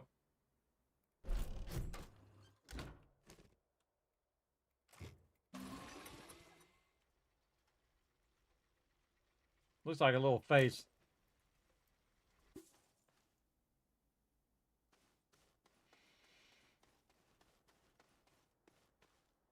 Cool. Okay. Compound, copper, glass, silicon, tile. We're definitely working on it next time. But I see this one has power outputs on the back.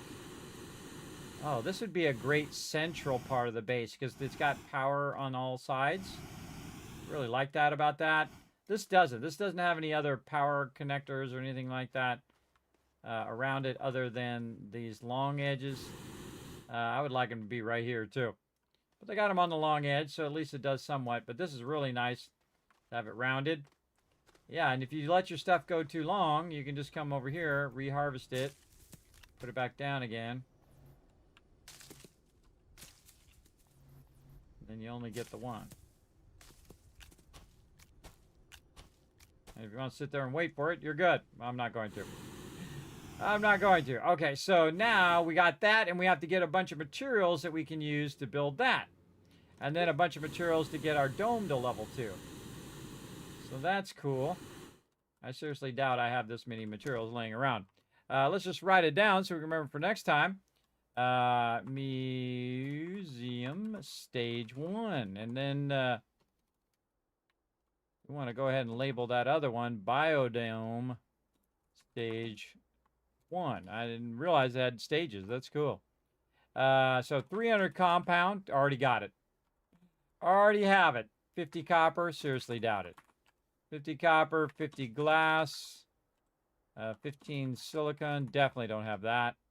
And 10 titanium alloy, which you'd think would be the hardest one, but I already got that going. So yeah, good, good, good. I think we should probably work on our other, work on our overall production of our other resources. Yeah, for sure. For sure. And to do that, we're going to need more tables. All right, more tables. Over here, and we could probably take this out of the way here. Get this going. What's this on? That's already on tables. Resin and iron. Okay, so give me some of this resin over here.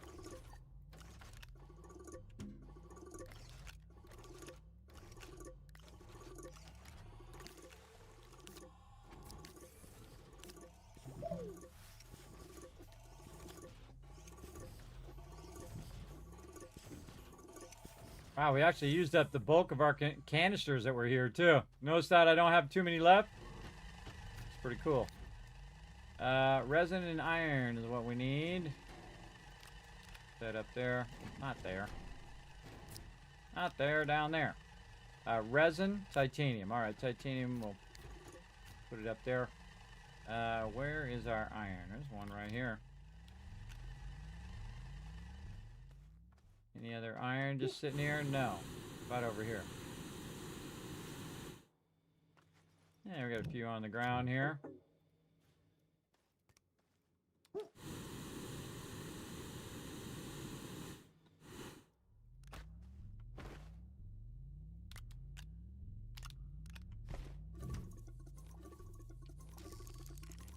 All right. Print as many as you can.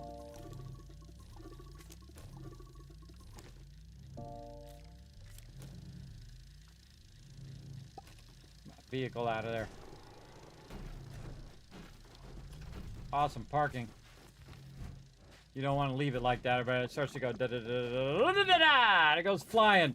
I've had my vehicle bump into stuff and then went flying over the horizon. You couldn't even see it. It was gone, man. It was out of there, and I had to go chase it down. Kind of funny. By the way, if you notice, I'm not worried about auction anymore. Again, the little mini auctionator is the greatest. Everybody, the portable auctionator. If you got little mini RTGs, you just keep it on you. Keep that portable auctionator on you and go anywhere and do anything you want. That basically frees you from the worry about oxygen. Okay, so we got that going. We still got some chips over here. And so we got that. We got this over here. And now we want to separate this process over here. So we want to take our raw ore out here. Probably take a moment and put this into this one.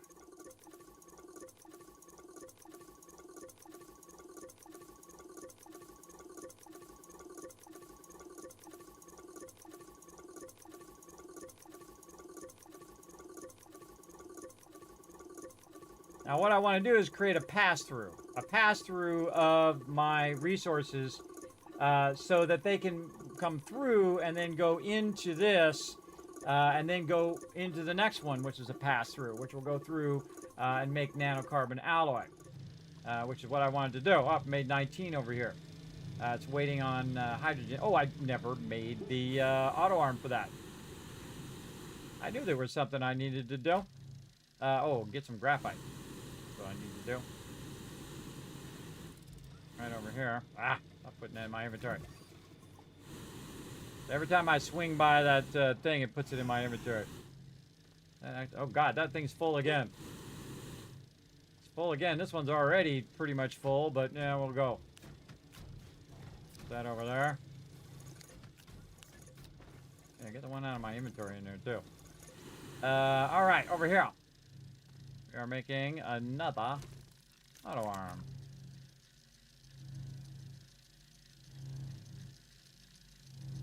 We never got our second table set up. Now you know why I made all that extra power, but it is for this stuff right here that we're scaling up. For sure. We already got the big stuff done that we wanted to get done today. Run that back in. Again, this is helium. So we'll run one out. Limit it to just helium. And then make sure we connect this to power.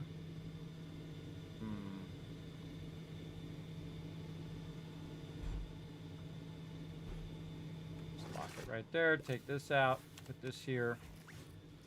Put that there. All right. That's going to make a tremendous amount of nanocarbon alloy. Now we need a bigger canister too. If we got an extra one laying around. I don't think we do. We got 19 there. Let's just run this out of here. What happened? Oh, that ran out of space.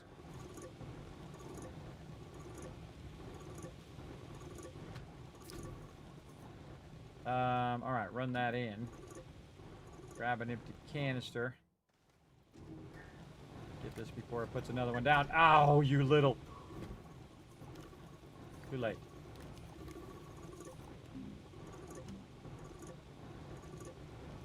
There we go. Now that'll run that out onto there. Again, as you get larger and larger, you want to start separating these processes. I had them combined earlier where we could, you know, grab it from the centrifuge, have it automatically convert in the forge, and then go out. But because we're using the larger stuff and we're doing stuff at a much larger level, you want to make sure that you do have enough room to do all the stuff and the things and the stuff. Okay, so over here we want to do this. Turn this off. Turn that off. Take this out. And we'll just prime this into here. It doesn't put any of these other resources in there. And we'll go ahead and run those out, and we'll have that go in.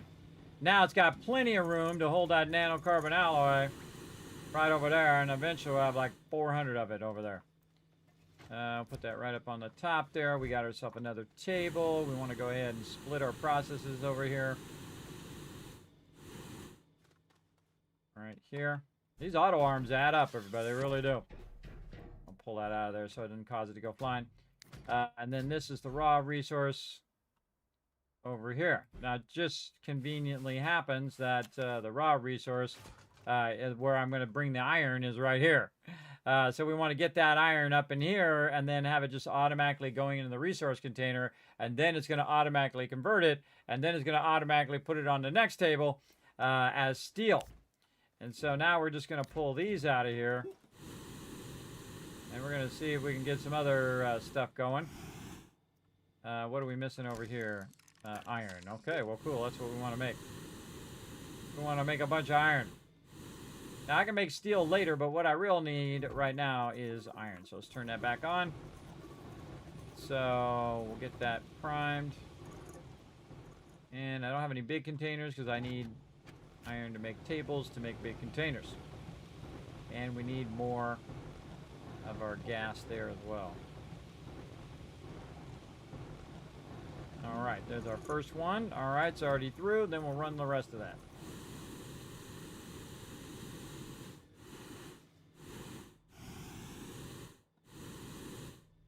And so 300 compound. Let's see if we actually have that much left. This plastic compound was right there. Begs the question of what did I do with it? I probably used it over here. 29 left. Oh, that's resin. Organic ammonium. No compound. Oh, hey, we can use this resin elsewhere. We'll put that back over here. Like that. And we can use another canister here to clean up this mess a little bit.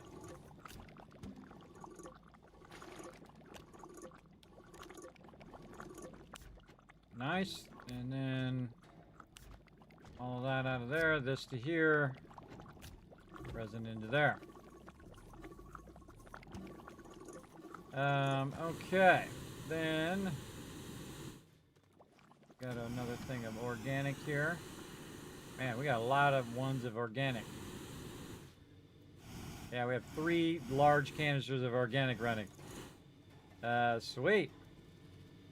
In fact, while we're at it, because remember, organic becomes carbon too, so just put that right over there. And now it's going to fill both of those. Awesome. It's gonna fill a whole lot of them suckers. Okay, we got that going. What else we got over here? We got some ammonia. We can use for making hydrazine if we wish. And then glass. Definitely for more containers. Lots of glass now. That's fine. And some more steel.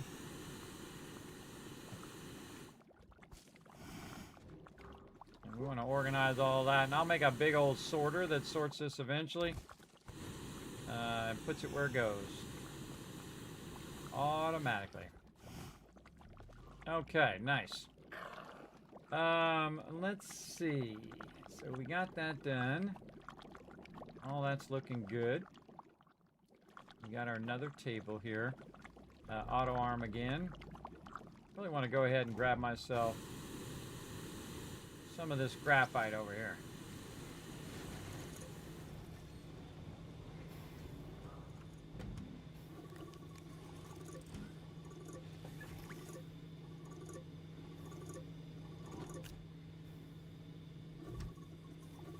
How much is in here? 23. All right, I'm going to transfer all that to the smaller container and just keep it over there because I'm making a bunch of auto arms and stuff, so I don't have to keep tracking it down.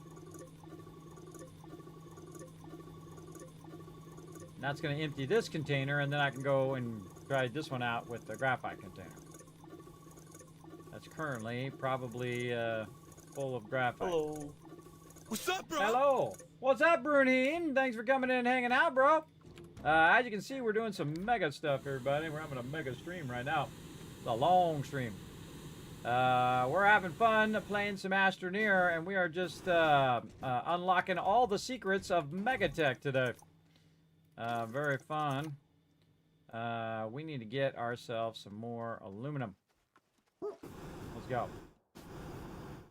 There's some more fuel over here.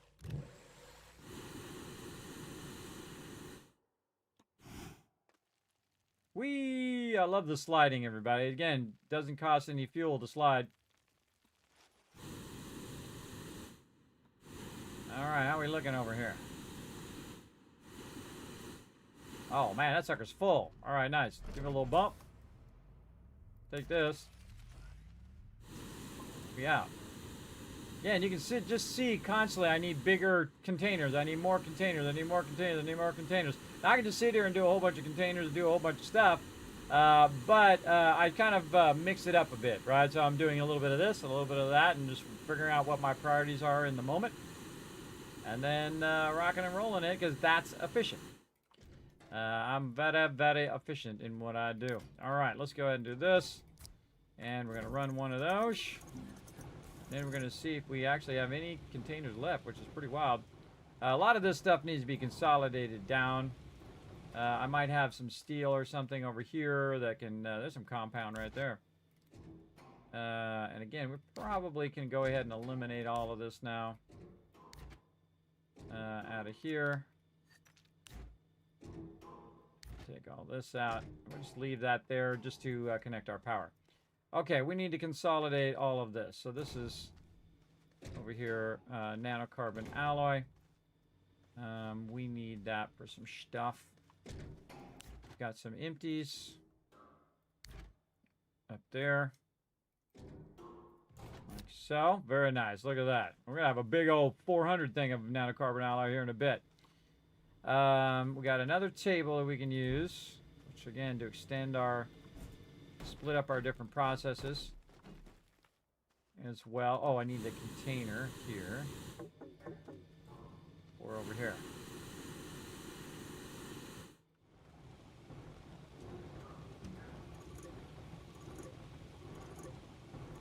Now, I usually take a small container for me and then a very large container for the actual process itself. So now it's just separate, right? So it's going to take the raw hematite there, convert it into iron, and put the iron in here for right now. But eventually I'm going to have it grab the iron, take the iron, put it over here, along with the carbon that's over here and then produce the steel. But the steel won't end up on this table. The steel will actually be passed through over here on one that it can, this way it can just keep going. It doesn't ever have to stop. So if you move it from one table to another with an auto arm, you can use the pass-through method. If you keep it on the same table, then you can't use that method. It makes it a lot harder to transfer those things. Like, it would be a good time right now to have the iron actually on this table and use an auto arm to bring the iron over that way, right? But you got to make sure that the iron doesn't end up too far away where you can't grab it with your auto arm. So that's pretty awesome. But you can see I can do large amounts of all those resources pretty easily. Speaking of large amount of resources, how are we doing over here? We got 362. This has 98 carbon. Here's what we're going to do. We're just going to swap them right over here, and then that'll just fill that one right back up again for me, which is awesome. Let that run, and what do we got here? Holding iron. Okay, so this is what we need over here for our tables. So we're going to go ahead and run that resin back in. And we're going to say iron, resin, make me a crazy bunch of more tables. Alright, and we got to consolidate all this stuff, and really we should put it over here. Consolidate some of this stuff down. Empties off to the side. This is all going to go over here to the consolidation table. There's a bunch of random resources on that one. A little bit of this, a little bit of that. Have we converted our laterite? No. We're going to start our laterite, and then we need this here. This is resin. We already combined that. And then we're going to get this to have aluminum and then run that out. And that'll get that done. What we got here? Quartz. Alright, that quartz ain't even done. More resources to be sorted out and probably put in larger containers. I'm going to put this back up there so when I'm looking for that, it'll be there. Okay, and that's going to make me more tables. Alright, cool. I need more tables. I need a lot more. Again, you see my base getting bigger and bigger. I'll give you the bird's eye view, everybody. She's a big girl. She's a big base. She's coming along. Look at all that mega stuff we got to do. Too cool. All right. Oh, I forgot to write down biome stage 2. Oh, wait, what's the other thing we're going to do? The space thing. All right, let's get the space thing going. Oh, man. Oh, man. All right, space dock. Here we go.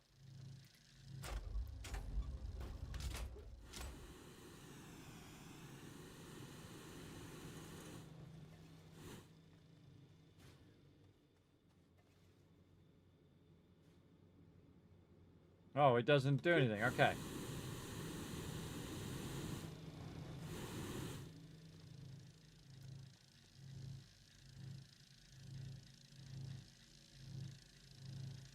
Construction. Oh, over here. Orbital platform construction anchor.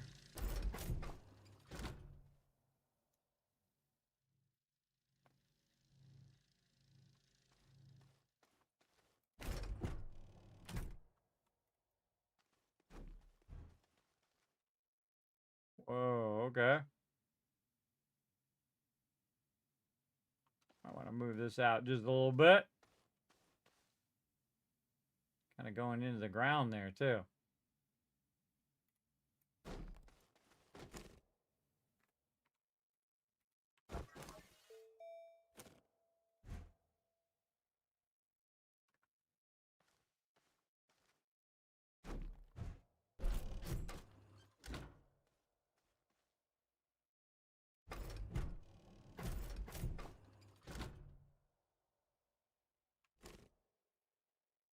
Here we go.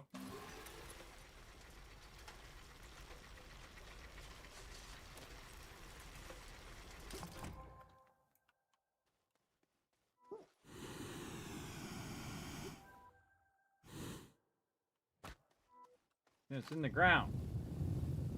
What the heck?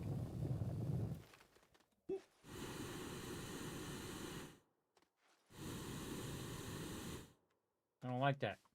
Can I pick it up? Nope. Can't pick it up, can't move it.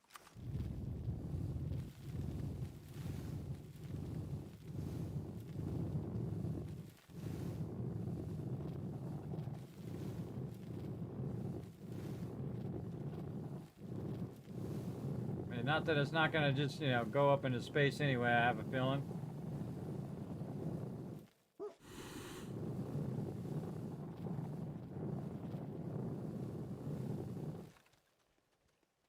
We'll just clear it out anyway.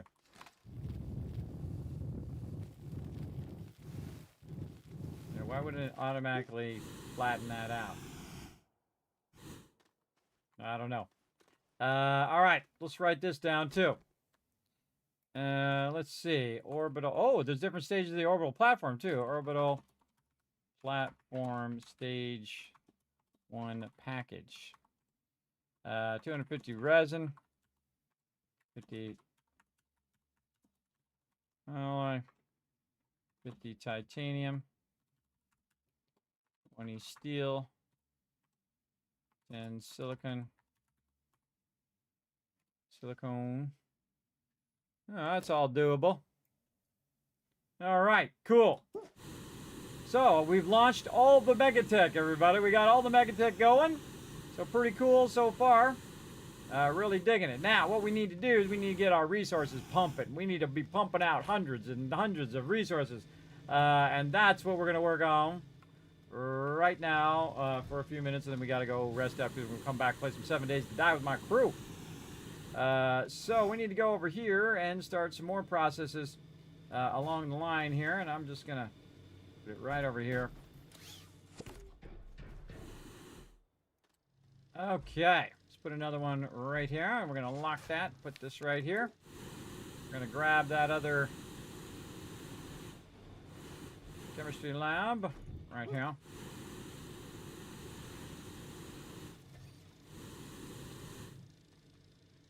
And we're going to put it right there, turn it the right way, whichever way that is. There we go. Unpackage it. Okay, so this one is plastic. This one is rubber. There we go. Take this out of here. And then I do them typically in order. So rubber, plastic, and then I'm on aluminum alloy. So let's put this back over here for when we're looking for it. So we need our aluminum. And we need our copper. Which is sitting around here somewhere. Tungsten. Titanium, aluminum, right there. For that, and we got 3 copper left. We might need a little help on that. We might need to get our copper extraction going too. Copper is another one that's really useful for actually using the extractor, because sometimes you can't find that much copper, and the extractor will extract way more copper. Look at this. All right, yes, more and more of these. And we're getting quite the amount of loot here. Quite the amount of loot. Okay, so we got that going. So we got that, and then our aluminum will eventually be done over here. And we're going to need a bunch of aluminum alloy anyway for the orbital platform.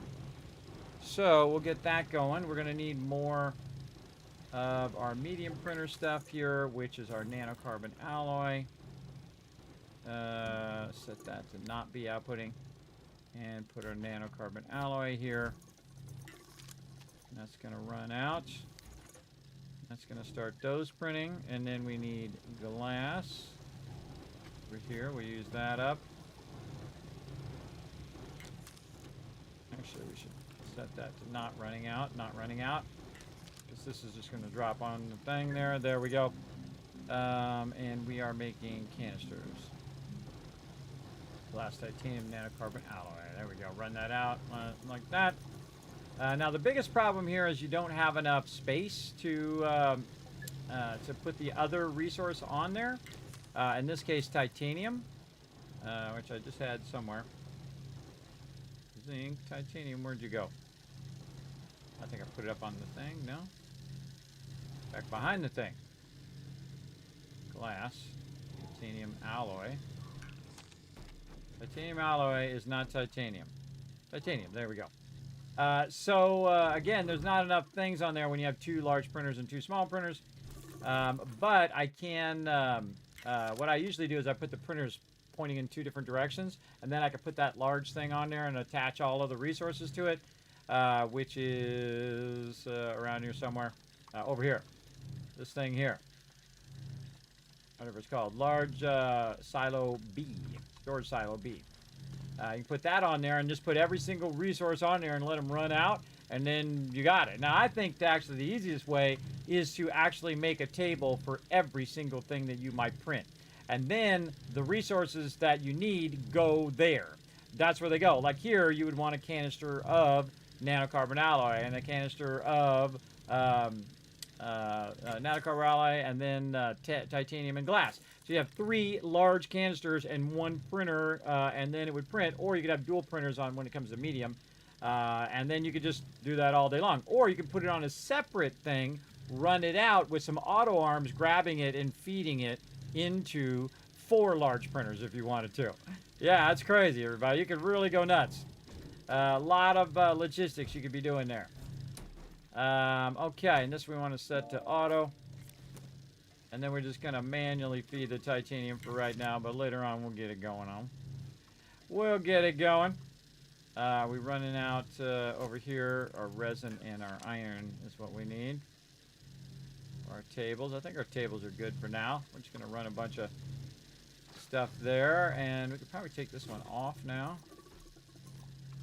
Run that back in, run this back in, and then just put our titanium over here. There we go. Run that glass out. Actually, I should probably run the glass out first.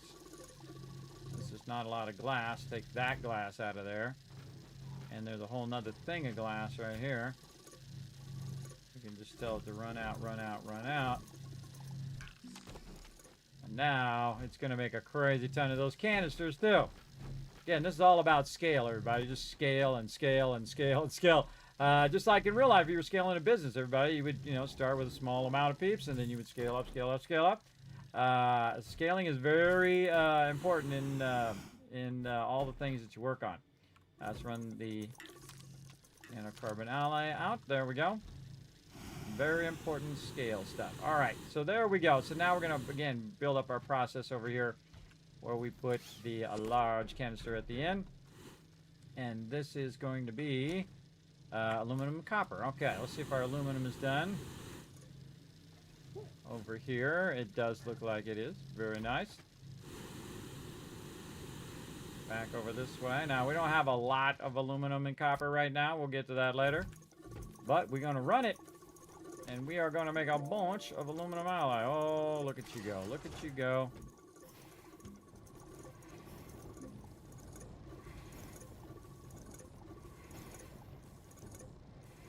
Put that back in there. There we go. So you got to prime it first, everybody. Otherwise, the raw resources end up in your finished thing, which you don't want. All right, aluminum alloy underway. Now, another one.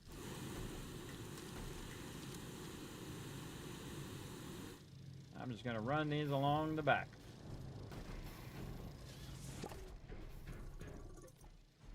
And you can reintegrate these later. Right now, we're just getting the basic process going. You can do a lot of really complex stuff, everybody. You can set up some real complex networks of stuff. So, what do we need? We need another thingy, so we're going to have to cut into one of these after this one's done. Or just make another medium printer. But it's okay. Got ourselves some canisters. That's what we want. All right, we want to get back to also probably doing some more resin while we're at it. Let's go here. This primed for resin. Just let that rock and roll.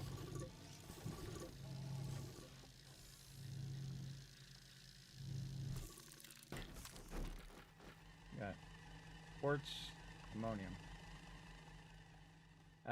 Okay, so this is empty. Take that out of there. Put our nanocarbon alloy and our glass back in. Move this out of the way. And now we need a ton of chemistry labs. So ceramic, glass, and tungsten. Ceramic, I can see there's a whole thing full of ceramic right there. Pull this out of here. Ceramic glass. Actually, glass we already need. We already have that. And then, let's see if we have any tungsten left. I'm always amazed when I have tungsten left. Yeah, all right, we got 7 of them. And then we'll say, hey, make as many chemistry labs as you can, based on the resources that you have. Go. Now it's going to make me stacks of chemistry stations as well, or chemistry labs.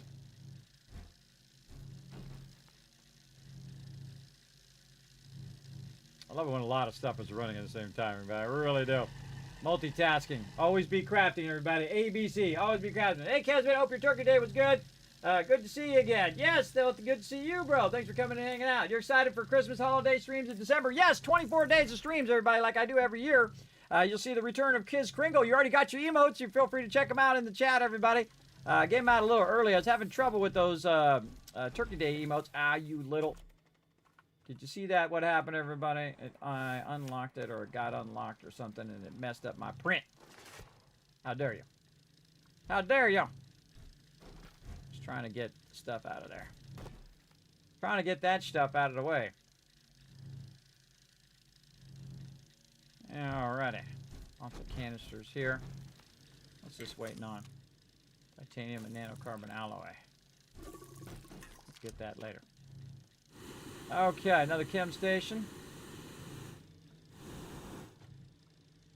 So here's what I need. I need places to hold the resources and a place to keep the resource.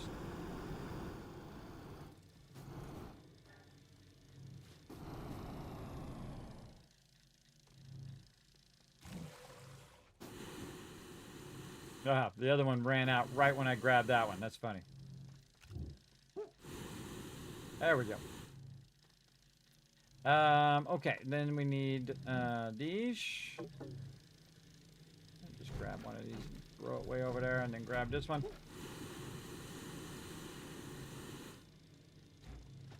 Okay, what are we putting here? Rubber, plastic, aluminum alloy, tungsten carbonide. All right, well, I think we already have a canister for this one. There's an empty canister sitting right there, too. Let's just go over here. Go like this. 132 in there right now. Oh, this got a power problem. Our power got disconnected. What happened? Right here. There we go. This happens when you bump tables like that. Mess up your whole entire system. Okay, working good now. And we're going to take this one out. And let's just prime this one with carbon. That's just going to keep making carbon. And then again, I told you we use a lot of carbon, everybody. We really do. We use a massive amount. Right over here. So this is carbon and tungsten. So we're going to need a massive amount of tungsten. And then we're going to need an output, which is going to be tungsten carbonide. Over here. So again, we're just going to stack these up. What do we got here? Aluminum. Let's just go ahead and... Now, for every one of these tables, everybody, I need 2 incoming, at least at this level, 2 incoming resource containers, and then 1 outgoing, right? Or 1 kind of finished product, or tier 2 product, or tier 3 product, actually, in this case. So it would basically go in and take the 2 on the left side and turn it into the 1 on the right side. Now, before you get to gas, everybody, the rest of these are super easy. You can see I'm doing ones with gas over on that side. But all the easy ones here, all you gotta do is bring 1 resource, 2 resource, run. That's it. That's all you need to do. Just make sure you have enough resources to make that happen. Like over here, we need a bunch of compound next too with our dirt over here. After it's done doing lots of resin. Speaking of resin, we can go ahead and combine this resin. Oh wait, that's not resin. Wow, that's more nanocarbon alloy. Holy mackerel. You can see it over there. Alright, let's put it on this side if it's actually something that is going to leave it in that thing.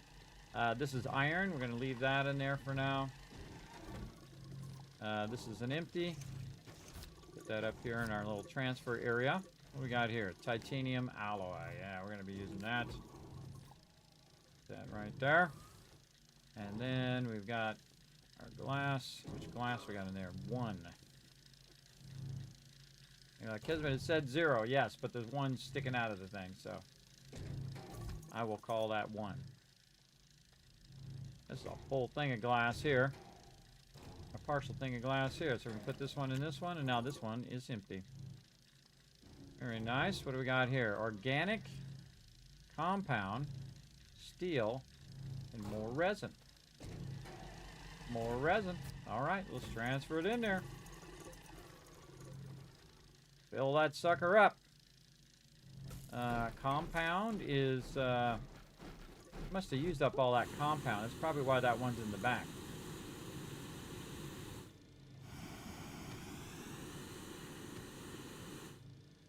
I don't see compound over here. I see carbon. Alloy. We got aluminum there. We've got plastic. Yeah, so we need more compound. All right, in the meantime, we'll consolidate our compound right over here into this one,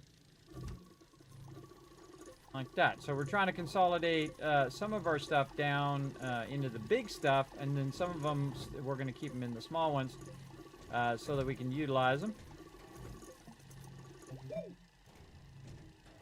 Like this. Very nice. Now we're talking. Lots and lots of resources there. What do we got here? Organic. Okay, this is something that can be definitely combined. If we have the space for it. Holy mackerel, look at that. 2 full things of organic over there. Nice. More empties. Got organic over here, too. Clean that up. Or else we got some organic laying around. I'm sure all over the place. Get this over here. Put that up there. Put that over there. Take this organic.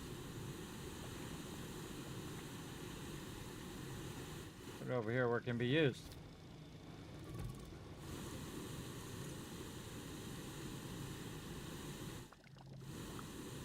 And you'll find that you just have a bunch of organic laying around, everybody. There's some resin laying around, too.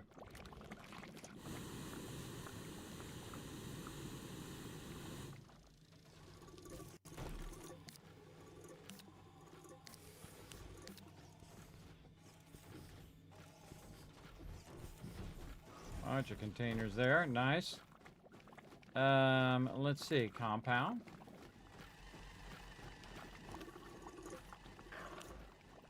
Empty, empty, empty. Compound back where it goes. Over there for right now.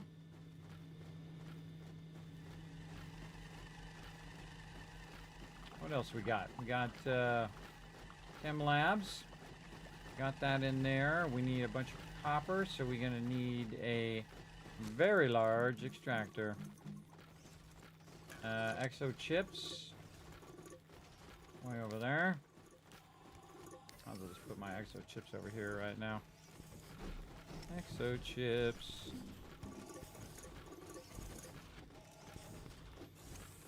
Okay. Still tons of carbonite and rubber.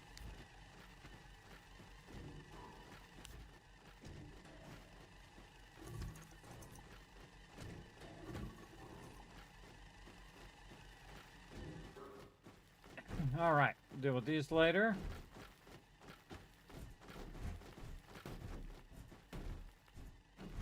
All right, and then tungsten carbonide, which we're making way over here. Oh wait, we should bring a small container just to make this easier.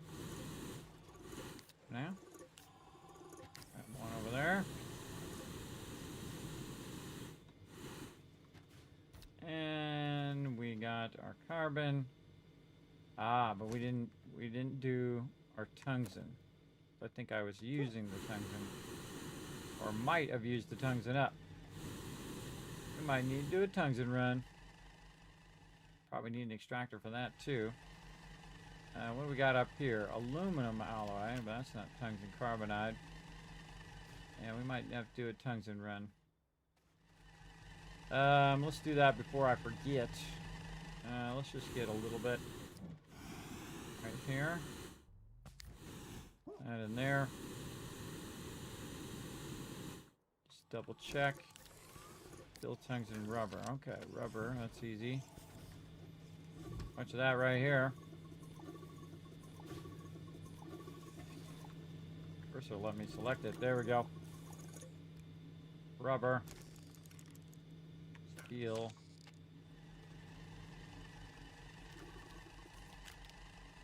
And then this one we're going to need this tungsten carbonide. Okay, so while that stuff's running, more tungsten. 3 launches? Boy. Seems like we need to stop by for some fuel first. Let's do that.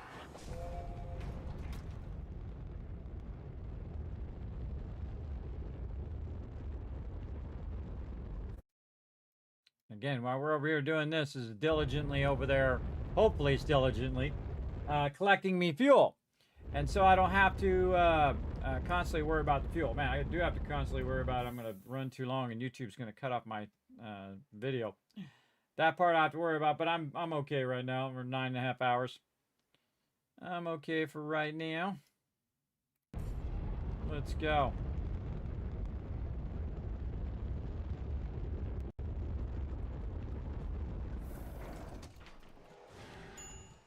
How we doing? Oh, nice and full. Sweet.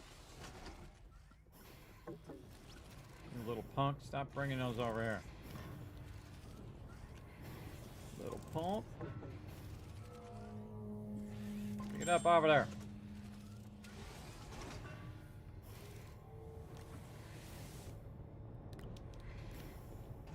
This. All right, just trying to put this in here.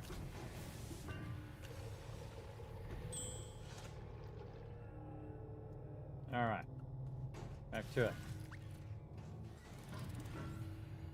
And hydrogen this way. Oh, you know what we should do? Again, we should do a pass-through over here. This. Yeah, there we go. Now it's going to make a bunch of extra hydrogen and pass it through that one into here. Very cool.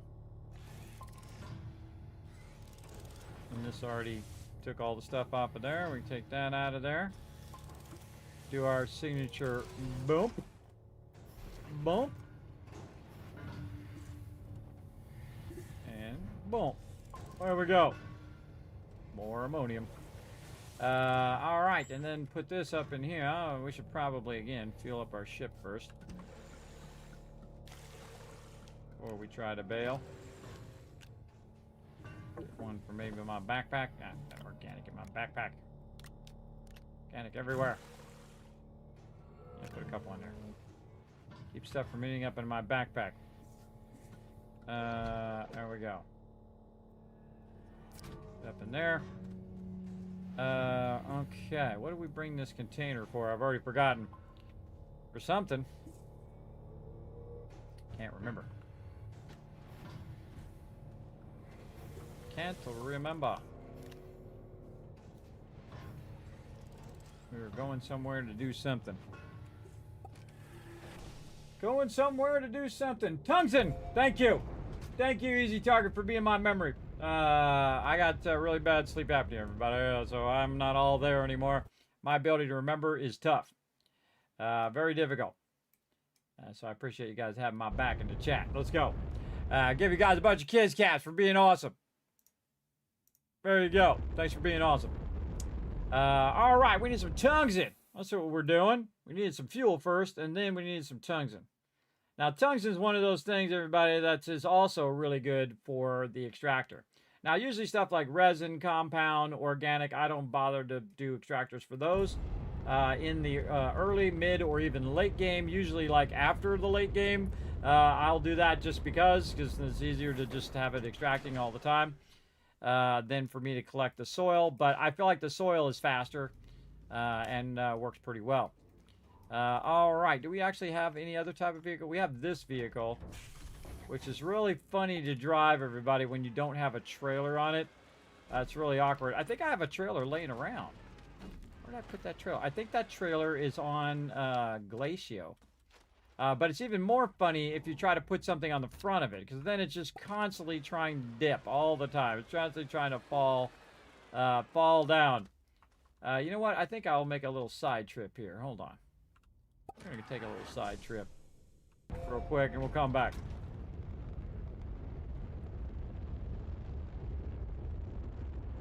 If you notice, I haven't made a big vehicle there or anything like that. I only build for what I need as well, instead of building, you know, big vehicles on every single location and building big bases at every single location. I don't do that until later. I mean, there's no point in doing it right now. I got to prioritize what's the most important thing because I only have so much time to play. So I got to focus or nothing gets done. If you're doing 50 things at the same time, nothing gets done. But if you're doing about 5 or 10 things at the same time or multitasking, then that can work. And then sometimes stuff really requires concentration, so then you want to go down to like 2 to 3 things. And if it's really like, you know, something you want to focus on, you might just go down to that one thing. Yeah, there's the trailer I'm looking for right there. Let's put this hydrazine back on there. There we go. I had a trailer. I actually have some auto arms sitting around too. I'm gonna use these auto arms later, but for right now I just leave them there. But actually I could just grab them, and I can use them at my primary base, and then make some more later. What else we got over here? A little tractor. I don't need a tractor here because I got the big vehicle, so I don't need that. Organic again, just laying around. All right, we're out of here.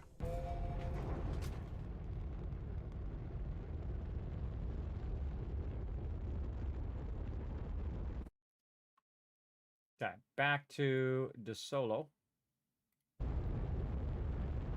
which is where our tungsten supply is.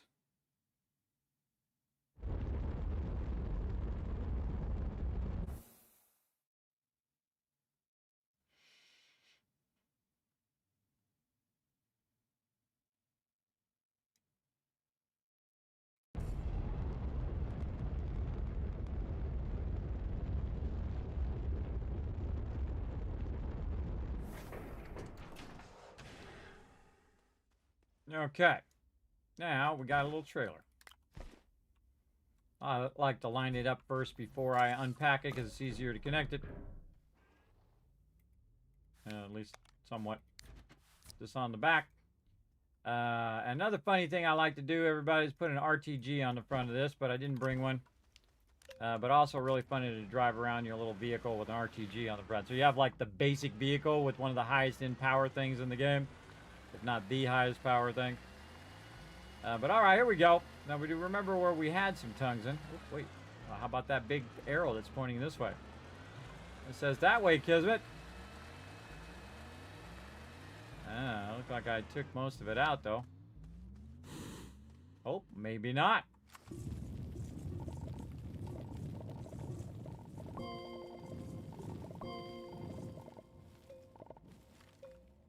We might want to just back up a little bit. Put ourselves a nice little ramp.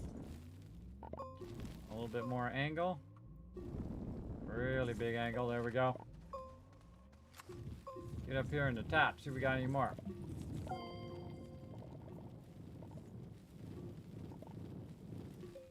think we all good on that node. We all good. Okay. Go find some more.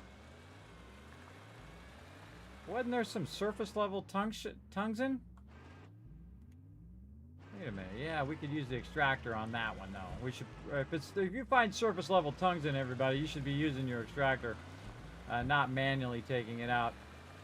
So that's going to save you from having to run the tungsten from way down here up to there. We're just going to run around and see if we can run into some tungsten. Just running around in this general area first, looking in different directions. Remember to look up. Yeah, some stuff over here.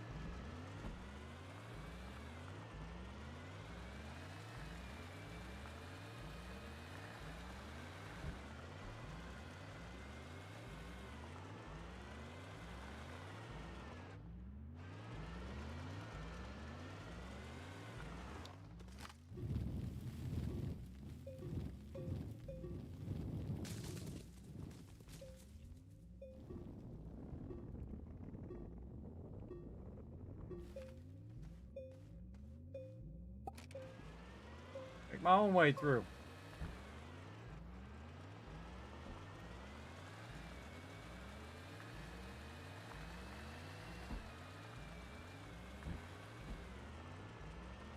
I think I see some.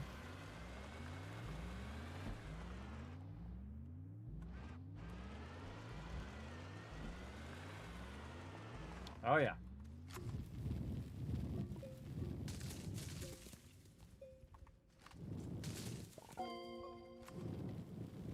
A lot or is it a little? Looks like a good amount. All right, up we go. Make ourselves a little indentation there. Little angle. There we go. Get up here on the top. Go. Oh yeah. Let's go. Add some tongues in there. Oh, all out of power.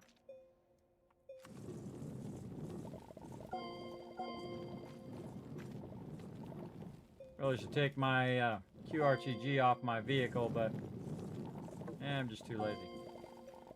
I'll just wait for it to up my power.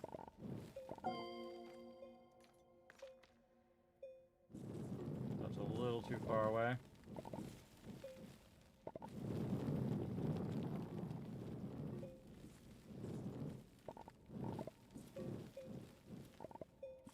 Probably good enough. Again, if you notice, I made it where it just kind of slid behind me and ended up right here, which makes my job super easy. So just put it all down right there, and then I can just go ahead and pick it up, put it away in here. Now you can pick it up in your backpack, and then what you can do is you can shift click on the top part, and it'll pull it out of your backpack. But I feel like that takes longer, so I'm just going to go ahead and do this, because the second that other one is done, you can put this one on there. I just feel like this way is way faster. Could have also used my vehicle, the small one, or even the large ones, to take it out as well. But, you know, sometimes I just like to manually do it. Alright, we got a little bit. We definitely need to set up our actual extraction of our tungsten. Whoa, look out, look out.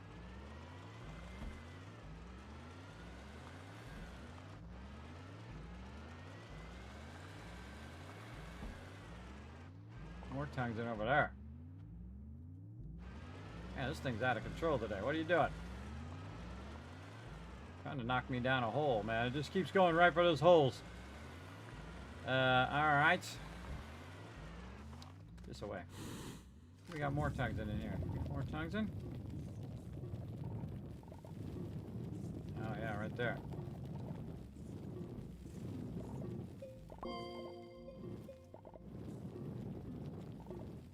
What about down here? That noise you hear is it unable to do your oxygenator. Alright, so we'll go ahead and pull up our compass.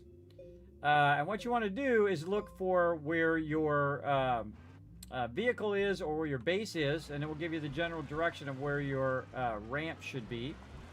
If you were smart like me and you made a ramp that was in that direction. So we're going to go ahead and go this way.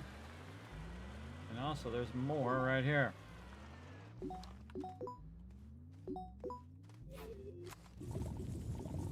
Now, because I have unlimited power, everybody, I can just shape out a new ramp if I need to. Get my QRTG here. Just make this go a little faster. Holding down Alt, then Control to make that nice and steep. And then shaping all this out. Oh yeah, big node. Oh mama. Big one.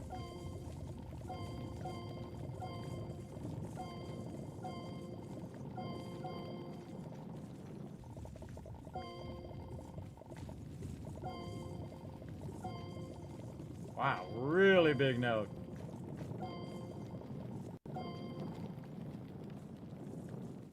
Probably more than I can put in the thing. Okay, see, this is a nice little pile here at the bottom. Easy.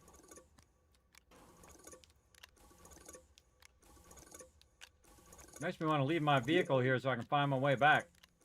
I might just do that.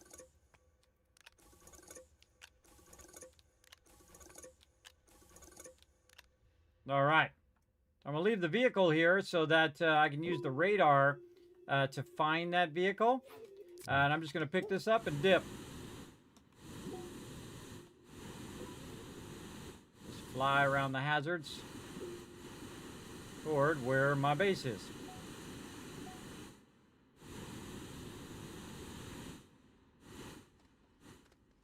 Now, normally I make a nice big road so it's easy to find my way back. So somewhere right around here, there's a big ramp somewhere. We're going to have to hunt it down. Looks like right here. That's a ramp? Nope. Oh, big hole, though.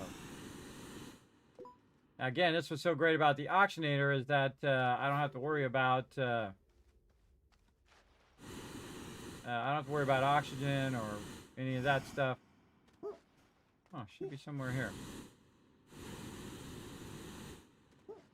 Where that? Now we're finding more. Look, more right over here. That's funny.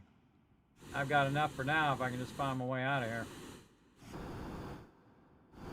Uh-oh. Oh, look, right there. See that gray color? That's me. That's me shaping stuff. See, I shaped that right there. That means we're close. Just put that down right there and see if this is our ramp. No. Normally put a beacon at the front of the ramp. For some reason I didn't this time. But, funny irony. We're right by some quartz that we could use for a beacon.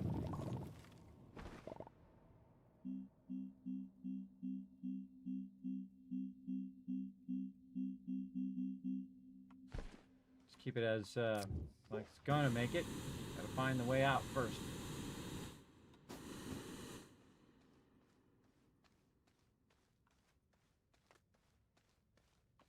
Yeah, this is why I usually use my vehicle to make a road so it's easy to find the way back. We'll keep looking. Yeah, looks like we're going completely away from it now. Why did I shape that? I probably shaped it while I was trying to get through there, or we were grabbing resources from there.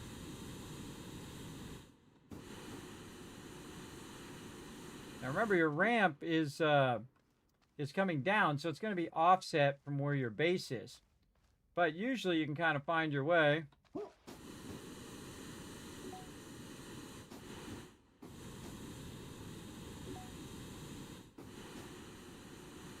Something out here. What's this? A little satellite thing.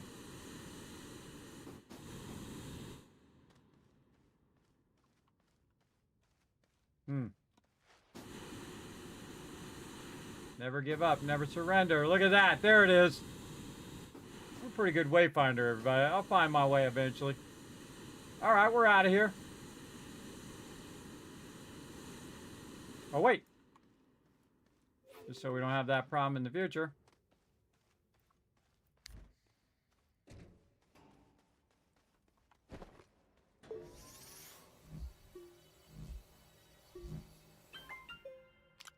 What I do is I use orange to find my way. They're right up on top of that. Nice. Now we won't have that problem in the future. Because remember, it's coming down at an angle, so your base is going to be here, but it's going to be offset from your base. And that's why you see me start in the center and I work in circles further and further and further out until I can see it. And sometimes it's hard to see it, and that's why sometimes it's good to have your tethers there so you can see the light from your tethers. That'll help you out as well. We got our tongues in. We're out of here. We did the thing. We got our tongues in. We're going to dip. Back to Sylvia.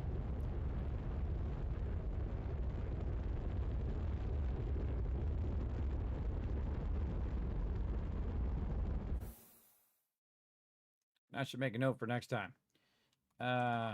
Tables and extractors plus RTGs.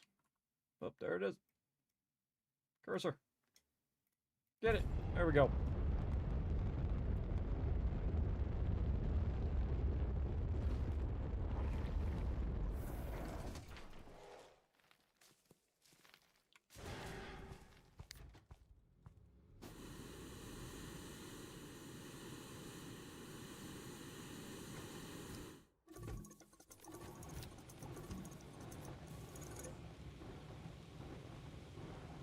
Our first tungsten going.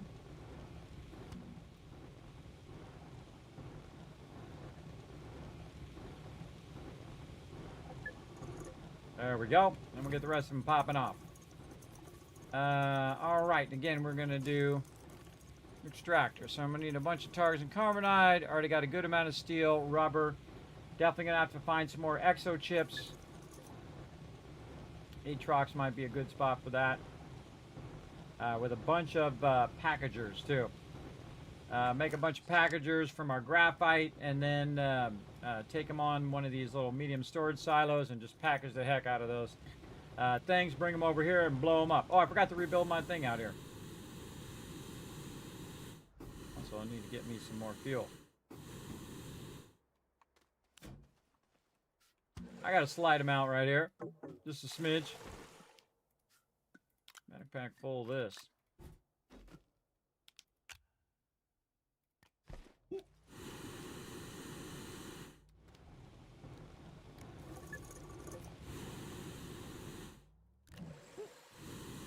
Okay, what else we got?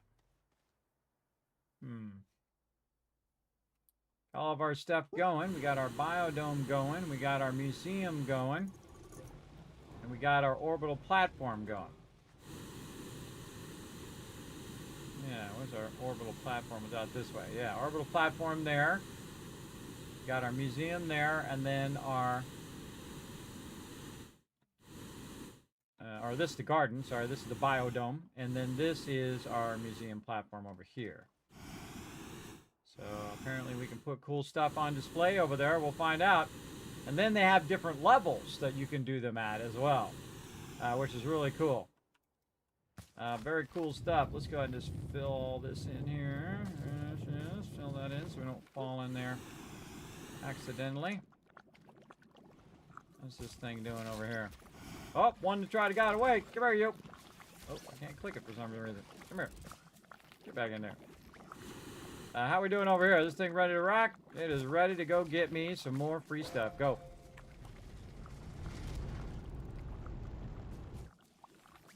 Eventually, we're going to end up with a bunch of random junk just sitting down here.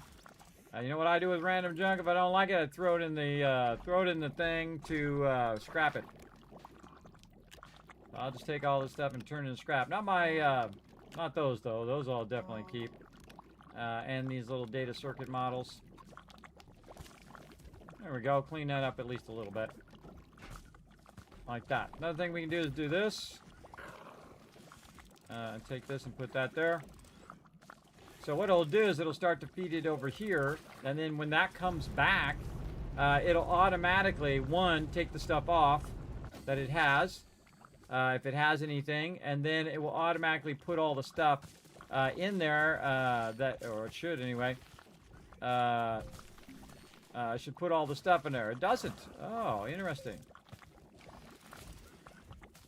Yeah, it's not. It's putting it over here and not over here. Yeah, that's interesting. That's it should prioritize this first before it puts it on the container over here. If I put the container there, it puts it on that instead. Yeah, that sucks. But the cool thing is I can fill that up, and then when it's going to give me a reward, I can go and turn that auto arm off, put this over here, and it will just put all of the various items and stuff onto the onto this, which is pretty crazy. What happened to all the stuff that we just did? Was it on here and it disappeared? What the heck did all this stuff? Oh, I put it up here. There we go, just to get the stuff off of it. Yeah, there we go. So I can just keep putting those on there just to clear the thing out, and then reactivate this. And again, you can also put a button there that will turn it on and off as needed. Very cool. Yeah, got another buggy there. Okay, so what else we got to do? We got all the stuff going. Tongues of carbonide. How we doing on time? How we doing? Okay, okay. Long stream. We're crushing it. We might just grab a tungsten like this and then turn it back as an input. Just to get one tungsten carbonide going. Right over here. I'm going to take this out of here and run that. Not into there. Tungsten carbonide. Loop that sucker. Again, we've got to set up all of our buttons so we can turn this on and off as we're loading and unloading. We can also have it where it just brings the trains. And the train's automatically loaded into whichever one it's supposed to go to. So say you're trying to get, carbon, and you wanted to bring it from that table over here. You can actually just run a train over here, and you can put it way off on the side, out away from your base. Just have it automatically running over there with its own power, completely autonomous from your main base. Then it grabs the carbon, brings it over here, drops it off, goes back and forth, does that all day long. And then fills all the different carbons, by the way, because it can go to first station, fill that carbon, go to the next station, fill that carbon, next one, fill the carbon. You can just keep filling those carbons all day long. It's pretty cool. You can set up all sorts of stuff like that. We're going to do that next time. We're going to get into our item distribution.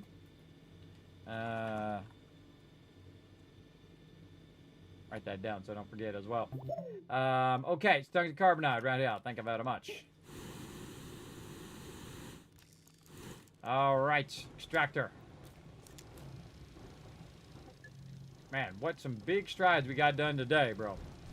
Big strides. All right, nice. And that is just about to finish. That is empty. Over there. Okay.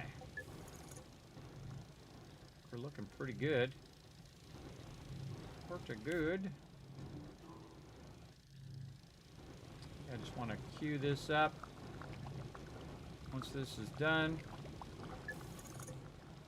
we'll be good there.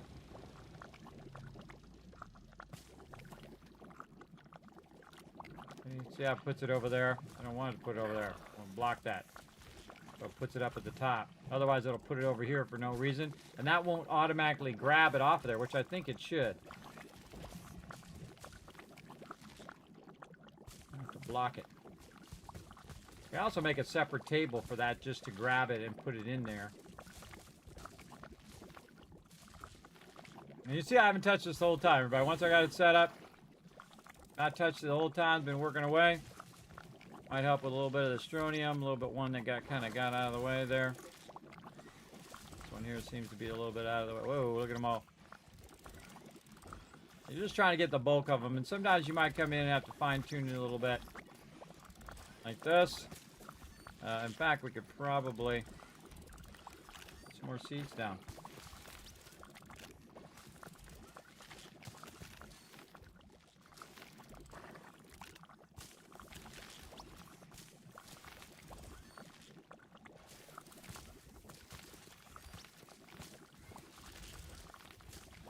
We're not grabbing that astronium. There we go.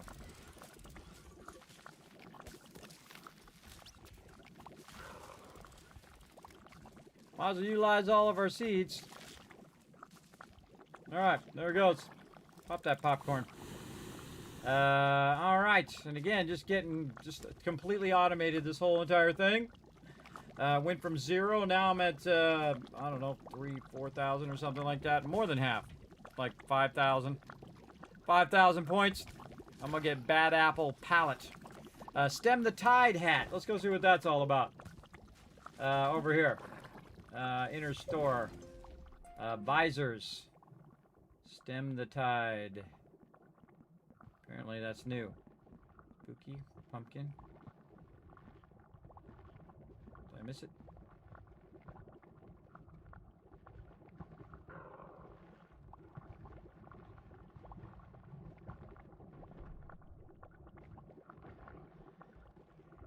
Not seeing it.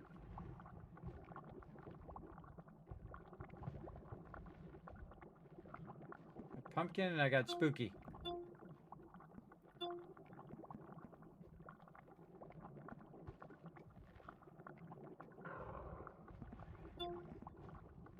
Yeah, nice. I like the one with giving love there. Yeah, I like that one. Cool. Oh, I didn't tell it to apply. I think I have to tell it to. Oh, I gotta buy it if I wanted that one. Yeah, buy it. How much do I have? I got $9.50. I could actually buy some stuff. There's all sorts of really cool cosmetics in here, everybody. A lot of cool stuff. And again, through the events, you can unlock stuff as well. Make sure to support them over there, everybody. They are awesome. They do a good job. All right, yeah. Oh, here's where it is. Yeah, in here. Hats. Stem the tide. So yeah, it's like a stem. Like an apple stem. Pardon our dust. Little Prince. Astro cap. The Fez, that reminds me of Dr. Gluon, who I love. Every time I see a Fez, everybody, I have to grab it, whatever game I'm in. They also have it in Fallout 76, too, which is funny. Anniversary item. I have the anniversary t-shirt, by the way, in real life. Pumpkin. I got a bow. Orbital headlamp, which is like a little halo. I kind of like the halo. Put that one on. I also got the bling bling outfit, everybody. Might be a little too much bling bling for all you guys. Where is it? Where's my bling bling? I got the bling bling. I don't know, where is it? One of these. I'll find it. Oh, that one's cool. Cool. One of these pallets. There it is. I got the bling! I got the bling bling. Look at that bling, everybody. Look at that bling. That's how you rock it in big style. Need some better light, though. I need some light shining on me. What do I do with them lights? Wasn't there a light around here somewhere? What did I do with that light? Oh, it's right here. Floodlight. Alright, so I'm going to take the floodlight, put it right there. Find something to put it on.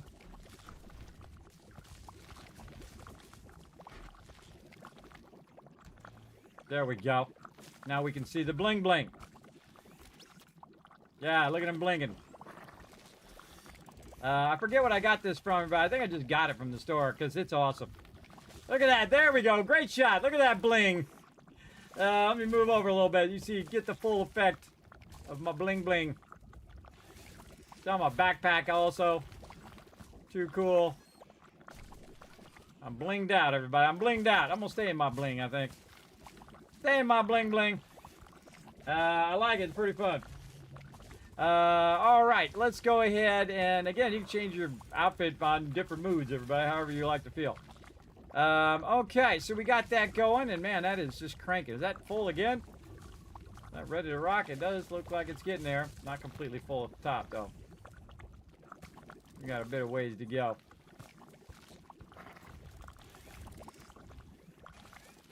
Yeah, ways to go. We'll just let that fill completely up. One of the things I also do, everybody, is you can make multiple of these, right? So you had like 5 of them running, and then you have them all converging. Where it just puts it in that rocket, or you have multiple rockets running. You can do this all day, but I can make 50 of those if I really want to. It'd really slow down my machine, but it would do its job. Get that done. Bling bling. I like the bling when you look at the thing too. It's cool. And then even on my little shaper thing, I got the bling. Sometimes it's a little hard to see your stuff though with the bling bling, so we'll see how long it lasts. All right. What else we got? Man, we got so many things we could do, everybody. There's like 50 things I could work on right now. But what I really want to work on is more processes.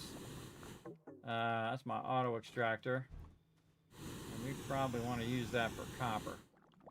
That's the first thing we want to use that for.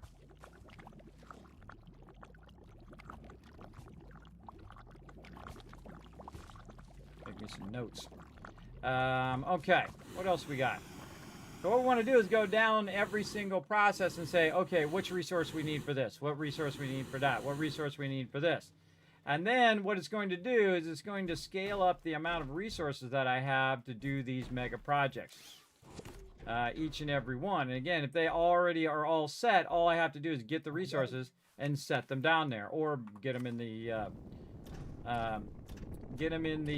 centrifuge. Create a bunch of them. Again, I'm just gonna flatten this area out a little nicer. There we go. Over here a little nicer. There we go. Then lock this. Lock that. Lock that. There we go. Lock this. All right, more stuff. We're going to basically do every single process.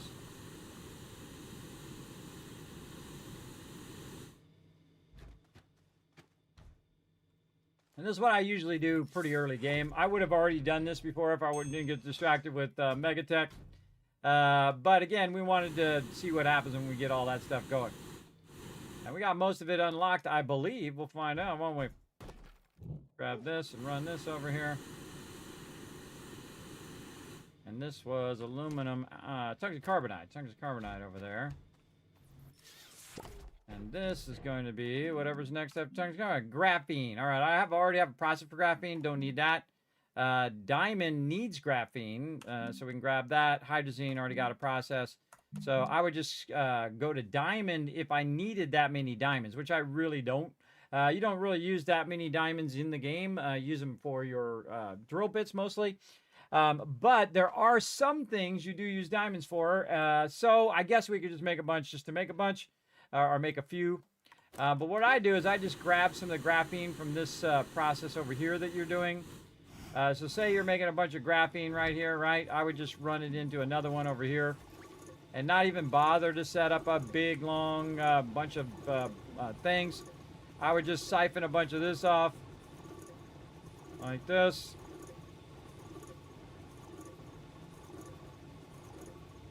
We'll wait till that fills up.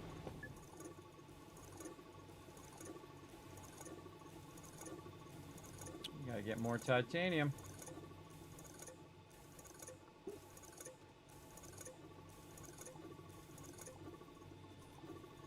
All right, we got to get back to doing our stuff over here too. There we go. Get our titanium alloy back up and running. And then we're gonna take our graphene here, just siphon off that process. Instead of creating a whole nother process for graphene just for this, I wouldn't even bother. I would just put this here. I would run this out, and then just tell this to loop like that. Always forget to turn that other one off. There we go. All right, now that's just going to make me 32 diamonds right now. Boom, 32 diamonds, no problem, no time at all. All right, another table. Let's go.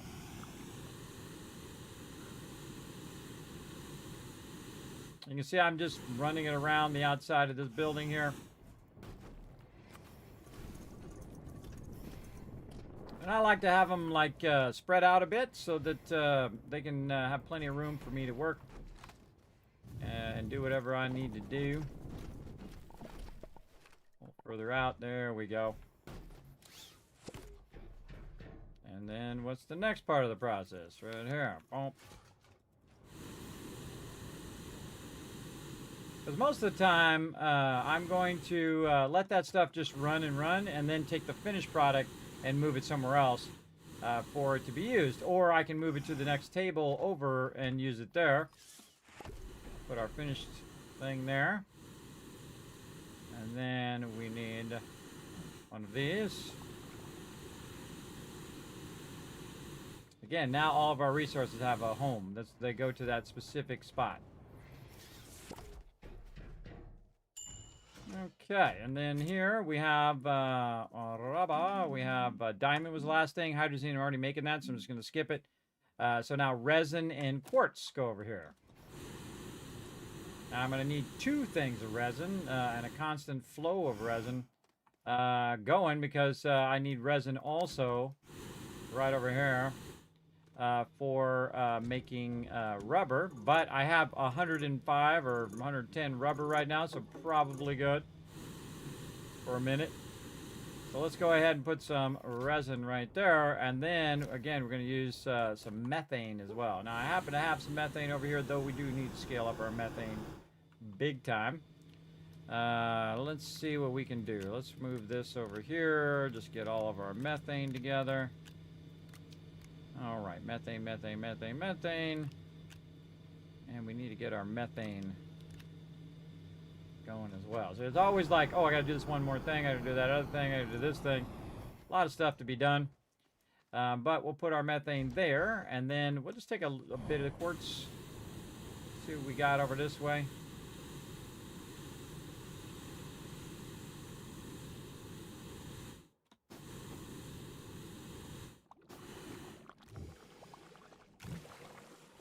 Jetpack back up and running so we go faster. All right, we got some quartz left here that we didn't convert. So I'm going to just put this over here so it doesn't actually convert my quartz. I don't want to convert it. Put this here. Run this out. Run this in. Ah, see, look, I love how it grabbed the other thing that I didn't want. Nice. It always seems to do that. It always seems to troll me. It's like, oh, you want some quartz? Okay, I'll grab the other thing. Tungsten.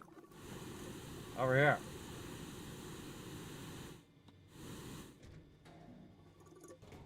We'll just use the smaller one for now. Now this is on loop, so this is going to run and run and run. There we go, 32 tungsten carbonide going to run.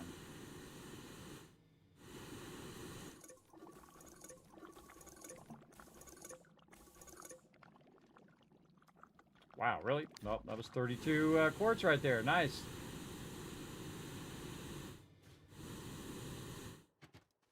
Okay, I put that right there. Now this one has 3 elements: the resin, the quartz, and the methane, which happens to have all 3 right over here. Oh, I did it again. Oops, I did it again. I didn't wait for the output. There we go. Silicon off and running. All right, now it's going to make me a ton of silicon.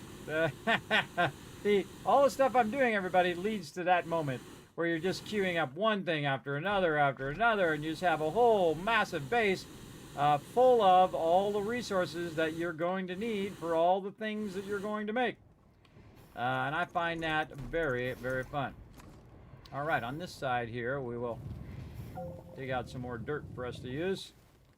And on this side, we're going to just raise this out a little bit. Like this. Bring this around the other side. Like this. Maybe something hanging over just a little bit. Just so we can make sure we can chain that power over to there. There we go. Don't like that. Get a little closer.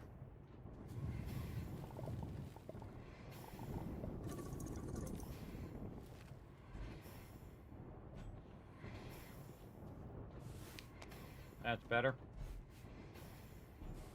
Lock that down. What's next? Again, I would have done this much earlier, everybody. If I were to play through again, I would do all of this first, and then I would start building the MEGATECH stuff.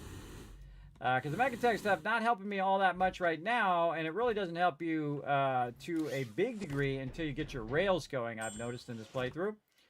So I probably would have done rails first to get it going. Silicon, explosive powder, steel we already got going, titanium we already got going, 9 counter armor. We only have one left, everybody. That's it right there, explosive powder. Carbon and steel. So what a surprise. We need more carbon. But to no surprise, put it in my backpack. How dare you? How dare you do such a fiendish thing? Putting that in my backpack. Don't put that in there. Put that over there. All right, 117 going right now. I'm going to go ahead and grab this empty one right over here.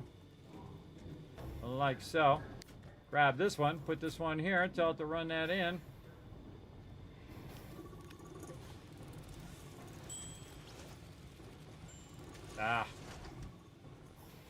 Ran into the thing instead. I was going to see what happened. If it put the organic in there, or does it put this in there? There we go. All right. Grabbing these. Why is it not grabbing? Oh, still, these are all still working. Seems like that carbon's going a little slow. That just might be me. All right, let's go ahead and put this over here. We got carbon. We need sulfur. Carbon and sulfur, easy. Some of those easier ones, everybody, I don't bother to put a table down until I really have an excess amount of resources. And there's a bunch of sulfur in this one. This is all hydrogen here. In fact, we could probably take this hydrogen and put it somewhere because we don't really need this because this is for hydrazine. But I typically just kind of keep it nearby in case I need to make hydrazine here. This is our sulfur here. Right there. And turn this on. Have it on loop. We need a container to put it in. Probably just need a small container. Then we got that much. I don't think. How many we got? 32. Wow, exactly the size of this container here. All right, run that out, run that out. This time I'm just going to take this off of here. There you go. Prime it first. We can run this back in.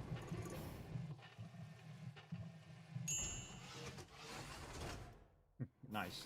Like how I put it over there in the back to make it more difficult for me to grab it. There we go, and there we go. All right, run that out, and now it's going to make me a bunch of explosive powder. So it's making explosive powder over there. It's making me silicon over here. The biggest problem with silicon right now, of course, my methane ran out. That's a bummer. That's a Greek tragedy right there. But it did make me 9 of them that I don't have to worry about it. Over here, it's made me 16 diamonds. How many's over here? We got our thing going. Oh, I forgot to put it on a loop. No? What do we do? Oh, I didn't prime the thing. That's right, I didn't prime it. My bad. We'll get that fixed. Put this in here. Like so. There we go. All right, get that running. Looking good. How about over here? We got 3 aluminum alloy. What are we waiting on? Probably copper. Yep, copper. But we do have some. And then plastic, 300 plastic. Hold us over for a minute. We definitely need to do more compound. And eventually I'll have, for every single one of those, it will have a companion container. Meaning that while I'm using it, I'm also making it or collecting it or having it run it there to that particular thing. Like I could have it just run the resin there as well and just drop off the resin to the actual container itself versus having it collected at the far end and then bring the container. Very, very useful. I think I'm just going to leave that out there where I can find it. And I kind of feel like we better rest up or we're not going to be back later tonight. All right. Man, we got so much done today. Wow. We got every process up and running now. Of course, it needs some of those need to be fine-tuned. Now, the easy ones like these, everybody, they just need one table. And I'll go through and, of course, put my little mini table down that tells me what's in each and every one so I don't have to keep looking inside here over and over. But every single one of these, I usually do at this stage, right? After I've done the bigger stuff, the stuff that requires more complexity and requires the big tables, this stuff doesn't require the big tables as much. You can probably do it on a small table because it's just 2 inputs and then your forge thing. The only thing that's tough on the small table is the fact is your output. Your output's got to go somewhere. So that's why it's nice to have the big table. So you have 2 inputs, 1 output, GG's. You let that run, you can have hundreds of those, depending on how much start resource you have. And now, I think that's good for now, but we should unlock some of these containers, I think. Right over here. Like this. Actually put that there. And then this up here. Because we probably want to come back and do some more resin next time. You know what I'm going to do? I'm going to take this, put this on my vehicle. Put it like that. Remind me that I need to do more of that. And then this over here, auto extractor up there. This belongs way over here in the corner. Actually, we can do this first.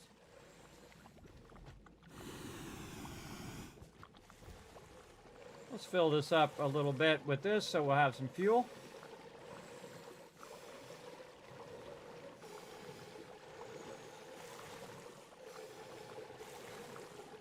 let's just lock down some things so the next time when we log in, we won't have to do it or try to remember those things. I always feel like that's a better way to do it. Kind of finish strong kind of thing. It's kind of like putting the chairs up on the table, everybody, before the cleaning crew comes in. Kind of like that. That's why I kind of leave these ones laying around, too. And we'll run that out. Yeah. And we'll put it right up there. See, it won't run into all the rest of this if you keep it up there. So that's good. And then we're going to need a table. We're going to need these auto arms, so let's put those in our backpack. Put that up there.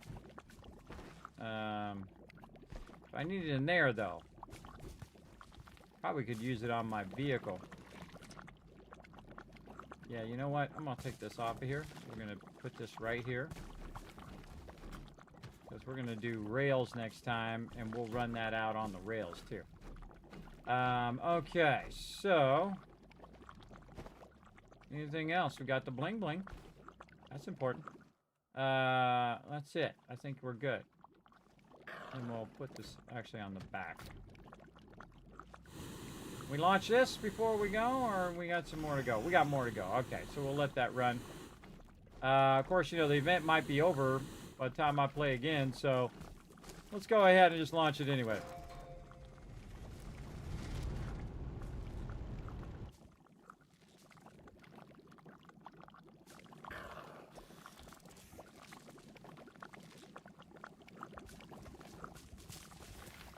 Some of that stuff is out of reach.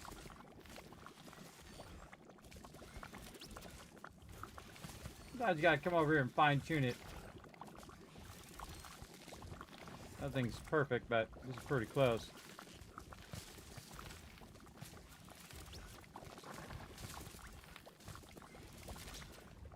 Kinda feel like I'm moving forward even more.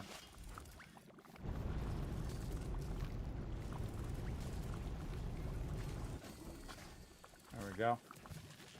Alright, it's back. What's it got? It got a bunch of stuff on it. Alright, I'm going to turn this off. And then we're going to go ahead and take this out of here. Put that there. Load that up. Additional schematics available. And some Astroneer, some hydrazine. Okay, okay. Alright, it's all good. I like the exo chips. Probably, again, the most valuable thing I need for right now. Right over here.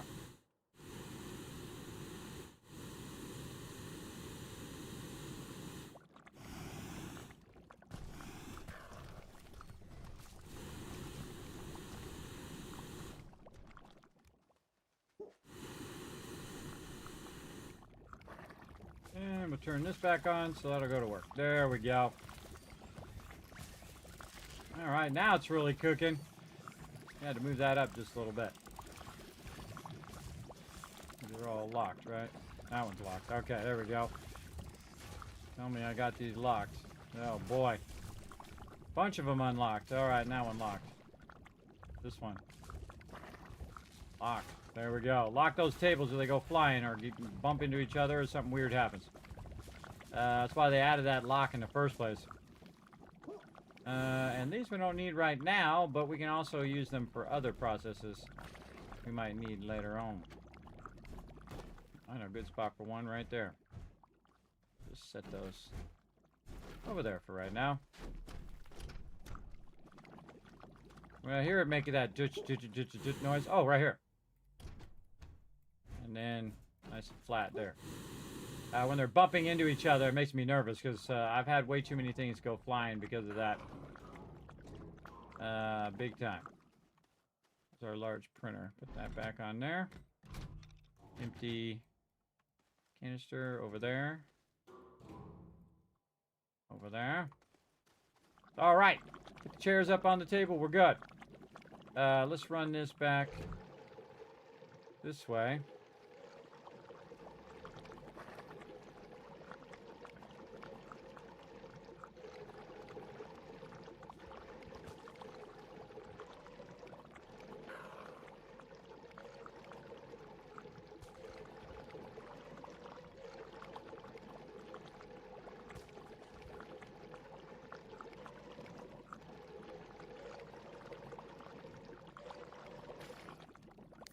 hydrazine. All right. Time to fire this back up again. Over here. Like that. What do we got here? This is empty now. This should have made a bunch more of this, so it's out of this. And we have 86 nanocarbon alloy. Oh, we're going to have a whole lot more, too. Again, we can just grab our titanium here and our stuff here and run it. This is waiting for graphene right now. Oh, there's 2 graphene that made it to the front here, which we don't want to happen. So we want to put something in the front there that's going to block it like this, so that graphene doesn't make it to the front side there where the thing can't grab it. I think we need just one more run. We need a canister for it. Let's grab this one.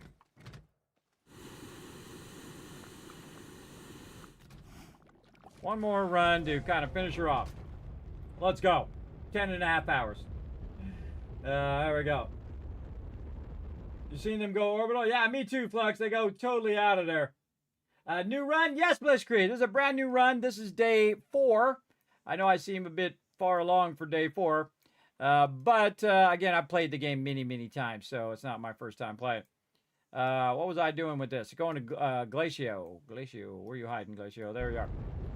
Now, I could actually just send it via my thing, but we're going to set up a bunch of production like we did, and then the next thing we're going to do is set up this transfer, auto transfer of resources.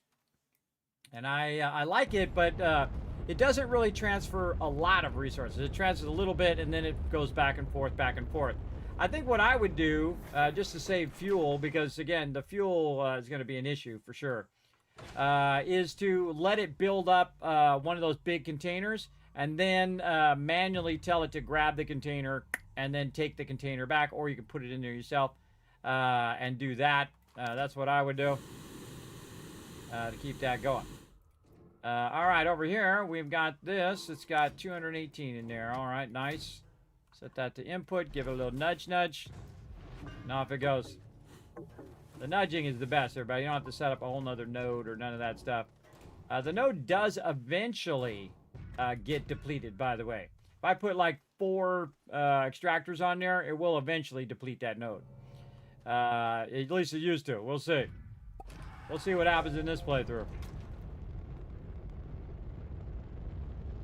But again, the extractors can extract way more than you can, so it's really valuable to think about what nodes you're going to take out in the very beginning, and if you're going to have your base there, you might want to leave that resin node or that compound node so you can go ahead and grab it. Not that there isn't like 10,000 other nodes somewhere you can grab on a bunch of different planets and inside the planet and all over the place. But if you want to be by your base, look at this base, everybody. Day 4. Day 4, we got all the mega stuff deployed as well. We're still working on the various tiers of the mega stuff. But we want to get ourselves some more titanium alloy going over here.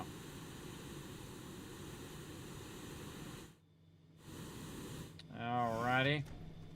This is going to make a lot of this. Alright, do your thing. Away it goes, everybody. Now it's going to make a bunch of graphene. That graphene is then going to be taken and transferred over here, and then this right here is going to grab it. This should be on output. And again, watch as it passes through the thing, comes out of it, and then goes in there and grabs it. Now it's going to make some titanium alloy. The titanium alloy is going to go here, pass through this container, just in case there's extra over there.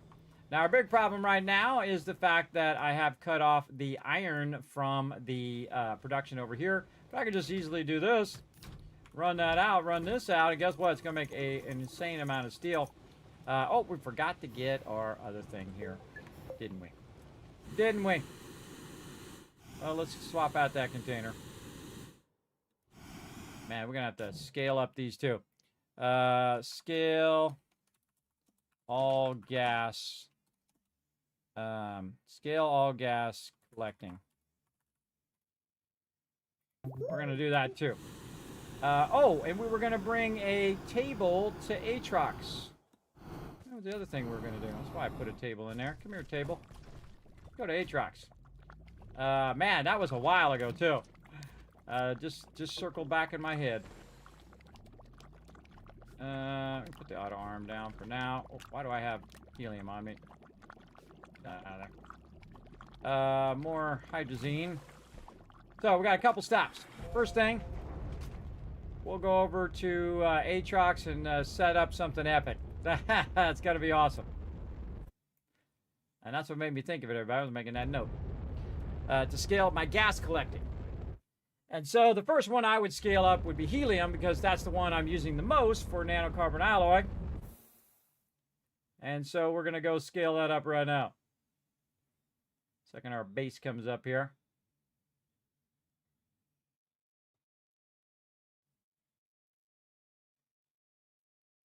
Finally getting warm in here too.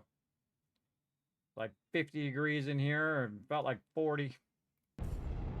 Very, very cold.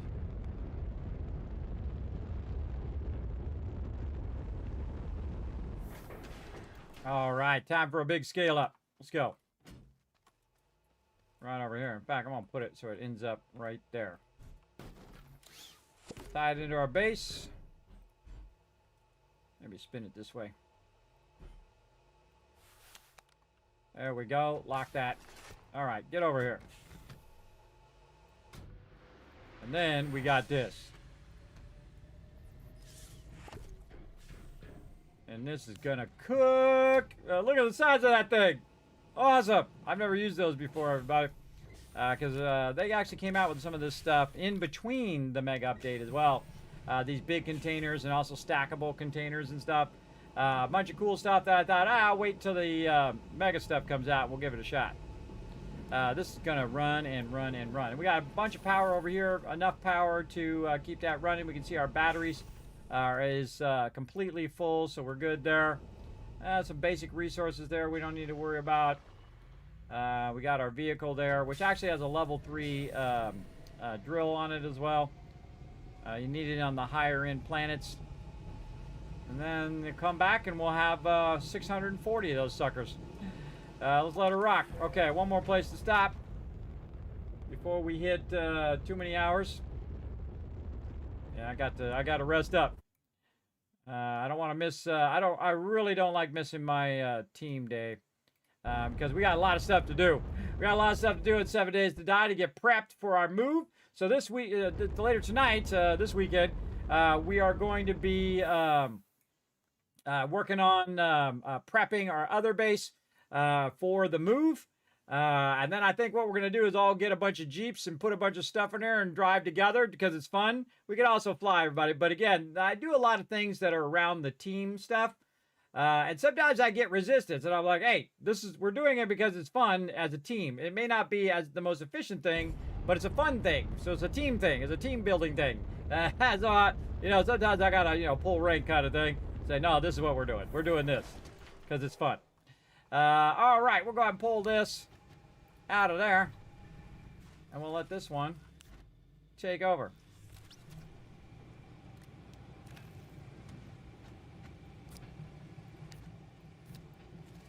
There we go. And you see there's a bunch of extra in there as well.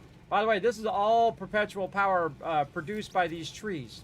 So trees are taking the organic out via the tappers, putting it into the forge, creating carbon, then it takes the carbon and puts it into the generators, and you need 3 generators, and you can run an atmosphere condenser all day, every day, 24/7, and that'll just keep running. Non-stop. Perpetual power. Right at the very beginning of the game. Absolutely. And that's what we had originally at our main base. That was running the show over there until we got our other resources going. Where we have now our perpetual power where it'll just keep running day or night. We don't have to collect any resources or anything like that. We already did the resource part. Uh-oh.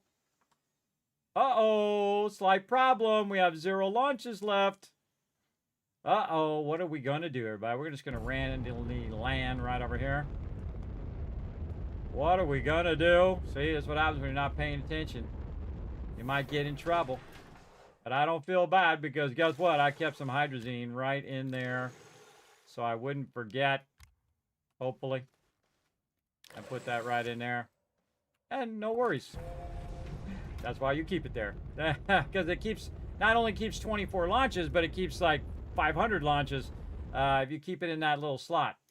Later on in the game, everybody, you'll see that I don't really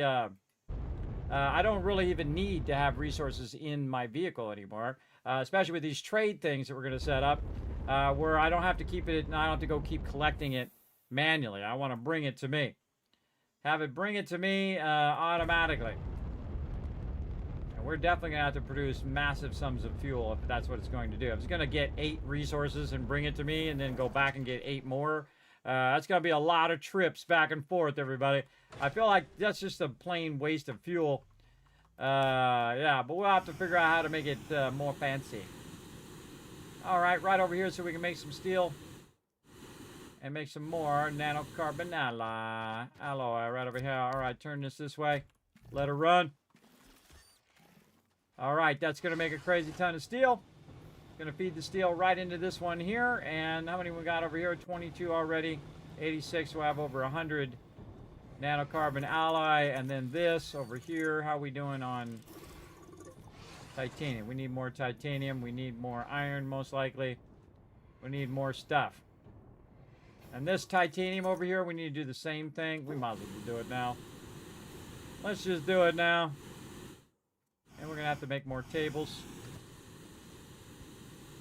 Let's get over here. Get her done. Right over here. And again, we're going to wind down here, everybody. We're going to wind down because, again, I got to get some rest. I have been massively pushing myself here on the stream. I hope you appreciate it.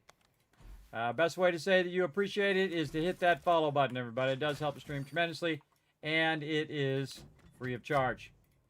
Right over there. All right, I'm going to do the same thing over here on our titanium, where we're going to have our titanium easy just to throw in here, convert it, and then transfer it over there, where it will do its thing. So we'll get that going next time. And we want to go ahead and head back over this way. Take a little bird's eye view of all the stuff we got done today. Holy mackerel, look at that, everybody. We got to get that other platform going. We got to get our orbital platform going. We got that platform over there that just was there by default. So much cool stuff. Look at our trees. Our trees are going. Our event thing is going. We got it all going up in here. We got it all popping off. Look at it go. Boink, boink, boink, boink. Grab them resources. Astroneer. Put it over here. Grab it. There we go. Get that loot. Get that sweet loot. Oh man, we're about 1,000 from the goal. How much we got in here? 585. All right, maybe the next time we come in, that'll be good, or the next time we come in, it will be not good. We'll see. Let's get this off of here. Put that there. Don't put that at the end. All right, there we go. How much we got? 630. So that's about 15 each. Yeah, and you can see by going here, but you can see it's 15. Now I can do the higher end ones as well, where you can go in and set what you want this to make as well, or no rewards pending. So awesome. But you can set it over here if you want to do different recipes as well. But while it's in the middle of a recipe, you can't. Now, I could, again, get 15 of those and be making it go faster, but I think I've already unlocked some of that stuff anyway, so I have no idea. All right, going in here. There we go. All right, saved. Time for the Kismet Love Train. Let's roll out of here.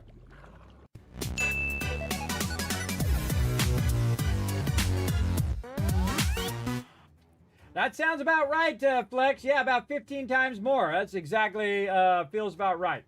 All right, everybody, that's it for me. I'm going to head on out of here. We're going to rest up, come back, and we're going to have an awesome night tonight, everybody. Do not want to miss it. It's going to be amazing, as always, with my crew. Saturday night, 10 p.m. Eastern Standard Time, 7 Days to Die, team play. You will not see this kind of team play anywhere else, everybody. I very rarely see more than 2 or 3 people playing 7 Days to Die together. We play 10 people and more, sometimes 11, sometimes up to 20 people or more. Now, remember, you can come and join us if you want to join us for our playthrough. First, I would go to the Discord and read the rules over there first. We work together as a team. If you're a great team player, great communicator as well, we'd love to have you join us because we have a good time. We really do. And again, I could just add as many slots as I want, everybody. I could add 50 slots if I wanted 50 people on the server, and we'll just have a good time. So that's what we're going to be doing tonight. And then, of course, solo playthrough on Sunday at 10 p.m. Eastern Standard Time. Another bonus stream on Monday and Friday, potentially. And then, of course, Satisfactory. We've got Fallout 4. We got The Outer Worlds. And, of course, next week, everybody, we will have the return of Kiz Kringle. That's me. Giving out all sorts of loot to all of you. We're going to be working on the Vault Fan Life project. So if you want to donate toward that, I'm going to be doing a bunch of mega builds so you can lock down which settlements you want before I start all those mega builds. And we're going to get going. It's going to be awesome, everybody. We're going to do a mega build every single day until we get them all done. And so we're going to work away at them all month long as well.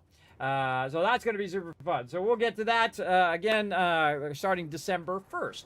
And I'll have probably an updated schedule with all the info on the Vault Van Life project and milestones that we're trying to hit, as well as all the games that we're playing. Pretty similar to what we've already got. But we're trying to mix in those and as many other games as we can, and a bunch of giveaways and all sorts of cool stuff here in the stream. You don't want to miss it. So again, hit the follow button wherever you're at. And of course, you can follow these links over here and help out everybody. Go over to youtube.com/KismetBP. Hit that subscribe button. It is totally free and helps the stream tremendously. Allows me to do more giveaways and more cool stuff here in the stream.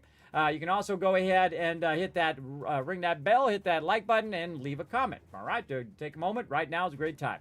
And then go to twitter.com/KismetBP, hit the follow button, check out the Discord, check out the website, and especially check out patreon.com/Kismet. Does help my stream tremendously to go over there. Remember, that is the best way to support everybody because Twitch doesn't take half of it. And that allows me to just put more money toward giveaways. Remember, put every penny into the stream in the form of giveaways or projects that we work on here in the stream, like the Vault Van Life project. So, very cool. The biggest project I've ever done, and it's my one last wish in life, everybody. I have one last wish before my time is done or before I get too feeble, is to make a van, travel around to all the famous gaming locations and game manufacturers or game devs, and just do that one last cool thing. That's really what I want to do, and then probably the rest of the time I'm just going to play games and hang out with all of you. So I think that'd be fun. Very fun for the latter parts of my existence. So that's it for me. Thanks to all these people also scrolling up over here. Thanks to all of my Patreon supporters as well. Appreciate each and every one of you being here. I'm going to try to give you some kids caps here. Hey, the button's working. 3,000, 4,000, 5,000, 6,000 caps. There we go. Hey, I love it when it works. Give you a little bit extra, everybody, for being awesome, hanging out all the way to the end of the stream. I'm going to go ahead and rest up. I'll be back before you know it. So again, make sure to hit that follow button no matter where you are, whether you're on Twitch or Trovo or Kick or wherever, so you know when I go live. All right? We'll see you all then tonight, 10 p.m. Eastern Standard Time with my crew. Bye, everybody.